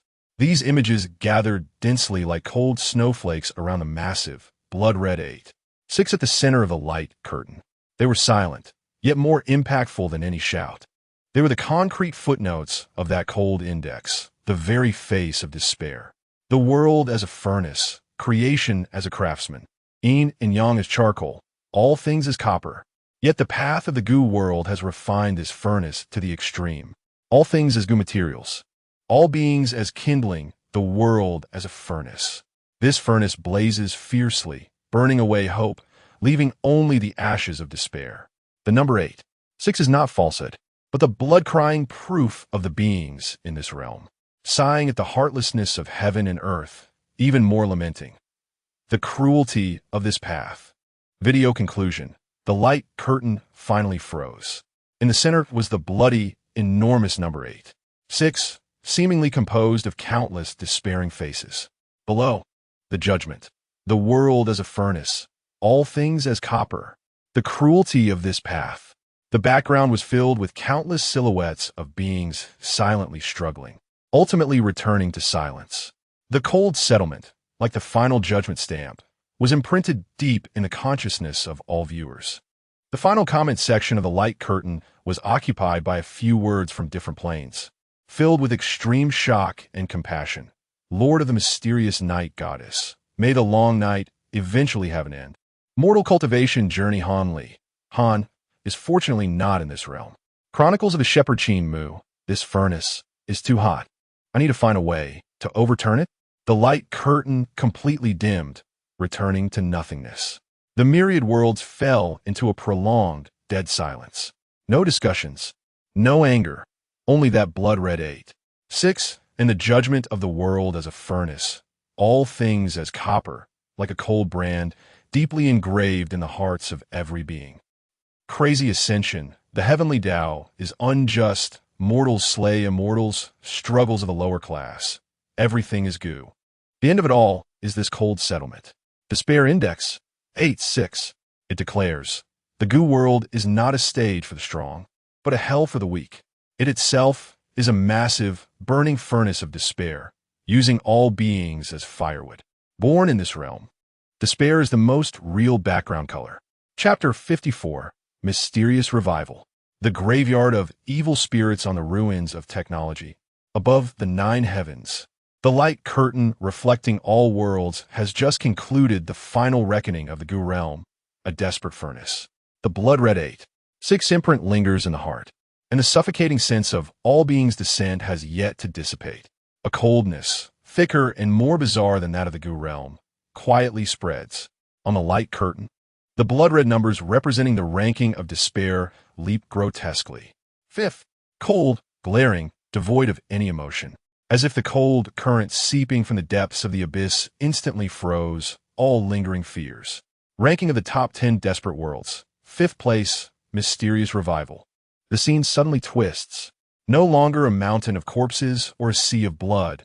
No longer a collapse of laws. What comes into view is the modern urban silhouette, familiar to countless beings across worlds. Tall buildings stand, traffic flows, neon lights flicker. However, this seemingly ordinary scene exudes a chilling sense of disharmony and death in every corner. The video begins. In a dark alley, a garbage can is overturned, sewage flows. Deep in the alley, a vague, stiff figure silently stands, as if watching every potential prey at the alley's entrance. In an abandoned teaching building, windows are shattered like fangs, and moss covers the walls. In the empty classroom at midnight, desks and chairs move on their own, making a piercing, scraping sound.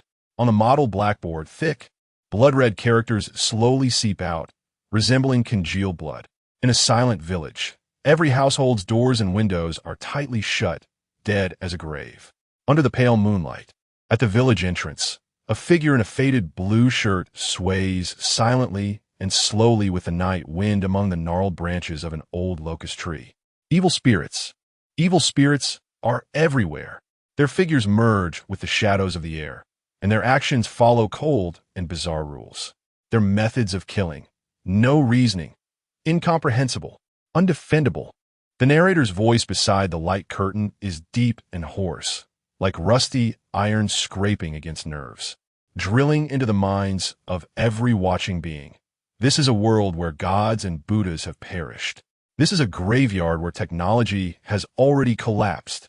This is a slaughterhouse where courage and sacrifice appear pale and powerless. Here, ghosts are the eternal law. Ghosts cannot be killed. This is not a guess, not a legend, but an iron rule, a curse, a sword of Damocles hanging over all living things, ready to fall at any moment. What humanity can do is only to breathe in eternal terror, waiting for the next death call under the rules of evil spirits. No redemption, no end. Living is merely a brief countdown before death arrives. Now, everyone, please open your eyes wide. Hold your heartbeat. Welcome to the true hell of despair. As the last few words fell, a chilling sensation that penetrated time and space swept through the light curtain, engulfing all worlds. Reactions for various realms. Naruto world Kakashi Hatake. Rules? Completely different from the ninjutsu, illusions, and tailed beasts we know. Cannot be exterminated, only follows inherent rules to act. If the intelligence is true, this kind of enemy is even more unsolvable than Kaguya Otsutsuki. The Sharingan attempts to analyze the flaws of the stiff figure, but only feels a cold void. Ling Cage World by Yuka, the erasure at the level of rules. Even the king-level ability of the Devourer Beast has never been so pure and unsolvable. Technology is ineffective. The guns and cannons of the lighthouse are probably just scrap metal in front of them.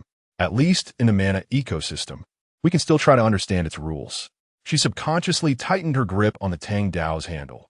SCP Foundation 05- Record Designation KZ9 Mysterious Revival Universe. Preliminary Judgment. High Density. High Lethality Rule Type Anomaly Cluster Outbreak. Characteristics: rule-based instant death. Cannot be eliminated by conventional means, including physical annihilation, reality distortion. Completely immune to the existing technological system. Reference projects SCP-682 Adaptability, SCP-106 Phase Distortion, SCP-096 Visual Trigger. Threat level exponentially exceeds. Conclusion: tentatively classified as a Apollyon-level potential XK class, world-ending scenario. Activate the highest observation protocol. Prohibit any interdimensional contact.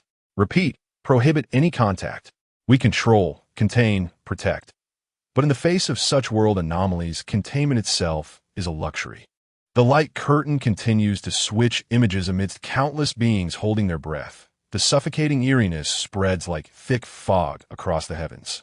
True despair has only just begun to unveil its curtain. A voice that seems to come from the cracks of hell softly echoes. Do you want to know how to fight against evil spirits? It's simple. Become a ghost, or become a master of evil spirits. But the price, your soul. Can you afford it? The scene suddenly focuses. A pale-faced young man is painfully covering his right eye. Between his fingers, a bizarre red light spills out wildly. The eyeball writhes violently, undergoing a transformation, as if something cold, terrifying, and inhuman is tearing through his flesh, awakening from within. The light curtain freezes on this shocking scene, leaving endless coldness and questions. Evil spirits roam, rules demand lives. How can one survive? By becoming a demon, or by becoming the next skeleton in the graveyard? The fifth place world, Mysterious Revival. Its abyss of despair is slowly revealing its unsolvable fangs to all worlds. Chapter 55, The 5 Turbid Calamities of the Mysterious Revival Realm. The horrifying image of Yang Jian's ghostly eye mutation on the light screen has not yet dissipated, and the penetrating chill that freezes the soul still holds the myriad realms in its grip. A cold narration echoes once again, piercing through the surface and directly pointing to the essence with brutality. Welcome to continue delving deeper into this realm of mysterious revival, its 5 turbid evil worlds. Video starts. Haunted by evil spirits, the screen focuses on Yang Jian. In the dead of night, the classroom is eerily silent, with an old chandelier flickering intermittently, casting light only on the sound of his scratching pen. Suddenly, a bone-chilling coldness strikes without warning. The lights go out. In the absolute darkness, a cold, stiff hand, reeking of decay, silently stretches out from beneath the desk behind him, slowly reaching for his ankle. Yang Jian's hair stands on end, his heart stops. The extreme fear renders him almost immobile. Just as the ghostly hand is about to touch him, the image abruptly halts, leaving only heavy breathing and the despair of impending death in the darkness. Despair spreads. The scene shifts to a modern city completely shrouded in a gray mist. Tall buildings stand like gigantic tombstones, and the streets are deserted, eerily silent. In the fog, indistinct, rigid figures wander, increasingly numerous. Communications are cut off. Power is paralyzed. Inside a makeshift stronghold hastily constructed by survivors, people have vacant expressions, gaunt faces. A mother tightly covers her baby's mouth. The weak whimpers of the baby from hunger and fear sound like thunder in the silence. Outside the window, the thick fog churns in a grotesque, massive shadow, exuding endless greed and hunger, lurks ominously in the depths of the mist, slowly approaching. Rules collapse. The camera zooms in on a heavily guarded base made of thick gold. A massive electronic screen flickers with bright red alerts, representing points from around the world. The alarm blares relentlessly. Inside a high-level conference room, the atmosphere is as tense as iron. The leader, either Zhao Jiangwo or Chao Yinhua, points to a designated assess level area on the screen that is wildly spreading in scarlet. His voice hoarse and weary. Codename Ghost Messenger. The containment quota has already gone out of control. It is devouring other supernatural entities, growing at a rate beyond all contingency plans. The containment plan has failed. Repeating, the containment plan has failed. We need a new suicide squad to delay it, at the cost of lives. Below, a group of pale-faced, unstable ghost tamers look on with either numbness, despair, or a glimmer of reckless madness. World falls. The image suddenly pulls back to a global perspective. The blue earth is being eroded and covered by layers of gray. Lifeless patches. These patches resemble rotting wounds spreading across the planet's surface, connecting with one another. Among them, the largest area, seemingly composed of countless twisted, wailing faces, slowly rotates, emanating a curse that freezes the soul. Wherever it passes, satellite signals vanish, electronic devices malfunction, and the fabric of reality is forcibly distorted and covered. The ocean beneath it turns as dark as ink, and continental plates at its edges display unnatural fractures and folds. The entire planet is being dragged inexorably into a graveyard of silence, dominated by the supernatural. Comment section. 9 Uncle Lin Fengying. Such heavy een and resentment, gathered but unscattered, solidifying into form. No, this is no ordinary evil. It is the ultimate een and turbid malice of the universe, completely out of control, taking over and turning the world of the living into its domain. In such a 5 turbid evil world, the art of feng shui, even self-preservation, seems difficult. Horror paradise Feng Bujiao, directly upgraded from a personal horror film to a global apocalypse film. Rules killing, breeding modes, order collapsing, world covering. The malice of this script is off the charts. I love it. So, what is the cost? To become a vessel for ghosts? To have one's soul nibbled away bit by bit? Or to completely transform into the rules themselves? It's getting more and more interesting. Video climax. The light screen refocuses, this time showing a bizarre interplay of the micro and macro. A drop of murky water, seemingly composed of countless tiny ashes and resentments, drips from a decaying eaves. During its fall, the internal scenery changes rapidly, reflecting faces in pain and distortion, silent screams, desolate and lifeless streets, and ultimately, with a splat, it lands on the ground, splattering not water, but a small patch that rapidly spreads, devouring light. A grayish stain. The camera quickly zooms in on the stain. This small blot instantly enlarges, connecting, transforming into a grayish, supernatural realm covering the earth. Countless similar stains breed, spread, and connect across the globe. The perspective continues to rise, breaking through the atmosphere. The entire blue planet now resembles an apple eroded by countless grayish mold, with the dark mold not only covering the surface, but its filthy filaments even piercing through space. Like ugly roots, burrowing into the dark cosmos surrounding the planet, as if to drag the entire planet, along with its cosmic region, into an eternal abyss of the supernatural. The calamity of turbid, seeing turbid, the troubles of turbid, the turbid of all beings, the turbid of life. The 5 turbidities arise, and the evil world descends.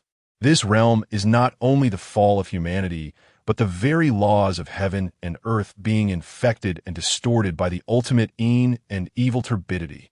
The supernatural is the law, and the evil spirits are the heavenly way. Yin and yang are reversed. The universe is turned upside down. This is not merely a calamity of one realm, but the mourning of the great way. Such an evil world, all the heavens and realms, should serve as a warning. Video finale. The light screen finally freezes. The image is divided into 4 quadrants. Top left, the moment Yang Jian looks back in horror in the dark classroom. Top right, in the fog of Dachang City, the massive shadow of a starving ghost approaches the survivor stronghold. Bottom left, inside the headquarters base, the leader points at the out-of-control ghost messenger area, with the ghost tamers below in utter silence. Bottom right, from a cosmic perspective, The blue planet is completely eroded by the grayish mold, with supernatural roots piercing into deep space. In the center, bold, blood-red title, 5 Turbid Evil Worlds. The Fall from Individual to Universe. Final comment section. Cthulhu Mythos. Randolph Carter. That is not the cosmic law we are familiar with. It is a resonance from beyond order, from the ultimate chaotic abyss. Human reason is weaker than a spider's web in its presence. To sink is the only end. SCP Foundation Emergency Broadcast. Warning. Keter, Zeta, 9, Mysterious Revival Universe. Threat level reassessed. Confirmed existence of reality structure, erosion, spreadability and potential cross-dimensional pollution. The light screen dims completely amid the piercing alarm noise and suffocating 4-frame images. The myriad realms fall into a chilling silence. From the desperate moments of personal encounters to the cold imagery of global collapse, and then to the ultimate horror of distorted laws and cosmic downfall. This 5th world of mysterious revival vividly depicts a 5 turbid evil world that is completely devoured from the micro to the macro, from matter to rules. To be born in this realm, breathing itself is a curse. Existence itself is the beginning of downfall. The roots of the supernatural have quietly reached towards the barriers of all realms. Chapter 56. Countdown on the Edge of a Knife. The Ghost Master. A desperate chapter of victory equals downfall. The chill brought by the image of the 5 turbid evil worlds that erode the universe has not yet dissipated. The cold narration rings like a funeral bell in the hearts of all realms. Evil spirits run rampant, and rules claim lives. How can mortal bodies resist? Thus, the Ghost Master comes into being, stealing the power of evil spirits, engaging in ghostly affairs. However, this is not a path to salvation, but rather a desperate road of trading life for time. Video begins. The blood sacrifice of new blood. Yang Jian and the transaction with the ghost cabinet. Yang Jian stands in the dim room of an ancient house, facing the ghost cabinet covered in strange patterns, stuffing a blood-stained demand note into the gap. The cabinet door closes and opens again, and a paper slips out marked with a blood-written price. In 3 days, collect 1 eye. He grips the note tightly, his pupils contracting sharply, as he gains power but also finds himself ensnared by an invisible noose around his neck. The fall of the core. Li Jun burns himself to suppress the ghost painting the city is eroded by dark ink, and Li Jun is engulfed in ghostly green flames. Charging toward the ghost painting that blocks out the sun. The flames burn the ghost painting to restrain its expansion, but they also rapidly consume his life and consciousness. In the end, he turns into a charred skeleton, still maintaining a forward charge, the remaining ghostly fire becoming a temporary seal. The tragedy of giants. Elder Qin burns his life to bind the ghost messenger in the quiet room of the headquarters. Elder Qin sits cross-legged before an uncontrollable ghost messenger, unleashing ancient power beyond limits to form golden rune chains that wrap around the ghost messenger. As the chains tighten, his body quickly withers and shrinks, ultimately becoming a mummified corpse, temporarily binding the ghost messenger at the cost of his life. Transaction model. Using one's own organ's life information as collateral to exchange for high-dimensional anomalies, evil spirits, intelligence, or secondary power. Essence. Drinking poison to quench thirst. Success rate.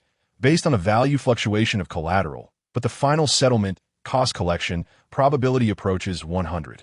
Cases 2 and 3. The energy life burning rate far exceeds theoretical limits. Conclusion. The Ghost Master is not a solution, but merely a temporary buffer layer for the concept of humanity in the face of absolute anomalies, with a buffer duration determined by the remaining life of the individual and the strength of the stolen anomaly. Final destination, 100 unnatural death. And the death process is accompanied by a high probability of secondary anomaly outbreak risk. Comment section, Honkai Third Auto Apocalypse. What a tragic consumable. Using life to pause disaster? This is even more despairing than the Valkyrie sacrifice. At least, the Valkyrie fights against the collapse, still holding the significance of guarding in future. But they are merely using their own demise to buy the world behind them a second more to breathe. What happens after that second? An even greater disaster will still arrive. This driving ghosts is nothing but the most powerless struggle in the cycle of despair. Snow and the Knife's journey, Xianyuan Qingfeng, evil and heretical. Stealing ghost power to control ghosts? It's merely poisoning the poison, ultimately suffering backlash.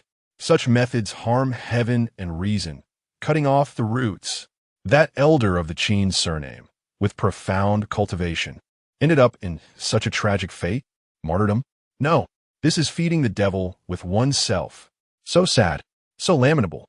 Video climax. The screen does not stop, but rapidly engraves like a cold epitaph. A beautiful female ghost master practices a sweet smile in front of the mirror, yet the corners of her mouth tear unnaturally, widening to reveal inhumanly white teeth, her eyes filled with uncontainable madness and despair. A young ghost master curls up in a golden prison, his body flickering between normal form and a translucent ghostly state, struggling and letting out beast-like cries of pain, while the walls are covered in claw marks and dried bloodstains. Near the ruins where a supernatural event has just calmed, several unstable ghost masters vigilantly confront each other, their greedy and dangerous gazes sweeping over the items on the ground, radiating supernatural fluctuations. The air is thick with suspicion and murderous intent, as former collaborators may become the next deadly enemies vying for resources at any moment. In the cold archive room of the headquarters, countless files filled with names are stamped with scarlet Kia, killed in action, or lost, missing, resurrected by evil spirits, seals, piling up like a mountain. New files are constantly generated. The speed of name substitutions is suffocatingly fast. The narration sounds like a funeral bell tolling. The fire thief will eventually burn himself. The Ghost Master does not control power, but rather their own countdown. Every suppression is a temporary bought with life. Every victory accelerates the path to the final destination, becoming new horror or being devoured by new horror. Video conclusion. The screen finally freezes. The image splits. Left, Yang Jian grips the bloodstained note from the ghost cabinet, his gaze resolute and cold. Center, Li Jun's charred skeleton and ghostly green fire, tiny as dust before the enormous ghost painting. Right, Elder Qin's mummified corpse, surrounded by countless golden chains, the temporarily silent shadow of the ghost messenger. In the center, a blood-red title in large letters. Countdown on the edge of a knife. The Ghost Master, a desperate chapter of victory equals downfall. Final comments section. Ling Cage World by Yukue. Using oneself as a sheath, sealing the evil blade. The sheath will eventually decay, and when the blade is drawn, it will consume its master even more fiercely. The devouring beast can still be slain, but these ghosts are unsolvable. These ghost masters are even more tragic than we hunters. Mystery, Lord Ask Aegis.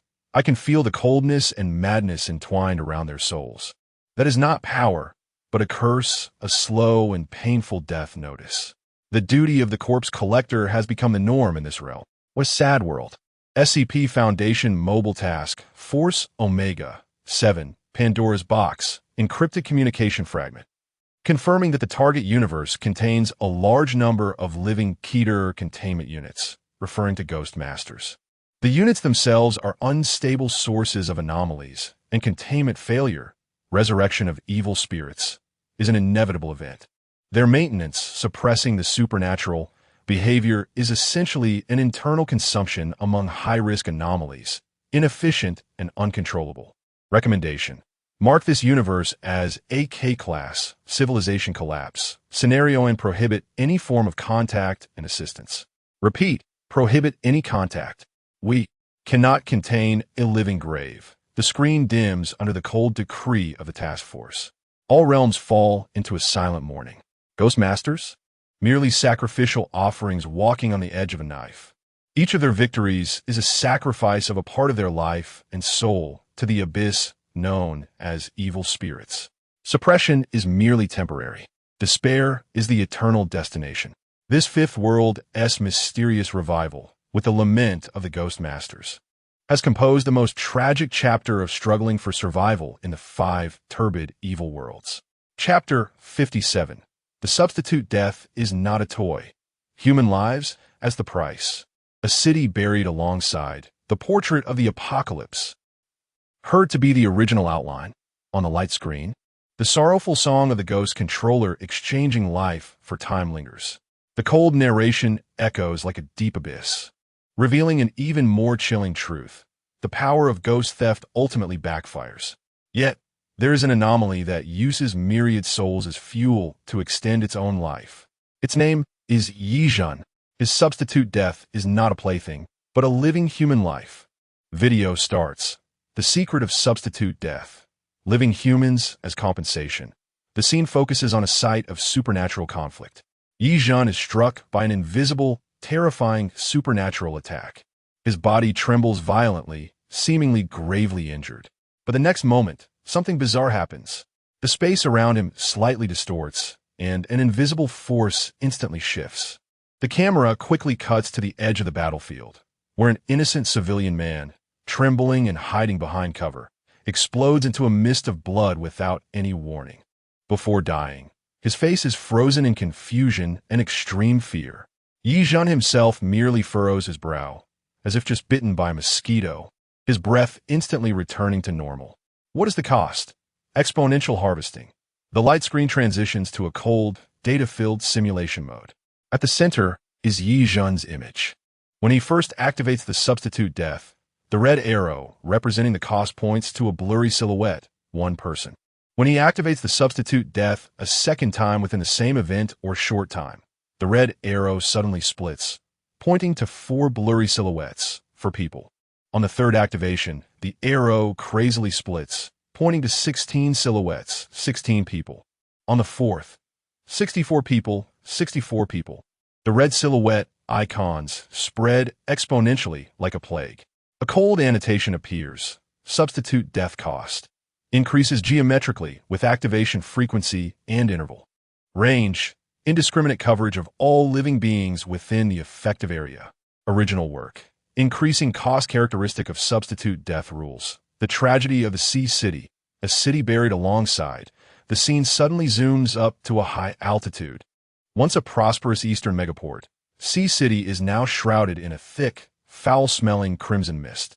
This mist, formed from countless blood mists mixed with extreme resentment and curses, is not of natural origin. Once tall buildings are filled with terrifying cracks and holes, streets are deserted, leaving only scattered debris and thick layers of dark red coagulated blood. The port's giant cargo ships have capsized, the glass curtain walls of commercial centers are shattered, and the windows of residential areas are like hollow eye sockets, turning the entire city into a giant grave soaked in blood and filled with resentment. In the center of the scene, Yizhan hovers above the crimson mist. Fiasudi batling a horrifying existence. Each time he activates the substitute death, the dead silence of the city below bursts forth with denser new blood mist. The fiercer his battle, the more thoroughly and rapidly Sea City perishes.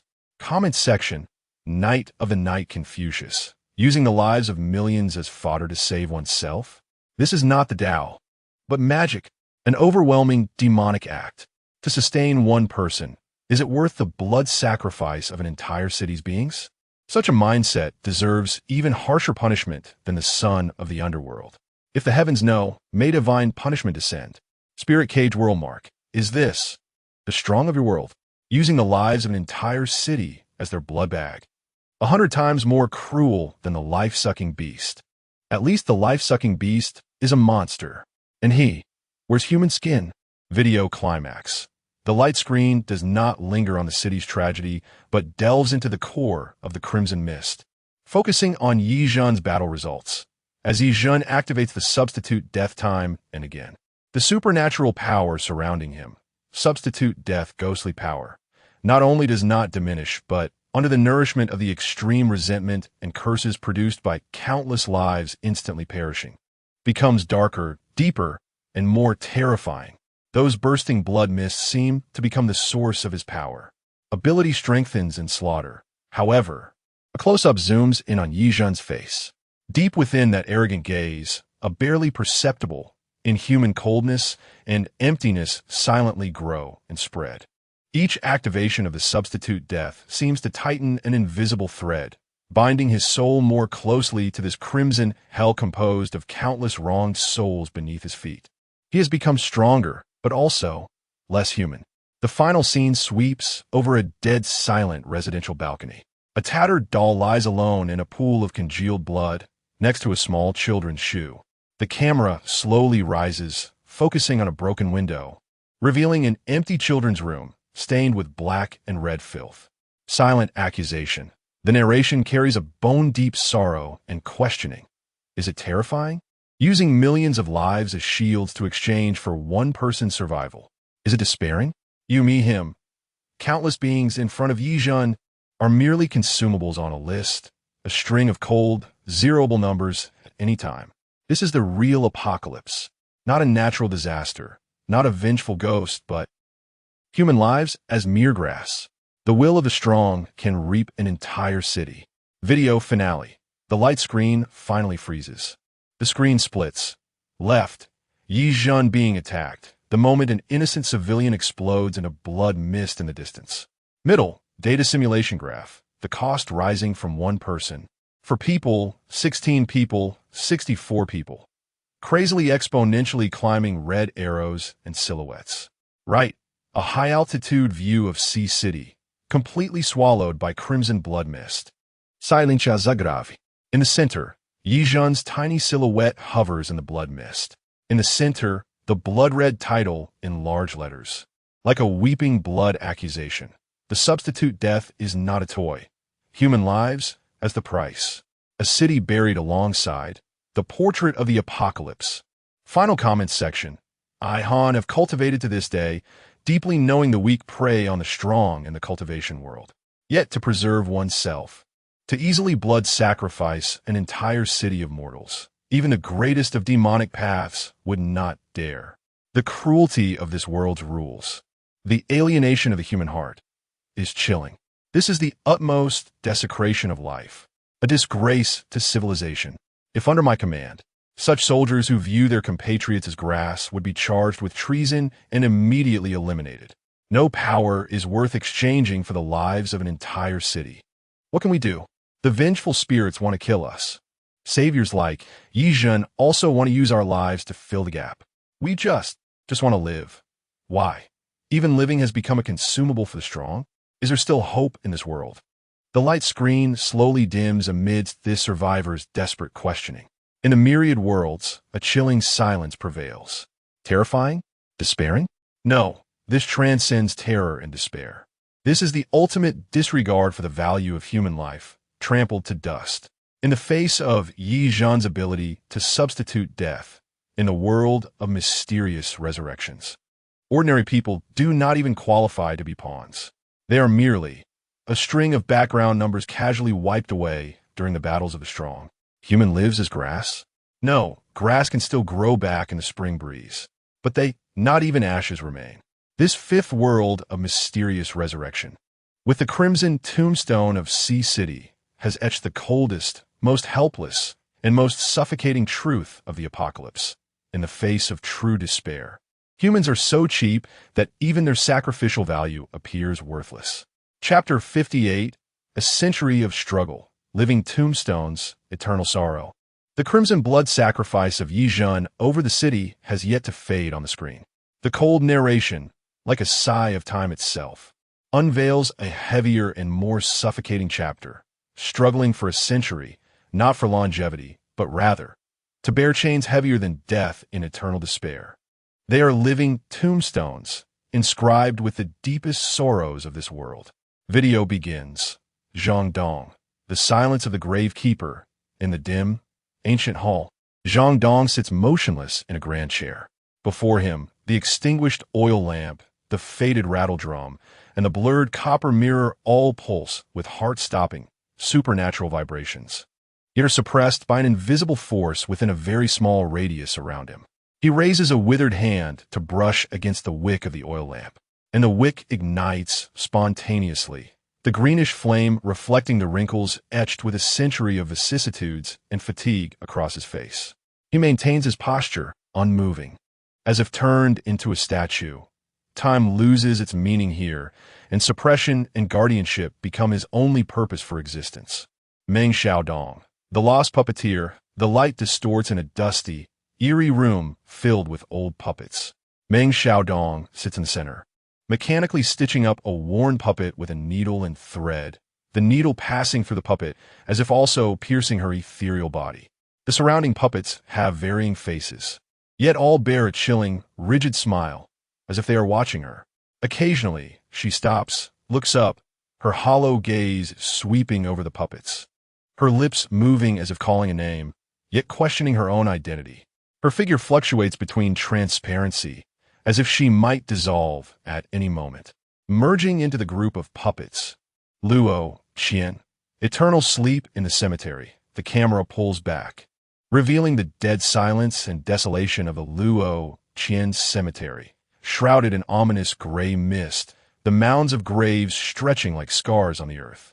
Deep within and open, decaying black coffin stands out, where the tall figure of Luo Qian lies, skin tight against bone, covered in grayish grave soil, devoid of breath and heartbeat, resembling a true corpse. Only when a powerful external supernatural force invades do his tightly shut eyelids twitch violently. The grave soil around him writhing and thickening like a living creature, exuding a colder, deadlier aura, forcibly burying the invading force. Then everything returns to dead silence. He is neither alive nor dead, but the eternal gravekeeper of this cemetery. Comment section, heavenly covering the nine nether, 100 years in a snap. For cultivators, it is the pursuit of the Tao. For them, it is the endless torture of time. To imprison evil spirits with one's own body? It is not that they do not wish to be liberated, but they cannot. Such longevity is 100 times more desolate than sitting in meditation on the path of emperors. The master the mysterious. Ask Agas, I can't feel that deep-rooted fatigue and disorientation. 100 years? 1,000 years? Under the erosion of the supernatural. Time is no longer a gift, but rather the cruelest tormentor. Memories are stripped away, the self is confused, and the meaning of existence is reduced to anchoring that boundless terror. This is more despairing than death. Mortal cultivation, the great yin god. I have struggled for 10,000 years just to seek a glimmer of life. Observing these three, how fortunate I am. At least I still have my wits about me, with clear desires. They are alive, yet like puppets of their own supernatural beings. Their consciousness shattered over a century of wear. Even the instinct to survive is nearly extinguished. Such longevity is truly the most vicious curse in the world. Video climax. The screen does not linger on individual sorrows, but delves into the cost of their existence. The cost of Zhang Dong, as his fingertip brushes past the oil lamp. The moment the green flame rises, a close-up zooms in on the back of his withered hand. The skin there visibly shrinks at an observable rate, becoming more desiccated and even displaying fine cracks resembling porcelain. Each time, he uses his power to suppress. It accelerates the collapse of this body that has long reached its end. He guards the ancient house, protects those terrifying objects, yet he himself turns to dust inch by inch in the process of guarding. When she vacantly looks up, her hollow gaze, the screen rapidly switches between her and the countless rigidly smiling puppet faces surrounding her. Her facial contours begin to overlap with those of the puppets, blurring. Her movements become increasingly stiff, mechanical, as if she is being assimilated by this room, by the countless puppets she has crafted with her own hands. Who is she? Is she Meng Xiaodong? Or a collective consciousness of these countless puppets? Or perhaps just a fragmented obsession lost in the supernatural? The cost of Luo Qian. When the grave soil rise to bury the invading supernatural forces, the camera delves into the coffin. On Luo Qian's body, covered in grave soil. The newly added soil does not fade away. Instead, it clings tighter like living moss, penetrating into his withered body. His body is slowly merging with this dead silence of the cemetery. He is the cemetery, and the cemetery is him. The so-called sleep is merely a slow and irreversible process of being completely swallowed by the cemetery. The narration carries a heavy sense of fate. A century of struggle is not for immortality. Rather, it is to taste the deep-rooted erosion and decay with endless years. Each time power is used, it accelerates the march toward the final resting place. The awakened watch themselves turn to ashes inch by inch. The lost forget who they are in countless reflections. The sleepers lie in eternal graves alongside despair. This is the tragedy of living for 100 years in the world of mysterious revival. Video conclusion. The screen finally freezes. A century of struggle, living tombstones, eternal sorrow, final comment section. Perfect world, master of the forbidden zone, using oneself as a boundary to guard against evil spirits. This tragic grandeur we have also experienced. Yet the evil spirits of this world are endless, their erosion like maggots in the bones, severing the cycle of rebirth, extinguishing true spirits. 100 years of steadfastness is not great courage, but rather great sorrow. Heaven and earth are unkind. How could it come to this? Snow in a knife's path. Li Chuan Gang, damn it. Is living long a sin? This is 100 times more suffocating than when I was trapped under the listening tide pavilion back in the day. At least I could still curse. They have almost lost the strength and thought to curse. This damned place is truly not for humans. They're the foundation, yet also prisoners. We call them the stabilizing needle, yet no one can comprehend even a fraction of what they endure. Each time we use them, it feels like blowing another breath on their already exhausted life flame. We have no choice. This is the helplessness of our world, trading the tragic song of heroes for a moment of respite. 100 years of tragedy? No, as long as the supernatural remains, this tragedy will never have an ending day. The screen dims slowly amid the heavy and helpless sigh of the person in charge. In the myriad realms, there is a silence of mourning. 100 years of life? In the world of mysterious revival, this is by no means a blessing. Rather, it is extending a moment of death into eternal torment. To watch oneself perish while awake, to forget oneself in confusion, or to be assimilated by despair and sleep. Every form of being alive is the cruelest desecration of life. This fifth world of mysterious revival, with these living tombstones of 100 years, inscribes the deepest, most powerless, and heart-wrenching sorrow and despair. In the face of eternal supernatural erosion, even time itself becomes an accomplice to torture. Chapter 59, Resurgence Within. The thief of fire ultimately burns, the balancer ultimately collapses. The echoes of the sorrowful sound from the century-old living tomb still resonate on the screen. The cold narration, as precise as a scalpel, cuts through the terrifying core that sustains the ghost controllers, but will ultimately consume them. The power of the ghost thief will ultimately be devoured by the ghost. With every breath, with every heartbeat, it within the body awakens faster. The curse known as power is pulling the host into an inhuman abyss from within. Video starts. Sensory deprivation, silent prison. In a dim corner of a room, a female ghost controller covers her ears and trembles. In the empty room, she seems bombarded by invisible sound waves, her expression twisted in pain. She suddenly looks up, her mouth wide open as if to scream, but no sound escapes. The supernatural power within silences her vocal cords. Extreme fear is trapped in her silent shell, with only the despair in her eyes conveying the silent scream of the vengeful spirit. Biological structure parasitism, the horror of symbiosis in a poorly lit medical room. A male ghost controller is bare-chested. His left arm is a grayish blue, muscles stiff as rock, fingers transformed into uncontrollable metallic claws. Something writhes violently beneath the skin of his chest, then breaks through a blood-streaked eyeball without eyelashes emerging, cold and emotionless as it scans the surroundings. Consciousness erosion, prisoner of thought. The camera zooms in, showing the ghost controller bound to a golden chair with specially made chains, his eyes vacant. Mouth quickly moving in meaningless mixed babble, sometimes laughing maniacally, weeping, or low growling. His expression wildly shifts between those of the elderly, women, children, and criminals.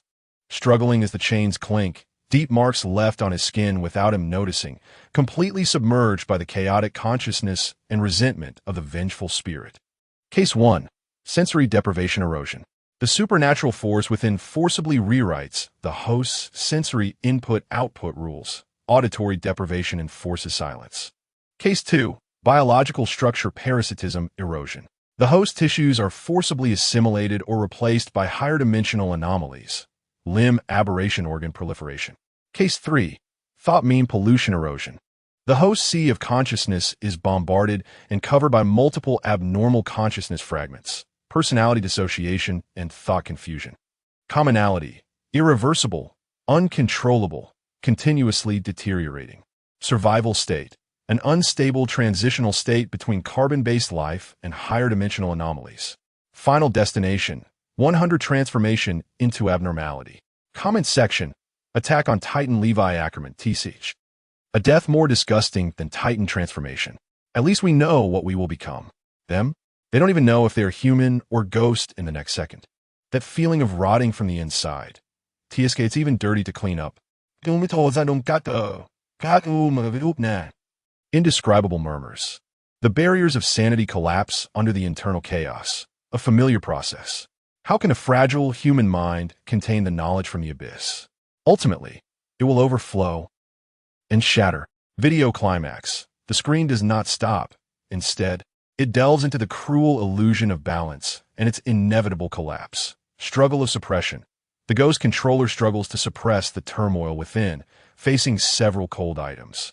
He picks up a black blood hourglass, gritting his teeth to activate it, flipping the hourglass, and, as the black blood flows, a chilling power temporarily calms the restless, vengeful spirit.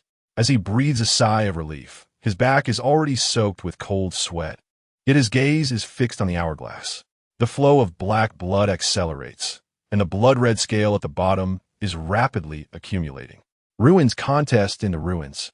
Two unstable ghost controllers confront each other, with a piece of vengeful spirit puzzle bone pulsating with enticing supernatural waves beneath their feet. One greedily roars, "Give it to me. I can't hold on much longer.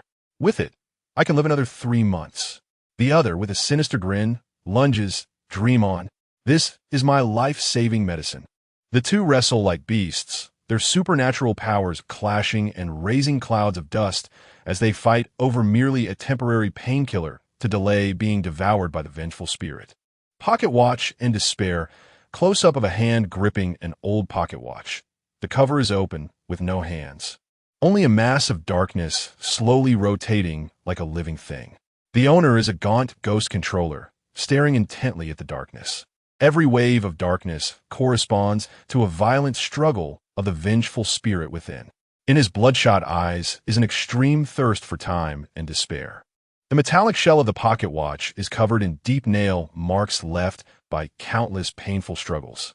The narration delivers a cold verdict, delaying the resurgence, merely drinking poison to quench thirst. The erosion of supernatural items accelerates the process of aberration. Fighting over the puzzle, exhausting the last vitality in mutual slaughter. The so-called balance is merely a buffer zone before the countdown to death. Every time power is used, it feeds the demon within, shortening the already limited safe period. The cost? Always being paid. Paying for senses, paying for flesh, paying for sanity. Ultimately, paying everything called self. Video conclusion. The screen finally freezes. The image splits. Left. The female ghost controller silently screams, her eyes filled with endless fear and despair. Center. The pale eyeball protruding from the male ghost controller's chest. Coldly rotating. Right. The bound ghost controller's expression crazily shifts, as if performing the tragedy of countless personalities. In the center, in blood-red capital letters, like a curse branded on the soul, resurgence within. The thief of fire ultimately burns. The balancer ultimately collapses. Final comment section. Honkai Impact Third Drive Mobius. Oh, what a splendid symbiotic model. The subtle balance achieved between the host and the parasitic higher-dimensional anomaly in the countdown to death. Unfortunately, this balance is destined to be built on the continuous burning of the host's life and sanity. In the end, either the host burns out and it breaks free, or it awakens early, and the host becomes nourishment. Truly, a fascinating spiral of despair. Snow in the Blades Su Fengyan. This is far worse than going berserk while training. Going berserk means either death or being crippled. They are watching themselves slowly turn into monsters while still alive. The body is, the mind is too. What the hell kind of life is this? The screen slowly dims in the anonymous ghost controller's numb and desperate confession. In all worlds, a chilling silence prevails. The strange resurgence within? This is a more cruel form of lingering death than any torture. Awakened to perceive one's humanity being stripped away, flesh being distorted, consciousness being polluted. Every day, engaged in a doomed struggle with the demon within. Every victory, delaying resurgence, merely postpones the inevitable failure. Balance? Merely a brief and false calm before the final collapse. This fifth world of mysterious resurgence reveals through the terrifying resurgence scene that unfolds within the ghost controller's body the cruel price of struggling to survive in a world of despair. When you steal power to fight against the abyss has already taken root within you. Chapter 60. The 5 turbid evil worlds. Rules demand lives. Contracts devour hearts. Devouring all things. Above the light screen, the chill brought by the resurrection of the curse within penetrates to the marrow. The cold narration is like the proclamation of an abyss, revealing the terrifying diversity of ghostly forms in this 5 turbid evil world. The supernatural is the law, and ghosts are the heavenly way. Their forms are uncertain, their powers unpredictable. Yet, the myriad changes do not stray from the fundamental rules. Contracts devouring. These 3 are the foundation for evil spirits rampaging through the human realm. The source of despair for all living beings. Video starts. Rule type ghost. Close your eyes and die. In a dilapidated street, shrouded in mist. A stiff figure in an old trench coat wanders, making no active attacks. Shop employees on the street close their eyes in fear. And the ghostly figure instantly shifts in front of them, its cold hand penetrating the counter to grasp their throat. By the time the employee opens their eyes, life has already fled, turning them into a gray-white corpse. Absolute rule. Close your eyes and die. Spatial displacement is an accompanying rule. Threat level. Extremely high. Rule is unsolvable. Triggering means death. Contract type ghost. Wishes curse. In a dark basement, a greedy and desperate man kneels before an altar inscribed with strange symbols, wishing for a lot of money. After the altar rises in darkness, cash bars appear in front of him. However, the hand he uses to grab the cash quickly withers and shrivels. And a homeless person behind him dies without warning, their body rotting. The cost is borne by a random third party. Threat level, extremely high, strong concealment. Destructive power directly targeting social structure. Devouring type ghost. The devouring of the YU in a dead silence wilderness. 2 dark ghostly YU approach and overlap, distorting space. One of the dark forms surges and expands, devouring the other YU, its range expanding and the sense of supernatural oppression skyrocketing. With the objects of devouring including the territory of its kind, powers, and rules. Threat level. Extremely high, growing threat, final form unpredictable. The 3 types of evil spirits share significant commonalities. They all possess absoluteness, unsolvability, and destructive power against the existing order. The rule type triggers immediate death. The contract type transfers costs. And the devouring type evolves itself. Although their mechanisms differ, their threat levels are all extremely high. The former has an unsolvable rule. The middle one covertly destroys society. And the latter's growth is uncontrollable, all posing a fatal impact on the existing order. Comment section. Chainsaw Man Aki Hayakawa, holding a cigarette with a serious expression. Rule type. Harder to dodge than the bullets of the gun devil. Close your eyes and die. Contract type. More insidious than those cunning devils, using wishes as bait, but killing others instead. Devouring type. Simply like demons that could devour each other and evolve. How many monsters has this world bred?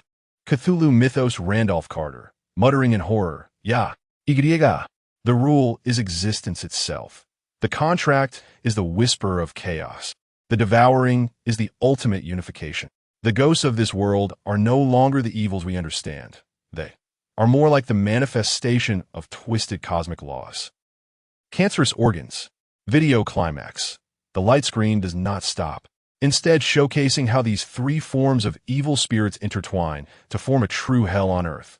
an area shrouded by rule-type ghosts, like the close your eyes and die ghost, where survivors are forced to keep their eyes wide open forever, using matchsticks, tape, and even cruel physical means to forcibly stay awake. However, the mental breakdown caused by the inability to close their eyes leads some to die instantly from unconscious blinking, while others, in despair, choose to close their eyes and seek death. Within the influence of contract-type ghosts, like the wishing ghost, human hearts become thoroughly corrupted by temptation and fear. Some wish for their neighbors to die for self-preservation. Others wish for selfish desires, leading to the collective death of children in a distant village. Suspicion, betrayal, and madness in wishing behaviors spread like a plague, with morality and law completely obliterated, and anyone can become the catalyst for another's death. On the edge of a devouring type ghosts human strongholds resemble lonely boats in a raging storm. They not only face the slaughter of the native evil spirits within the but must also constantly guard against this greedy neighbor suddenly expanding and devouring the entire stronghold along with the living inside, digesting them. The defensive fortifications, like gold on the outskirts, are as fragile as paper against the powerful erosion of the devouring type The narration carries a chilling depth. Under the rules, all beings walk on thin ice. Every breath is a path to death. Before the contract, human hearts descend into hell, and greed and fear breed endless sins. On the side of devouring, all things are fodder, and despair spreads in the swelling shadows. Rules, contracts, devouring. The three poisons intertwine, forging this hell on earth. In the 5 turbid evil worlds, why must hell be empty? Evil spirits have long spread throughout the human realm. Video conclusion. The light screen finally freezes. The image splits. Left, a rule ghost with a lowered head in the mist. In front of it is a gray-white corpse that turned to dust upon closing its eyes. Center, a man joyfully grabbing cash bars in front of a dark altar. Behind him is the silent, decaying body of a homeless man. Right, on the wilderness, a swelling and expanding dark is dissolving and devouring another smaller In the center, blood-red large letters of the title, like an inscription of hell. 5 turbid evil worlds. Rules demand lives. Contracts devour hearts. Devouring all things. Final comments section. Grim Reaper Sosuke Eisen. Interesting. The rule is the absoluteness of mirages. The contract is the twisted realization of crystal dreams. And the devouring is the essence of emptiness evolving. The ghosts of this world present the power we pursue in such a state of despair and disorder. Truly, Asadairani. One Punch Man, Zombie Man, Immortal Body? What use is that in this ghostly place? The rules trigger instant kills, and the contract costs make others die in my stead. And being devoured by a devouring type, probably leaves nothing behind. This damn world is 1,000 times more disgusting than the monster association. Dodge the rules. Can you never close your eyes? Avoid the contract? Can you refrain from shouting that wish in despair? Escape devouring? The speed of the YU's expansion is faster than a car. I like meat on a chopping board, sliced by different kinds of knives. What choice do we have? Only the difference in how we die. The light screen gradually dims. In all the worlds, a dead silence of icy cold. Rule-type ghosts weave death traps with absolute logic. Contract-type ghosts pry into human weaknesses, pushing them into self-destructive abysses. Devouring-type ghosts feast on all things never satisfied. This 5th world's mysterious revival, through this terrifying pictorial of the 3 types of evil ghosts, thoroughly depicts what it means for hell to be empty and evil spirits to roam in the 5 turbid evil worlds. Born in this world, breathing is a sin. The human heart is poison. Existence itself is, in the eyes of evil spirits, the harvestable fodder. Chapter 61. The newbie village's despair. Hope extinguished. The curse spreads. The death knell has sounded. Above the light curtain, the terrifying scene of rules, contracts, and 3 types of devouring ghosts intertwined in the filthy world has not yet dissipated. The cold narration mocks fate, pulling the lens back to the very beginning. Hero? Savior? No. In this mysteriously revived world, the so-called protagonist is merely the first, and struggling for survival in a desperate situation. The video begins. Silent campus. The prelude to despair. The once lively number 7 middle school is now engulfed in silence during evening study hours. The entire teaching building shrouded in a pale, flickering light. The camera traverses the empty corridors, and through the classroom's back window, we see students frozen like sculptures, standing still with extreme fear etched on their faces, the air thick with the smell of sweat, urine, and a cold, decaying stench. Wang Shanshan's face is pale, her body trembling like a sieve, her hands tightly covering her mouth, her eyes locked on the classroom's front door, as if a man-eating demon lurks there. The source of decay, the extinction of hope. The scene shifts to a dark corner outside the teaching building. The burly Zhou Zheng, dressed in uniform, lies on the ground, his body twisted and swollen, his abdomen torn from within, revealing a massive blood hole. The edges of the blood hole show dark, rotting flesh, quickly decaying and dissolving, as a gigantic dark blue baby arm smeared with black blood and rotten flesh slowly extends from the hole, resting on the ground. Zhou Zheng's eyes are wide and unfocused, his face contorted in horror and unwillingness, as even the ghost baby within him, which could suppress evil spirits, perishes, becoming the first fallen hope in this disaster. The medium of the curse, a chain of death. The camera pulls back to a dim office inside the teaching building. An old button phone suddenly lights up, the eerie blue glow illuminating several terrified young faces. The screen displays an unknown number that cannot be rejected, after the phone automatically connects.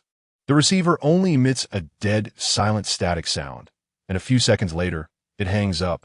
In that instant, the boy holding the phone suddenly freezes, his eyes clouded with a murky gray-white, something writhing beneath his skin, his throat making strange, choking sounds, his body twisting and convulsing, his skin rapidly turning a grayish blue. Within seconds, right before his companion's eyes, the living are transformed into new vengeful spirits by the inexplicable phone curse. The unsolvable killing game, the tolling of the death knell. The scene finally focuses on the heavily dust-laden front door of the teaching building, a withered hand, shriveled and marked with corpse-like spots, with black, sharp nails, knocks slowly yet relentlessly on the door. Each knock resonates like a heavy hammer on the survivors' hearts. The door vibrating violently, dust falling, and cracks appearing in the door frame and walls. Even more despairing is that the knocking seems to carry a rule. As the knocking continues, the temperature in the teaching building plummets, the light dims rapidly, and an invisible, suffocating aura of terror intensifies and spreads. The students inside the classroom clearly sense, how long can the door hold? When the door breaks or the knocking covers the entire building, it will be the death of everyone. Comment section. Jujitsu Kaisen Itadori Yuji. Is this his first encounter with a curse? No cursed energy. No techniques. Not even knowing where the enemy is or how to attack. Senior Zhou Zheng died too tragically. That phone, that knocking. There's absolutely no way to fight back. This beginning is 100 times more desperate than swallowing Sukuna's finger. Demon Slayer Kaneo, Siri. Demons still have a physical form and fear the sun. The demons in this world are formless and intangible, with rules that take lives and curses that spread. Utterly unavoidable. Yang Jian finds himself in such a dire situation, with companions dying tragically before his eyes, strong reinforcements instantly annihilated, and escape routes cut off. This is not a trial, but a deadly game. The despair of the human heart cannot be greater than this. That knocking is the wailing of countless wronged souls condensed. That phone is a cursed contract that transcends space, being trapped within it. The soul is soaked in despair. Sinking is the only homecoming. Video climax. The light curtain does not stop but delves deeper into the suffocating sense of peril in this newbie village. Close up, Yang Jian hides in the corner of the classroom, his back against the cold wall, his forehead drenched in cold sweat, breathing rapidly and heavily. He tightly grips a rough wooden leg he broke off from a chair, his knuckles turning white from strain. This insignificant weapon seems so laughable and tragic before the rules of the vengeful spirits. The camera sweeps across the classroom. Zhao Lei, overwhelmed by fear, mentally collapses, suddenly screaming hysterically and rushing toward the classroom's back door, desperate to escape this hell. Just as he opens the door and rushes into the corridor, his figure is instantly swallowed by the thick darkness outside. The next second, a short, abrupt scream pierces the air, followed by the sickening sound of chewing and the cracking of bones. The corridor's darkness writhes like a living creature, returning to dead silence. The scene cuts back to Wang Shanshan. She is still tightly covering her mouth, but her body trembles more violently, the fear in her eyes nearly spilling over. Suddenly, an ominous cold handprint, dark blue in color, appears on her bare arm without warning. The handprint, like a brand, emanates a chilling aura. Wang Shanshan's eyes widen in shock, tears silently streaming down her face. She realizes what this means. She has been marked. Some kind of terror has taken notice of her. Wide shot, the entire No. 7 middle school teaching building now stands like a lonely rock in a vast, dark sea, about to be engulfed by monstrous waves. The slow, heavy knocking, like a death knell, echoes as the only main theme in this sea of despair, unending, step by step pushing everyone toward the abyss of destruction. The narration carries a cold decree. No power, no guidance, no retreat. Reinforcements? Instantly dead, becoming a new source of terror. Companions? Crumbling in fear, devoured in flight. Rules? Everywhere, triggering death upon contact. Curses? Impossible to guard against. A single phone call can claim a life. Unsolvable vengeful spirits? They're outside the door, tolling the death knell for everyone. This is the beginning for the protagonist in the mysteriously revived world. Video conclusion. The light curtain finally freezes. The blood-red title looms. Like a cruel mark of fate, the newbie village's despair. Hope extinguished. The curse spreads. The death knell has sounded. Final comments section. That time I got reincarnated as a slime or wow. This opening difficulty is just ridiculous, right? No skills, no great sage. Not even a decent weapon. All around are instant death flags. That knocking feels scarier than the Demon Lord. Can anyone survive this hell mode? Attack on Titan Mikasa Ackerman, an absolute sense of powerlessness. The giants outside the wall seem like docile lambs compared to this. At least the giants are visible and tangible, with weaknesses to exploit. Here, rules, curses, intangible ghosts, not even a direction to fight in. Protecting important people. Is it really possible in a place like this? Number 7 Middle School, the place where countless nightmares began. Watching the light curtain replay now, I realize how desperate it was at that time. Zhou Zheng died, the ghost baby ran away, the phone curse killed, and the knocking ghost blocked the door. Back then, Yang Jian was just a student. Surviving is not luck but a miracle, a thread of life pried from the grips of the ghost with sheer will and intellect. In the myriad worlds, there is a profound silence. No overpowered protagonist aura, no divine systems descending, no gifts from predecessors. All that exists is the instantly collapsing order, the hopes that died tragically before our eyes. The all-pervasive curse, and the unsolvable vengeful spirit outside the door that tolls the death knell for everyone. This fifth world of mysterious revival, with the protagonist Yang Jian's hellish newbie village opening, proclaims a cold fact to all realms. In this desperate world, living itself is a terrifying gamble that begins in the depths of despair. Chapter 62S, 07 The Knocking Ghost, a death game under unsolvable rules. The grand despair brought by the interwoven scenery of the 5 turbid evil realms formed by rules, contracts, and 3 types of malevolent spirits has yet to dissipate. The screen suddenly darkens, as if pulled into a more concrete and claustrophobic corner of a nightmare. A cold narration, tinged with a mocking cruelty. Echoes. Macro despair begins with micro-annihilation. Welcome to one of the starting points of all tragedies. Remember, no matter what you hear, see, or feel, never open the door. The video begins. The arrival of the dead village. A greenish-black haze envelopes the abandoned Huanggang village, with twisted dead trees and crumbling houses resembling tombstones. A deathly silence prevails. A 7-member Ghost Handler advance team, dressed in uniform, armed with golden weapons and communication devices, nervously delves deeper. The sound of their footsteps is jarring. The communication channel filled only with heavy breathing and electrical static. Team members' faces are filled with vigilance and unease. The paranormal detector's needle jumps wildly before descending into ominous silence. The first knock, the team halts in front of a relatively intact old mansion, deciding to use it as a temporary base. After a signal from the captain, two members push open the decaying wooden door, and at the moment the door hinges creak. A heavy, slow, hollow knocking sound echoes from outside. The sound is not loud, yet strikes directly at the heart, causing team members to freeze instantly, cold sweat soaking their backs. The captain urgently shouts into the communicator asking who is outside, but the channel is silent. Everyone is inside, and the knocking comes from the empty outside. Rule, triggering, and death. A young team member with slightly weaker psychological resilience cannot endure the eerie knocking and the desperate expressions of his companions. Perhaps it's auditory hallucination. Or perhaps he wants confirmation. He mindlessly takes a step towards the door and rasps. Who? Who is it? Just as his words fall, the heavy knocking sound suddenly stops.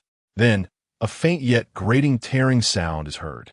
The young member's head is violently twisted 180 degrees by an invisible force. The sound of his neck bones shattering is distinctly audible. The terror on his face is forever frozen. His body collapses lifelessly. Death comes without warning, without logic. Despair spreads and annihilation. The remaining team members fall into panic. The captain screams for everyone to stay silent, not to open the door, but cannot stop the spread of fear. The knocking sound resumes, and it's closer now, seemingly from behind the living room door.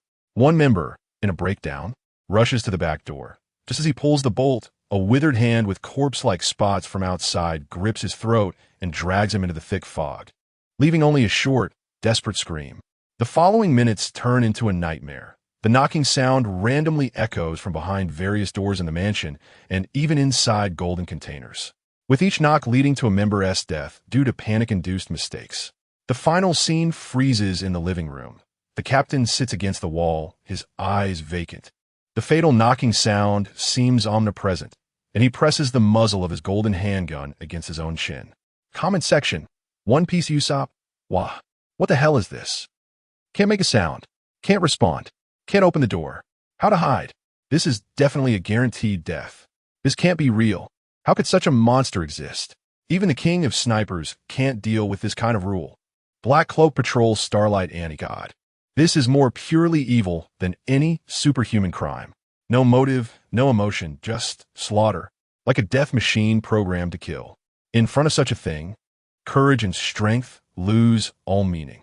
Demon Slayer, Ju Tomioka, sound triggering, spatial movement, cannot be perceived or attacked by normal means. This is beyond the concept of the demons under Musen Kibutsuji. Its very existence embodies the death rule. Water breathing cannot sever the rule either. Video climax. The screen does not dwell on the team's annihilation, but coldly analyzes this despairing rule from a higher dimensional perspective. The scene shifts to abstract data streams and 3D modeling diagrams. At the center is the structure diagram of the old mansion. A crimson light point representing the knocking ghost appears outside the door. When the knocking sound occurs, if a team member makes a sound, the moment two sound wave lines intersect in the air, the crimson light point teleports behind that team member, and a black X mark indicating death appears. The modeling diagram demonstrates attempts to escape by breaking walls or digging tunnels. However, when the vibrations or sounds generated by actions exceed a certain threshold, the crimson light point will ignore physical barriers and directly appear at the sound source or vibration source, marking an X. Finally, it demonstrates that even if everyone remains absolutely still and silent, the crimson light point representing the knocking ghost will randomly appear outside any door in the modeling diagram over time and begin to knock. The pressure accumulates exponentially over time, and collapse is merely a matter of time. The narration carries an almost mocking coldness. Do you understand? This is not a battle, but rather a death game governed by the rule of certain death. Sound is the trigger, opening the door is the switch, and it is everywhere. Avoidance? Delaying? In the face of absolute rules, it merely prolongs the process of suffering. Huanggang Village is just one of many graveyards, and such knocking sounds may have already echoed in some corner of the world. Video conclusion. The screen finally freezes. In the center of the image, a blood-red title looms large, as if written in blood. S07, The Knocking Ghost. A death game under unsolvable rules. Final comment section. Detective Conan Shinichi Kudo completely defies the laws of physics. Criminal profiling is entirely ineffective. This is not a case that can be solved by reasoning, but rather encountering the phenomenon itself. Evidence? Survivors? Under such rules, it is nearly impossible to exist. Unsolvable. Attack on Titan Levi. TCH, 1,000 times more troublesome than hiding giants behind walls. At least giants can be decapitated. This thing, you can't even touch. This suffocating way to die is just terrible. File number S07 Foot Knocking Ghost. First encounter, survival rate 0. Subsequent 17 attempts at contact or containment, survival rate 0. Current response strategy. Once its ghostly aura is confirmed, immediately initiate the highest level of information blockade. Designate it as a dead zone. Abandon all rescue and investigation. We are powerless. In countless realms, viewers feel a chill surge from their spines to the top of their heads. Opening the door means death. No. Any possible response or contact could trigger instant death. Impossible to comprehend. Impossible to resist. Impossible to communicate. This knocking ghost, with its simple, unsolvable, cold-killing rules, has engraved the word despair deep into the souls of every being that witnesses its existence.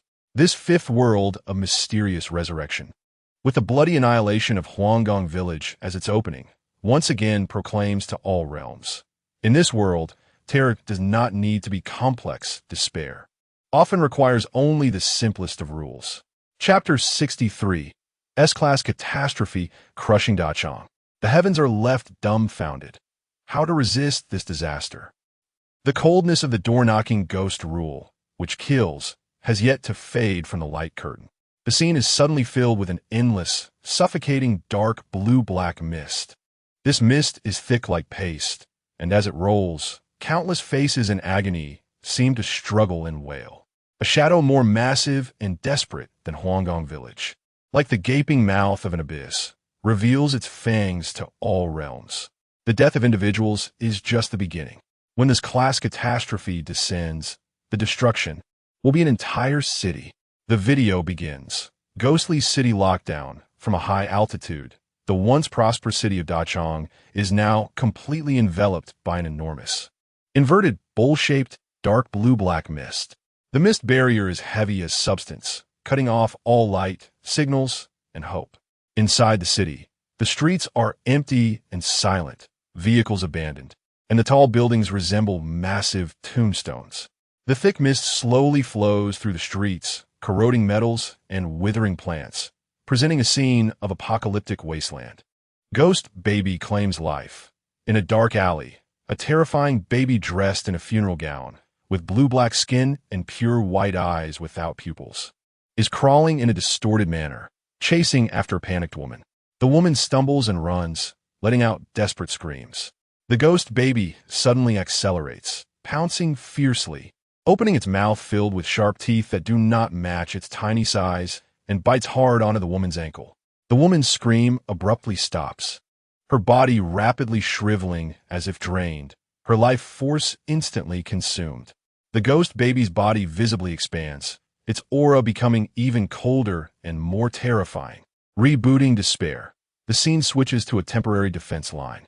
Several ghost tamers work together, using a powerful supernatural force to finally shatter and dismember a terrifying ghost that has grown to the third stage, large and hideous. The ghost tamers are panting, a hint of relief appearing on their faces after the disaster.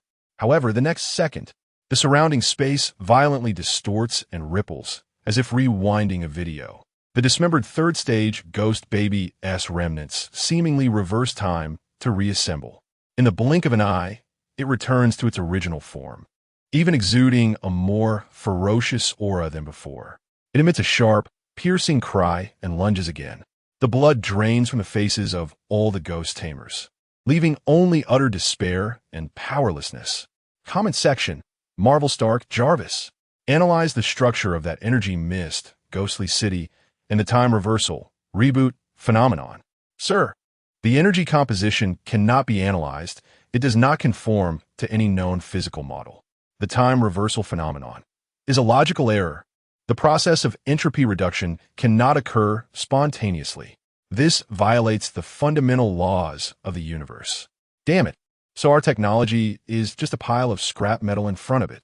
And that damn growth potential. How do we fight? How do we win? DC Batman. Absolute physical isolation, incomprehensible instant death attacks, plus timeline manipulation. All known crises in Gotham, compared to this, are like childish play. The contingency plan needs to be completely reworked. To combat such an existence, what is needed is power at the level of rules or miracles. Overlord Ain's Ulgown, super-level magic. Wishing upon a star might briefly affect time, but it could never reboot itself so frequently and easily. Death is the end of all life. But this thing seems to overturn even the concept of death. What significance does the defense system of the Great Tomb of Nazareth have in front of such an existence? The video progresses. Second stage. Ghost shadows everywhere. Inside the residential building shrouded in mist, doors and windows are tightly sealed. A family huddles in a corner, trembling. Suddenly, the shadows on the ceiling begin to move unnaturally, elongating. A human-shaped shadow, as if stretched, slowly seeps down, making a grating sound as it lunges toward the desperate residents below. Third stage. Full invasion. On the city's South Main Road, several third-stage, terrifying ghosts are rampaging. They easily tear apart the hastily constructed defenses of the ghost tamers, devouring all living things in sight.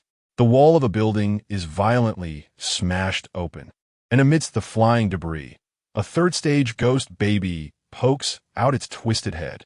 Suffocating moment. The final scene freezes at the highest point of the city, overlooking the entire city. As far as the eye can see, there's only rolling dark blue-black mist, and within the mist, countless shadowy figures are hunting. The entire city has completely turned into a feeding ground. Desperate cries, the wailing of ghosts, and the sounds of collapsing buildings intertwine into a mournful song of civilization's destruction. Comment section. Wandering Earth United Government confirmed that the Break Era plan cannot cope with this kind of rule-level disaster. The energy output of the Crust engine cannot penetrate the unknown energy barrier, Ghostly City. The Fire Seed plan has a success rate of less than 0.0001 under this disaster mode. We have no contingency plan. Video climax and conclusion. The scene ultimately focuses on the incredibly thick dark blue-black barrier enveloping the entire city. It seems to move slowly as if alive, contracting, and its range appears to be expanding outward at a slow but unstoppable speed. And in the deepest part of that ghostly city, an ultimate horror, source of starving ghosts, that cannot be directly viewed or described in words, gathering all the despair and life of the city, is being nurtured and growing, swallowing the heavens and the earth, disrupting time and space. This menace has become a force to be reckoned with, not something that can be eradicated by ordinary means. The lives of an entire city serve as a sacrifice, forging this boundless catastrophe. How tragic, how lamentable. The cruelty of this world's laws actually allows such world-ending entities to exist. Comment section. Mystery Lord Amon, reboot? This is far more interesting than deceiving time, and much more dangerous. It seems that the time rules of that world are a tangled mess of yarn. One Punch Man King, this kind of monster. Even if Thomas Sensei comes, can he really handle it? It can infinitely resurrect, and the range is so large. How am I supposed to commentate on this battle? In all realms, there is a dead silence. S-Class, Ghostly City Lockdown, Swallowing Evolution, Time Reboot. Every word hits the hearts of all viewers like a heavy hammer. This is no longer mere horror, but a spreading, unstoppable natural disaster that will inevitably consume everything. In the face of such calamity, the power of individuals, the creations of technology, and even the laws of time seems so pale and powerless. This fifth world mystery revival. Through the fall of Dachang City, brands the word apocalypse in the most thorough, unsolvable, and suffocating way across the heavens. Chapter 64. From touching the wall, painting to the city falling into half, silently swallowing reality into a two-dimensional deathly silence. On the light screen, the desperate shadow of the starving ghost devouring Dachang City has yet to dissipate. The scene suddenly changes, and a distinctly different yet more eerie and sinister atmosphere begins to spread, no longer a violent devouring, but a silent permeation and substitution. When destruction dons the guise of art, when reality becomes the base color of the canvas, beware of every beautiful scene you see. Video begins. The shadow of the painting appears. Inside a modern art exhibition hall, under soft lighting, a massive oil painting of a European-style ancient town street scene draws visitors' attention. In the painting, the cobblestone path, the old houses with closed, colorful windows, and the frozen, dim yellow sky are rendered with unsettling realism. The critic with gold-rimmed glasses marvels. This is simply alive. A close-up reveals that the lens reflects a window in the painting that was previously closed, now quietly cracked open, revealing deep darkness behind it. Reality permeation. In an evening residential community, the sunset gilds the buildings. On the exterior wall of a certain building, a stain with a texture and color matching that of the ancient town oil painting is quietly spreading, assimilating the real structure like a living thing. A child coming home from school points and exclaims, "It looks like a painting." The mother glances casually, but suddenly changes her expression, yanking her child back. She realizes that the painting's range has expanded a circle compared to a few minutes ago, and the chimney of a small house in the painting seems to be emitting cold smoke. Dragged into the painting late at night, beside a wall eroded by the oil painting stain, a drunken man stumbles homeward, mumbling to the wall, "Let's go in for a drink," as he reaches out to touch the painted texture. The moment his fingertip makes contact, the wall transforms into a viscous, thickness-less liquid interface, and he is instantly pulled into the painting. The scene shows the empty cobblestone street inside the painting, now with a blurry figure running in panic, fading until it disappears. While the range of the wall painting quietly expands a bit more. Comment section: Harry Potter Hermione Granger. Merlin S. Beard. This is 1,000,000 times scarier than the cursed painting. At least the portraits in Hogwarts have some logic and the possibility of communication. It directly overrides the laws of reality.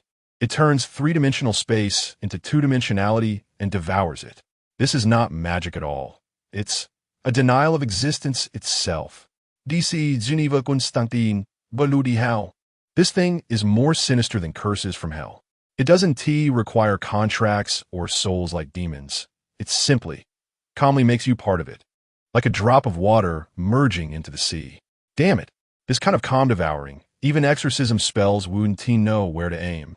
Video progresses, killing intent in the painting. The perspective is suddenly pulled into the world of the painting. Surrounding is that dead silent European ancient town. The sky eternally oppressive and dim yellow. The colors are vibrant yet cold, every detail perfectly false. Suddenly, the colorful houses lining the street begin to have their shadows unnaturally writhe and elongate. No specific ghostly figures appear, but an invisible, terrifying sense of oppression emanates from the entire painting world, as if countless eyes are watching from the darkness behind those windows. The previously dragged and drunken man's figure flashes past a corner, emitting a silent scream, only to be completely covered and erased by the overly vibrant shadow creeping over. Expansion of the ghostly shadow, the scene pulls back to reality, centered around the initial art museum and that residential community. Large swathes of the city area are being silently eroded by that oil painting-like texture. Half of the skyscrapers have become reality, while the other half has transformed into the ancient town scene from the painting, extraordinarily bizarre. Streets appear fractured, half asphalt and half cobblestone. More terrifyingly, this erosion seems to possess intelligence, avoiding special barriers like gold while spreading at an incomprehensible speed and manner. Drone footage shows the entire city is gradually being replaced and devoured by the ghostly painting's realm. Desperate struggle. A ghost controller team attempts to use supernatural powers to combat the expanding shadow of the painting. Their attacks sink into the shadow like stones into the sea, merely causing a slight ripple in that area's colors, which seems to anger it, accelerating its expansion speed. One team member accidentally gets swept by an encroaching shadow across his calf, and his calf part instantly loses its three-dimensionality, becoming part of the flat, colorful oil painting. He screams as his companions drag him back, but that flattened part cannot recover, having completely lost vitality, and is slowly creeping upward. Comment section. Cthulhu Mythos Randolph Carter. That canvas is a gateway to ultimate emptiness. Those colors are the base of a mad universe. Being dragged into it is not death but becoming a trivial, desperate color block in that eternal chaotic scroll. There is no escape for eternity, more despairing than falling into the labyrinth of Yog-Sothoth. Video, climax, and conclusion. The final scene freezes on a panoramic view that freezes the marrow, a modern metropolis, nearly one-third of which has been completely transformed into that massive, dead silent, vibrantly colored European-style ancient town oil painting, forming a grotesque fracture with the remaining reality. Deep within the painted area, countless small, twisted, silently wailing human outlines can be faintly seen, eternally frozen on the canvas, becoming part of the beautiful scene. The entire ghostly painting realm continues to slowly but steadfastly devour the remaining reality, blurring the real, entering the painting. This is not an illusion. It is a theft of reality, a heavenly power of recreating the universe in reverse. The beautiful scenes in the painting are all graveyards. Such evil entities have touched the boundaries of the great Tao, nearing. Tao, corrosion, comments section, Mystery Lord Will Ainsley.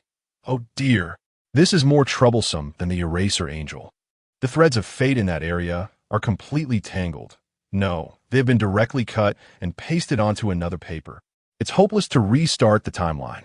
Bullying children. One Punch Man Genos. Unable to analyze. Unable to comprehend. This phenomenon of forcibly converting three-dimensional space into two-dimensional informational entities and absorbing it, even Dr. Kusuno's technology cannot explain it. Teacher, can you really punch through a painting? In all worlds, there's a chilling silence. The starving ghost is a violent devouring, while the ghostly painting is a silent erasure. It coldly transforms the vibrant three-dimensional world into an eternally frozen two-dimensional death scroll. Beauty is merely its cruelest disguise. In the face of such existence, fleeing seems to lose all meaning, for the entire world may become its next canvas. This fifth world's mysterious revival, using this suffocating artwork of a ghostly painting, interprets what is the most elegant and also the most thorough: despair. Chapter 65. The dark yellow envelope locks Yang Jian 72 hours to deliver the grave letter. Violators will be erased immediately. The eerie and tranquil scene of ghostly images devouring reality on the screen has not yet dissipated, and a new horror has quietly extended its invitation. A more direct, more personal despair, like a cold rope, has tightened around the observer's neck. Destruction does not require presence. A single letter can claim a life. Refusal to accept? That triggers the rule of death. The video begins. Death letter. The scene starts after the Dachang City incident, in a safe house where Yang Jian is temporarily staying. The interior is simply furnished, and the atmosphere is oppressive. Yang Jian is closing his eyes to calm down, suppressing the restless ghost within him. Suddenly, the room's light dims without warning, and the temperature drops sharply.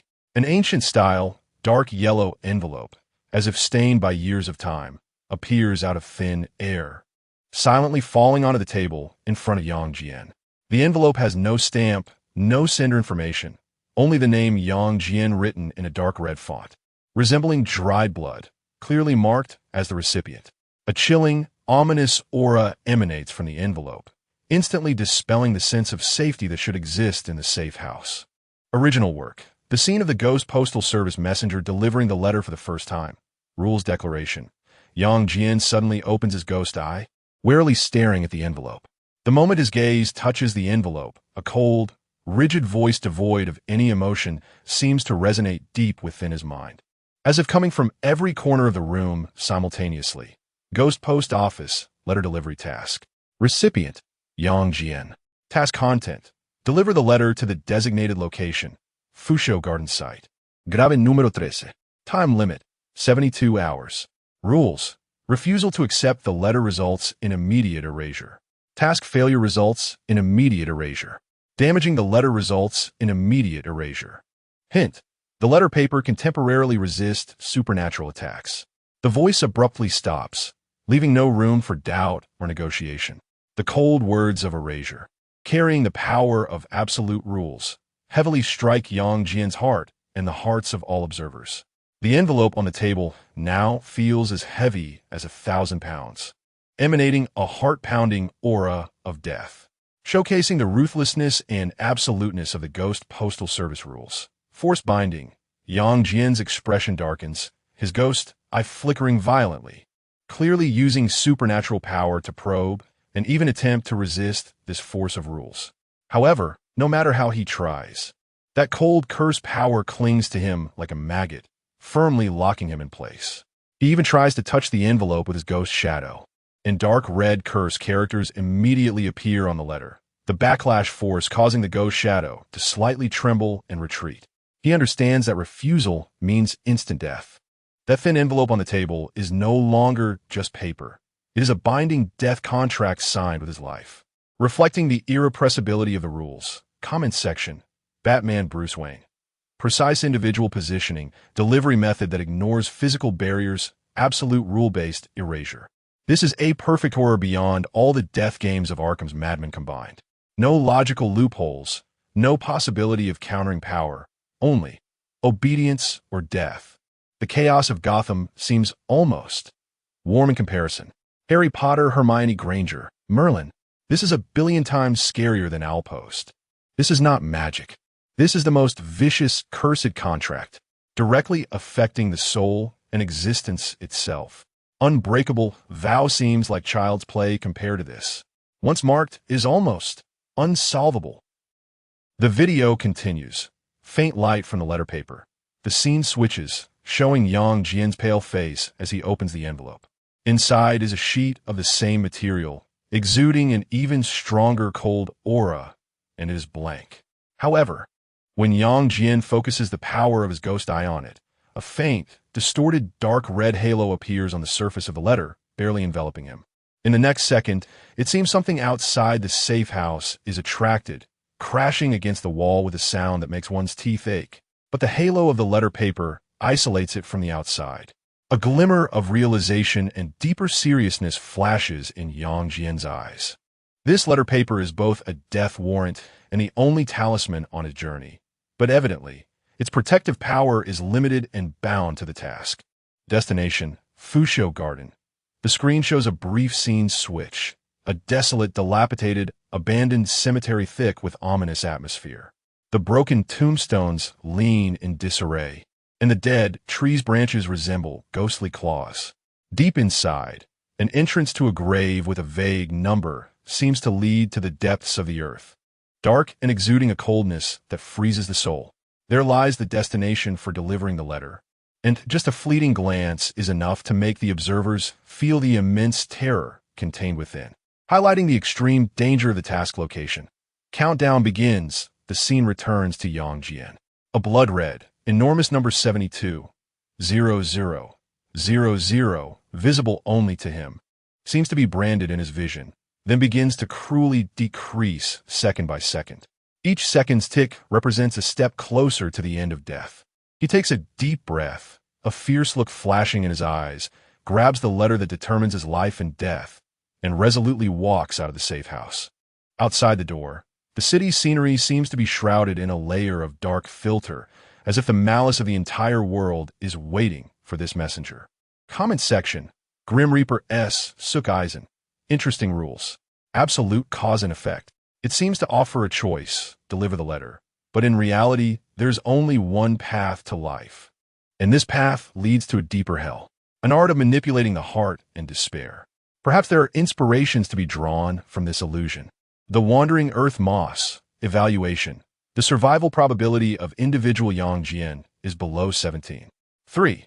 The Ghost Post Office system is far more efficient than the Seed project coercively. Suggestion: if this system model can be replicated, it could serve as an extreme backup plan for the continuation of civilization. Logic: sacrifice individuals to ensure the transmission of information. However, there's a risk of backlash. The boy's butcher, fking hell.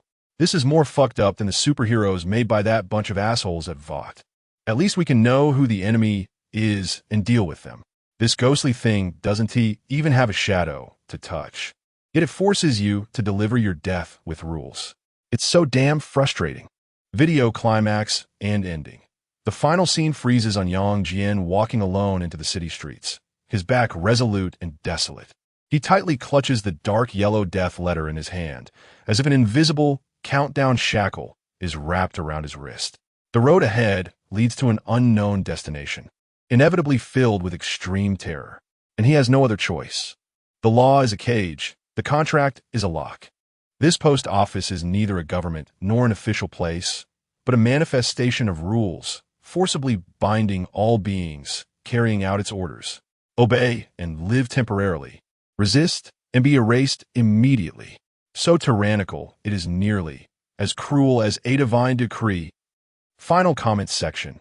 Lord of the Mysteries Klein Moretti. This is even more direct and harsh than the 0-08 arrangement. At least the pen of Al-Sahad still needs to weave coincidences. This is directly a rule-level coercive order. Can the Source Castle isolate this kind of locking? I'm afraid not. One Piece Usopp, no. This kind of forced task is the scariest. You can't even run away. Fusho Garden sounds like a terrifying place. Come on, you must survive. Mysterious Recovery World, a certain headquarters operator. Here it comes again. The letter from the Ghost Post Office. The messengers we've recorded have a survival rate of less than 5%. Theme Young. He just experienced Chong City. Why is it him? The screen slowly dims amidst this operator's despair and Yang Jian's lonely walk towards the abyss. In a myriad of worlds, countless observers felt a chilling sense of suffocation grip their throats. This was not a catastrophe of indiscriminate destruction, but a precise, irresistible pursuit of individuals.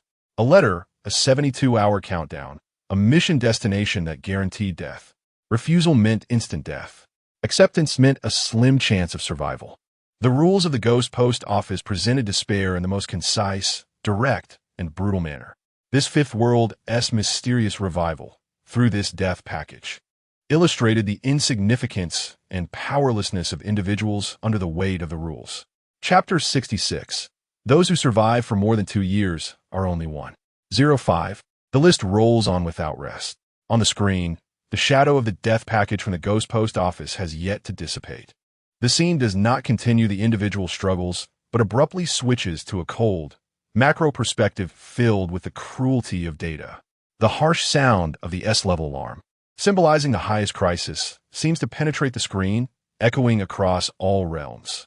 The individual struggles are merely a ripple in this torrent of despair. Now, please examine this torrent itself, known as the Ghost Drivers Group, whose existence is a tragic song written with life. The video begins. Archive Room Bloody Data. The scene cuts to a futuristic core database of the headquarters. Countless light screens float and scroll, with encrypted information flowing like a waterfall. A cold electronic synthesized voice is reporting, accompanied by the continuous, deep S-level alarm, retrieving global Ghost Driver survival analysis file. Permission level, Omega. Sample range, all registered Ghost Drivers in the past 3 years, including those who have been deregistered. Analysis results. Average survival time 6.71 months. Median survival time 4.2 months. Percentage of those surviving over a year, 7.3. Percentage of those surviving over 2 years, 1.05. Highest survival record, 3 years, 11 months, and 6 days. File no, 007. The withered monk, status, confirmed deceased. With each word of the electronic voice, corresponding. Shocking blood-red statistical graphs and curves are generated on the main screen. The curve representing survival rates plummets to near zero at a terrifyingly steep angle in just a few months. New blood's 7 days of burning. The scene rapidly flashes back. a young man who has just successfully controlled his first fierce ghost. With a hint of luck and joy on his face, is undergoing a simple registration and equipment distribution by the headquarters staff. The staff hands him a golden seal box and a document, formally saying, "Congratulations on joining. This is your initial equipment and precautions. Try to live a little longer." The joy on the young man's face has not yet faded. The scene suddenly fast-forwards. 7 days later, in a temporary isolation room. This young man's skin is bright red, as if burned by internal flames, letting out inhuman screams, his body visibly carbonizing and disintegrating. Finally, with a bang, he explodes into a pile of black ash, leaving only a few twisted supernatural auras dissipating, absorbed by the gold in the wall's cavity. On the adjacent instrument display, a life curve representing supernatural balance violently fluctuates before suddenly dropping to zero, displaying a cold red word, rekindled. Consumption mission log. The scene changes to rapidly switching mission record snippets. Log A. The team enters an abandoned hospital to investigate a low-level supernatural event, encountering unknown rule mutations.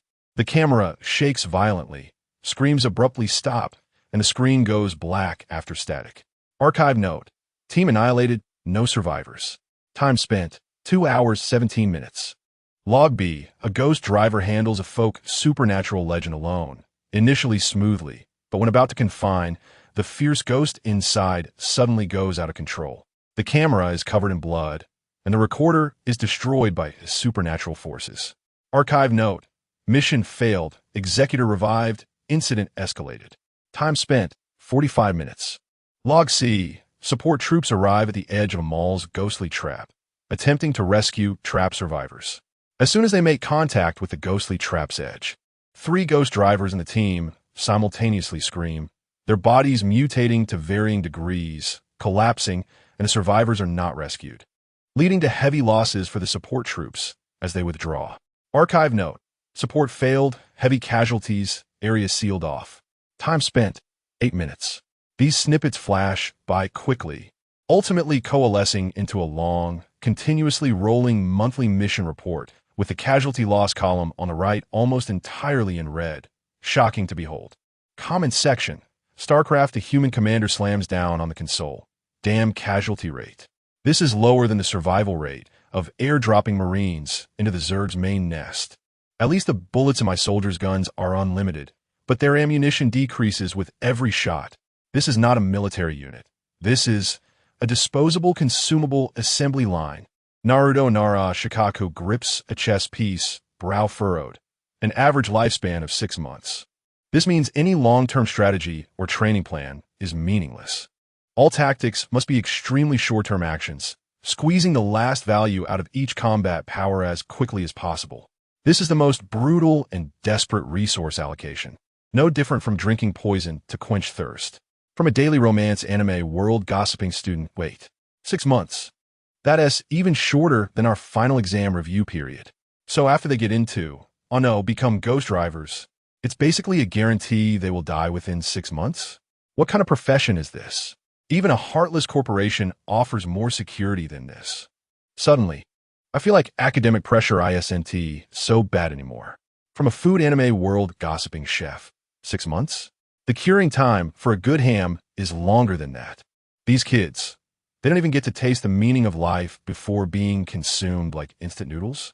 Too unappetizing. This world is simply wasting ingredients.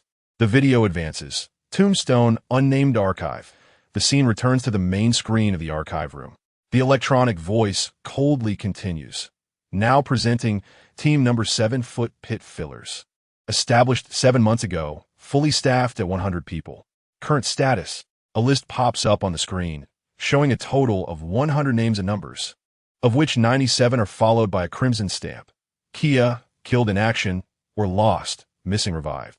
The remaining 3 names are marked as MIA, missing, critical condition.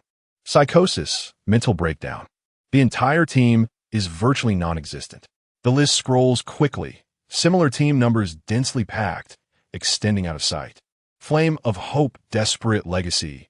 In a simple training base converted from an air raid shelter. A seasoned ghost driver, exuding a strong cold aura. With half of his face seemingly merged into the shadows, is hoarsely roaring at dozens of terrified newcomers who have just awakened their abilities or been recruited. Remember, the only secret to surviving is to be fiercer than the ghosts. Be ruthless to the ghosts. Be ruthless to others. And to yourself. Be even more ruthless. Don't rely on the headquarters. Don't trust your teammates. The only one you can depend on is the ghost inside you that always wants to kill you. And try to die in a way that has some value.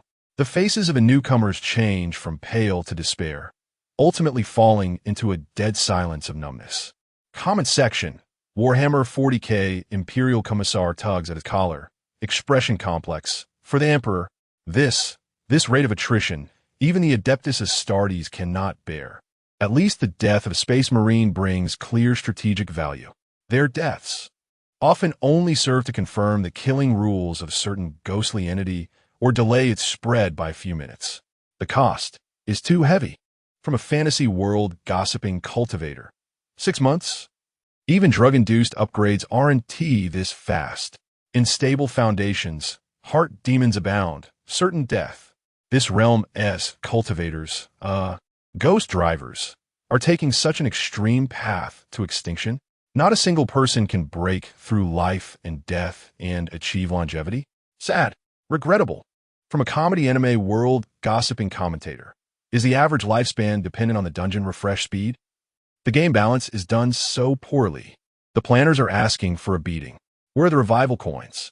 Where are the monetization channels? None. Bad review. Although there is nothing to laugh about. In the world of Linglong, Jingnan's expression is serious. The survival environment under the Baimana ecosystem is even more extreme. At least the devouring beasts won't cause you to collapse from within. The survival laws of the lighthouse are cruel, but at least there is order and hope. They are quickly running out of hope. The climax and conclusion of the video.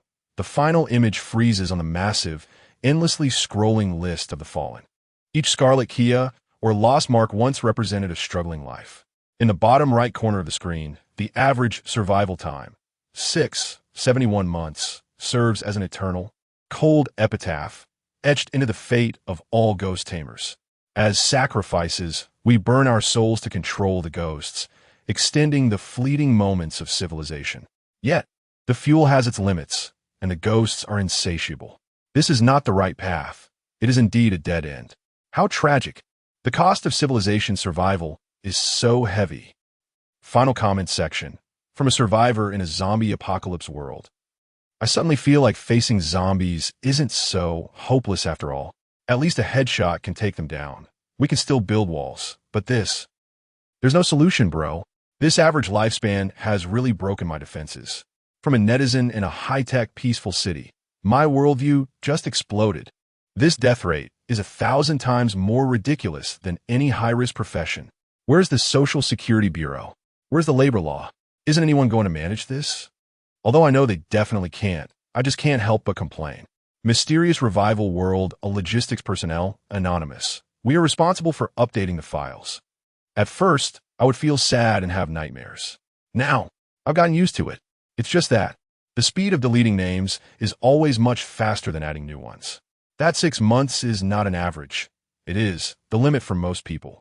The light curtain slowly dims amidst the numb statement of this logistics personnel and the endlessly scrolling list of the fallen. In the myriad of worlds, there's a dead silence. The S-level alarm is not sounded for a particular fierce ghost. Instead, it wails for the entire ghost taming community, lamenting their fate, which burns and fades like a shooting star. Average lifespan, half a year. This is not a story. This is a cold, suffocating statistical reality. This fifth world of mysterious revival unveils, with the most bare data, just how fragile and tragic the last line of defense humanity uses to struggle under despair truly is. Chapter 67, Wang Xiaoming's Ghost Card Game, Life as a Pawn. The blood-red data indicating the average lifespan of ghost controllers, half a year, has yet to fade. The scene suddenly shifts to an extremely cold and rational perspective. No individual struggles, no passionate cries, only an absolutely suffocating calculation. When emotions become a luxury, and sacrifices turn into numbers. The only way out is to bring madness into the realm of calculation. Video starts. Laboratory absolute rationality. The screen cuts to a pure white. Cutting-edge laboratory filled with precision instruments and golden isolation units. Wang Xiaoming, pale-faced and with an almost obsessive focus in his eyes, stands in front of a massive data board covered in complex formulas, supernatural energy graphs, and circled ghost controller codes, each accompanied by detailed supernatural balance data, estimated remaining lifespan, ability rating, and risk of losing control. He holds an electronic pen, rapidly drawing connection lines between several high-risk, high-reward codes, his expression unwavering, as if he is not deciding the fates of others, but performing a pure mathematical calculation. Ghost card definition. A close-up focuses on several keywords on the data board. Ghost card refers to ghost controller units with special strategic value but extremely poor stability, likely to be discarded upon use. Positioning. Tactical grade, disposable weapon. Usage principle. Maximize efficiency, exclude emotional factors. Wang Xiaoming's cold finger points to a file coded as Ghost Messenger, with a risk of losing control as high as 92. Ghost Messenger experiment. The scene shifts to an isolation area behind a high-intensity observation window. A mentally unstable ghost controller is forcibly restrained in a special chair, exuding an unstable aura that suppresses ghostly phenomena. Wang Xiaoming calmly issues an order. Inject class, a stimulant. The staff trembles as they comply. Inside the isolation area, the ghost controller lets out an inhuman roar, a surge of black energy rising and violently chaotic, almost losing control. Yet, Wang Xiaoming's eyes light up, quickly recording. Suppression peak increased by 300, stability critical point confirmed. Record can be used as a trump card for regional S-level supernatural event suppression. Expected chance of complete revival after use. 98.7. His tone is as if reporting the performance parameters of a weapon. Comment section. Rick and Morty Rick burps, but looks surprisingly serious. Ugh, this guy is interesting. Cold efficiency. Quantifying instability into controllable variables. Although the technical level is a dimension behind this line of thought. Burp is very Rick, just not cool enough. Why not directly build a Dyson sphere to stuff all these ghostly things inside? From a certain useless fantasy world gossip grandpa soul, this child's disposition is so cold and resolute. Treating human life like grass, though for the greater good, it may harm the balance of heaven, is it not the right path? Wait, his life force is dissipating. Seems he won't last long either? So, it is. A ruthless person, harsh on others, harsher on himself. From a certain workplace anime world gossip office worker, is the KPI pressure so high that it turns people into disposable tools. This project's mortality rate is much higher than our company's overwork death rate. Boss, do you want this fortune? Video proceeds. Deceptive ghost plan. Another plan appears on the data board. Project, ghost deception. Objective, use consciousness deception ghost controllers to construct a large cognitive distortion barrier, temporarily deceiving supernatural phenomena in a certain area, delaying its expansion. Expected effect, last for 72 hours. Cost, executor's consciousness permanently lost, becoming a living curse source. Wang Xiaoming expressionlessly signs the execution permit. Transport plan for coffin nails. The scene shows a top-secret plan. Task, transport the item coffin nails against S-level vengeful spirits to the core of the starving ghost incident in Dachang City. Executors, Ghost Show, Yang Jian, Ghost Rope, Tentatively Named. Risk assessment. Ghost Shadow has high growth potential, not a disposable card. It is recommended to pair with high-risk units for escort, bait tasks, ensure success rate of coffin nails. This clearly indicates that even high-quality assets like Yang Jian can be seen as pawns placed in danger for higher returns in Wang Xiaoming's eyes. Ready to use other ghost cards to pave the way for him. Wang Xiaoming's cost. Wang Xiaoming coughs violently, quickly covering his mouth with a handkerchief. When he removes it, the handkerchief is stained with glaring black blood. His life force is evidently weaker than before, but he merely glances indifferently at the handkerchief, tossing it into a nearby special recycling bin, then continues to focus on the data board, as if what is fading is not his own life. His calmness itself becomes a terrifying footnote. Comment section. Batman Bruce Wayne frowns, placing human life on a scale to be measured. I understand this unavoidable choice, but I will never become the puppeteer of the scale. His actions may be effective, but they destroy the last line of humanity. Gotham needs hope, not calculated sacrifices. Legend of the Galactic Heroes Young Winley sighs, stirring sigh. Another genius driven mad by the times. Minimizing sacrifices for maximum results? But once the definition of sacrifice is handed over, it will ultimately lead to a cold hell of data. This Professor Wong, has he calculated himself as a pawn too? Pet anime world gossip little animal. Meow meow meow. That biped looks so scary. Can't he feel the pain and fear of those pawns? Although it seems to protect other bipeds, but, wow, so complicated. Dried fish is so much easier to understand. Gamer world gossip high player. Damn. Extreme trade-off? Physical body team fight? Selling teammates to protect the core? This command thought process is so clear it's scary. But this game balance is so terrible. Must we sacrifice lives to fill it? Planners, come out and take a beating. Video climax and conclusion. The final scene freezes on the data board filled with codes, formulas, and plans. Every cold character may signify the complete disappearance of one or more ghost controllers. Wang Xiaoming stands before the data board, looking both small and enormous. He seems like a mad mathematician dancing on the edge of a cliff, trying to calculate the minuscule possibility of civilization survival with the cruelest formulas. Using all beings as chess pieces, fighting against fate. This child's heart is as firm as rock, colder than ice. Yet, heaven and earth are unkind, treating all things as straw dogs. In extraordinary times, one must take extraordinary measures.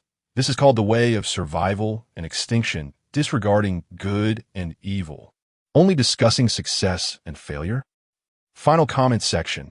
Dystopian world gossip crowd. Here we are just living under the system's control, but over there, they are directly calculated by the system. Wang Xiaoming, for life and death. Suddenly, I feel our leader is quite gentle. Funny netizen, kneeling to the big guy. This is the real hardcore player. Health bars and mana bars are all clouds, directly burning life and humanity to push the game. This game experience is too extreme. Shivering. JPG. Wang Xiaoming's ghost car plan. This is not a hero's hymn, but the madness of reason. It strips the warmth of humanity, leaving only absolute cold numbers and probabilities. In this desperate game, ghost controllers are both pawns and chips, while Wang Xiaoming is both the player and a pawn on the verge of burning out. This fifth world's mysterious revival, with this cruelly extreme plan, interprets the darkest and most helpless direction that rationality can take when civilization faces extinction. Chapter 68. The Ghost Tamer is not a savior, but a source of nourishment in the ecological cycle of evil spirits. On the light screen, the chill brought by Wang Xiaoming's cold and cruel ghost card plan has yet to dissipate. The scene suddenly plunges deeper, piercing into a more horrifying and cognitive-disrupting core truth. As if an invisible hand has violently torn away the last layer of shame covering the surface of despair.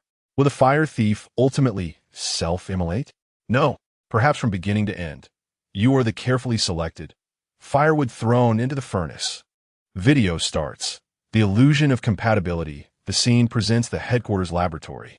Researchers are solemnly comparing two sets of data.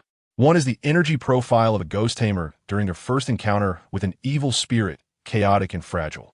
The other is the energy profile months later, after the tamer has experienced several supernatural events and enhanced their strength, appearing relatively stable and powerful.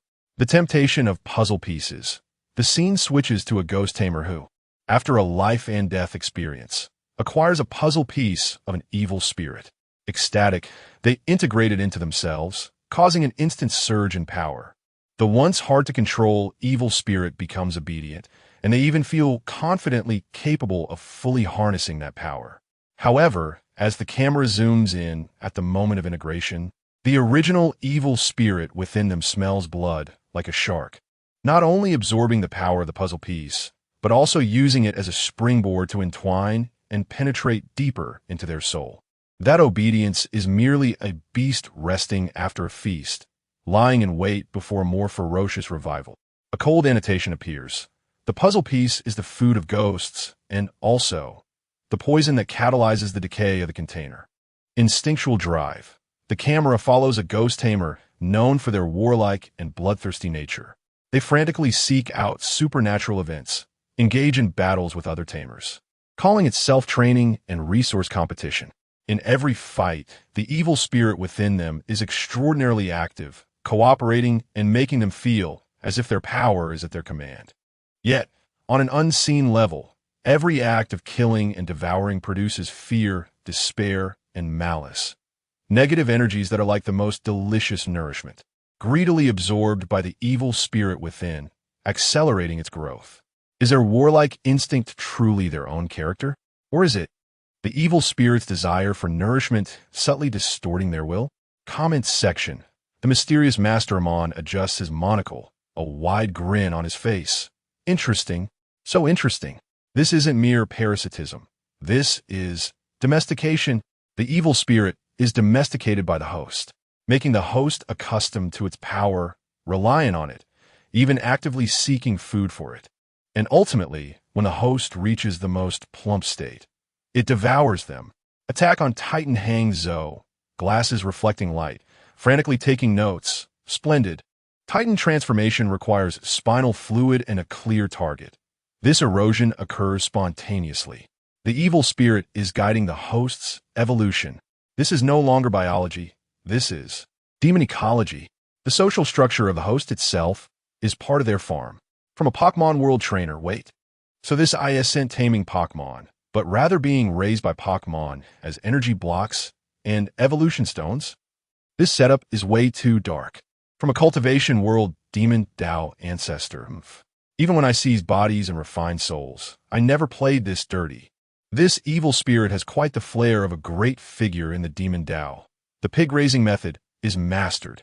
Unfortunately, the pig itself is unaware and thinks it has become immortal. Video progresses. The cycle of resources. The light screen displays a cruel cycle diagram. Supernatural events erupt. Birthing ghost tamers. Ghost tamers fight for puzzle pieces resources. Death resurrection. Becoming a new, stronger source of supernatural events. Birthing even stronger ghost tamers. Forming a desperate, ever-escalating spiral of death. The ghost tamer system is not a solution, but rather a part of this desperate ecology. A system used by evil spirits to select and cultivate better containers and nourishment. Showcasing systemic traps. The maturation of fruits. The scene focuses on a ghost tamer who has reached their limits and is about to fully resurrect. Their body undergoes violent mutation, consciousness blurring, yet the power of the evil spirit within surges to its peak, emitting terrifying waves of horror. The light screen's narration explains coldly. This is not a loss of control. This is maturation. The container reaches a critical point, and the fruit within is about to ripen. The demise of a powerful ghost tamer often means the birth of an even more terrifying, complete evil spirit. Wang Xiaoming's silence. The scene shifts to Wang Xiaoming, standing before the massive data analysis screen in the laboratory, displaying the aforementioned cruel cycle model. His face is pale, and he remains silent for a long time. Finally, he tells the researcher beside him, adjust the ghost card plan model, redefine the growth potential of ghost tamer's parameter as the optimization rate of evil spirit resurrection. This statement encapsulates all despair and helplessness. Comment section. From a cyberpunk world cybernetic doctor. Wow. My company barely offers shoddy cybernetics to empty wallets. And you guys are directly treating souls and bodies as upgrade parts for others. This is 1,000 times worse than my company. Daily life, anime world neighbor, and oh my. This is way scarier than pushing for marriage or childbirth. This isn't raising a child. It's raising an ancestor in your own body, and you have to feed it well every day, only for it to eat you in the end? Who can withstand this? Climax and conclusion of the video. The final image freezes on that cruel diagram of the supernatural ghost tamer ecological cycle. Every arrow radiates cold despair. The light screen's narration summarizes in an emotionless voice. Taming? No, it's parasitism. Growth? No, it's fattening. Resurrection? No, it's harvesting. The self-righteous savior? No, just a carefully raised livestock. The heavens and earth as the furnace, creation as the artisan, yin and yang as the charcoal, all things as the copper. Yet the way of this world is so harsh, using all beings as livestock, nurturing deceit that backfires upon itself. This is not the way of heaven, but the way of deceit. Yet all beings are submerged within, unaware. So sad. So lamentable. Final comment section. Beast Girl World Animal Friend, eating melon. Gulu. Sounds like a bad parasite making ants deliver themselves to a bird's belly. But the scale is too large. Poor bipedal creatures. From a silly internet user. I'm devastated, family. I thought I was the protagonist leveling up. But it turns out I'm a monster's experience baby and future food. In the myriad worlds, a chilling silence prevails. The truth is often more despairing than the surface. The ghost tamer system, the last straw humanity clings to in despair, is in essence part of the ecological cycle of evil spirits, a breeding ground for even more terrifying despair. This fifth world's mysterious resurrection, with this horrifying insider information, completely shatters the last shred of fantasy, laying bare the deepest, most suffocating despair before all realms. Chapter 69. The mysterious revival world approaches its end in silent annihilation. The shocking insider information brought by the livestock cycle has yet to be digested by the myriad realms. The scene does not provide any respite, but abruptly escalates to an unprecedented macro dimension. A cold, absolute atmosphere, proclaiming the final outcome, sweeps through the consciousness of all observers like the cosmic winter. All struggles, all sacrifices, all calculations, perhaps, have long been destined to be in vain. Welcome to listen to the proclamation of this world's end. Video starts. Supernatural version map devouring process. The image presents a dynamic world map shrouded in ominous light.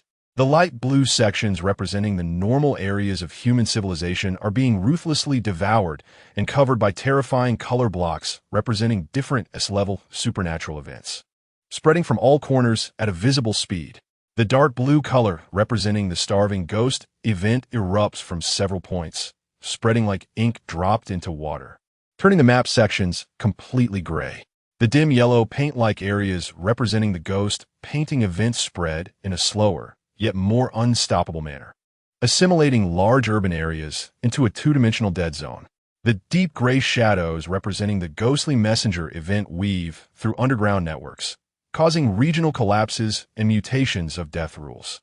The Ghost Lake event's ghostly blue waters appear out of nowhere in the inland, submerging everything. Countless small color spots representing A-level and B-level events breed like a plague within the blue areas, connecting. Over 40% of the entire map has completely fallen, and the remaining blue areas are like islands in a stormy sea, each flickering violently, uncertain. On one side of the map, a cold percentage number is rapidly decreasing. 59.7, 59.6, 59.5. Macro representation of the supernatural victory trend. Erosion of rules, collapse of reality. The camera zooms in on the border of a safety zone that has not yet been completely devoured. The scene here is bizarre. Half of the sky is blue, half is dim yellow. On one side of the street, traffic is bustling, while the other side is a silent ancient town scene. As pedestrians walk by, parts of their bodies may suddenly become transparent or flattened, then struggle to revert, leaving pale faces and surrounding people's panic. Physical rules here become extremely unstable, with occasional regional gravity anomalies, light distortion, and even brief-time loop phenomena. The cold narration explains, the erosion of the supernatural has surpassed physical devouring, entering a deeper stage of rule coverage. The structure of reality is collapsing, and the foundations of the world as perceived by humanity are shaking. The end of the Ghost Master System. The screen quickly flashes through several snippets. A massive Ghost Master training base is deserted, leaving behind chaos and bloodstained files that could not be taken. The headquarters command center, where many screens are permanently black, with only a few showing uncontrolled ghostly scenes. Operators staring blankly, giving up on their tasks. An elite Ghost Master team, in the midst of relocation, is suddenly swallowed by the appearing ghost painting realm. along with their vehicle and members, without a ripple. Once seen as a beacon of hope, the Ghost Master system now appears so small and powerless under this complete collapse, its high attrition rate becoming a catalyst for the acceleration of civilization's demise. Comment section. From a certain infrastructure maniac world engineer, wow, this is no longer a version update. This is a server being forcibly formatted. The map resource refresh rate can't keep up with the monster-devouring speed. The physics engine is about to collapse. What can players, humans, even do? It's over. From the Doomsday Survival Game World Expert, even the highest difficulty isn't this outrageous. This is giving no way out. The air wall, rules of reality, is gone. Video continues. Awakening of the source. The light screen suddenly cuts into an area that cannot be understood by normal spatial temporal concepts. It is a point of entanglement for countless supernatural rules, one of the sources of all terrifying phenomena. An indescribably huge shadow rises within, and even the slightest unconscious ripple it emits reflects various S-level supernatural events in the external world. It seems to be gradually awakening from a long slumber. Each tiny movement causes severe distortions in the rules of large areas on the external map, accelerating their fall. Silent annihilation. The image finally freezes on an ordinary small family. The parents are desperately sealing the window gaps with gold foil, while the child cluelessly hugs a toy. Suddenly, the walls of the entire room lose their three-dimensionality like a faded photograph, transforming into the vivid yet silent two-dimensional scene of a ghost painting. The family's movements, expressions, even their fear are instantly frozen, becoming three small, blurry, eternally despairing silhouettes in the painting. There is no sound, no explosion, only complete, silent coverage. Comment section. From the DC Universe Guardians of the Universe in collective silence, dimming light. The emotional spectrum cannot explain this annihilation. This is not destruction, it is replacement. The foundational existence of the entire universe is being replaced with something we cannot comprehend, pure evil. The Book of OA has no record of it. From a certain daily comedic series World onlooker character. Wait, what happened to the daily life? What happened to the sarcasm? How did it suddenly become the end of the world? This development is way too over the top. Has the author gone mad? Trying to resist fear with sarcasm. From a certain reincarnation space world senior onlooker, main god. Quickly release the ultimate mission. I'll do anything for any amount of points. What? Can't even log in. This world bubble hasn't been deleted from the multiverse sequence, has it? Star Trek Enterprise Bridge. Captain. Scan show. That is not a natural phenomenon. That is, the structure of reality itself, evaporating. We are powerless. We can't even comprehend it. Video climax and conclusion. Ultimately, all images disappear. In the light screen, only the world map continuously being devoured by terrifying color blocks remains, along with the cold, merciless, continuously decreasing percentage number of civilizations' survival next to the map and the final countdown. Final comment section. Buddhist farming world, sigh. Just when harvest was in sight, the land is gone. This is worse than a natural disaster. The light screen fades slowly amidst this fragmented, despair-laden announcement, accompanied by the zeroing countdown and the world map completely swallowed by darkness. The myriad realms have fallen into an unprecedented, dead silence of ice cold. Proclamation of the end.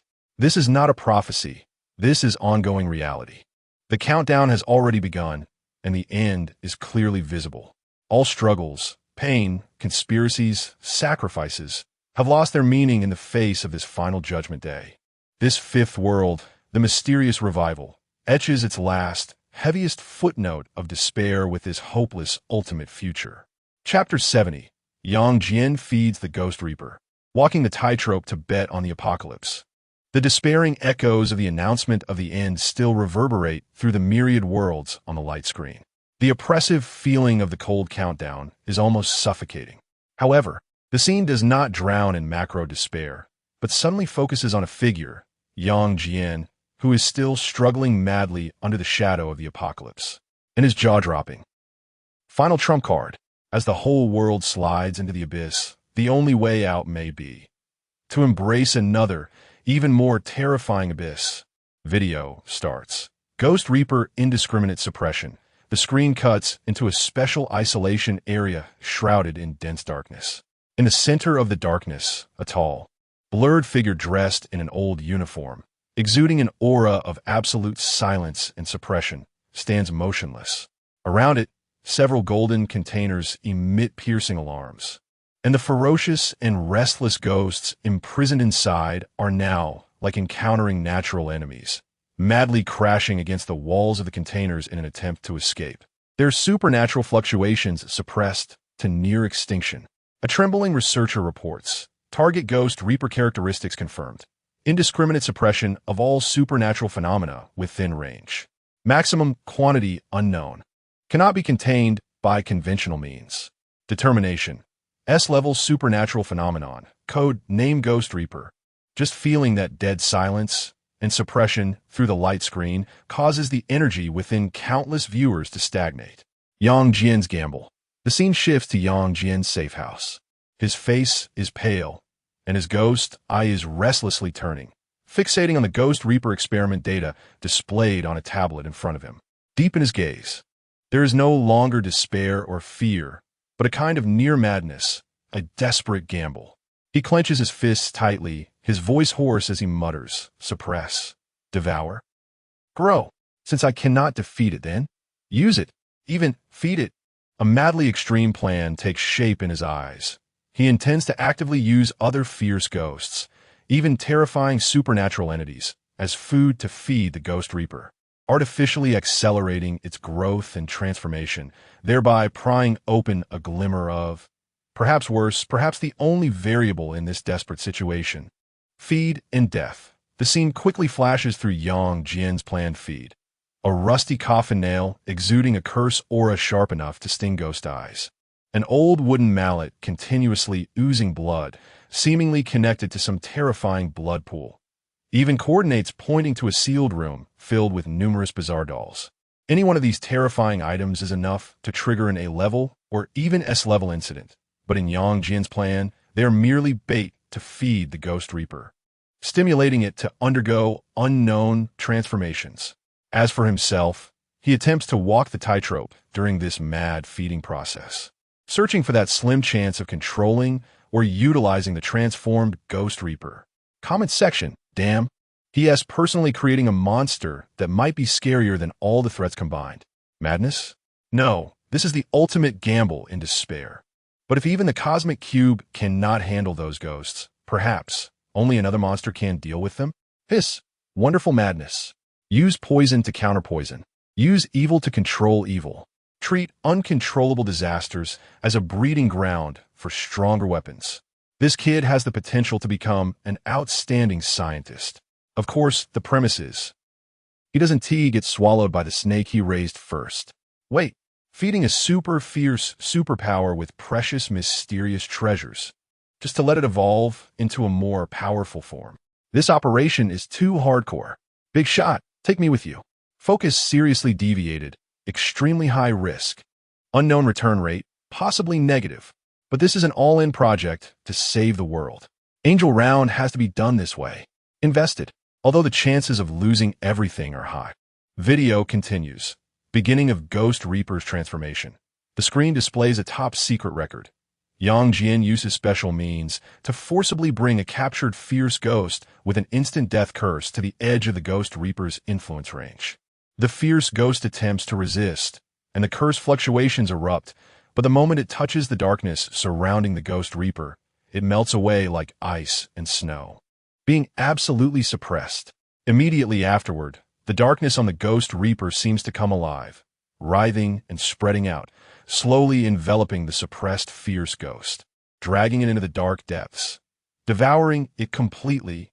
After the devouring is complete, the darkness around the Ghost Reaper seems to become even denser, and the range of the dead silent suppression field subtly expands. Yang Jian on the tightrope. A close-up shows Yang Jian nervously observing everything from a distance with his ghost eye, cold sweat soaking his back.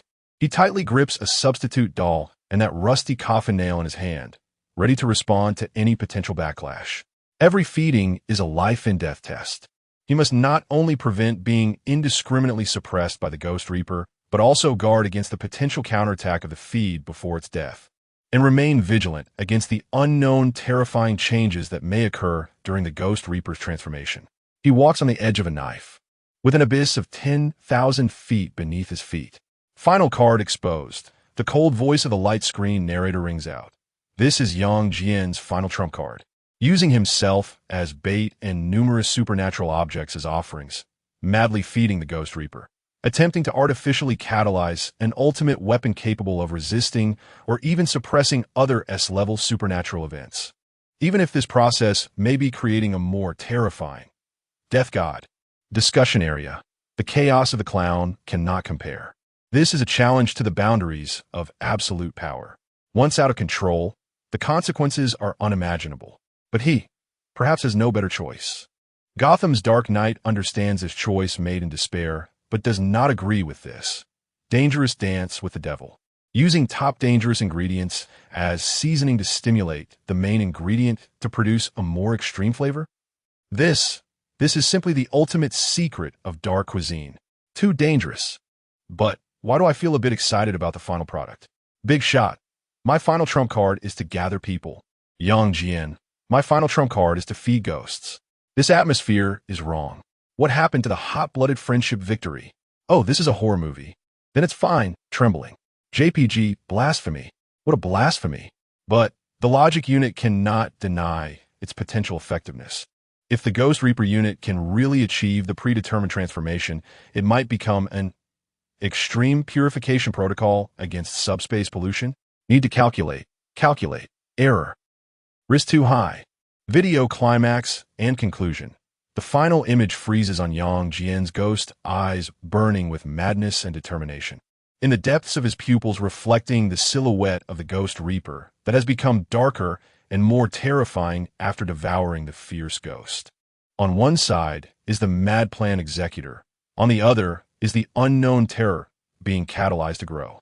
Final comment section. TSK. This kid is ruthless. More daring than I was when I snatched the secret realm. Is he going to throw himself into the furnace like firewood, hoping to refine an elixir? Either the elixir will defy the heavens and change fate, or the furnace will explode and his soul will scatter. Exciting. Got it. Next time I encounter a zombie tide, I'll catch a few mutated zombies to feed to the tyrant. Something feels off? Falls into contemplation.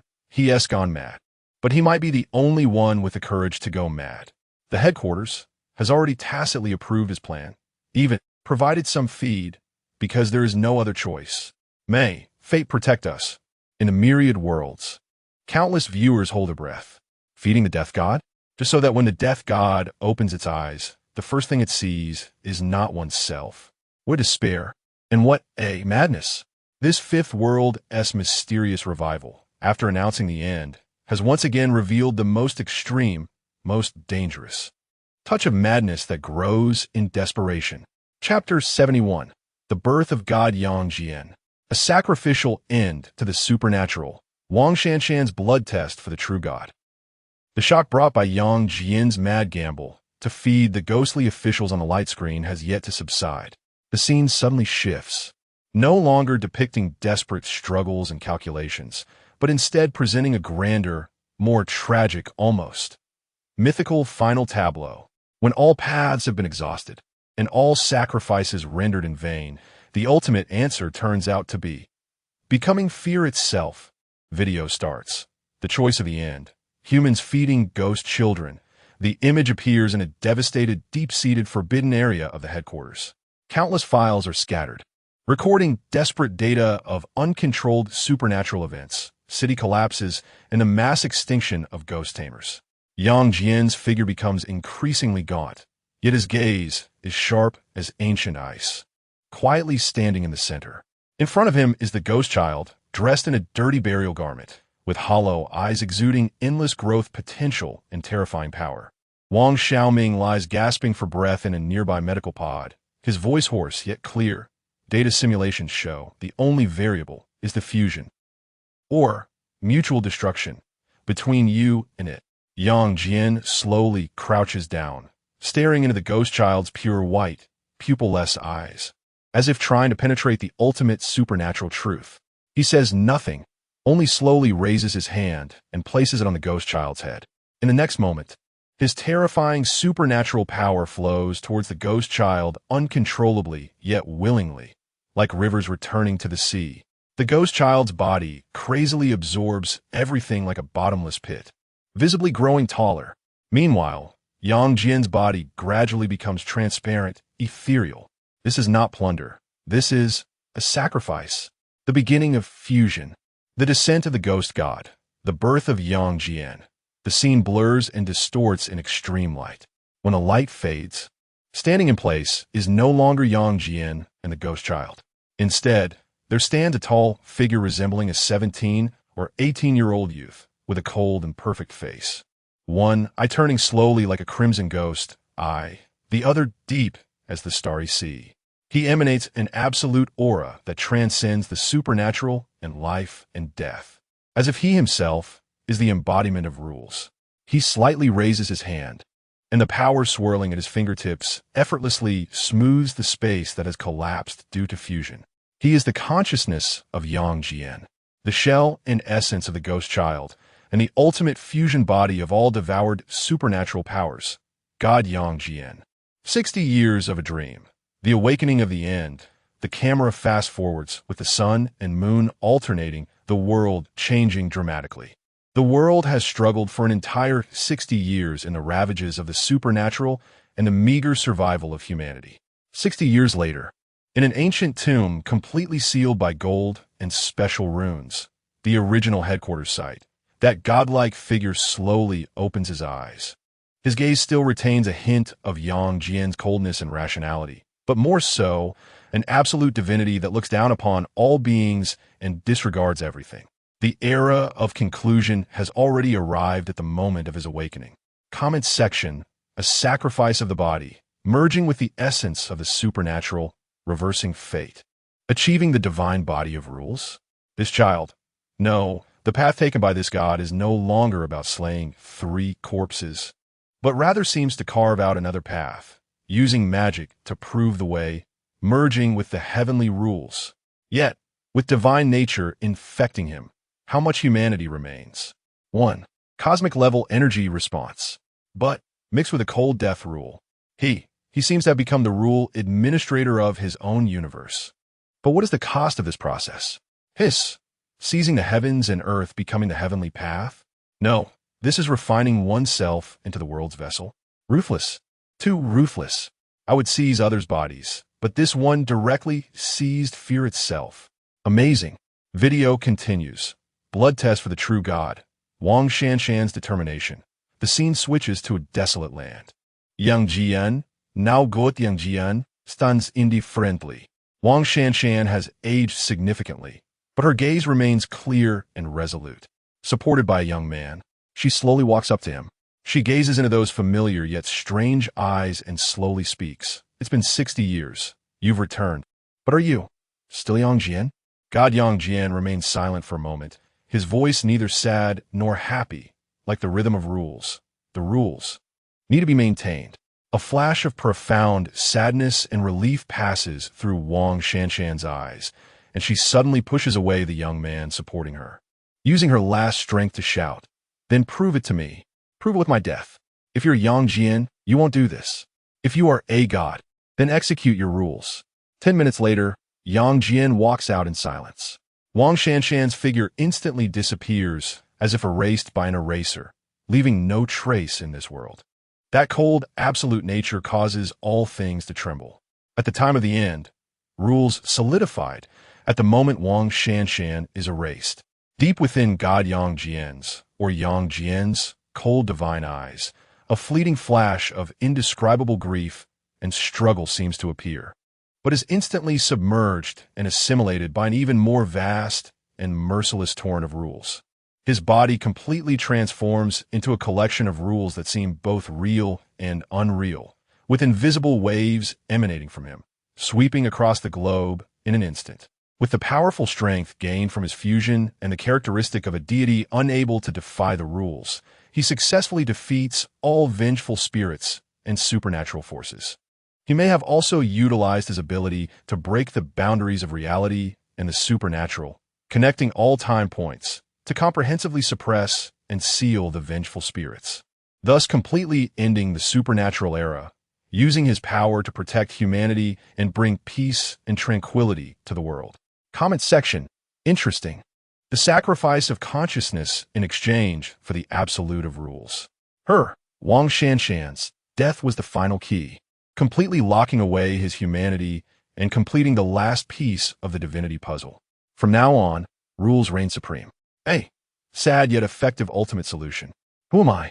Even after becoming a god, I still need to confirm my existence through the sacrifice of the other, Wang Shanshan. This ultimate philosophical question is played out in such a cruel manner. Is this a victory or the ultimate tragedy? Understood. Yang Jian formatted himself, reinstalled the system as an integrated firewall and antivirus software specifically for killing the supernatural, with Wang Shanshan as the last confirmation of the formatting command. The cost being a complete wipe of the C drive, self. This operational cost is too high. Video climax and conclusion.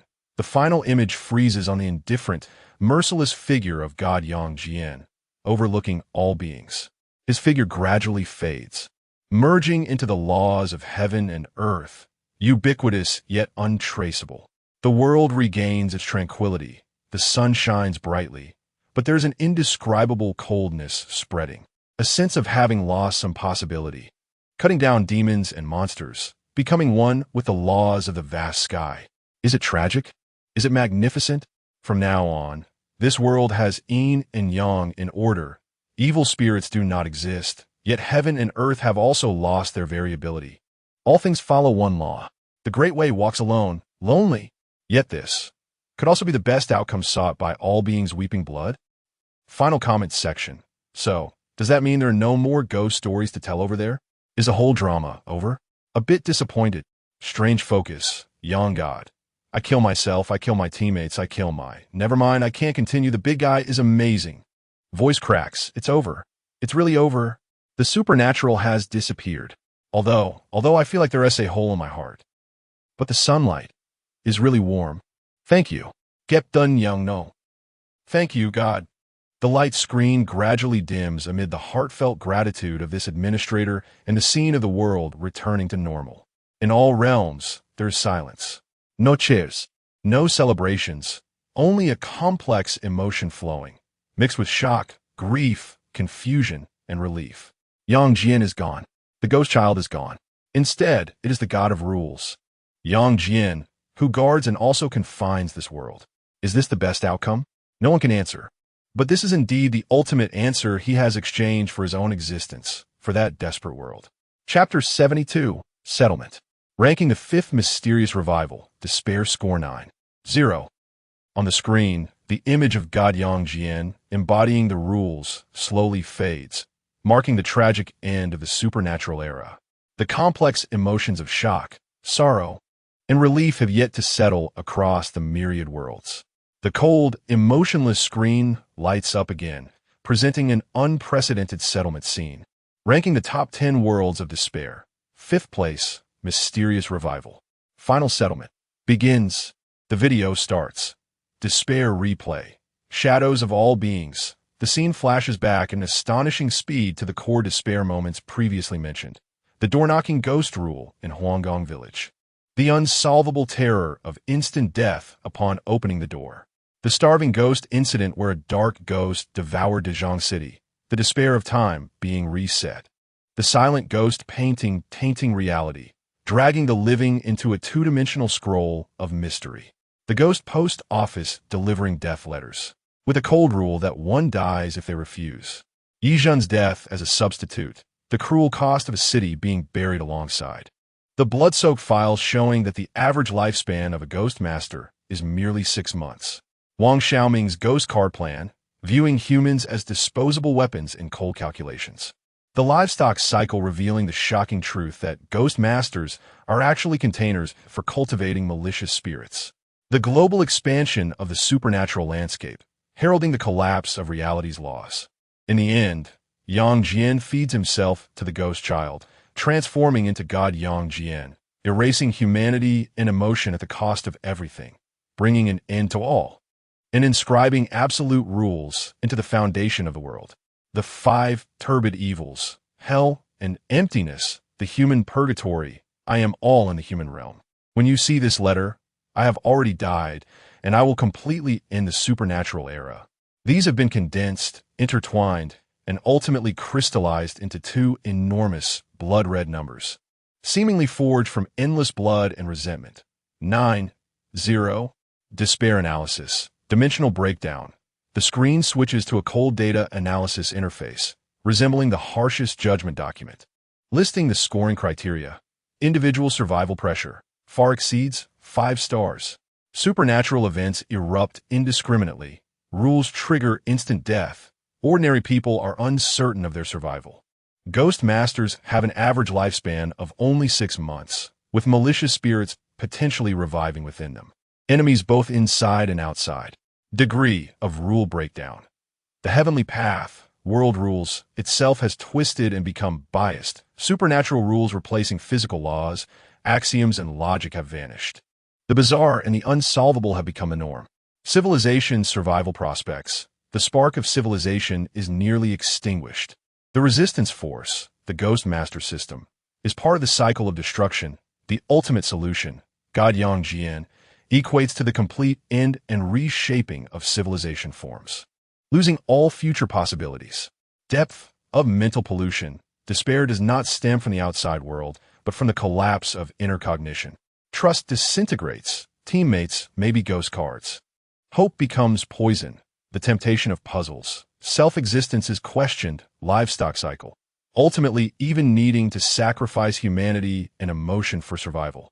Possibility of transcendence. No stable path for ascension. All struggles are in the quagmire. All successes are merely paving the way for greater despair. The eventual transcender, Yang Jian, is no longer human, but an embodiment of rules, with the path to transcendence completely severed for all beings. Special addendum. Ultimate rule solidification deductions. The world returns to normal, but the cost is eternal, absolute, and unyielding rule confinement. Despair does not disappear, but is managed. Life loses all possibilities and unexpectedness, trapped in another kind of eternal calm despair. Comment section. Final assessment confirmed. Target Universe Despair Index. 9-0. Analysis. This score derives not only from the intensity of disasters, but also from its systemic despair and the absolute nature of the ultimate solution. Civilization did not transcend or adapt in the face of disaster, but was entirely transformed and assimilated, ultimately existing in a way that denies its own significance. This is the ultimate despair at the logical level. 0 points. What is the full score? 10 points? Could there be a world more despairing than this? I dare not think. Absolutely dare not think. I suddenly feel that our world's occasional power outages and internet disconnections are simply heavenly. The ultimate manifestation of existential crisis. The world is not only absurd but also filled with malice, and the ultimate solution even leads to self-dissolution. This 9-0 score is well-deserved. Video continues. Score comparison. Cruel scale. One side of the screen lists the previously ranked worlds and their scores for reference. The Goo World, 8. 6 points, cruel cultivation. Survival of the fittest, the heavens as a furnace. The 9-0 points of the mysterious revival stand out above the 0. 4-point difference seeming like an unfathomable chasm, telling of even more thorough despair. Conclusion, cold epitaph. The scene finally freezes on that blood-red 9-0 score. With the final settlement conclusion appearing below, the despair of this world lies not only in the rampant malicious spirits, nor in the countless sacrifices, nor in the arrival of the end. Rather, it is in the struggles and sacrifices, ultimately leading to a complete negation of the very existence of struggle. Hope was once poison, and in the end, even the concept of hope was erased by the rules. Thus, despair reaches perfection. The great Tao has 50. The heavens evolve into 49, and humanity escapes 1. Yet in this world, 49 has collapsed, and the 1 does not exist, treating all beings as livestock, sacrificing civilization. ultimately forging the god of rules, extinguishing emotions, suppressing all anomalies, and obliterating all laws. To exist? To perish? Alas, the depth of its despair is not a calamity of heaven and earth, but rather the lament of the Tao. The number 9, 0 is just right. Final comment section, 9, 0 points. Well deserved. Handing the blade to the boss. This ending is just too perfect. So perfect it gives one a heart attack. This despairing symphony starts with chaos and screams, supernatural outbreak, advances with a cruel rhythm, struggles and sacrifices, and ultimately ends in absolute silence, rule, solidification. Truly, a shocking aesthetic of tragic beauty. It's over. The ghosts have really disappeared. We should be happy, but why does my heart feel so empty? As if I lost something very important that I can never get back. The screen dims slowly amidst the blood-red 9-0 score and the countless comments of shock, pity, confusion, or relief from the myriad worlds, ultimately returning to nothingness. Fifth place, the mysterious revival.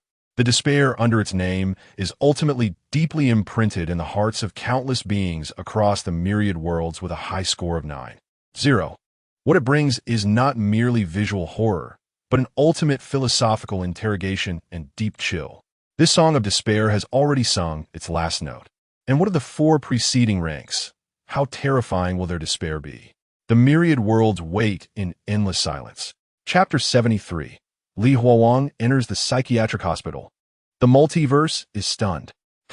On the screen, the suffocating 9-0 despair from the mysterious revival world finally came to an end. The blood-red numbers slowly fading away. Before the multiverse could catch its breath, a new title suddenly erupted with a distortion, noise, mixed with the eerie sounds of electrical crackling and indistinct whispers. Ranking the 4th eccentric Taoist cultivator, Li Huawang enters the psychiatric hospital. 4th place, eccentric Taoist cultivation, psychiatric hospital. The forced juxtaposition of these two unrelated terms created an absurd and bizarre sense of dislocation, leaving countless viewers momentarily stunned and confused. The video begins. Disordered starting point. The image gradually becomes clear amidst intense, shaking, and blinding white light. What comes into view is a stark, sparsely furnished, enclosed room with pale walls. A pale-faced Li Huawang, with a vacant expression and wearing a blue and white striped patient gown, is tightly restrained on a cold hospital bed. He struggles violently, emitting incomprehensible roars and murmurs, his eyes filled with extreme fear and confusion, as if witnessing some indescribable horror. Beside the bed, a doctor and nurse in white coats expressionlessly record something, occasionally whispering. Newly admitted 17 years old diagnosed with acute schizophrenia, accompanied by severe hallucinations and delusions. Tendency for aggression. Hallucination or reality. The camera suddenly zooms on a close-up of Li Huawang's pupils. Deep within his vacant pupils, instead of reflecting the pale ceiling, another horrifying scene is mirrored. A dark and eerie Taoist temple, twisted in writhing shadows. A ghostly green flame burning beneath an alchemical furnace, and a grim-faced Taoist, Danyangzi, grinning at him. Two completely different scenes flash and intertwine wildly in his pupils, vying for dominance. The cold sensation of the real hospital room and the cold, slippery touch of Danyangzi in his hallucination seem to simultaneously affect his nerves. Iam Li Huawans. Iam Li Huawans. He struggles while repeatedly shouting, as if trying to confirm his existence through this name, resisting the pervasive cognitive erosion. Medicine and candy. A nurse approaches, attempting to inject him with a sedative. The moment the needle pierces his skin, Li Huawang jolts violently, and in his vision, the syringe seems to transform into a bone spur covered with runes, about to pierce his soul.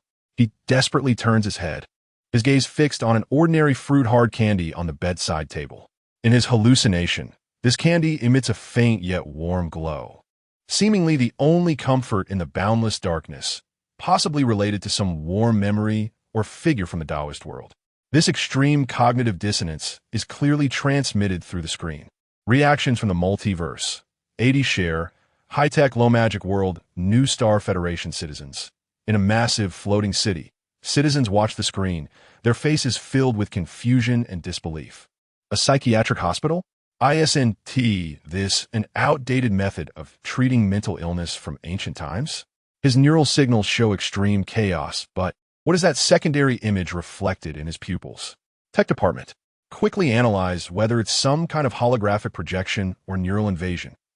No external psychic or technological interference signals detected, unless the source of interference is far beyond our understanding. So, is he really sick? Or is he actually seeing another world? This violates basic science. Traditional Taoist cultivation world Qingshu sword sect disciples on the mist-shrouded peak of the Immortal Mountain. Disciples practicing swordplay stop in shock, staring at the screen. Invasion of the heart demon? Judging by this boy's symptoms, it seems like a collapse of the Tao heart, a sign of being possessed by external evil. Yet there is no trace of spiritual energy fluctuations or demonic aura around him. Strange. That Taoist phantom, so sinister. It looks like a demonic path, yet it does not resemble any kind of demonic technique I know. Could it be an outer celestial demon, taking pleasure in corrupting people's minds with a wicked Tao foundation? But the name he is shouting, Li Huolong, seems to be his true name, also seeming to affirm his true self. This is unprecedented. Kung-Fu Mythos World Miskatonic University researchers. In the ancient library, researchers adjust their glasses, their eyes becoming intensely focused and filled with curiosity. Cognitive pollution. This is a high-intensity cognitive pollution. Two completely different realities are in fierce conflict within his consciousness. Sanity is plummeting rapidly. That Taoist figure has clear characteristics of a cultist. That world probably contains branches of ancient dominators skilled in mental pollution that we have yet to record. I am Li Huolong, a typical self-anchoring attempt. He is trying to use his name and memories as coordinates to prevent his self-awareness from completely dissipating in the tearing of dual realities. Tragic yet fragile. Everyday comedy world students of Xiaozuan Academy. Psychiatric hospital? That boy looks so painful. Is he under too much academic pressure? Should we try our school's stress relief club? But that old grandpa Dan Yangzi in his eyes looks so disgusting. Is it special effects? But it feels so real. Not like acting. I'm a bit scared. Martial arts world Ba Dao sect disciples. In a martial arts training ground, muscular men frown tightly. How can this weak boy struggle with such great force? Hallucination? Auditory hallucination? Even going into a trance? ISNT, this absurd. We practice martial arts and may cough up blood if our chi is disrupted. But no one has ever heard of someone seeing an old man from another world smiling at them. The video progresses. Shattered fragments. The image flickers rapidly. Li Huolong's view of the hospital bed suddenly disappears, appearing next in the eerie Taoist temple, where Dan Yangzi is approaching with some strange artifact. He is jolted back to the hospital bed, his body convulsing violently due to the hallucination's attack. And medical staff hurriedly increase the dosage of sedatives. In moments of occasional clarity, his hollow gaze stares at the ceiling, murmuring, Yang Na. Mom and Dad. Neo Xin Village. These names and places seem to be the fragile threads connecting his two shattered worlds. The cruelty of treatment. Doctors discuss electroconvulsive therapy. Cold electrodes approaching Li Huolong's temples. In his vision, it seems like some evil ritual in the Taoist world that extracts souls and refines vitality. Extreme fear allows him to unleash his last strength, almost breaking free of his restraints. Cultivation civilization elder of the Tianji Pavilion. Soul crossing two worlds. Ancient texts do record this as an extremely rare occurrence. However, typically, when a soul crosses into one world, such a simultaneous anchoring of two worlds, both considered real, is unheard of. His Shinsu physique, mentioned in search results, may be the key. Could this physique sense information from both worlds simultaneously, but fail to distinguish between them, leading to cognitive collapse? Not good. Very not good. This is an immense variable in the world. Cyberpunk world neural vagabond. Overloading the brain-machine interface means frying the chip. This guy is processing two completely different data streams with his entire biological brain. It's a miracle he hasn't suffered complete brain death. Should we try our consciousness-free service? Although there's some risk, it at least allows him to temporarily.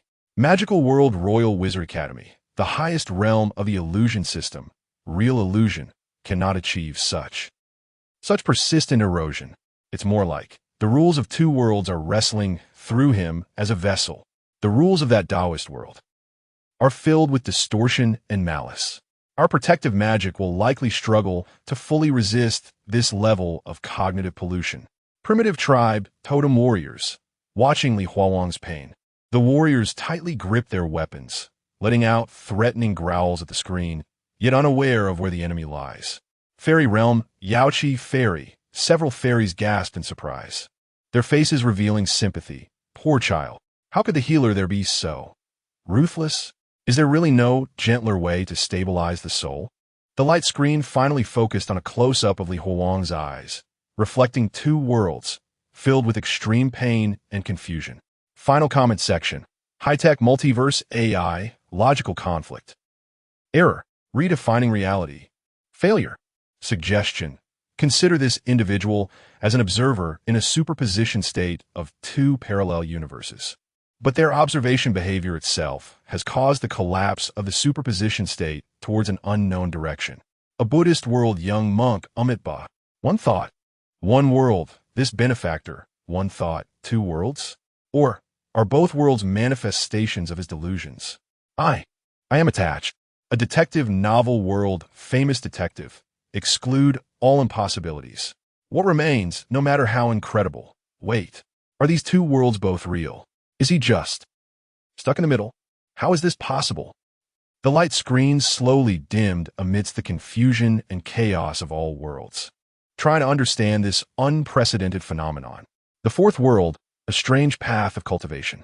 In its most intuitive and discomforting way, it forcefully presented a despair that transcends conventional horror and strikes at the very foundation of cognition to all worlds.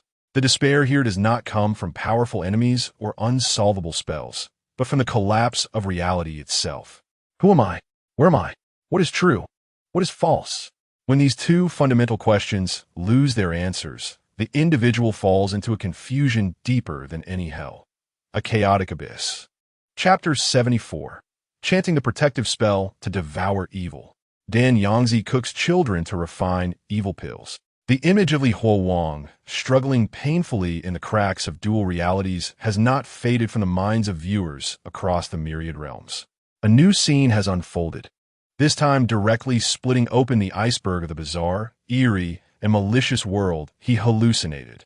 The Tao that can be spoken of is not the eternal Tao. Yet this Tao is neither immortal nor saintly, but rather the way of devouring people. Video begins. Alchemical room of horrors. The scene cuts to a dim, smoke-filled room, filled with an indescribable mix of fishy sweetness and rotten odors. The walls are covered in various